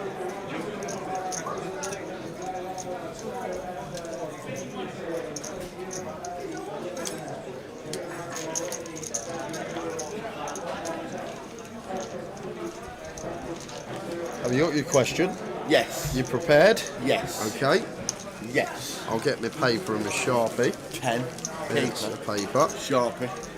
There. Great question. Okay. I look forward to it. In relevant to this weekend. Okay. That's all I'm saying. Relevant to this weekend. Do you want another clue? Go on. It's on sport. Okay. Premier League of Darts. Oh. You've been looking at my... I'm looking while I've been checking. Luke Littler, 9 darter. Oh. The question is how many is he going to hit on live TV in his career? It's got to be over. He's already hit 4. Got to be over 50, ain't it? What's Taylor, 20? Probably. 21? Probably. I don't know. Simon put who forgot Stephen Chibwick for the WSOP fantasy. Why would we put Chibwick in? I forgot. Why would you put him in? Why would you put him in? He's going to play 4 comps. 4. A 250k, a 100k, a 50k, okay, 5 comps, a 25k in the main. If he wins the 250k with 60 odd runners, it only 30, 40 points he gets towards our league. If we've got a player that goes and wins the Colossus, $400, it's like 300 points. Why are we going to put someone in that's not going to play the volume and it's not going to win us the league? Tower would have put him in. He wouldn't have thought of that. I'm actually kind of annoyed you didn't think of Chibwick. It wasn't even on my list. You would have put him in. I'm sure you would have. It wasn't on my list. It wasn't on my list. You saw my list.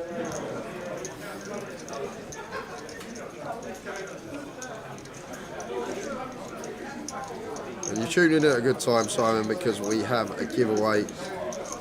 My reserve was going to be Cully Sidhu. Cully's a very good shout, solid as can be, serial casher. But Chibwick, obviously one of the best in the country by, well, he's been for a long time, yeah, or up there at least. But it's just about the volume, just about the volume, Simon. That's it. Yeah, it's all about points, not money. Correct. Points make prizes. Or forfeits in this case. Yes, the team are already on the case and thinking about it. They'll let us know eventually.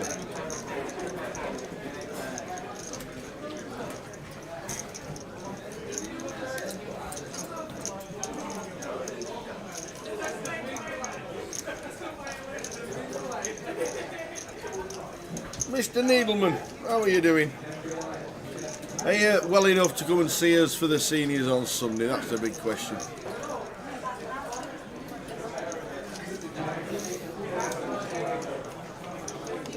Oh, there's a meeting. There's a meeting. That fella there, yeah, that Luke fella, yeah, only been playing golf 7 months. Yeah. Shot an 86 on Tuesday. What? What? Only no. That's he has to have been playing longer than 7 months. 7 months. Has he been getting lessons? Don't know. That's not possible. I've been playing 2 years. I haven't gone down one stroke. If you went to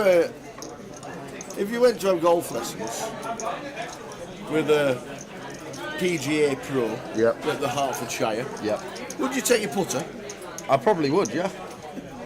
Do you know what? I reckon I am a better putter from like that distance than some of the PGA don't. Wait until you see me hit my putt. Because I've never done it. Yeah, but I'm up there, I reckon. I reckon I'm the top 5% of the world of putters from 200 yards plus out.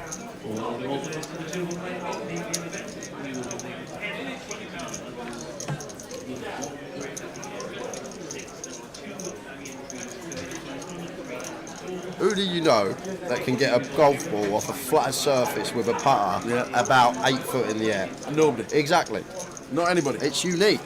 Because it's the only shot that there's only one person does it ever. Hold on a sec. You're allowed to use any club in your bag, right? Totally agree. Wherever you want. Yep. No rule against it. Nope.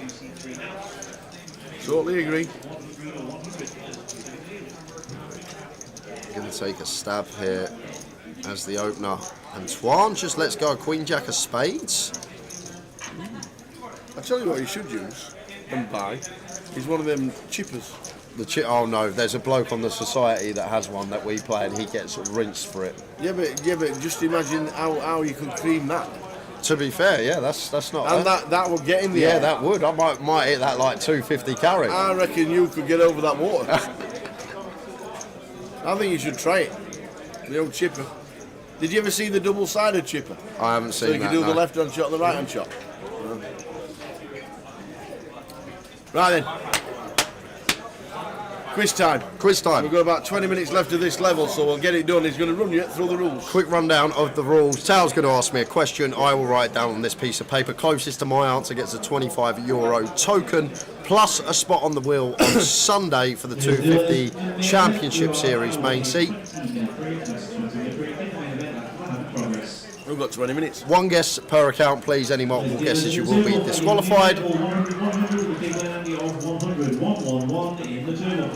And do not guess until we say go. So one guess per account, do not guess until we say go. And it's for a €25 token plus a spot on the wheel. Right then. FA Cup final. Of course, Carl. Of course it's going to be on the FA Cup final. This weekend, Manchester City play Manchester United in the FA Cup. Yep. It's at Wembley Stadium. Yes, it is. It's for a unique double-double. FA Cup and League double ever. First time it could ever be done. Okay. But what I need to know, please, then you've got 10 seconds. No, 20. 20. Why have I suddenly got half the time than I usually have? I don't know. So what I'd like to know is when you go to the pub and you start guzzling beer, and you get inside Wembley Stadium and you need to tinkle, you can find a toilet. But how many toilets are in Wembley Stadium? Is that in individual that urinals? Okay. How many toilets are in Wembley Stadium?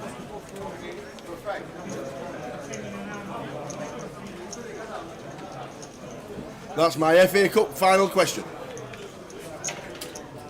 5, 4, 3, 2.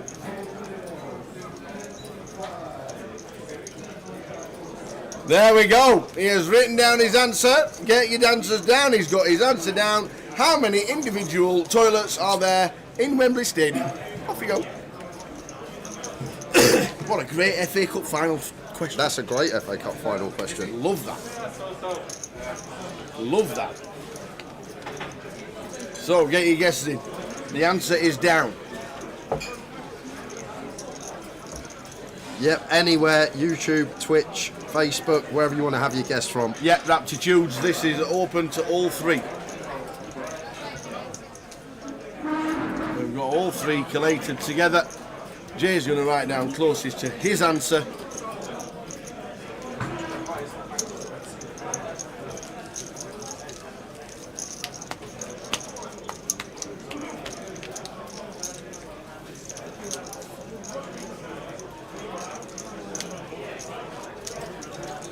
So, the FA Cup's on this weekend.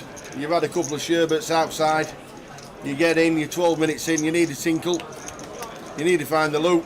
How many toilets are there inside Wembley Stadium?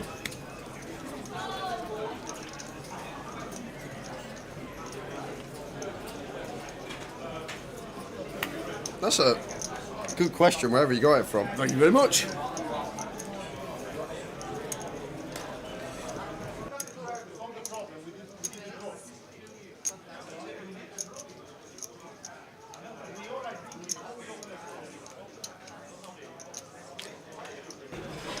So get your guess in, don't forget one guess per person. We'll get about 5 minutes, we'll give you the correct answer.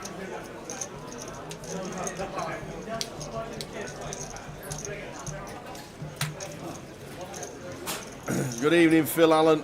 Good evening, Scott. Good evening, Valerie.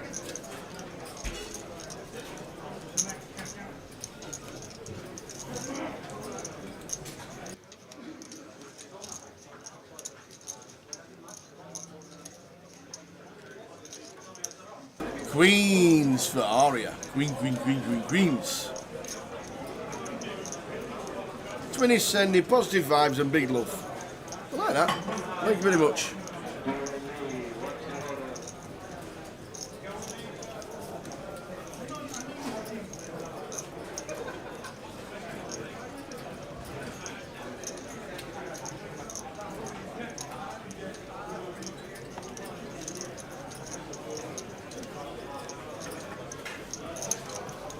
So we get your guesses in. There's only 3 bets with the Queens. Nikolai calling with the ace-9. Yeah, I'm guessing this is just down to size choice from Aria here, but it's gone smaller maybe because of just 30 effective, but still could have put some juice on. But if we're getting Nikolai to peel as loose as ace-9 off, then why not go small as an exploit? Get people to put chips in light with hands that probably should hit the muck.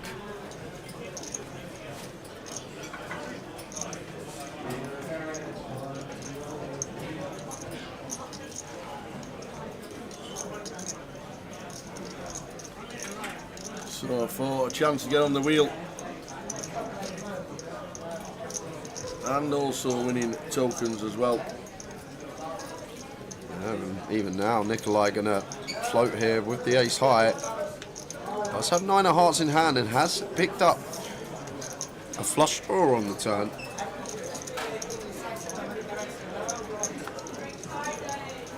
And not loving it now, because now losing to all this suited King X, losing to the ace X of hearts, only really beating hands like theoretically like 8s, 9s that didn't want to put us in pre. Maybe some like ace 5 suited, ace 7 suited. If Nikolai's peeling ace 9 off, I'm guessing all these hands are going to be in there. It does shut it down. But we're really not going to love getting met with a bet here from Nikolai. It's going to be horrible because difficult to deduct what we're in front of now with the ladies. But getting 5 to 1 tower just seems too good a price. So gonna have to strap in for the river as Aria here. 5 to 1. The price is right. Yep, makes the call.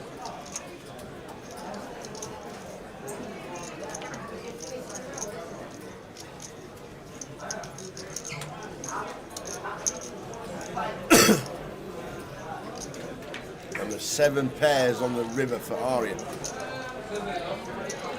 The Queens have the best of it. Yeah, but I don't think that the Queens are going to win the pot tower. That's the thing, because I'm guessing Nikolai just jams now. And this is the idea of the turn sizing, setting up this river jam. And now the Queen's just in a ridiculous spot. Queen's no heart.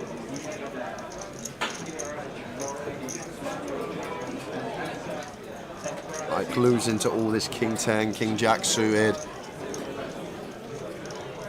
I guess one thing that is good, we have the 2 Queens that only leave 1 combo, a King Queen suited. But if Nikolai's peeling as loose as ace 9 off, I guess King Queen off's in there, which makes it even more difficult to call. But if we're unaware of Nikolai, how he's constructing his range and how hands that theoretically should hit the mark are actually in there. It becomes difficult. Because if we suddenly start giving him ace-9 off and then we give him ace-8 off and ace-10 off and all these hands with a heart, queen-jack off with a heart, once we start suddenly adding these combos into range, we're going to find a lot more bluffs.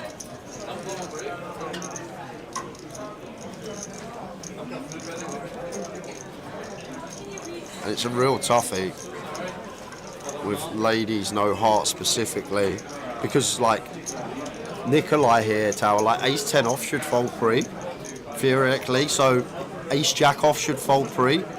So we can't have, in theory, ace-jack with a heart, ace-10 with a heart, because once we open +1, we should be folding to the big blind 3-bet.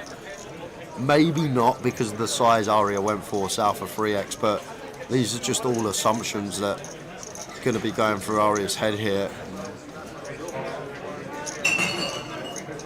Like ace-queen with a heart seems like the most obvious bluff here. Oh, and he does call it off. Pays. What a call. Great call from Aria. Yeah. Getting 3-1.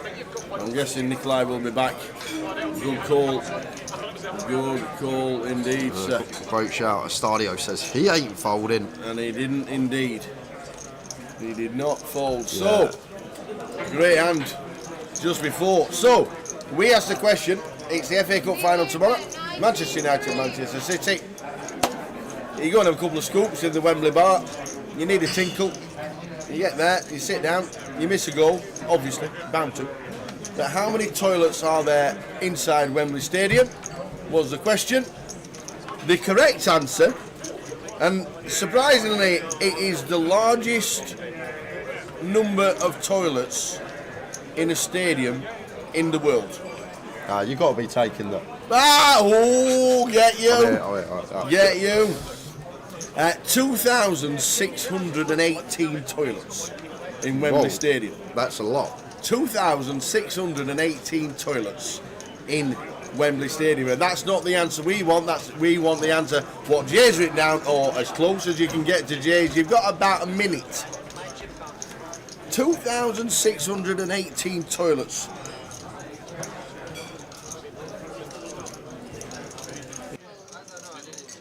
In the world. It's got more toilets than any other venue in the world. It's Wembley. Football venue. No, just a venue. Any venue. Because Wembley Stadium is not just for football. Yeah, but it's a venue. Yeah, but so is the Horseshoe for the WSOP. It's a venue, and every individual hotel room is going to have a toilet. So that can't be right. It's a venue. Yeah, but it can't be right because the Horseshoe is a hotel. Or MGM Grand with 6,000 rooms. There's 6,000 toilets in the MGM Grand. Yes, it is, because they hold poker tournaments. Then no. Here we go. No, that's a load of malarkey. Well, that's what it says on Google. Well, Google's wrong.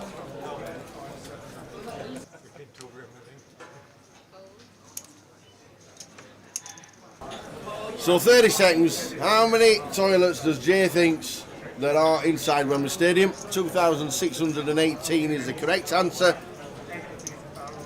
And that's not the answer we want this evening, Johnny. Thanks for the golf last week. You're a gem.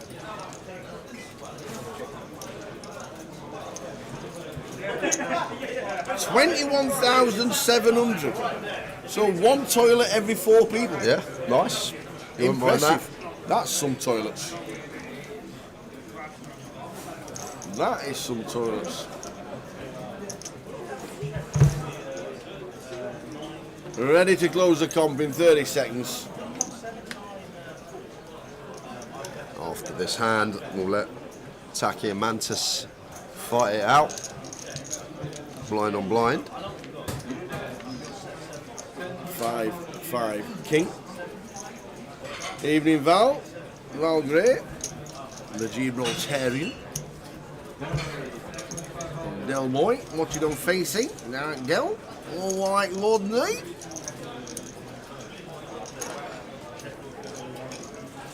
So small size from Taki, 1.5.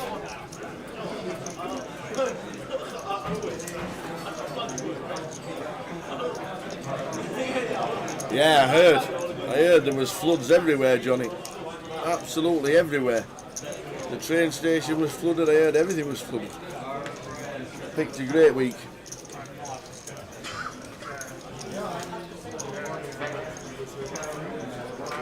Your read is I've gone mega high. Well, I may have gone mega high, but you've gone extortionately high. So, Nicky, hopes Jay's gone as high as he has. With 21,000. 4.5k here on the turn. Mantis going nowhere. Top bet. Turned into 2 pair. No, second up flush draw.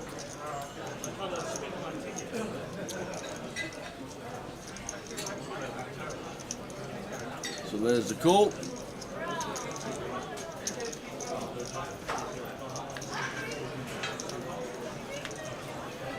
And the 9 for a bit of showdown value. Not even showdown, terrific river. We jump in front of the King Queen, the King Jack, the Ace King now. Yeah. They're all going to be part of Tacky's range, so lovely river to see. It does bring in the diamond draw, but like Tacky probably going to be more weighted towards this King X than draws himself. So nice bit of value should be coming in from Mantis. Will he go for the lot here in the form of an all-in? We can still rep bluffs, some backdoor hearts perhaps. Is he going to choose a not all-in sizing, or is he going to go for the lot? It looks like going to go for the not all-in sizing. 7. And now, really difficult one for Tacky to hero, because what do we beat, Tower? Just the way the hand's played. We bet flop, we bet turn, and now we check river. Like, the diamond draw's complete, so we lose to that. We lose to King X anyway. We lose to 5X anyway. So we specifically need Mantis to have a hand like Queen 6 of hearts, something that's floated flop with a backdoor flush draw, picked up the hearts, then bricked, and now wants to bluff river. So we need all these things to come together, which is a huge stretch for all these things to happen for our hand to actually be good here. Like, if he's got a 10 himself, he just checks. So it's, in my opinion, a really easy fold here. Even facing 40%, getting a nice price. But as I say, we lose to a king, we lose to a 5, just range our opponent. He's called our flop bet, he's called our turn bet. Going to have a lot of King X, going to have a lot of 5X. This is blind on blind. And even the main hands, the diamond draws that we were ahead of on the turn, now complete as well. So I'm really hoping that Tacky can figure this one out. We saw him station it off with ace high against Ludo. Hopefully in this scenario he will come to the correct conclusion, because we just don't beat anything, Tower. We need so many things to happen for our hand to be good here. We need our opponent to float backdoor hearts, then call the turn, and then decide to bluff the backdoor hearts as well. And there's King X of hearts and 9X of hearts out there that won't even bluff them. Like, the 9X of hearts would just check anyway. Eventually it gets out of the way. Eventually gets out of the way. So we're just over 5 minutes to go of this level. Let's get the quiz out of the way. You got 10 seconds. 10 seconds. How many individual toilets are there inside Wembley Stadium? That's the question I asked Jay. The J answer is down. The correct answer was 2,618. 5 seconds. 4, 3, 2, 1. Close that competition. There we go. Last guess in, Johnny Brown. Wages Day and Jason Edwards just on Facebook. So, I saw your brain moving and ticking, and it started to smoke a little. It did, yeah. So, how did you come up with what you're thinking? I always like a starting point when I'm trying to figure things out. Yeah. So football stadiums, first thing I thought, the stadium I've been to the most. Old White Hart Lane, been there hundreds of times. Yeah. So at the old White Hart Lane, I think we had 8 blocks either side and 3 blocks the other side. So that's 22 blocks. And I remember in the toilets there was like 20 urinals and 10 cubicles. So that got me to around 700, 800. This was the old White Hart Lane. Wembley, massive. You're going to have all this hospitality stuff as well. I thought it would be at least double, and then I done your trick and went a little bit more. So eventually that brought us to 1,800. 1,800 toilets guess. at Not bad Wembley guess. Stadium. Not bad. So that's what I went for. 1,800 stadiums. 1,800 stadiums, 1,800 toilets. But it doesn't matter because someone is going to win themselves a €25 token and get themselves on the wheel. For the Championship Series on Sunday. And that someone was Tony Young on Facebook, who guessed 1,797. 3 off. Well, Tony. You nearly got your name on twice. I need 2 things from you, Tony. The first thing I need is your alias that you play on Under Grosvenor Poker. Yep. And the second thing I need from you is to be here between 1 and 2 p.m. on Sunday, because your name's going to be on the wheel, and if it lands on your name and you're not here to claim it, you will not receive that championship ticket. So you need to be watching Sunday between 1 and 2. There'll be a wheel spin. Good luck, €25 coming your way anyway. Alias, please. There will be on it, and there will be a couple of chances to get on the wheel with not winning a €25 ticket as well. This is the final call, all that's remaining in main event. The one big is retake your seats. You have 1 minute remaining on your break. That's 1 minute remaining on your break. Dealers, please prepare your next now. I miss the old White Hart Lane though. You never get an atmosphere like it anywhere you go. Like, to be fair, I've never been to Anfield. People say Anfield is similar, but do miss the old White Hart Lane.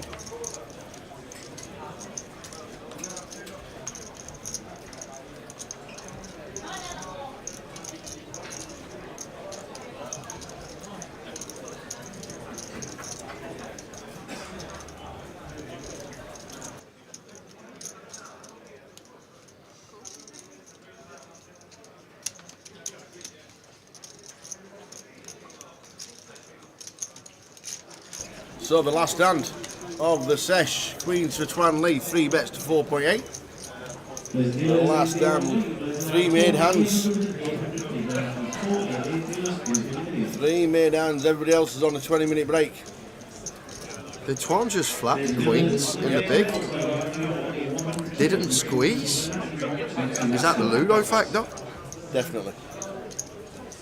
Dealers in the turbo play, big blind level 100, 100 with a big blind ante of 100. Gibraltarian seen the fantasy picks. Does he not play? He plays cash though, Gibraltarian, don't he? He's in the. Is he not in Bobby's room or something like that, old Lewis? Does he not? He's the Bulldog off the lodge, right? That's who I'm thinking of. Lewis Spencer, yeah, he's from England, isn't he? Yeah, Bulldog off the lodge. Oh, I don't know. I'm sure it's Bulldog off the lodge. I'm pretty. That's the Spencer I know in poker. I don't know. You're not thinking Alex Spencer, are you? Alex Spencer plays big nowadays. That could be right. It's definitely someone with the surname Spencer that plays loads of cash in the log and they call him Bulldog. That's who I'm thinking of. Lewis Spencer somehow reminds me of Lewis Capaldi. He did 3-bet. Thank you. And then it went cool. Makes sense. Cheers, guys. So, check, bet, call on the flop. Jack of spades on the turn. Unaware of him, Gibraltarian. I always, when someone mentions that surname, or in poker, I always think of the lad on the cash game streams and the lodge, Bulldog. I'm pretty sure his surname's the same. So the final hand of the sesh, Twan Lee, Ludo. Oh, look at this from Ludo. So now he's decided, I'm turning these 8s into a bluff here, Tower. Once he barrels this turn, I expect to see a triple on a lot of run-outs. And Twan with the call. Yeah, with the Queens not going anywhere.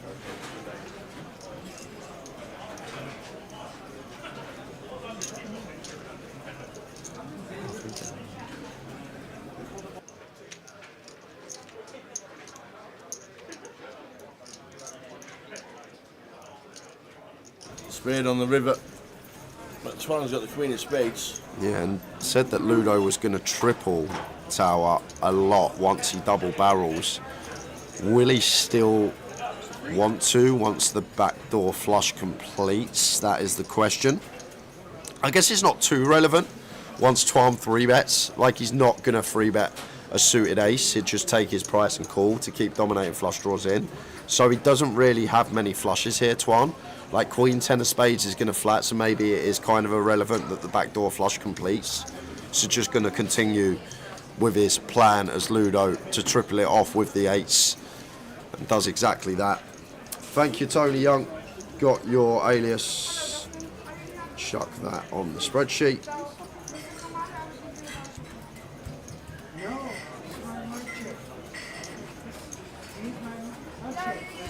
Yeah, so really difficult one here for Twan Tower, because it's difficult once again to assign bluffs that we now beat.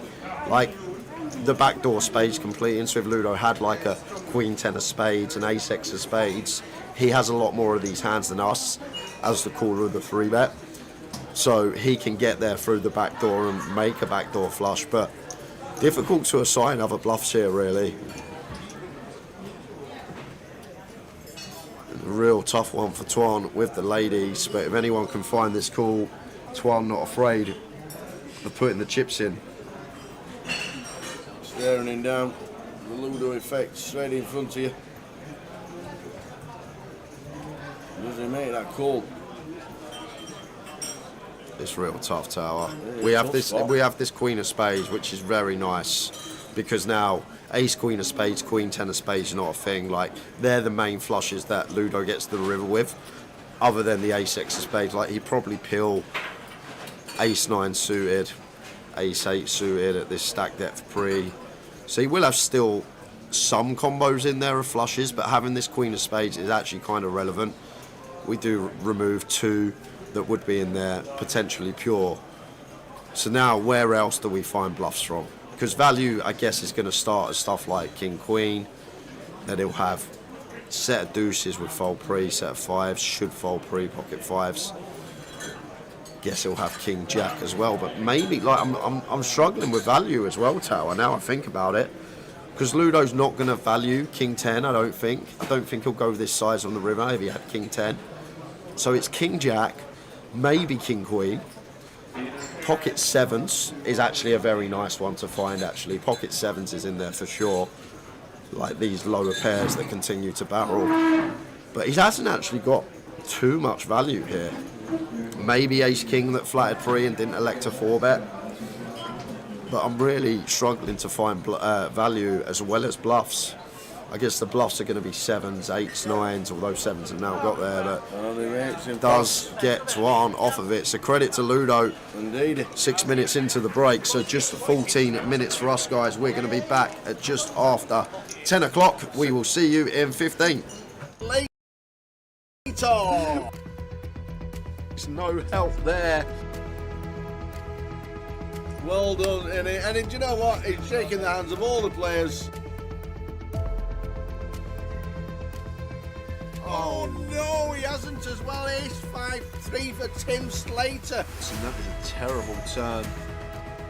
And Tim Slater out flops.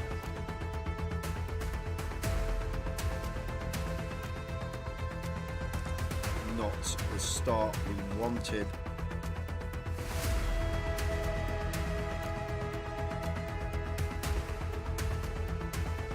Carl Spencer, fist bumps everybody. Well played, sir. What a good effort.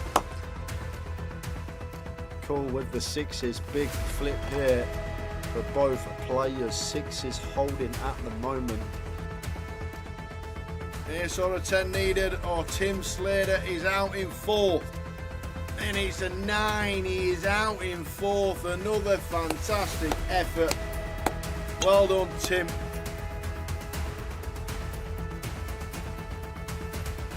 Oh, that is not good. He's dead on the flop. Sixes about for the Kevin Allen. Oh, we're down to Jack. Stu Rutter has just taken out Kev Allen, former champion of the Grand Final back in 2013. So the flop. 3-8-2. That is That it. is it. We have a champion. We have double champion. Go, go, go. Get out of it. Get out of it. Stu Rutter wins. Vic Meta second. Fantastic. Well done.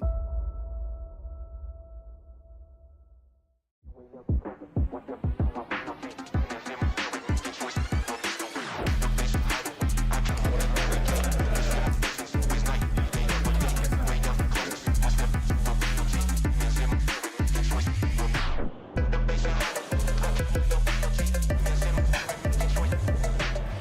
I don't want to see a jack or a 6. Oh! Jeez.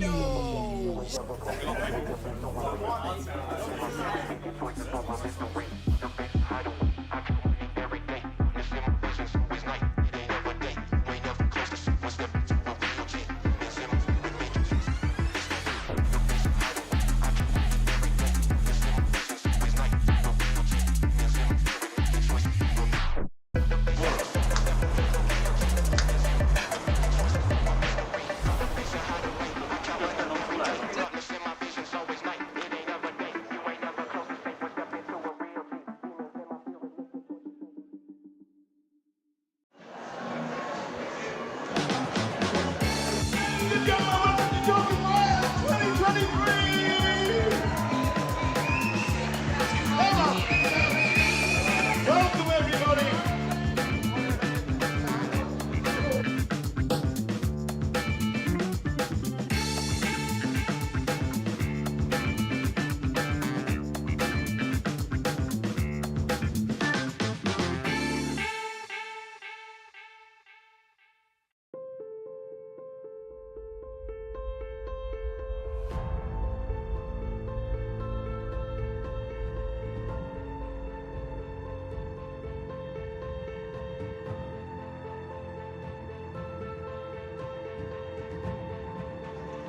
Good luck, everyone.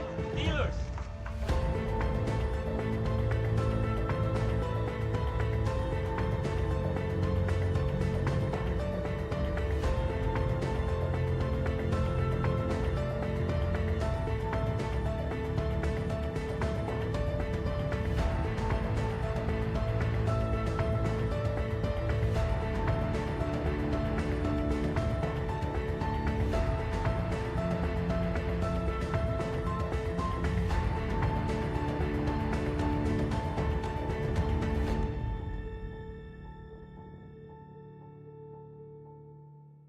Ladies and gentlemen, on Wednesday we announced a £1 million prize pool for the second year running at Goliath.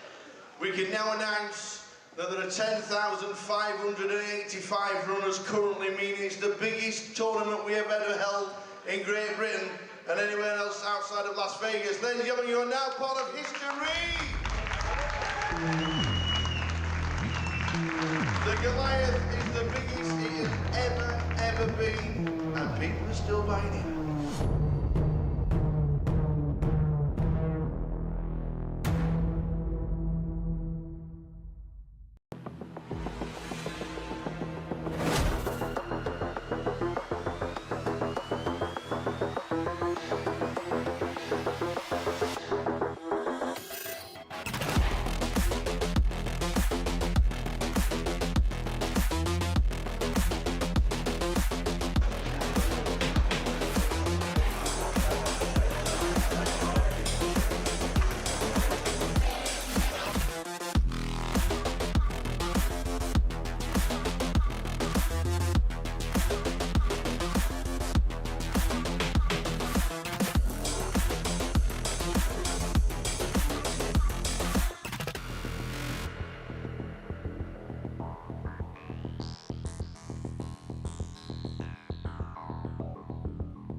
Huge three-way all-in. Ace, kings and clubs and queens 4 on the end.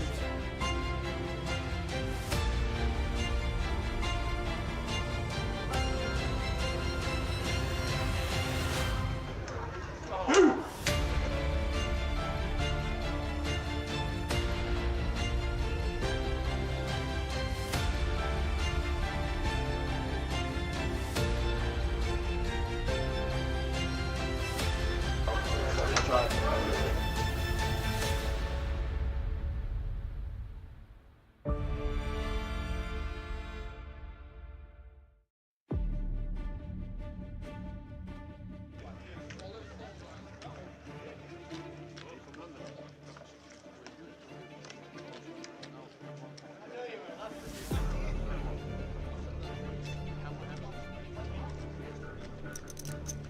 Go on, Cully.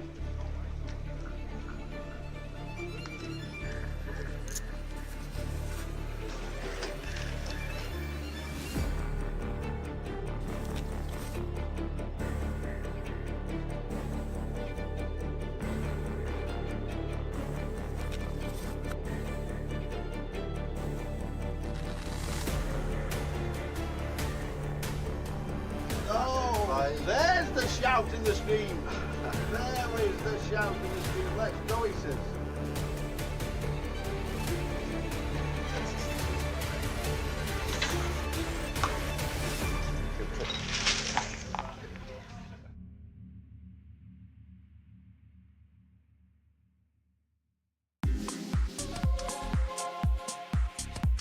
Down to 44 players as it speaks, and there's 24 million going into one bag. Alex, what an unbelievable day you must have had. It was unreal. I started as a short stack and now I'm just leader. Yeah. I'll take it. Yeah, Jay said you were short. How short were you? I had 125k to start the day. Yeah. What did you do with the bubble? Did you just sit and wait, or did you just start? Yeah, I was short on the bubble, to be fair. Yeah. And you just sat and waited until the money went? Pretty much. I still took some spots, but yeah, after the money went, just couldn't lose a hand. Could you believe when we were on the bubble, 21 all in and called in 2 hands? I can't believe it. Yeah. It's a huge amount of chips. What's the table been like in the last hour or so? Yeah, all right, to be fair. I had a lot of big hands, so that helps. So for me, it's been all right.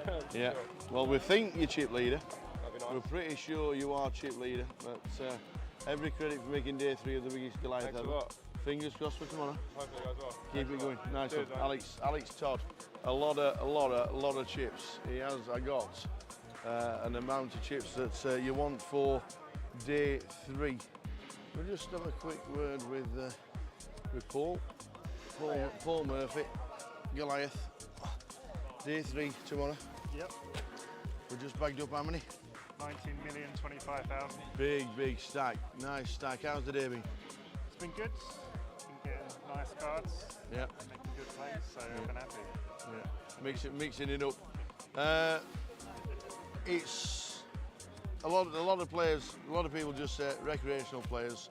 It's just you're just taking flips a lot of the time, and you're just playing totally different. How have you found your tables today? I've been on about 5 different Have you? tables. I've been moved around a lot. Yeah. Each has been completely different. But I think the key's been adjusting to the players. Can you instantly spot somebody who just wants to cash to somebody who's a tour reg or something like that? Yeah, I can, especially when they say at the table, I'm just folding the last 10 minutes. That's always what you need. You can manipulate that. But 19 mil coming back to tomorrow. Biggest Goliath we've ever had. Yep. We're down to 44, and then tomorrow we're going to crown a champion. We can dream, So, can't we? We can dream. We can dream. Hopefully final table. Paul, many congratulations, 19 million. That is just about it from the day's full chip counts up on the website very soon. But what an amazing day. We have had 1,125 runners. We got in the money instantly. 21 all in and calls for 2 in 2 hands to burst the bubble. We burst the bubble, and then they've gone down and down, and we're finished day 2 with 44 runners. Tomorrow, we are going to crown a champion of the biggest Goliath ever. But who is it going to be? Join us tomorrow.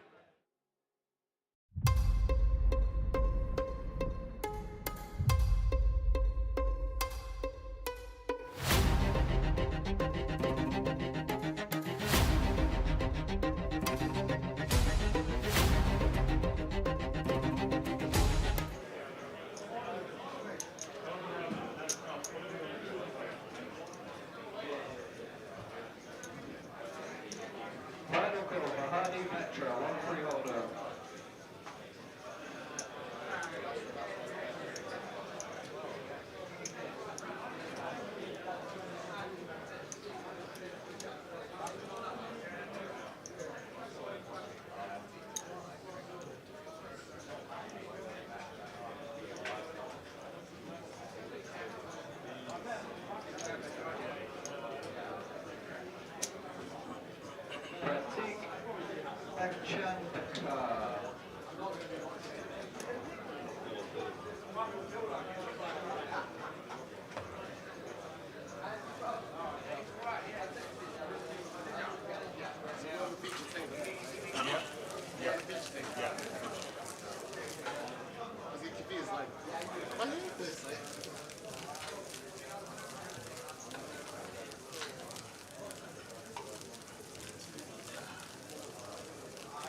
This is the final call. All players remaining in main event day 1B. Please retake your seats. You have 1 minute remaining on your break. That's 1 minute remaining on your break. Dealers, please prepare your decks now.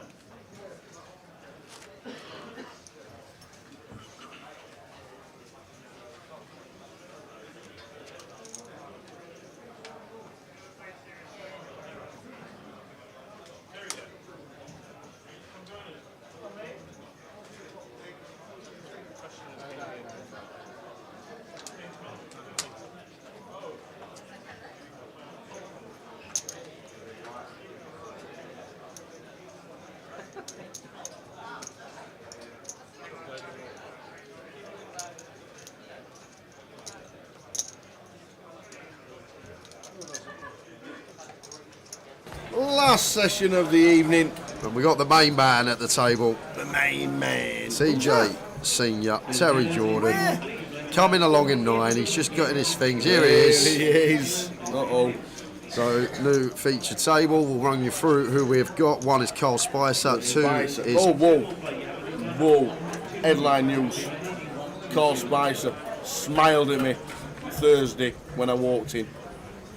Is that headline news? Is he like... He does not... I speak here about the devoto he tried to get at the final table list in Luton.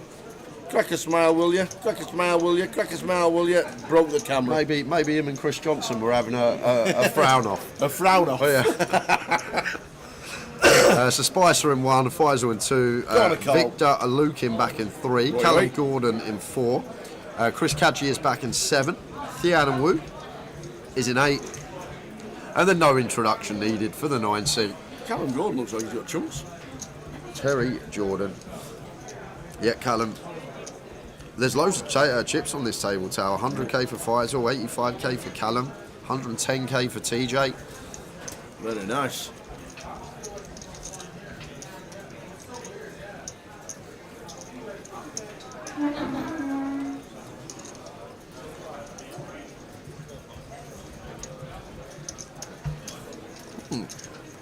Surprised to see this from 3M. Once we open off of 16, don't really get to do too much flat end faced with this 3-bet, but gets rewarded. Flops the top pair on King 5 Deuce Rainbow. Just one overcard to contend with for Carl.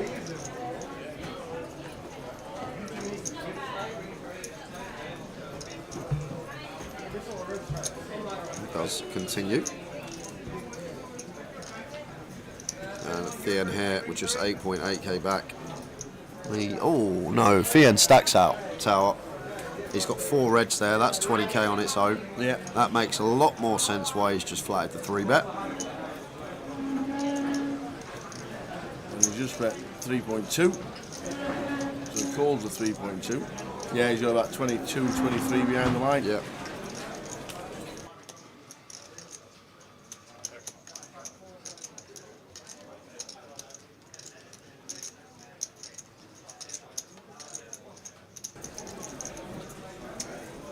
So ace of spades on the turn.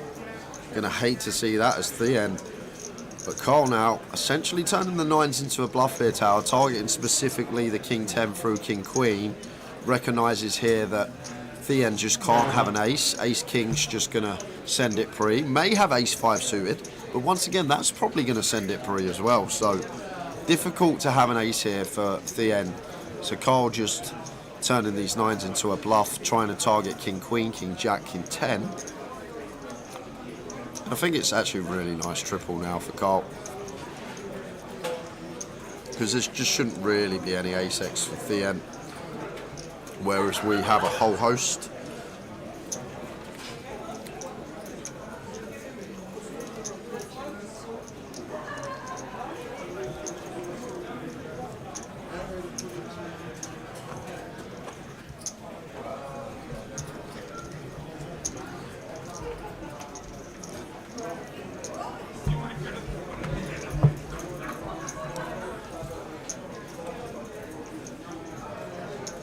Well played, Carl. Very nice. Very nice from the Spice. Very nice. Spice racking up the chips. So Thean's chip stack will change.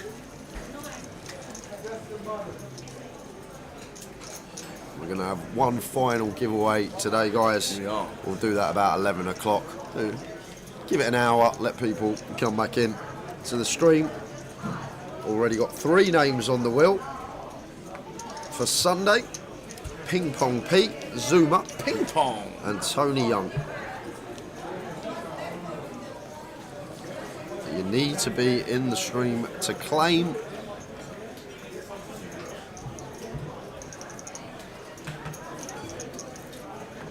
Ace 10 of spades for Thien. He will be opening from +1.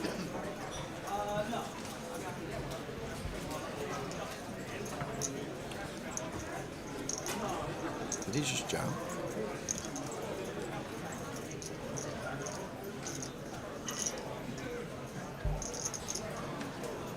This is optimistic, to say the least, as Thien.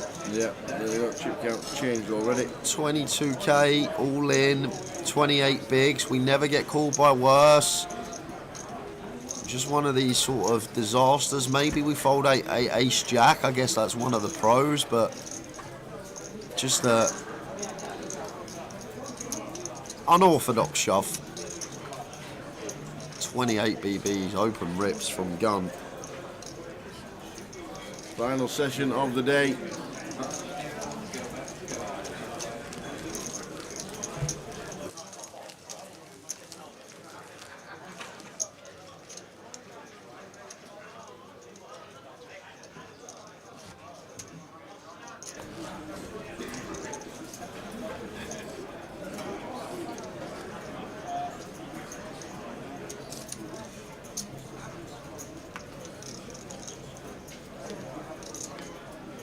£243,000 in the prize pool.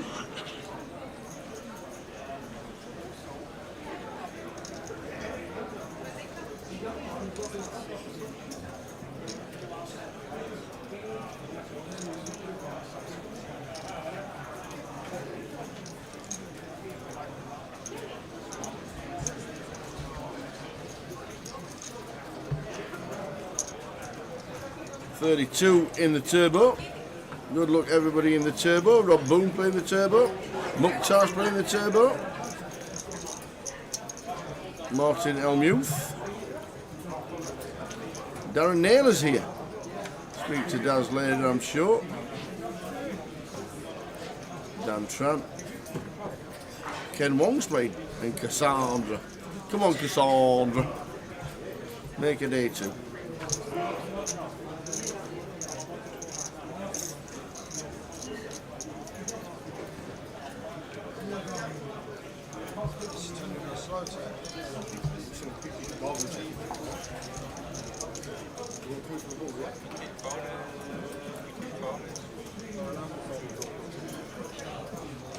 Chris does defend here, Tower. I would have probably let this one go multi-way, heads up, fine.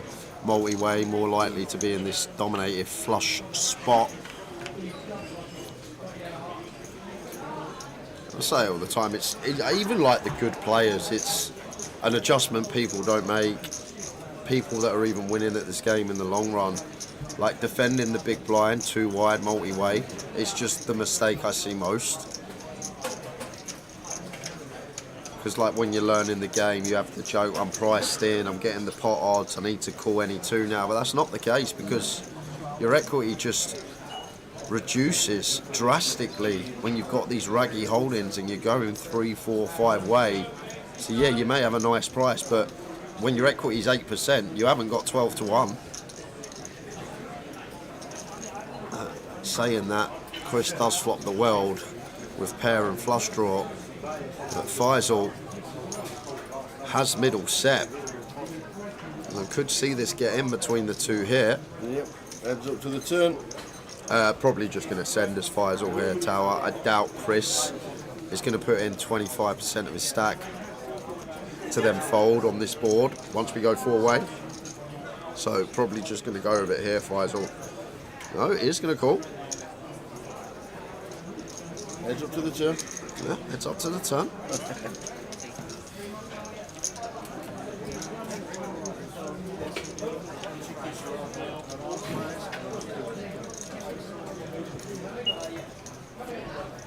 check, effective all in, and then a decision.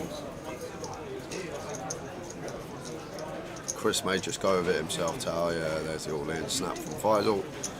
And on their backs.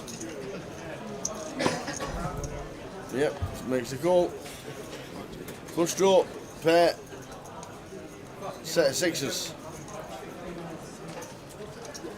So 9s and 4s not working. Gonna need a club as Chris. And a club only. And that's not it, unfortunately. Chris walking out the door, last session of the day. Just watch your fantasy picks fell out, Joe. You must have felt like you've been 2 hours when Tower pulled pads out at the death. I did, honestly. I was like, how have I forgot about pads? How could I possibly forget about pads? And then Towers just hit me with it. Knockout blow. First he nicked me pick. Benny Glazer was #1 for me. Every day of the week he was going to be my first pick. And then Tower was in there. All you had to do was win the coin toss. There's probably 2 deuces under there. You probably took the ace off the table and put another deuce on the table. That's what probably happened. Felt like Sean Hayden.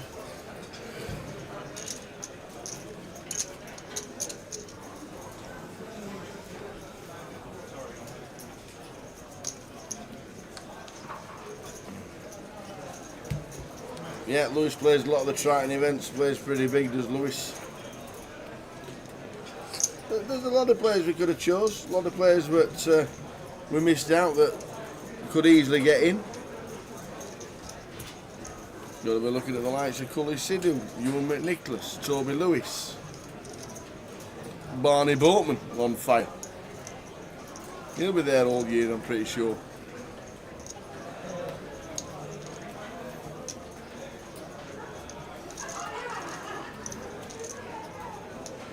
Even the likes of Jason Wong.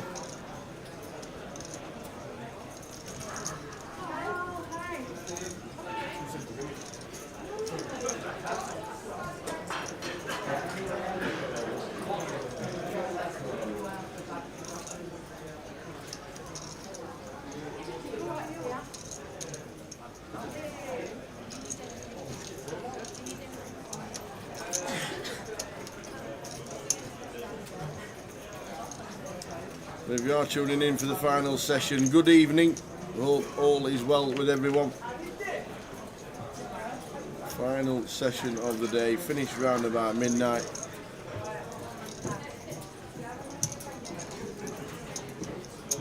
And then more of the same tomorrow and Sunday. TJ just in the mix with King 4.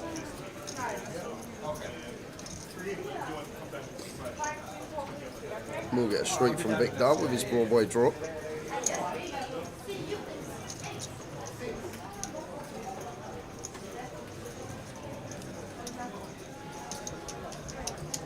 There you go.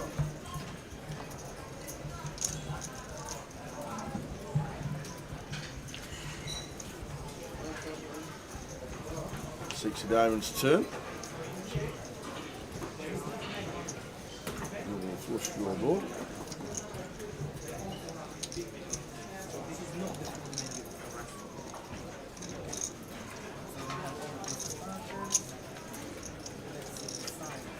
Double flush draw board.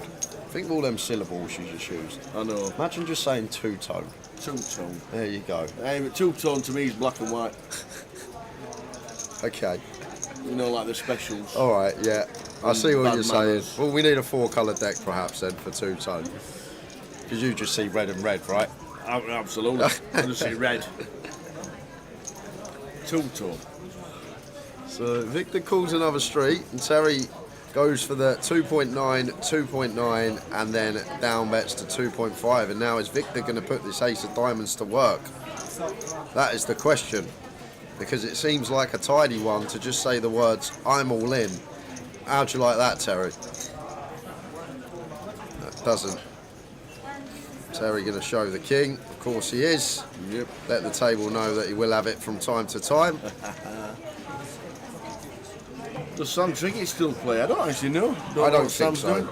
I don't not seen him on the UK scene for years. He played cash. We did Friday night just before Christmas. He was playing cash cricket. Where?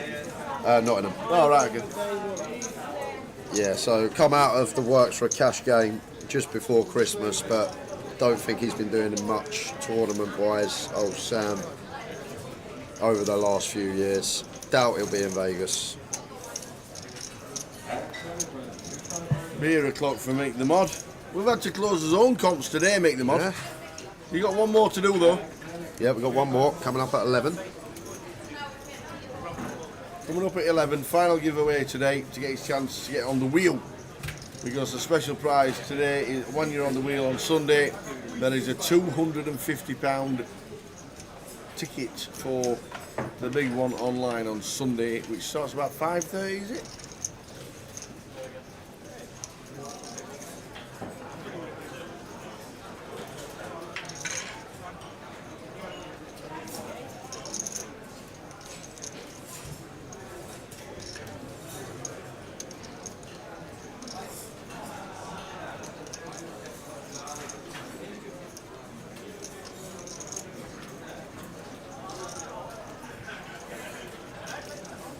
Jay, whatever happened to Charlotte Goodwin? I don't know who Charlotte Goodwin is. That one might. Charlie.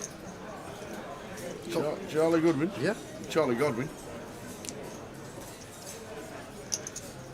A six-figure show, she did. I think she's now got a family. That's Charlie. And it's Godwin, not Goodwin.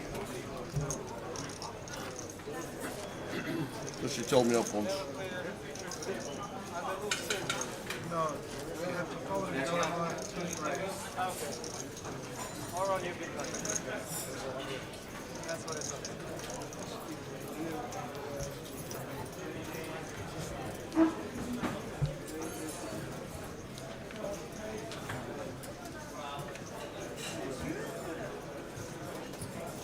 What's the prize for the winner of the wheel on Sunday? Mick the Mod asks. A €250 championship event ticket for our main on Sunday. The Elite Series, that is the main event. 250 buy-in for that on Sunday, and we are giving away that seat on the day. We are. Sunday at 2-ish. Victor opens the King Queen suit, makes it 2.4. Almat comes to the table. Calls in the cutoff. Almat. Remember Stefan Dalmat? What a player he was for Spurs. Who? Stefan Dalmat. We had him on loan from Inter, I believe. Any Spurs fans in the chat will confirm that. Stefan Dalmat. Memory unlocked. Completely forgot about him until I've just seen old Almat sit down. Can't remember him. Right mid. Stefan Dalmat. Yeah. I'm guessing it was 2005. Yeah, around then. 2005, 2006, around that sort of period. Stefan Dalmat. What on earth? Surely someone will remember old Stefan.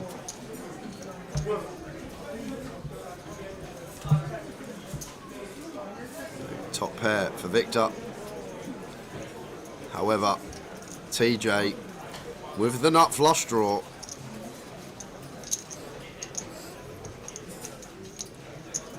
And every single out is live for Terry. Look at that. All 12 in the deck for him.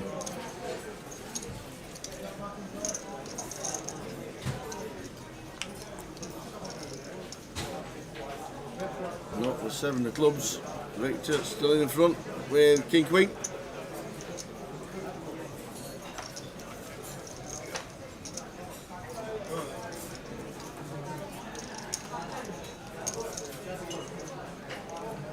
So another bet from Victor. Terry with a quick call, looking for a heart or a 6, does not find it.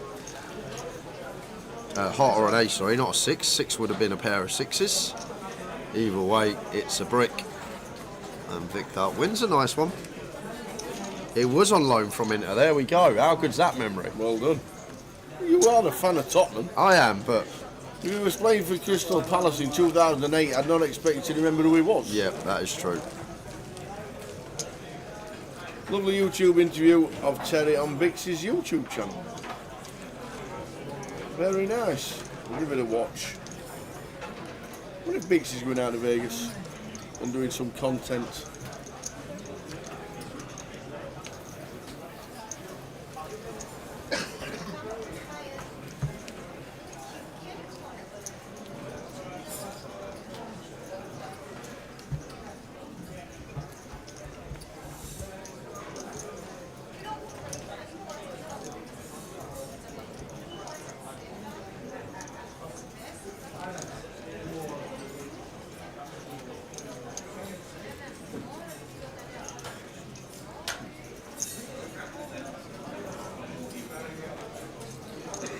In.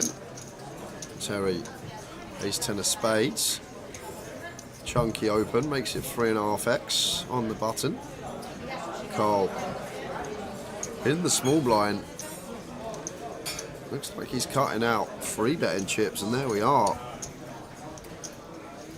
6.5. Did he misclick? Has to have misclicked here, Carl. Why would we ever do this versus Terry? Like, for one, we don't 3-bet bluff Terry. That is one rule, ever. Yeah. Rule number 1. You 3-bet for value. Rule number 2, when you 3-bet for value, you go big tower, because he doesn't like folding. He likes to see a flop. So, correct. Carl, I have no idea what he's up to. This size is just really strange. He beats him in the pot. It beats him into the pot with ace 10. There's the deals in the double flight, how many blind levels? Small blind 200, big blind 300, with 300, big blind in 233. Oh, here we go. Strap in. Gut shot with the nut flush draw now for TJ. And whatever Carl's got here, Tower, this size pre is just nonsense. Yeah. Especially versus the superstar that is TJ.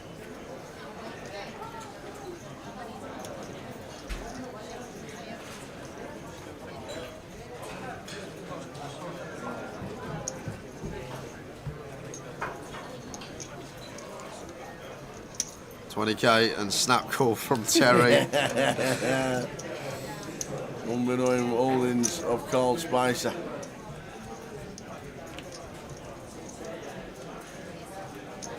But it does miss.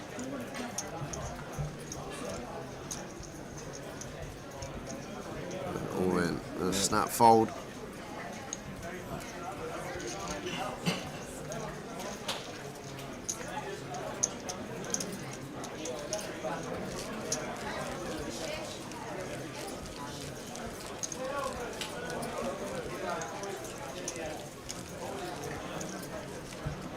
So final session of the evening, finish around midnight. Thanks for tuning in. Whether you've been tuning in all day or just got in from work. Well, good evening. I hope things are good.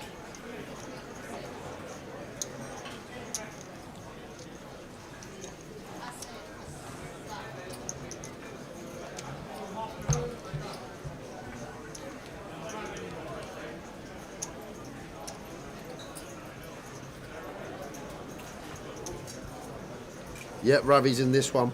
The cheeky whatsoever. So earlier on, yeah, I went to get the waters. Ravi was with his earphones, walking around the car room, chatting to people. Yeah. I went, you're right, you're right. Then I went and got the waters about an hour or so later. You're right. Still standing up, walking around, having a chat with people. I go, you playing? He goes, yeah, I'm in over there. I then see him a third time. I'm going to the toilet. He's still standing up. He's walking around. And I go, you're not playing poker today? He goes, I've got all the chips. I don't need to play. So he had a mountain of chips just sat in an empty seat. He was having a little mooch around the card room, chatting away with left, right, centre, not even bothering. I was like, that's a bit there's a fine line between confidence and arrogance, that little quote there, Ravi, but hey, old Ravi. Just waltzing around the card room, not even being dealt in, having chats with people. I've got all the chips, I don't need to play.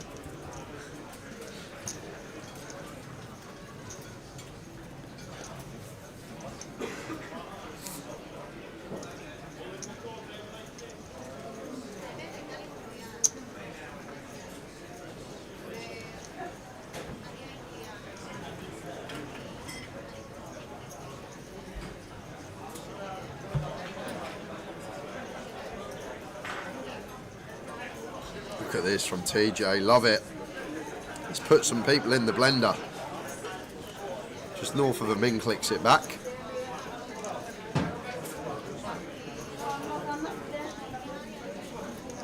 Make it 5.7.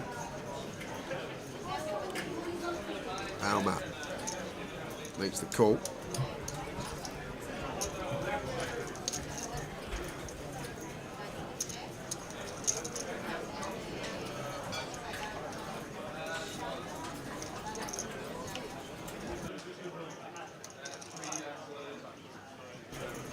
Eight of spades turn.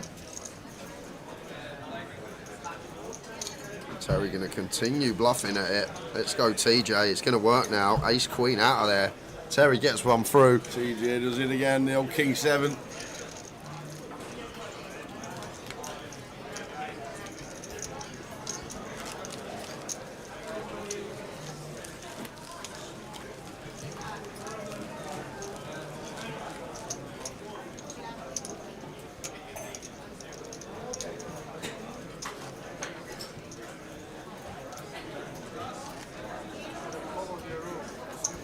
Oh yeah. Elimination is shit.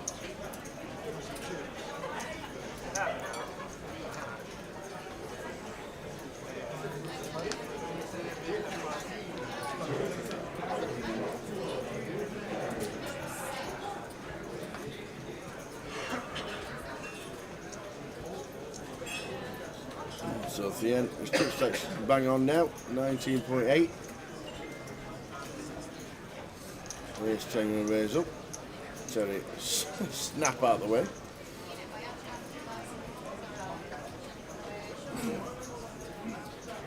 Carl with the ace king in the cut off.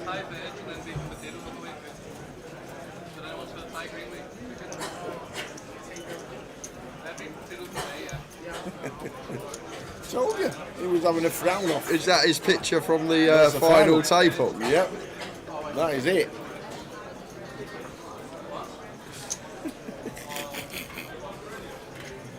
Ooh, tricky one for Callum here. There's Jack Seward. Because Carl's been kind of active. He calls. No call in here, Tower. It's 4-bet or fold. Ace Jack suited. So could potentially, as Callum here, make this like 15. He's going to go for the... Right. Yeah, this is nice. Not going to work, but it's nice. 12 and a half. And now Thiem will fold. Yeah. Back on Carl. But this is tidy stuff from Callum there. People don't find this enough. Too many people cold call when we shouldn't be doing any cold calling. And Tower cold calls, there you go. Yeah. It should be 4-bet or fold, and finds the 4-bet. And size is actually really nice as well. I said go around 15, but misread Carl's sizing as 5.6. It's 4.6. So nice little size choice as well from Callum. But now bad news going to be coming his way.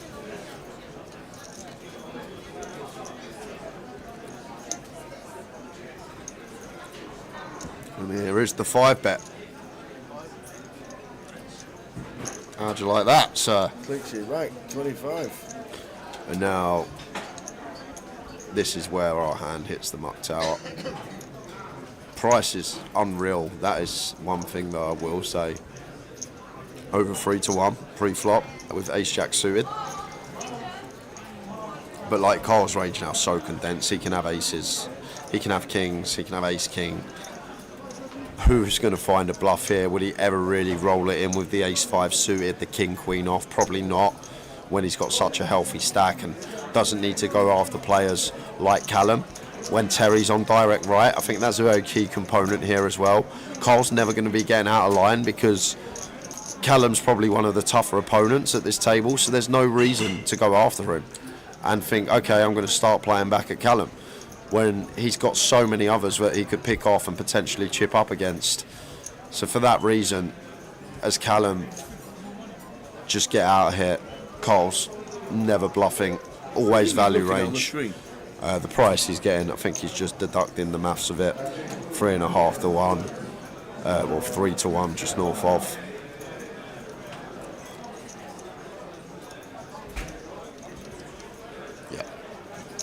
But good hand. Yep, did exactly the right thing. Yep, good hand from both.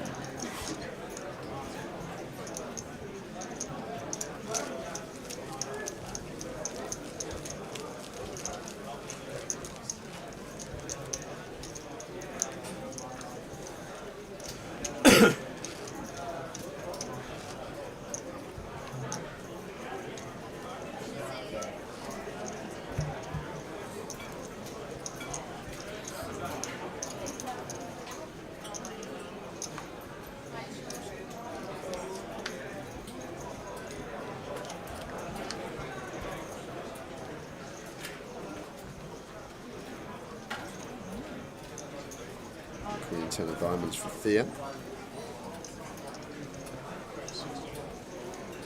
Opens. Makes it 16.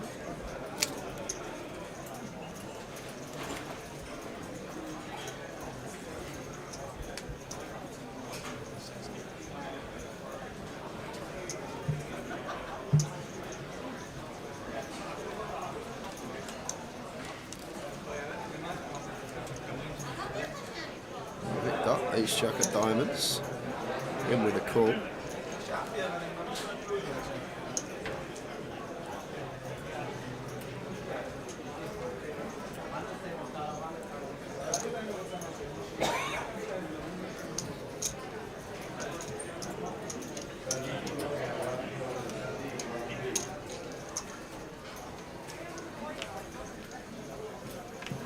Three-way to the flop. Victor with the ace jack on a 3-3-8 flop. Big blind. Defending with a 10-6. Probably see bet from Victor. And then that should be it. Yeah, Fieran can't really do much with his stack size. One that could find some floats at bigger stack depth or even check raise at bigger stack depth. But here, we're just handcuffed. Not going to have enough room to wiggle down the streets.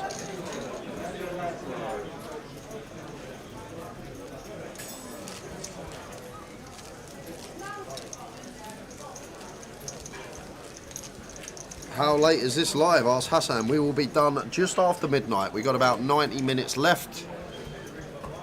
11 and a half to go, hour clock, so halfway through level 9 and then level 10, and that will be it for the day. Finish round about 90 minutes time. Midnight. One more giveaway at 12 o'clock. 11 o'clock, sorry. 12 o'clock we'll be gone.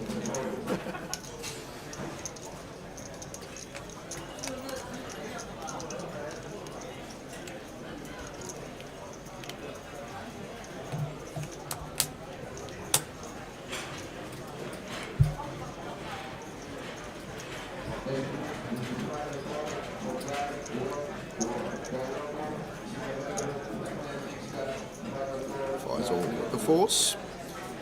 One of the chippies at the table, so we'll get to open. How are you doing, Hassan? You guys, great commentators. Faisal for the win, seat 2. He's in a hand now. Cheers, Hassan. Glad you're enjoying the live stream.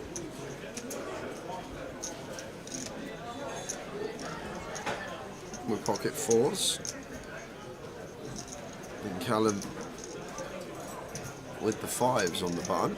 Almat, Queen Jack here. Those we call, could have squeezed here. Queen Jack offsuit from the small. Definitely an option. Could have been one that we could take and make it like 8k. I'm just going to play flat.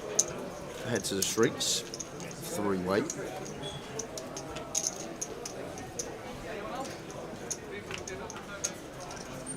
Supper.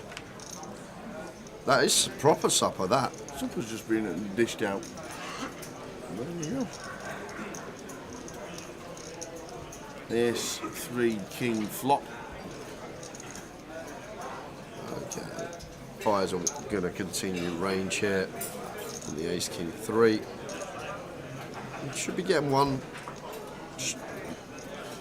fold and a call from Almat. He calls with his Broadway drawer, as he should.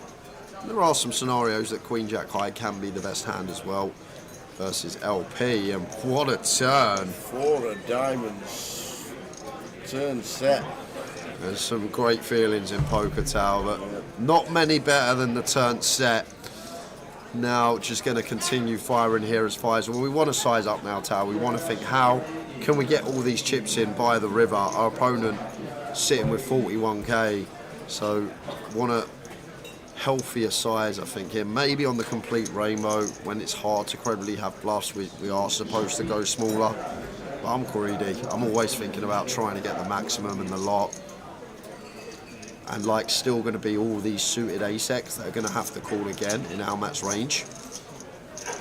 Well, even Queen Jack going to call again here with just a gutter ball. Imagine a 10. Imagine. They're all live. They are all live. Right, it's not next door, but it's a jack. So river's a pair. And depending on the size, Faisal goes. Oh, he's leading. Okay. I was just about to say that depending on the size he goes, little block would have a little decision. There's the race. And there's the fault.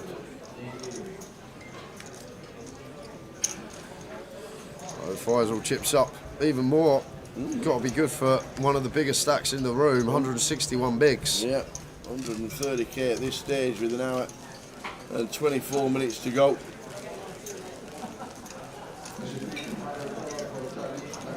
What are your names? Tweedledee and Tweedledum. No, that's Card Room Direct on Twitter. I'm the tower. There we go, flicking a few buttons. That's Jay Harwood. You're looking for that one. I'll do what you're looking for. You're looking for this one with it at the bottom. That's what you're looking for, won't you? There you are. I got you. You can guess which one's which.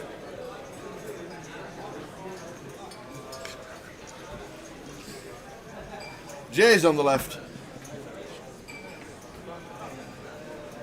And Tower's on the right. Cheers, Hassan. Glad you are tuning in and enjoying it. Whenever someone's asked that, what is your name, it always reminds me of the Only Fools and Horses sketch. You know, when Uncle Albert... No. Oh, right. When Uncle Albert's there and he goes, no, it's all right, I'll speak to her. I spoke a bit of German back in the war. And he sits down and he goes, what is your name? And it's just one of the best sketches of all time. When Adele Boy and Rodney both believe him, they're like, oh, we never knew you spoke a bit of German. He's like, yeah, I've got this. Here, come here, Uncle Albert. Come here, sit down, ask her. All right, leave it to me. I'm a bit rusty. Brilliant. Carl, Queen 9 suited. Got the chips open this one. I think this is fine. Victor in with Ace 9 of spades, and TJ defends the King at deuce.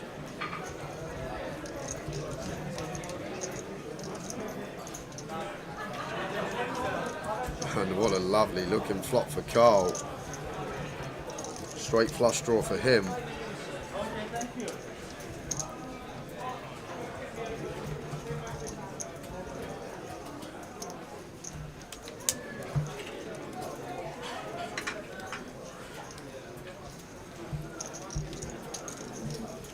Round of last in C8, did he win a scoop? Don't think he did.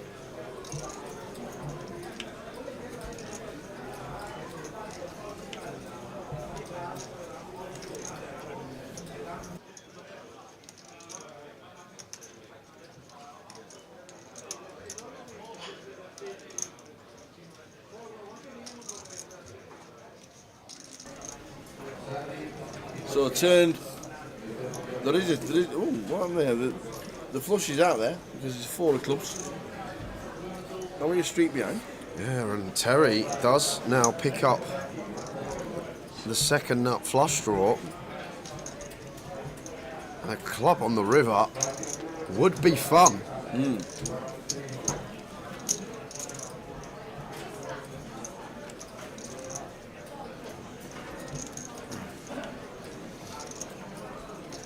think we're going to catch up with the action tracker. That's why the cameras are changing round. So just finding out the cards and who's in the hand.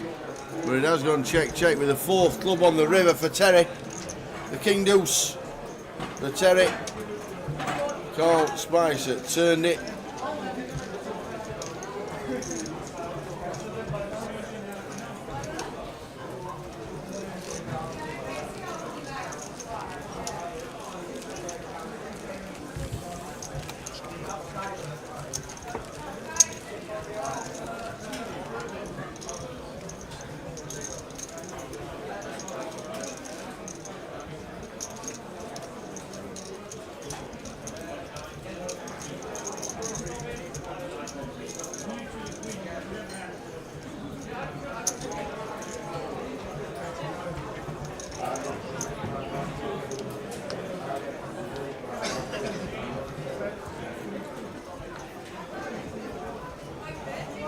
Players and dealers in the main flag of 500, 1,000, 4,000 big line 511.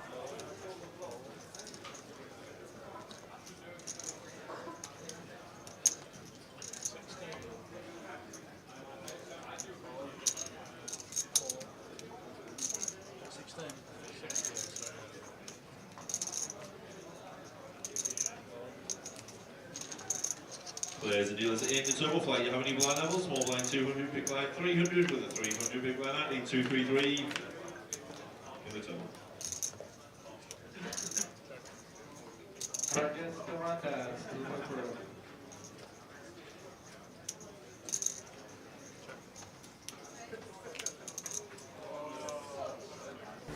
So the graphics and the action tracker just having a few problems. They did text us to tell us there were some problems. So apologies about the pictures for the next 2 hands.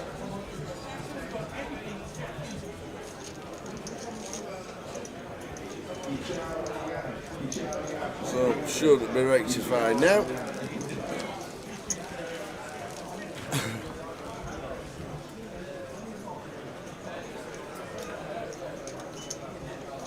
Is that Terry Jordan Senior in 9? Yes, it is. Yes, it is.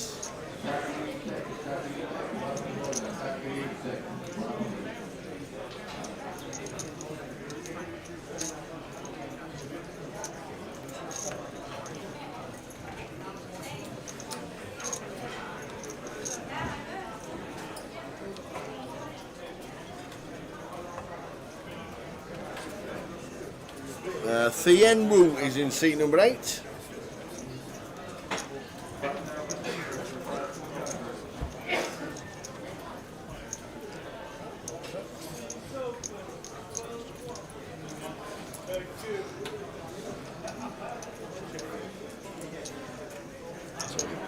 Just over 15 minutes, we'll go to the final giveaway today. I actually need to think of a question. You do.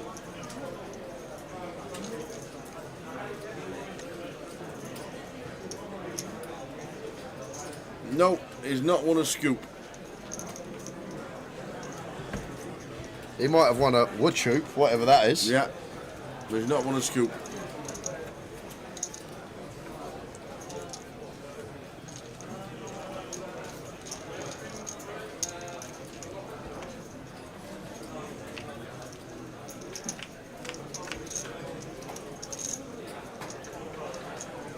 Terry in there with Jack 6 off, and it comes Queen Jack 6. Don't mind it, we do, Mr. Jordan.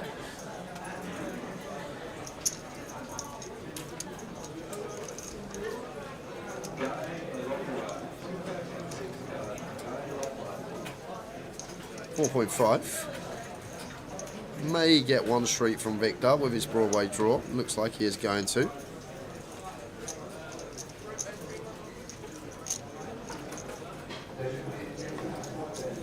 He was up to 65,000 after the first session. And down to 37 is Victor. Oh dear, oh dear. 2 pair on the flop for Terry. Victor has just turned Broadway.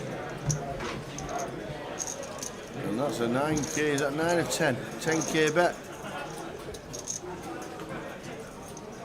And against Terry here, Victor may just choose to go with it. Like versus most, I'm probably going to play flat. Yeah. But sometimes we need to change our strat dependent on opponent. And like Terry's tendencies, when he does double barrel, like he'll see bet and give up a lot. But when he double barrels tower, a lot of the time he's got a piece. And like he's not going to be bet folding top pair. Yeah. So I may have just gone with this here as Victor, just to prevent like a 10, a 9, an ace rolling off that kills our action, a heart, all these type of holdings. And there you go. This is just action killed. And there it goes, check, check. I'm going to show him the ace 10 for Broadway. Aaron Terry may think like it's a terrible river, but it's actually a great river. Saved him. But this is why I think it's great to shove turn there, Tad. Not necessarily because we're scared of a heart rolling off, a 10 or an ace, but we don't want these action killers to roll off. Like if Terry's got a king, he's not bet folding. So we just want to get maximum from that straight off the bat. But against most, yes, probably going to play flat, as Victor did. Yeah. Just important. Comes all in, he gets called, and then he gets the full double. But he'll be happy he's back up to 55k. 15 minutes of this level to go.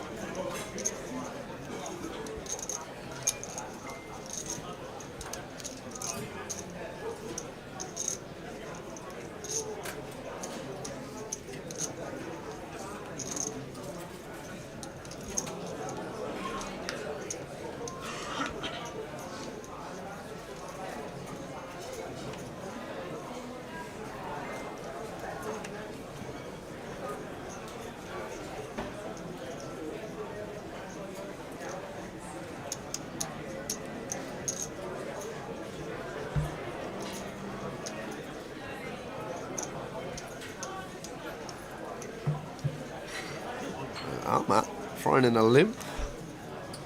Tien out the way with ace 9. Queen 5 for TJ. He's in. Carl will do the same. Over limping button.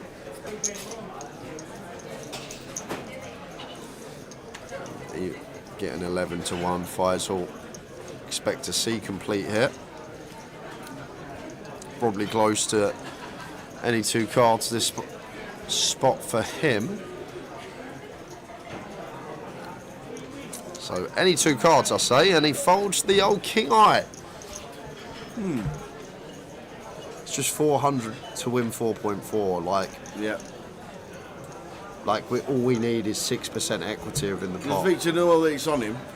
100% he doesn't. No, he's counting his chips. Victor, it's on you, Victor. Victor, hello, Victor. Victor. Oh, sorry, he says. He's going to fold as well. I bet he won't check. He's going to see. No, I knew he was going to do that. He didn't even check. He could have checked. He's in no man's land, Mr. Alukin. Counting his chap. You gotta know when to hold 'em. And just time enough for counting when the dealing's done. That's the line in the song, Victor. We'll have to learn it, yeah. There'll be time enough for counting when the dealing's done. You gotta know when to hold 'em. And now he's thinking, I missed an opportunity. I would have had flopped a the deuce. If it comes a 9 on the turn, or a deuce on the turn, oh dear, I'll get all the stories. Phew, we didn't see it.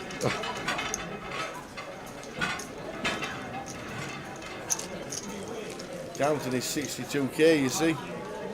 That's what it does to you. There'll be time enough for counting when the dealing's done. You're not small blind now, Victor.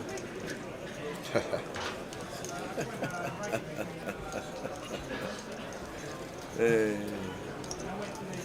he's a good lad.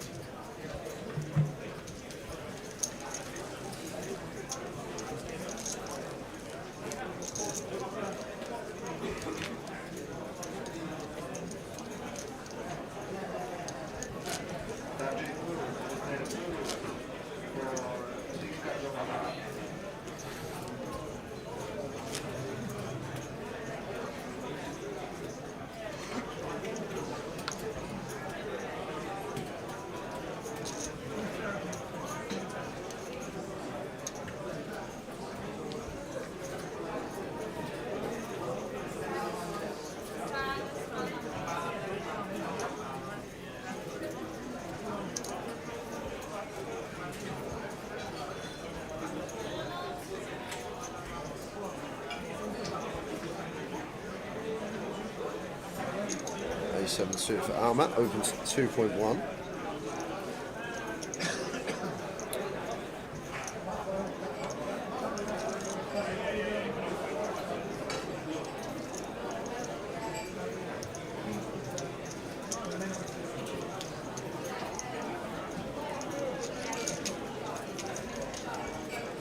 Terry, Jack 3, good enough for him in the hijack.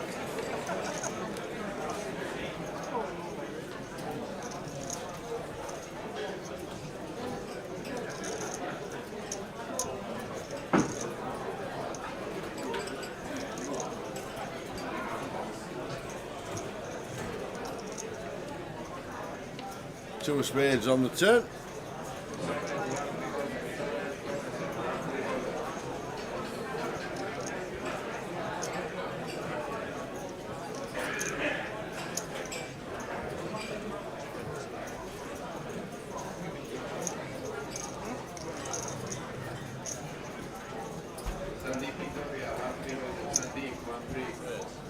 So Teddy bets out with a Jack 3, trips on the flop. Alma probably out of the way.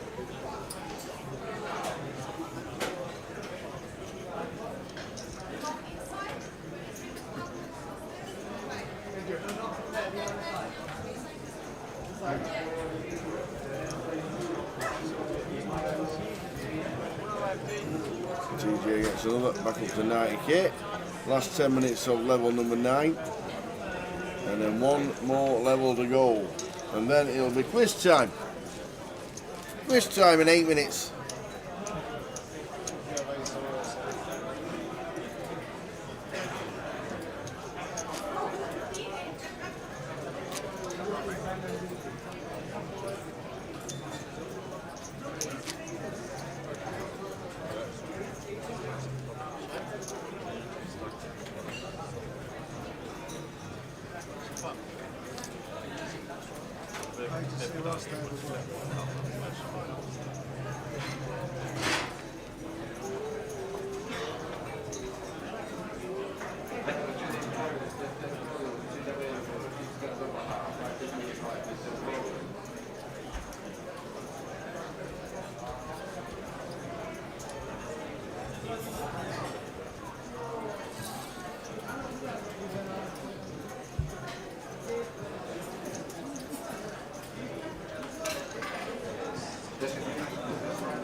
Queen suited for Thien.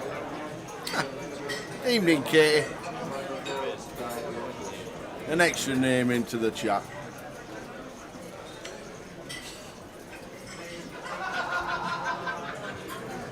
TJ with the 9s, making it 4.8 to go, and against TJ, this is really weird because he's not really one that 3-bets. And when he does, a lot of the time he has it. He has a hand. Like, he won't rattle in a 3-bet with King Jack off. He won't rattle in a 3-bet with Queen Jack off. He won't rattle in a 3-bet with a suited wheel ace. So, like, when he does 3-bet, a lot of the time he will have a good hand. Doesn't necessarily need to be aces or kings, but he'll have some, like, 6s through aces. He'll have some King Queen suited, some Ace Jack, and then obviously the strongest holdings as well. So I wouldn't be loving this spot as Thien, but King Queen of Diamonds just seems way too good to be letting go just yet. And now just goes for the donk shove on the King High board after flopping the top pair, and Terry discipline laydown with the 9s.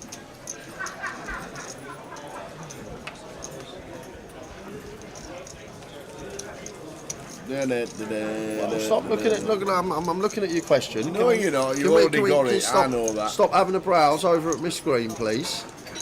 I know you've got all sorted out. It'll be something on microscopic geometrics. Microscopic geometrics. God, that's a new one. I haven't heard of that before. How would you even come about microscopic geometrics? Well, there'll be a question you can find.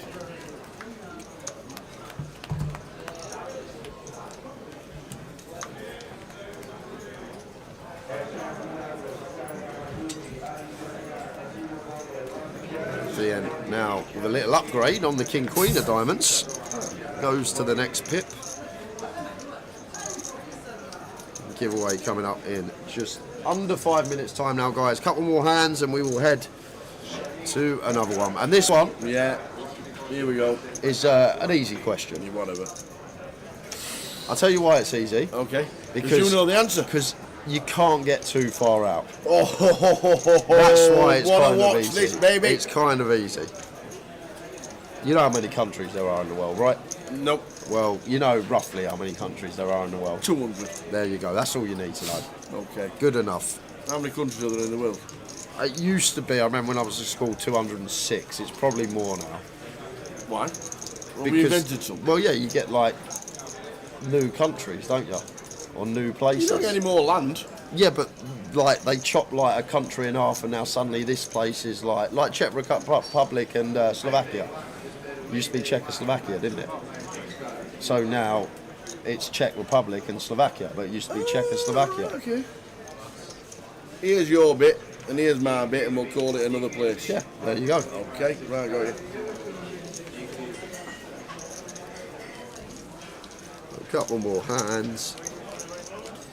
So I'm guessing like the Soviet Union. Do you know what? He's now 48 countries where it used to be one. See, it's less now, 195. There used to be more when I was at school. 195 Yep, countries. just Googled it. Wow. Look, there we go. Are there still 206 countries? The next question down. Wow. Get you. 11 sovereign states, including Taiwan, Kosovo, Cyprus, Cook Islands, and more, for a total of 206. So that's including the sovereign states. And apparently it's not even the Czech Republic anymore. It's called Czechia. You're going to need to check here my facts.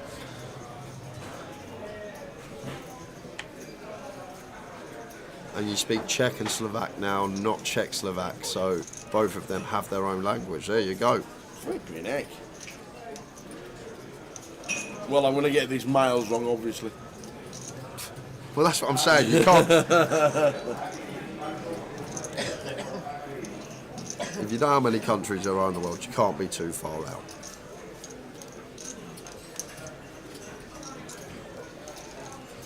Ace deuce for TJ makes it 2.4. Victor with Queen 10 of clubs. He makes the call.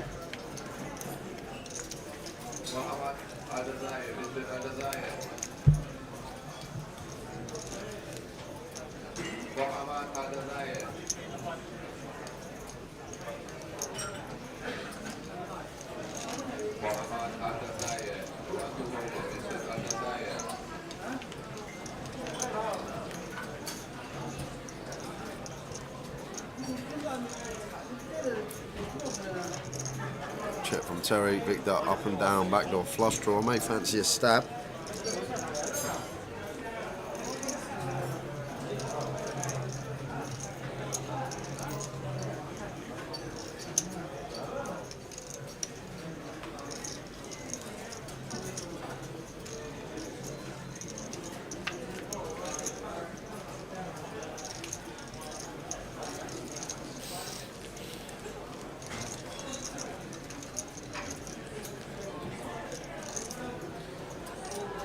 One more hand, guys, and then it's giveaway time.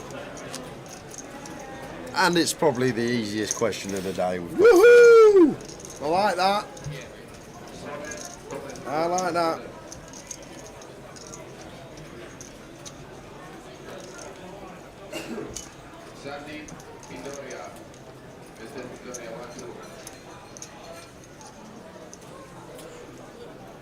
Tens for Cole.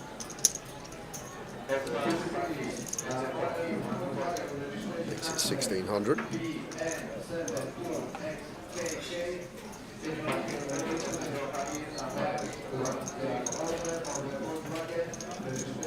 The end should be getting out of the way in the small, and going to be any two defend you expect from the TJ. In with 5 deuce, getting 4.5 to 1. Makes the call.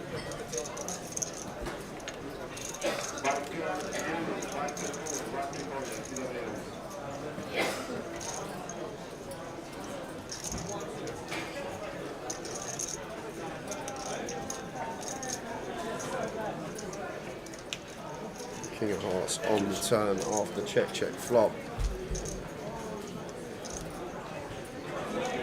Carl.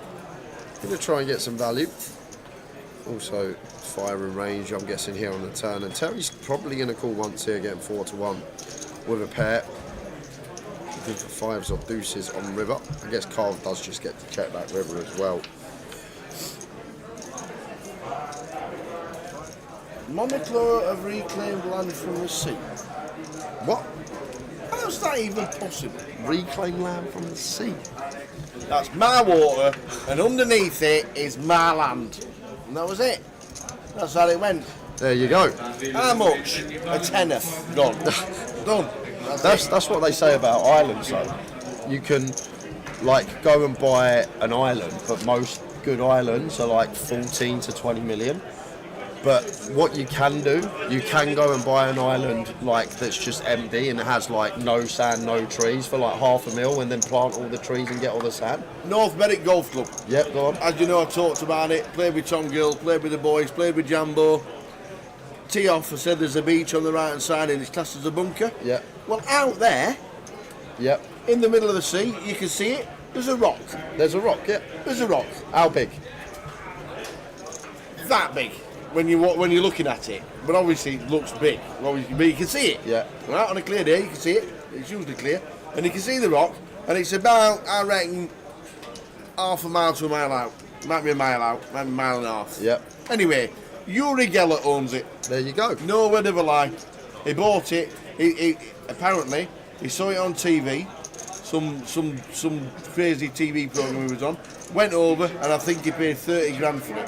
That's what I mean. You want to. This is the thing. If you're ever buying an island, guys, if you Tom's wanna, watching, he'll tell us. You want to buy the cheap one, yeah, with no trees, no sand on it for like $100 grand, yeah, and then plant the trees, bring the sand on, rather than spending 12-13 mil on the island. There you go. I'm pretty sure that rock is uninhabitable. Life tips, and right if here. Tom Gill's still watching, he'll type in the chat. What's it called? We're going to go to the giveaway, but first we're going to this hand because this could get messy. Ooh, TJ, top pair, decent kicker. Yeah, and there you go, Bass Rock. With already the sorted. Bass Rock. Thank you very much. So it does go check on the flop, but 6 of spades gives Joe the check mark, and Terry with Jack of spades in hand goes for 2/3 on the turn. And as Joe now, I guess we just flat hand way too strong. And Terry check flop as well, so he can just have some random garbage that we want to keep in. Going to have a lot of his range drawing dead. Oh no! Oh, Teddy! The worst in the deck for TJ. Rivers trick jacks, and probably going to be bet calling this off. I can't see a world in which TJ gets away from this tower, especially after flop goes check as well. He's basically betting on half his stack, 25k. Yeah, 40% stack in the middle. Joe going to have a clear jam. And I just can't see Terry folding trip jacks tower. What we've seen of him over the years, not really prone for hero folds. But we'll see what he comes with. Joe, no decision, just always going to be all in for him. And then the ball's going to be back in Terry's court. But the interesting thing for TJ, like, we don't really beat much, but there we go, just snaps it off. Didn't take long, and yeah. Joe with a huge chip lead, 230k. Joe Lamming. Heading towards a bag, 200 plus BBs. What a stack. Joe Lamming. Beautiful. So, we got a bit sidetracked with the islands and the rocks, but we've got a €25 token to give away. And any paper. There's your paper. Oh, there you go, use that. That's big enough, trust me, that's big enough. That's big enough. There's your pen. Pen, paper. Right, guys, €25 token to give away and a spot on the wheel. So whoever's closest to Tower's answer will win the €25 and be on the wheel for Sunday. I'm going to ask Tower a question. He will write it down on that piece of paper. I'm ready. One guess per account. Any multiple guesses, you will be disqualified. And do not guess until I say go, please. So, Tower. Yes. What I would like to know, a lot of talk about poker, a lot of talk about World Series and cash-in and us doing our fantasy league. Do you know who has cashed in the most countries in the world? Who? Someone from Serbia called Casey Kessel. Casey Kessel from Serbia has cashed in the most amount of countries in the world according to Hindenburg. But I want to know, how many different countries has Casey Kessel cashed in? That's like a tongue twister. How many different countries has Casey Kessel cashed in? Casey Kessel cashed in, 10 seconds. 10 seconds. Towers guess is in. Good luck, guys. We'll give you just under 10 minutes. Can you just say that again? Casey Kessel, how many countries has Casey Kessel cashed in? Peter Piper picked a peck of pickle pepper. How much peck of pickle pepper did Peter Piper pick? There we go. There we go. We're good. We are good. Brilliant. And don't forget, if you get it spot on, yes, double spot on the wheel. So if you get it spot on, yeah, you get 2 spots on the wheel. Go, go, go, go, go.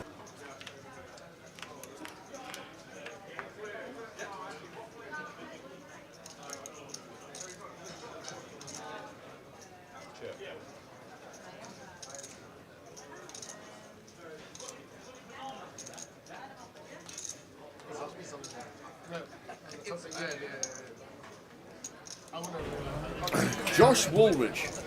Is that Josh who's been playing poker on the last 2 or 3 times we've been on the live stream? Josh has been on it. Could be. Is that the Josh Woolridge? Could definitely be. Let us know if it is Josh. I need to ask you a question.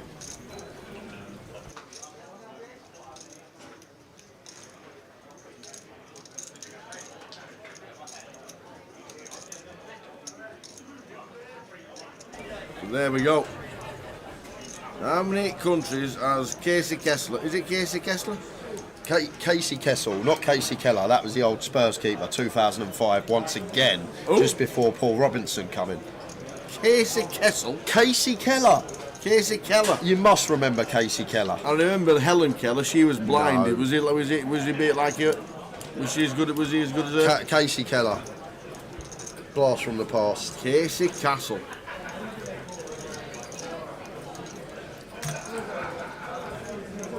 Yes. Johnny Scott played absolutely blinding at Craigielow on Monday. He shot a 79. Oh wow. He had like 11 pars on the trot. It was brilliant to watch.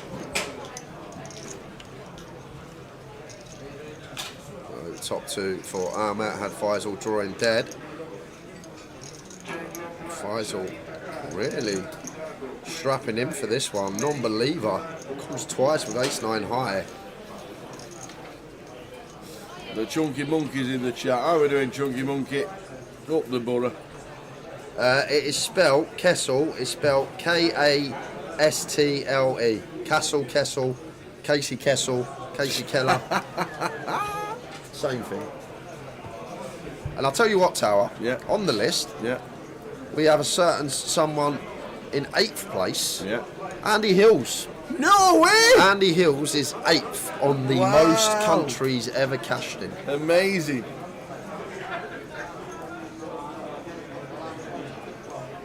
Surely Faisal isn't going to hero this off. Call him 3 streets with ace high, 3 bets pre, and just wants to check call the whole way down. Is he feeling all right?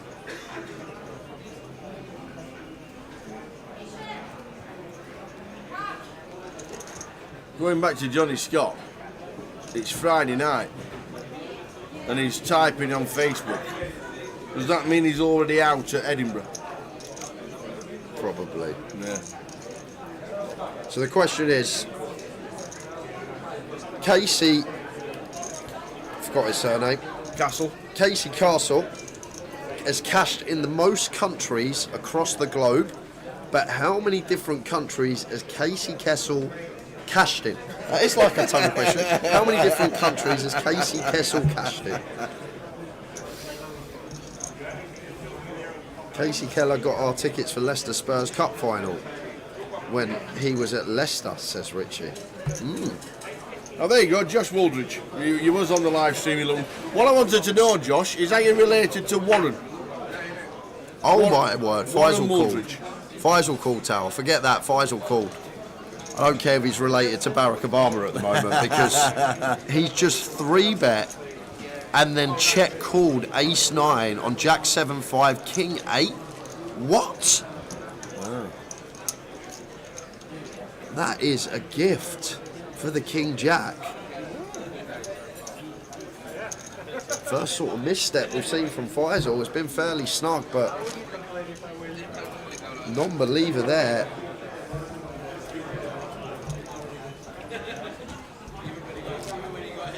So after this hand, I'm going to reveal the actual answer. Okay. Right, I didn't play Edinburgh tonight. Online for the next few weeks.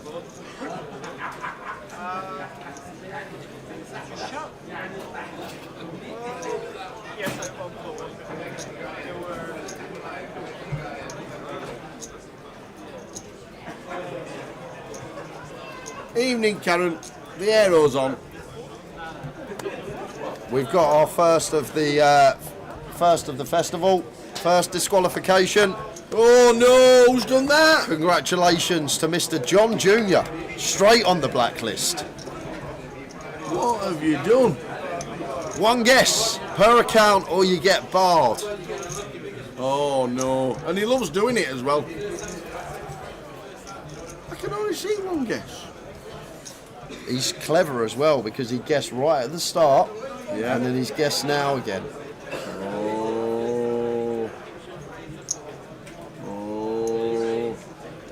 Still can't see him twice.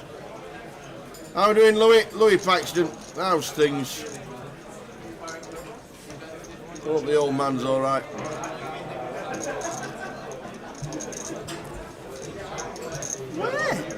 Faisal. Look, so John Jr. 43. Look, I'll show you the way we do it. The techno kids. We go like this. We type in John. We type in Junior. And you see this little box here. What's it say? 2. We go there. He cashed in 23 countries. We go there. He cashed in 43 countries. Oh. You can't get anything past us these days. Oh. Even the chat box know how to do it as well. And right there, Mick the Mod. Question what Tower thinks. How many different countries has Casey Castle cashed in? One answer only, multiple answers, you will be DQ'd. You will be DQ'd. And we've actually got some very interesting facts here. We have, but we're going to got queens. We're going to come back to it because it's actually crazy. All right, okay. It's like whole circle, Tower. I will come to it in a second. You just keep scrolling at the chat box. Because we got overpair for Faisal. We have got flush draw 2 over cards for Almat. He's apologised, he misclicked. He's misclicked, no. We'll let him off. That old chestnut. We'll let him off. Just this once. Just this once. We'll let you off, John. John Jr. You're back in.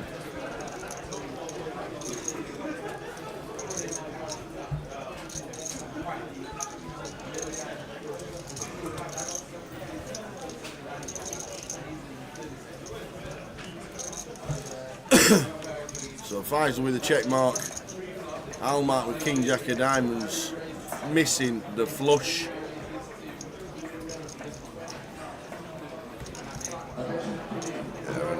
Actual answer coming after this hand. It should be over though. Should be a fold from Almat. And then I'm going to give the correct answer. Okay.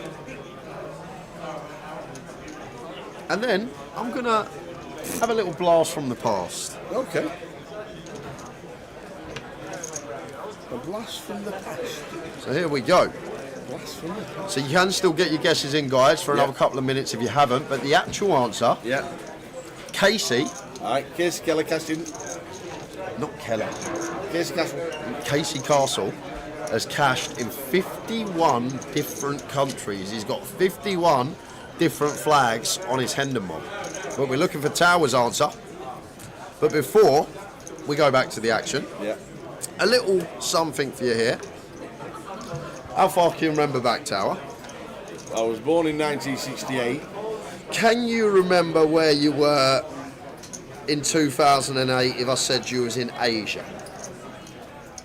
Either the Philippines or Macau. You was in Macau. Macau. And yes. you interviewed someone who finished 4th for $90,000 at the final table that year. Casey Castle. It was Casey Casey Castle. Castle, I remember. It was Casey Castle. I remember. So this man, there it is. Look at that. There's Casey Castle. There's the young Tower. I remember that. Oh, that's amazing. Nah, that's not you. That's amazing. Oh, my heck. I had no idea when I asked the question. It was PK that has looked into the archives and somehow... Have you even still got that as footage? Somehow found it out, but that's great. Look at that. There he is, Casey Castle, the man. 51 different flags. I remember when I started interviewing him, I says, is your name a part of a tongue twister? And he came up, Casey Castle, cashed in 51 countries. There he is. Look at that. The Nuts TV. Oh, you've not changed, Tower, says Karen. I agree, he hasn't, has he? The only thing is his hair's got a bit whiter, but other than that, he's exactly the same. Yeah, very good. That's a great find, that PK. So one more hand, guys, and then we're closing the giveaway. 2008, we did the first ever Asian Poker Tour, and there was going to be a Singapore stop, but it wasn't as busy. It actually wasn't as busy as what it was going to be. So they actually cancelled the Singapore leg of the Asian Poker Tour.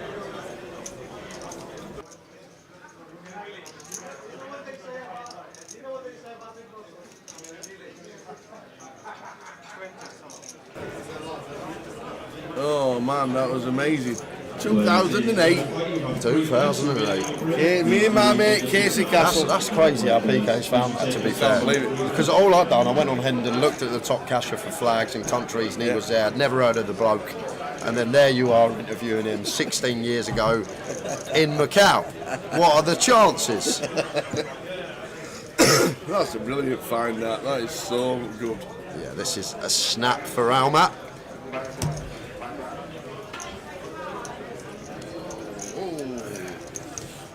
That snap, we'll forget about that one. Yeah. We'll give you one more hand, because I don't want to put the comms cam on and you see the steam coming off my head. Oh, me and my mate Casey Castle. Almat, come on man, we got ace-9 off, we're blind on blind. I still can't believe you did that. You found that. That was unbelievable.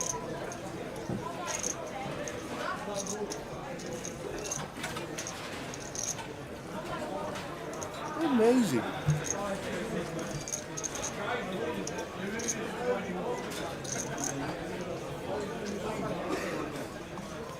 So final hand, guys, and we are closing the comp. How did you even find that? That's what I was thinking. What do you do? Type in Casey Castle's name and then you just pop up as well. Look up images. That was brilliant. And that was PK's second trip abroad ever. Was it? Yeah. First one, believe it or not, he had to get a passport. He had to get his passport, and his first ever trip on an aeroplane with a passport was to the Philippines. Oh, wow. You know, just round the corner. Yeah, just a long old flight. Aye. Ace Jack for Victor, King 10 suited for Carl. What a good find that was.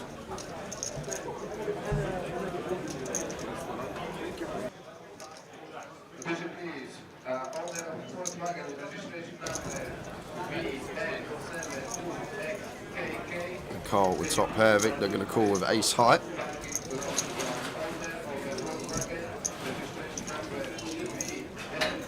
King on the turn. So a better two pair now for Carl. Players in total play, you have 1 minute remaining on your break. This is your final call. To take your seats, that is final call for all players remaining in the total play. Please prepare your decks now.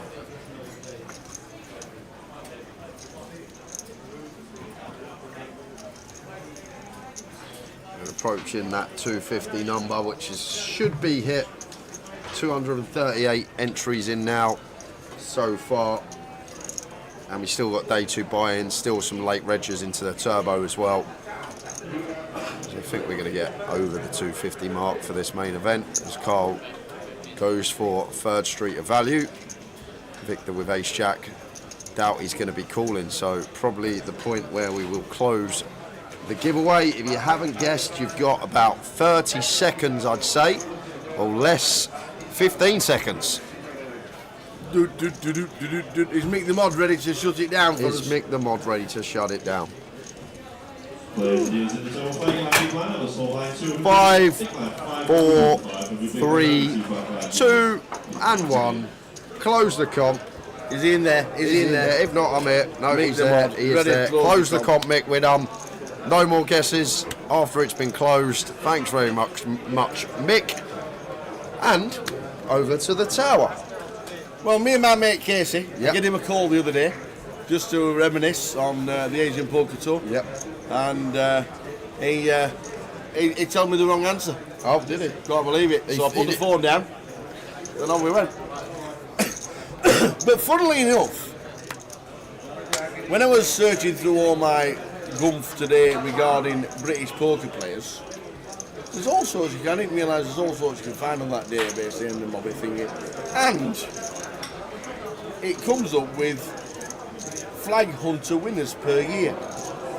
And somebody last year had 18 flags.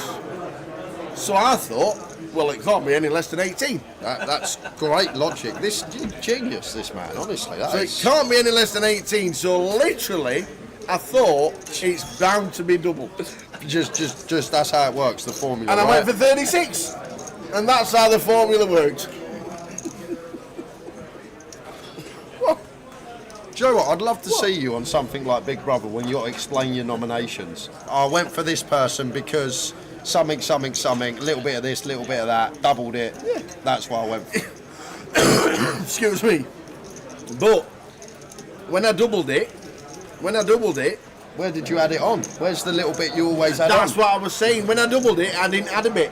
What? So you're telling me you would have added 15 to that? Is that what you're saying? No, I'd have got a little bit closer. You would have got a little bit But closer. it wouldn't have been. But I do normally, as you just rightly said, I do normally add a bit. Show them what you put. But I didn't. They probably figured it out. 36. Double 18. 36 is what Tower put.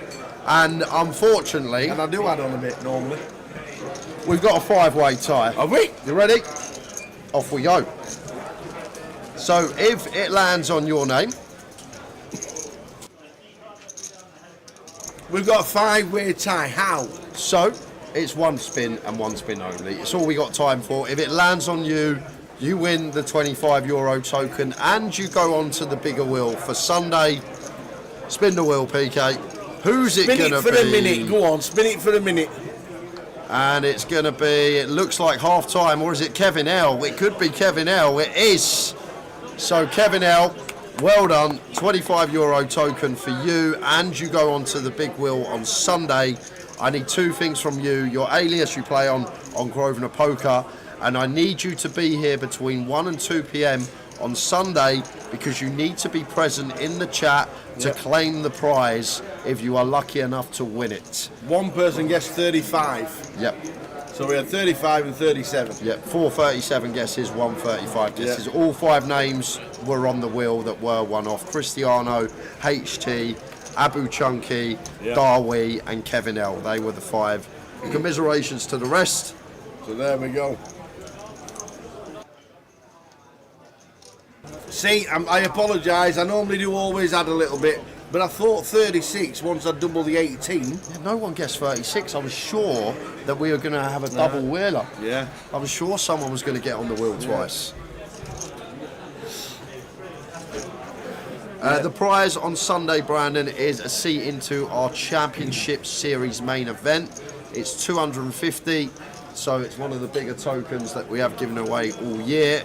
So we are doing a wheel spin between 1 and 2 p.m. Sunday. But if you are on the wheel, you need to be present in the chat to claim, so you need to be tuned in on Sunday.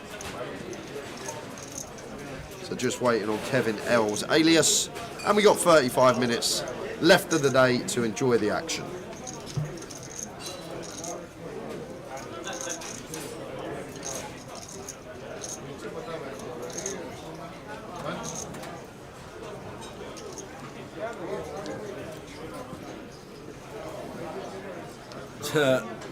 Went 33 and didn't add a bit. I just thought 36 was pretty high anyway, which is why I didn't add a bit.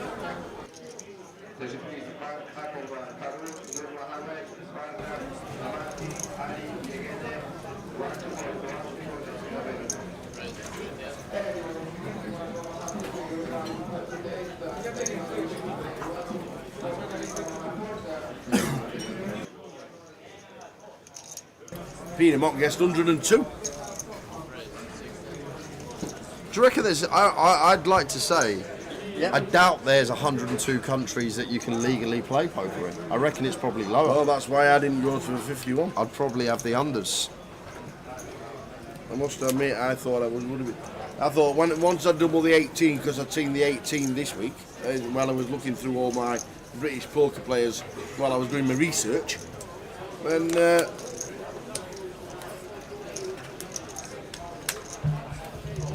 Fian just had a beautiful spot to jam. These suited broadways, a brilliant 4-bet rips for like 25-30. Button versus blinds. King, queen of diamonds could have definitely gone in here for Fian. But now we get here, flop the top pair, and potential to get some streets from Carl. Board that he is going to put lots of bets in on as the aggressor pre. Cheers, Kev. Thank you very much, and good luck on Sunday. Make sure you are here, sir.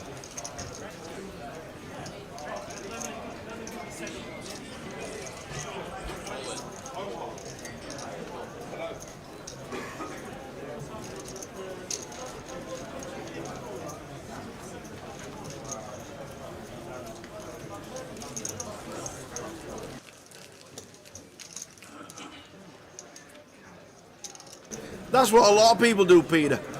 Just randomly put a number, not knowing the question. We get that quite a lot.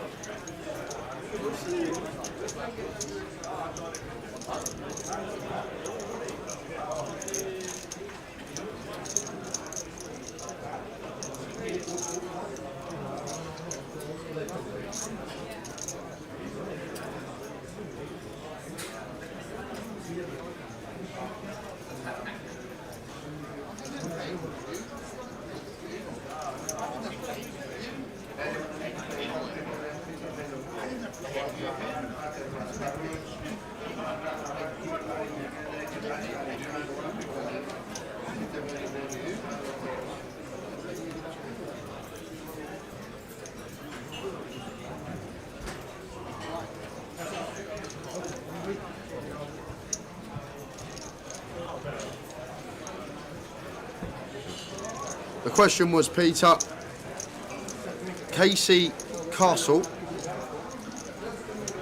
has the most flags from different countries on a Hendon mob, but how many different flags does he have? So how many different countries has he cashed in?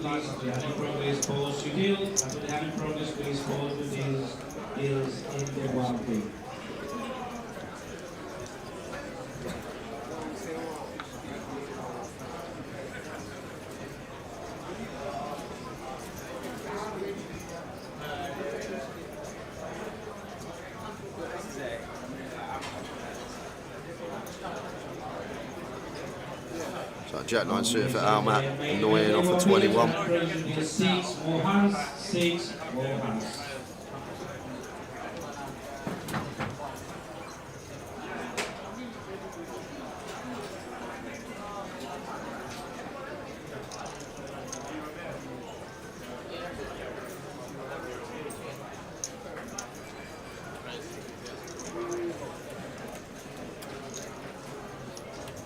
Faisal on the button, makes it 2k. And Callum in the big with the 10-7.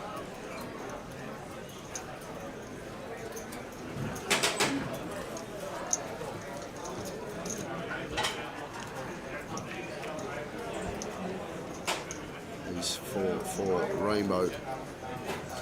So it's going to be Faisal's pot.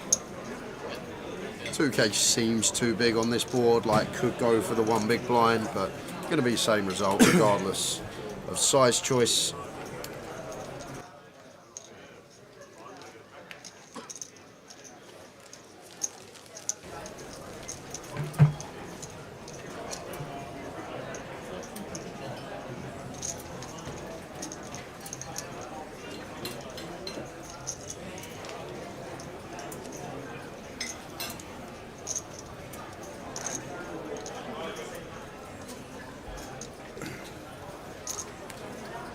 Me and my mate Casey Castle.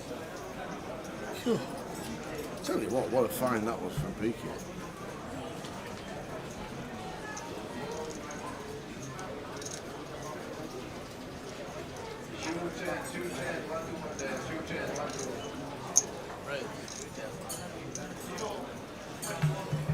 Ten 9 suit Thean.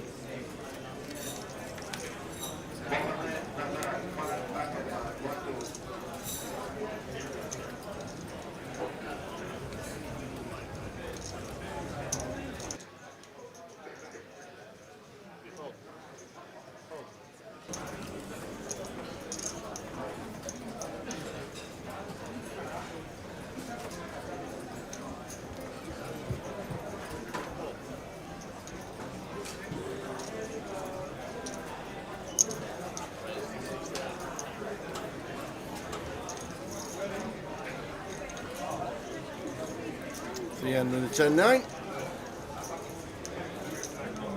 3-bet. Calls a 3-bet.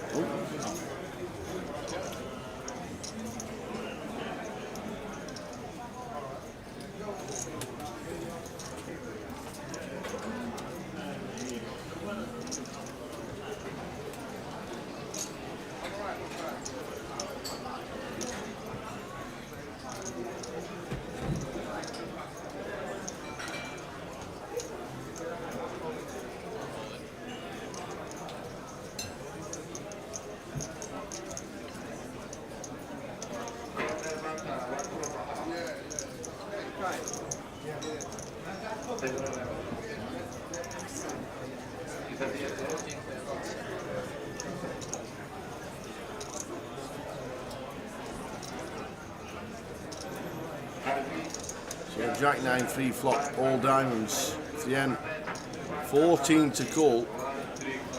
Almac moves only with the queens.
Faisal with the king jack, bets 2.2 on an ace 10-8 flop.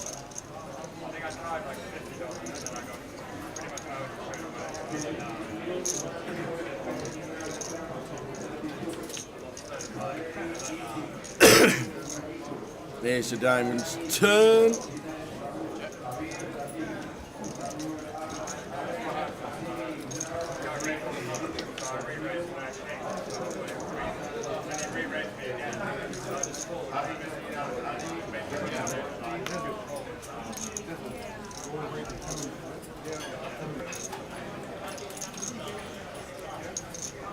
So jack on the river. Faisal gets there. There we go, so some value. How tidy would a raise be here, as Joe? I think it would be delicious. Goes and fold. Doesn't pay off. Does not. Still big chip leader, 221,000. 25 minutes to go until the end of the day.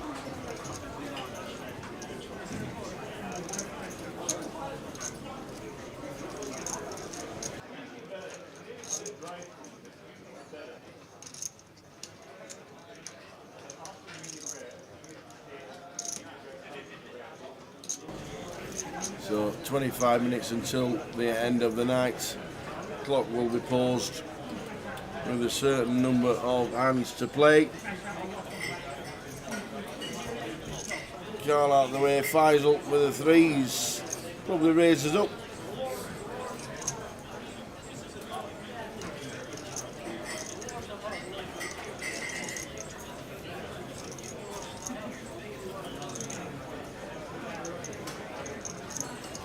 Makes it 2. Oh, the victor. Makes it 5. Players in the total fight, you have 3 minutes remaining on your play. Please do retake your seats now. That is also good by players. Please We'll retake your be seats. lucky if we don't continue with the threes. To be fair, he's been a set machine this session, Faisal. I can recall him flopping 3, well, flopping 2 and turning 1. So he's had 3 sets already with these smaller pairs. So we'll probably fancy the threes. Yep, so he does make the call.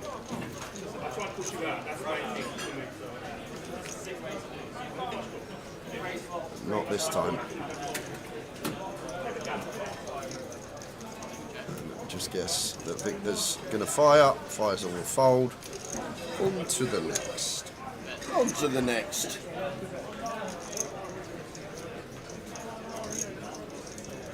When is the answer coming?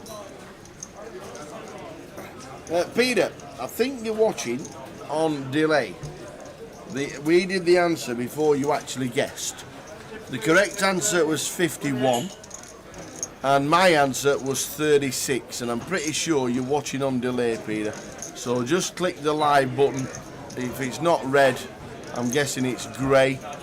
Click the red button when you hear this, and then you will be able to click with us live. Because the answer has been and gone, because your guess came after we gave out the winning tickets. Look at these stacks now. This is like level 1 of the day. 220, 136, 102. It's like a level 1 of the day. All these 100 plus big blinds for 3 stacks. Someone with 220 big blinds. There's heaps of chips on this table. The final 20 minutes.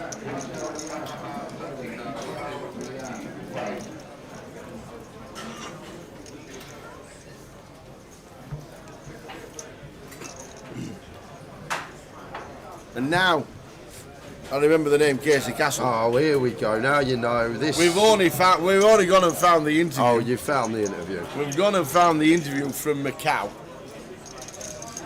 It's on there. It's on YouTube. Casey Castle Poker. Can you remember who won that tournament when he come fourth? Absolutely not. Yevgeny Timoshenko. How could you forget Timoshenko? Because Timoshenko, about 5 months later at the World Series Poker Europe, came up to us and demanded we took every video of him at the Asian Poker Tour down, or he was going to give us legal action. And we don't know why to this day.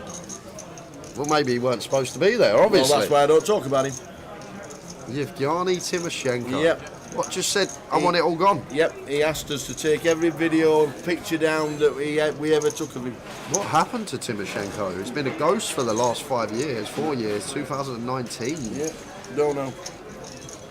He was a big player, he was brilliant at the time, but then all of a sudden, he didn't want any footage. And he threatened us, basically. So, as PK does, he ignored him. But the video's there if you want to watch it. It's a bit raw. 2008. Only the second year we had the mic in it. It's a bit raw, but he didn't like the World Series going to the November 9 or anything like that. So it was all right. It was a nice chat for 4 minutes and 7 seconds. So there you go. King at 10 suited for Victor. Makes it 2.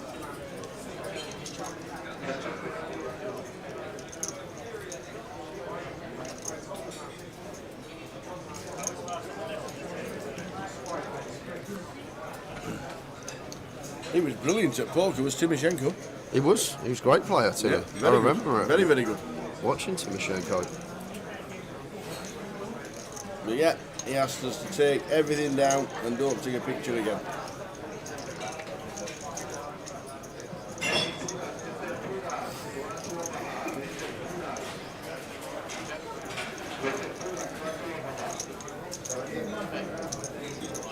And potential trouble here for Faisal.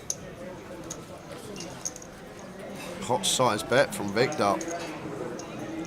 With the top pair.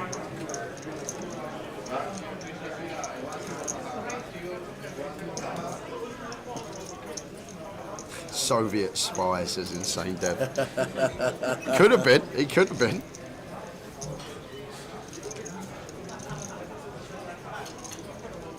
Faisal maybe a bit wary of this sizing from Victor, thinking that this pot size bet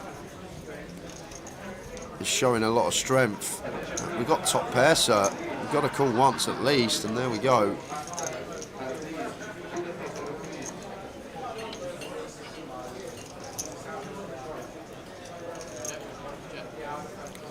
For his spade's turn, check, check, and jack on the river. Check mark to Victor Ilyukin. No, you got to bet. Got to value bet there, Tower. Just got the nuts once Faisal checks. Nut king, ace king's going to raise priest, and the nut top pair. 2 pairs probably going to lead for value.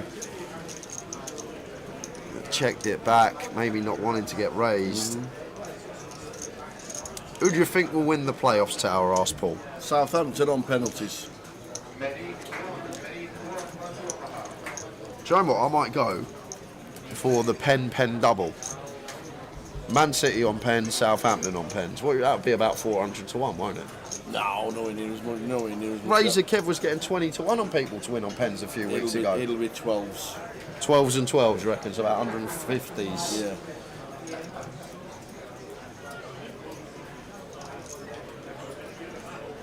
Yeah.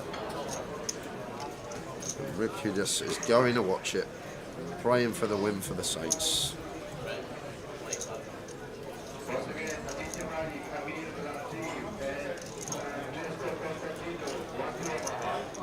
Jacks for Joe.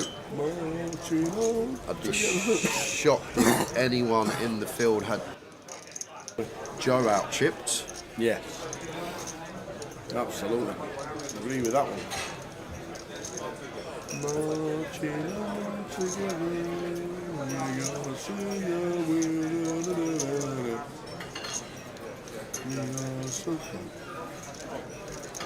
Isn't taken. Clock should be getting paused in about 5 minutes' time, and then we'll go to the final 6 hands of today.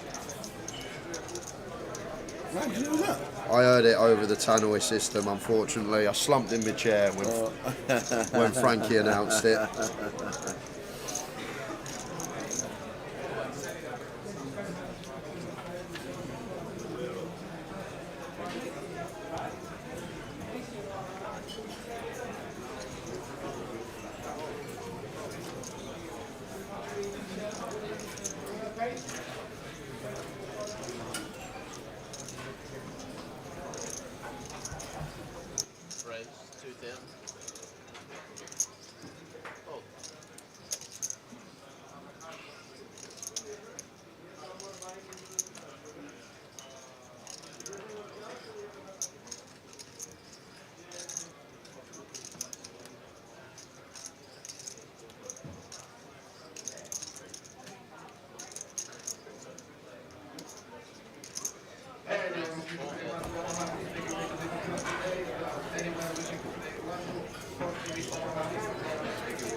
Thien 10-8 suited.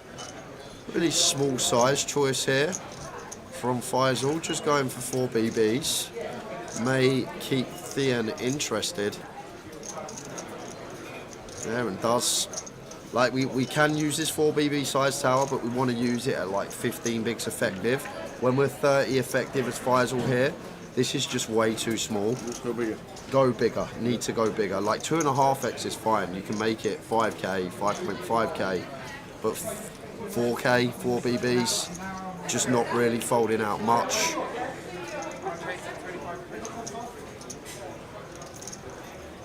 Thien checking twice, and now Faisal turning his up and down.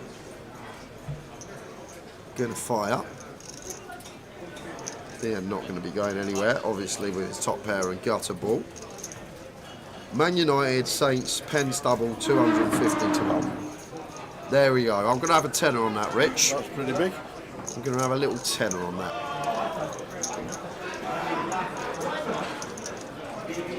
Yeah, but he's in Man United. Oh, said Man Man U, City. yeah, I said City, yeah, that's true.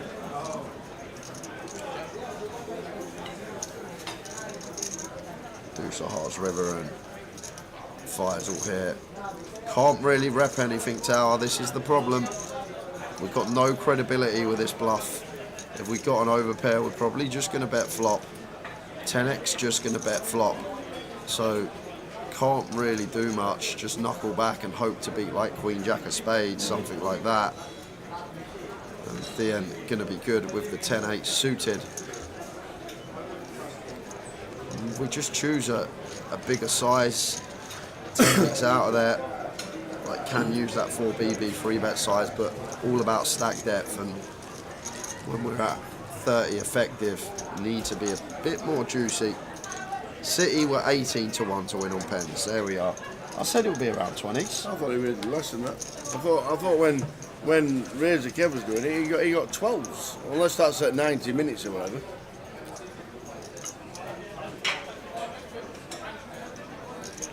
No, to be fair, City are 1 to 4. So that's going to be like... Throw Rangers in for the treble, early retirement. Yeah, Scottish Cup final tomorrow.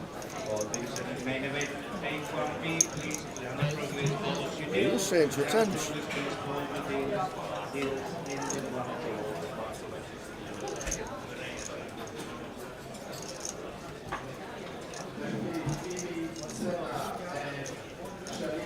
Like here, as Faisal, now this is where you need to be aware and make adjustments. Like now we could make this like 7k tower because of how deep we are with Carl. Like we're 100 effective. So now we go slightly north of the 3x, like make this 7k here. Faisal's gone slightly less. But that we shouldn't have one standard 3-bet size in position and one standard 3-bet size out of position. Our 3-bet size is going to scale up and down, dependent on a few things. First thing, dependent on our stack size. Second thing, dependent on our opponent's stack size.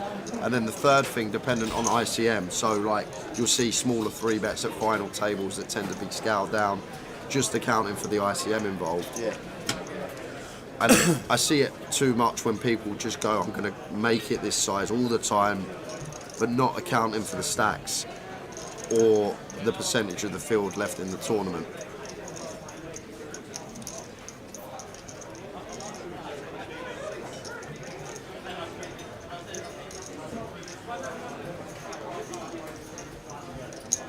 We could see some carnage with a king on the turn.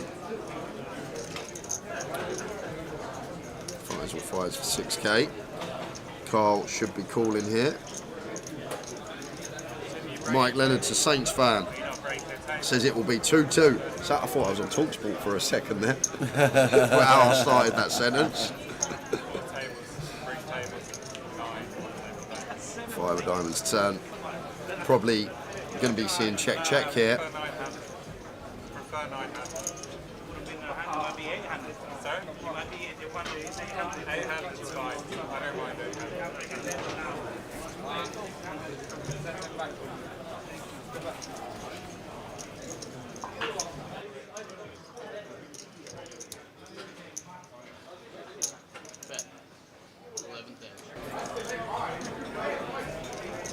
Faisal thought it would go check, check, but it's gonna double barrel here. Maybe the idea of tripling off on some diamond rivers. And also the clean rivers as well. We've still got the aces, the kings, the ace queen, the king queen, all part of value range here.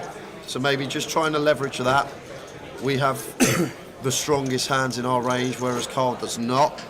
So that's what this could be here from Faisal. And he's going to get the ace jack out of there of Carl. And the clock has been paused, so we're going to draw for the number of hands left to play today, guys. Congratulations. I'm having 6. To everyone that won some money today. We've got plenty more to give away tomorrow. And don't forget, you can still get yourself into the main event. Day 2 buy-in is available up until we start tomorrow.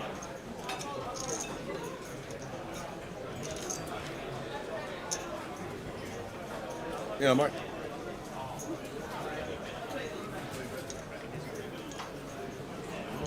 Come on. Come on.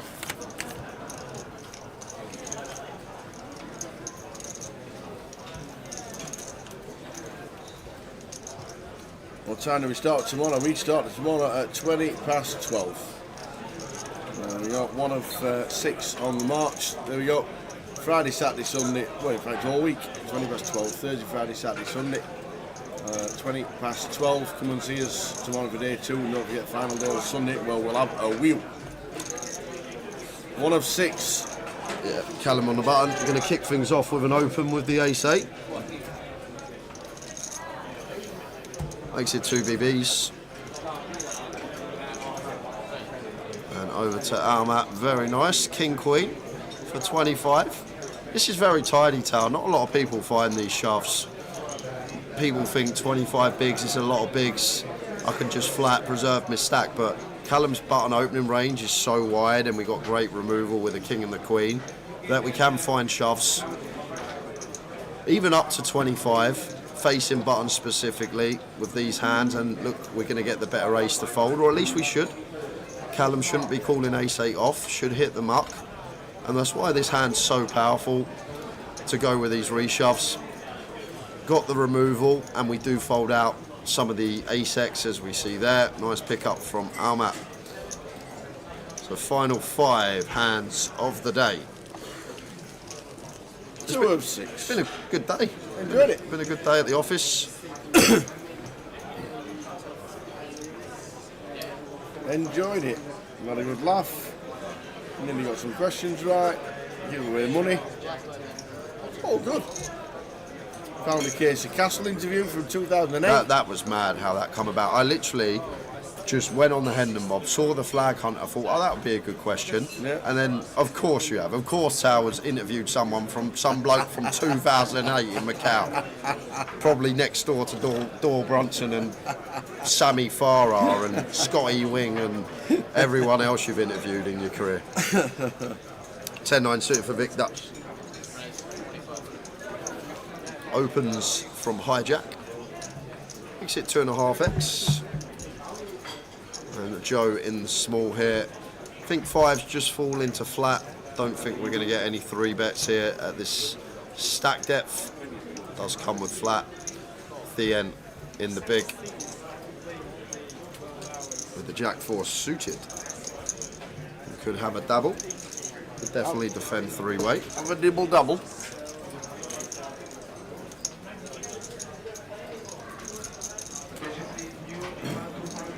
Final 5 of the day. Chip leader, Joe Lamming.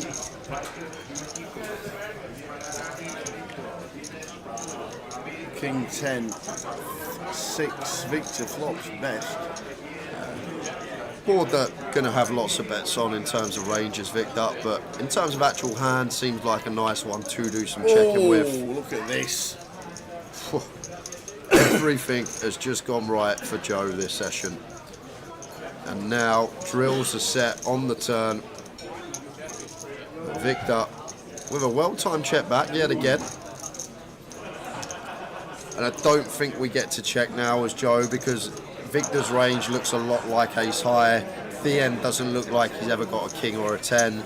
So we just got to try and extract some value here from some potential rivered 7x. I think Victor calls. Yeah, Victor will call. I think Victor will call tower. Agreed. Yeah, we'll jump out of the way.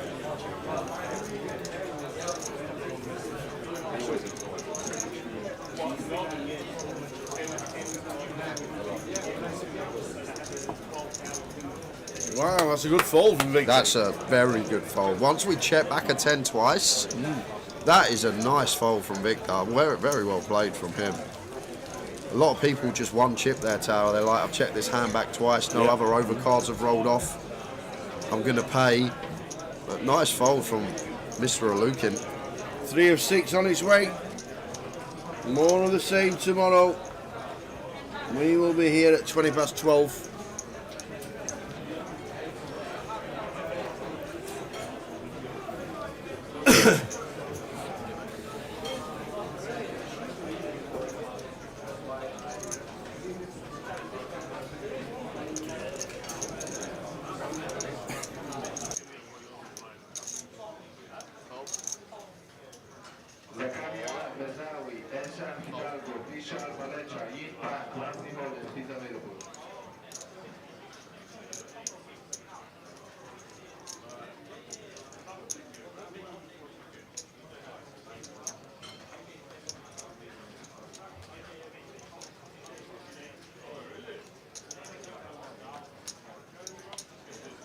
So I'm 3 of 6. Almat says in the cut-off, have some of this. We're in. Yeah. A lot of BBs to open shove. 29. Yeah. Could definitely just make this 2 BBs tower. Go for the still. Ace 9 is not even on the cusp for 30 bigs. Yeah, Thien. Get him in the muck, Thien. Not calling ace 9 off. And Almat just gets that one through. Gets 2 ace highs to fold. So 4 of 6, 3 more hands left. Chip counts on the way. I'd like to congratulate you as well. For what? For having your phone for 2 days and it's not cracked. Yeah, that is true. Well, do you know what though? That you're going to actually crack yourself up at this. I've lost the bloody other one. I'm transferring all my stuff over, and the one with the cracked screen, it's literally disappeared. Because I thought I left it here, because I was looking everywhere in my room for it yesterday. I was like, oh, I must have left it here. And then I come in this morning and it weren't here. So I don't know where me well, it's definitely not gone. Definitely not been taken from well, here. no one's going to take a phone that you can even see what's going on. But I have no idea where it's gone. So there's a missing phone with a cracked screen. That's got all your information. Walking about London. They still need to get into it. They need me a passcode. No one's going to guess 1, 2, 3, 4, 5, 6, are they? Oops. But yeah, my old phone's missing now. Oh my. It'll be somewhere. Be in your back pocket with your other jeans or something like that. In your hoodie pocket. You know, try that.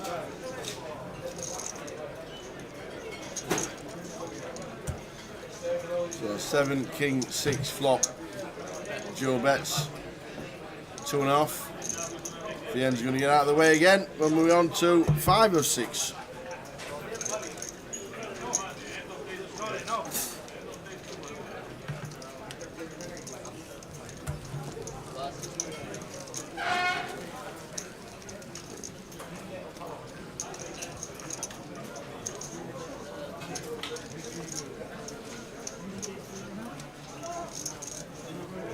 When you fly out, JK? 17. 17th. 17, 15. Straight into the seniors. Probably. That's the 18th. I want to play the 5K seniors. Yes, the week after. Yeah, but my kids arrived then, and I was going to spend a few days with them, and then how much of the role reverse. Spend the last few days with them, so I want to play that. Carl gonna take advantage of it being last 2 hands. Jack 7 off on the button.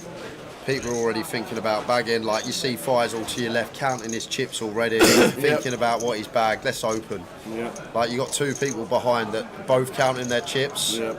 just open probably any 2 cards with that information behind us. To be fair, you nearly made the Towers list for the fantasy WSOP game we've had, but I thought if you want something decent, you just go on the piss, and that's it. We don't see it again, and then that was it. One score's not good enough for Towers' fantasy team. So you were nearly there. I was telling the story earlier when we were in the win last year, matey, with them chocolate chips. They were doing the $250,000 spins on the roulette. That was pretty sick to watch. We had a couple of good nights out, did me and JK in Vegas last year. There'll be more this year after someone wins something huge again. Save some for the rest of us this year, JK. Last hand. Last hand of the day, and it looks like Joe gonna do what Carl just done, take initiative as the big stack. Back end of the day, people thinking about bagging, people not really gonna free bet light. If they free bet you, they're gonna have a hand a lot of the time. But I say that, it looks like getting spicy. Yes, Carl is gonna go for the free bet. Dips into the suited queen. Makes it 8.5, and that will be that for us today, Tower. Is this the last hand? It is the last hand. Great day.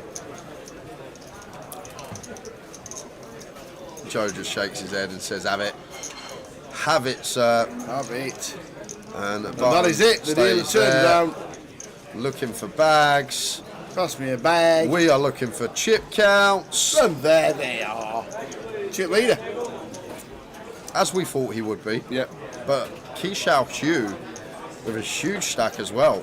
I'll tell you what, that's pretty impressive. Well done. Like that. Name and chip counts in the back page. Kev Allen bagging up 28. Dave McConaughey 31. Artanda Tusha.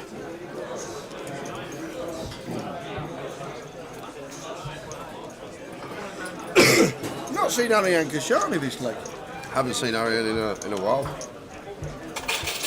Haven't seen him in a while. Watch out for Rob Garfield. He's on form. He's already come second or third this week. Well, you think Rob's on form? Look a few spots up. Bobby Ed won the high roller, second in the mini, bagged up over 100. Bobby, Ludo, Twan Lee. Oof, some names there.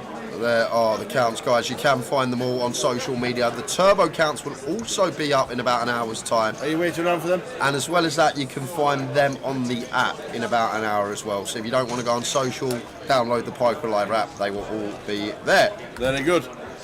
Great day. We've given away a few tokens. Do it all again tomorrow because we're giving more away for the same and getting on that wheel on Sunday for a £250 championship ticket. And don't forget, all chip counts, as Jay has just said, overnight if you want to check them out before that. If not, we'll have them all for you as we start right there tomorrow at 12:20. Great day, I've enjoyed that. Yeah, it went quick. And we even found out Casey Castle, my mate. That was mad. Unbelievable. How many countries has Casey Castle cashed in? The new tongue twister. 51. Should have remembered. But to be fair, when I interviewed him in 2008, it was only 36.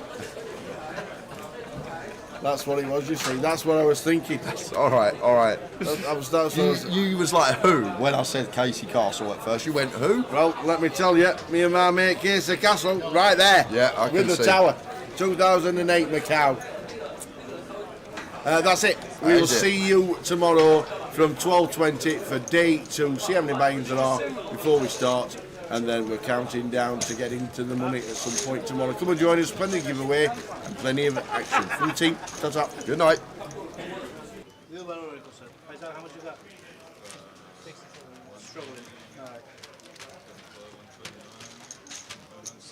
67.1. Thank you, Victor. How much you got? 32.2. 32.2. Thank you. My king here was 60.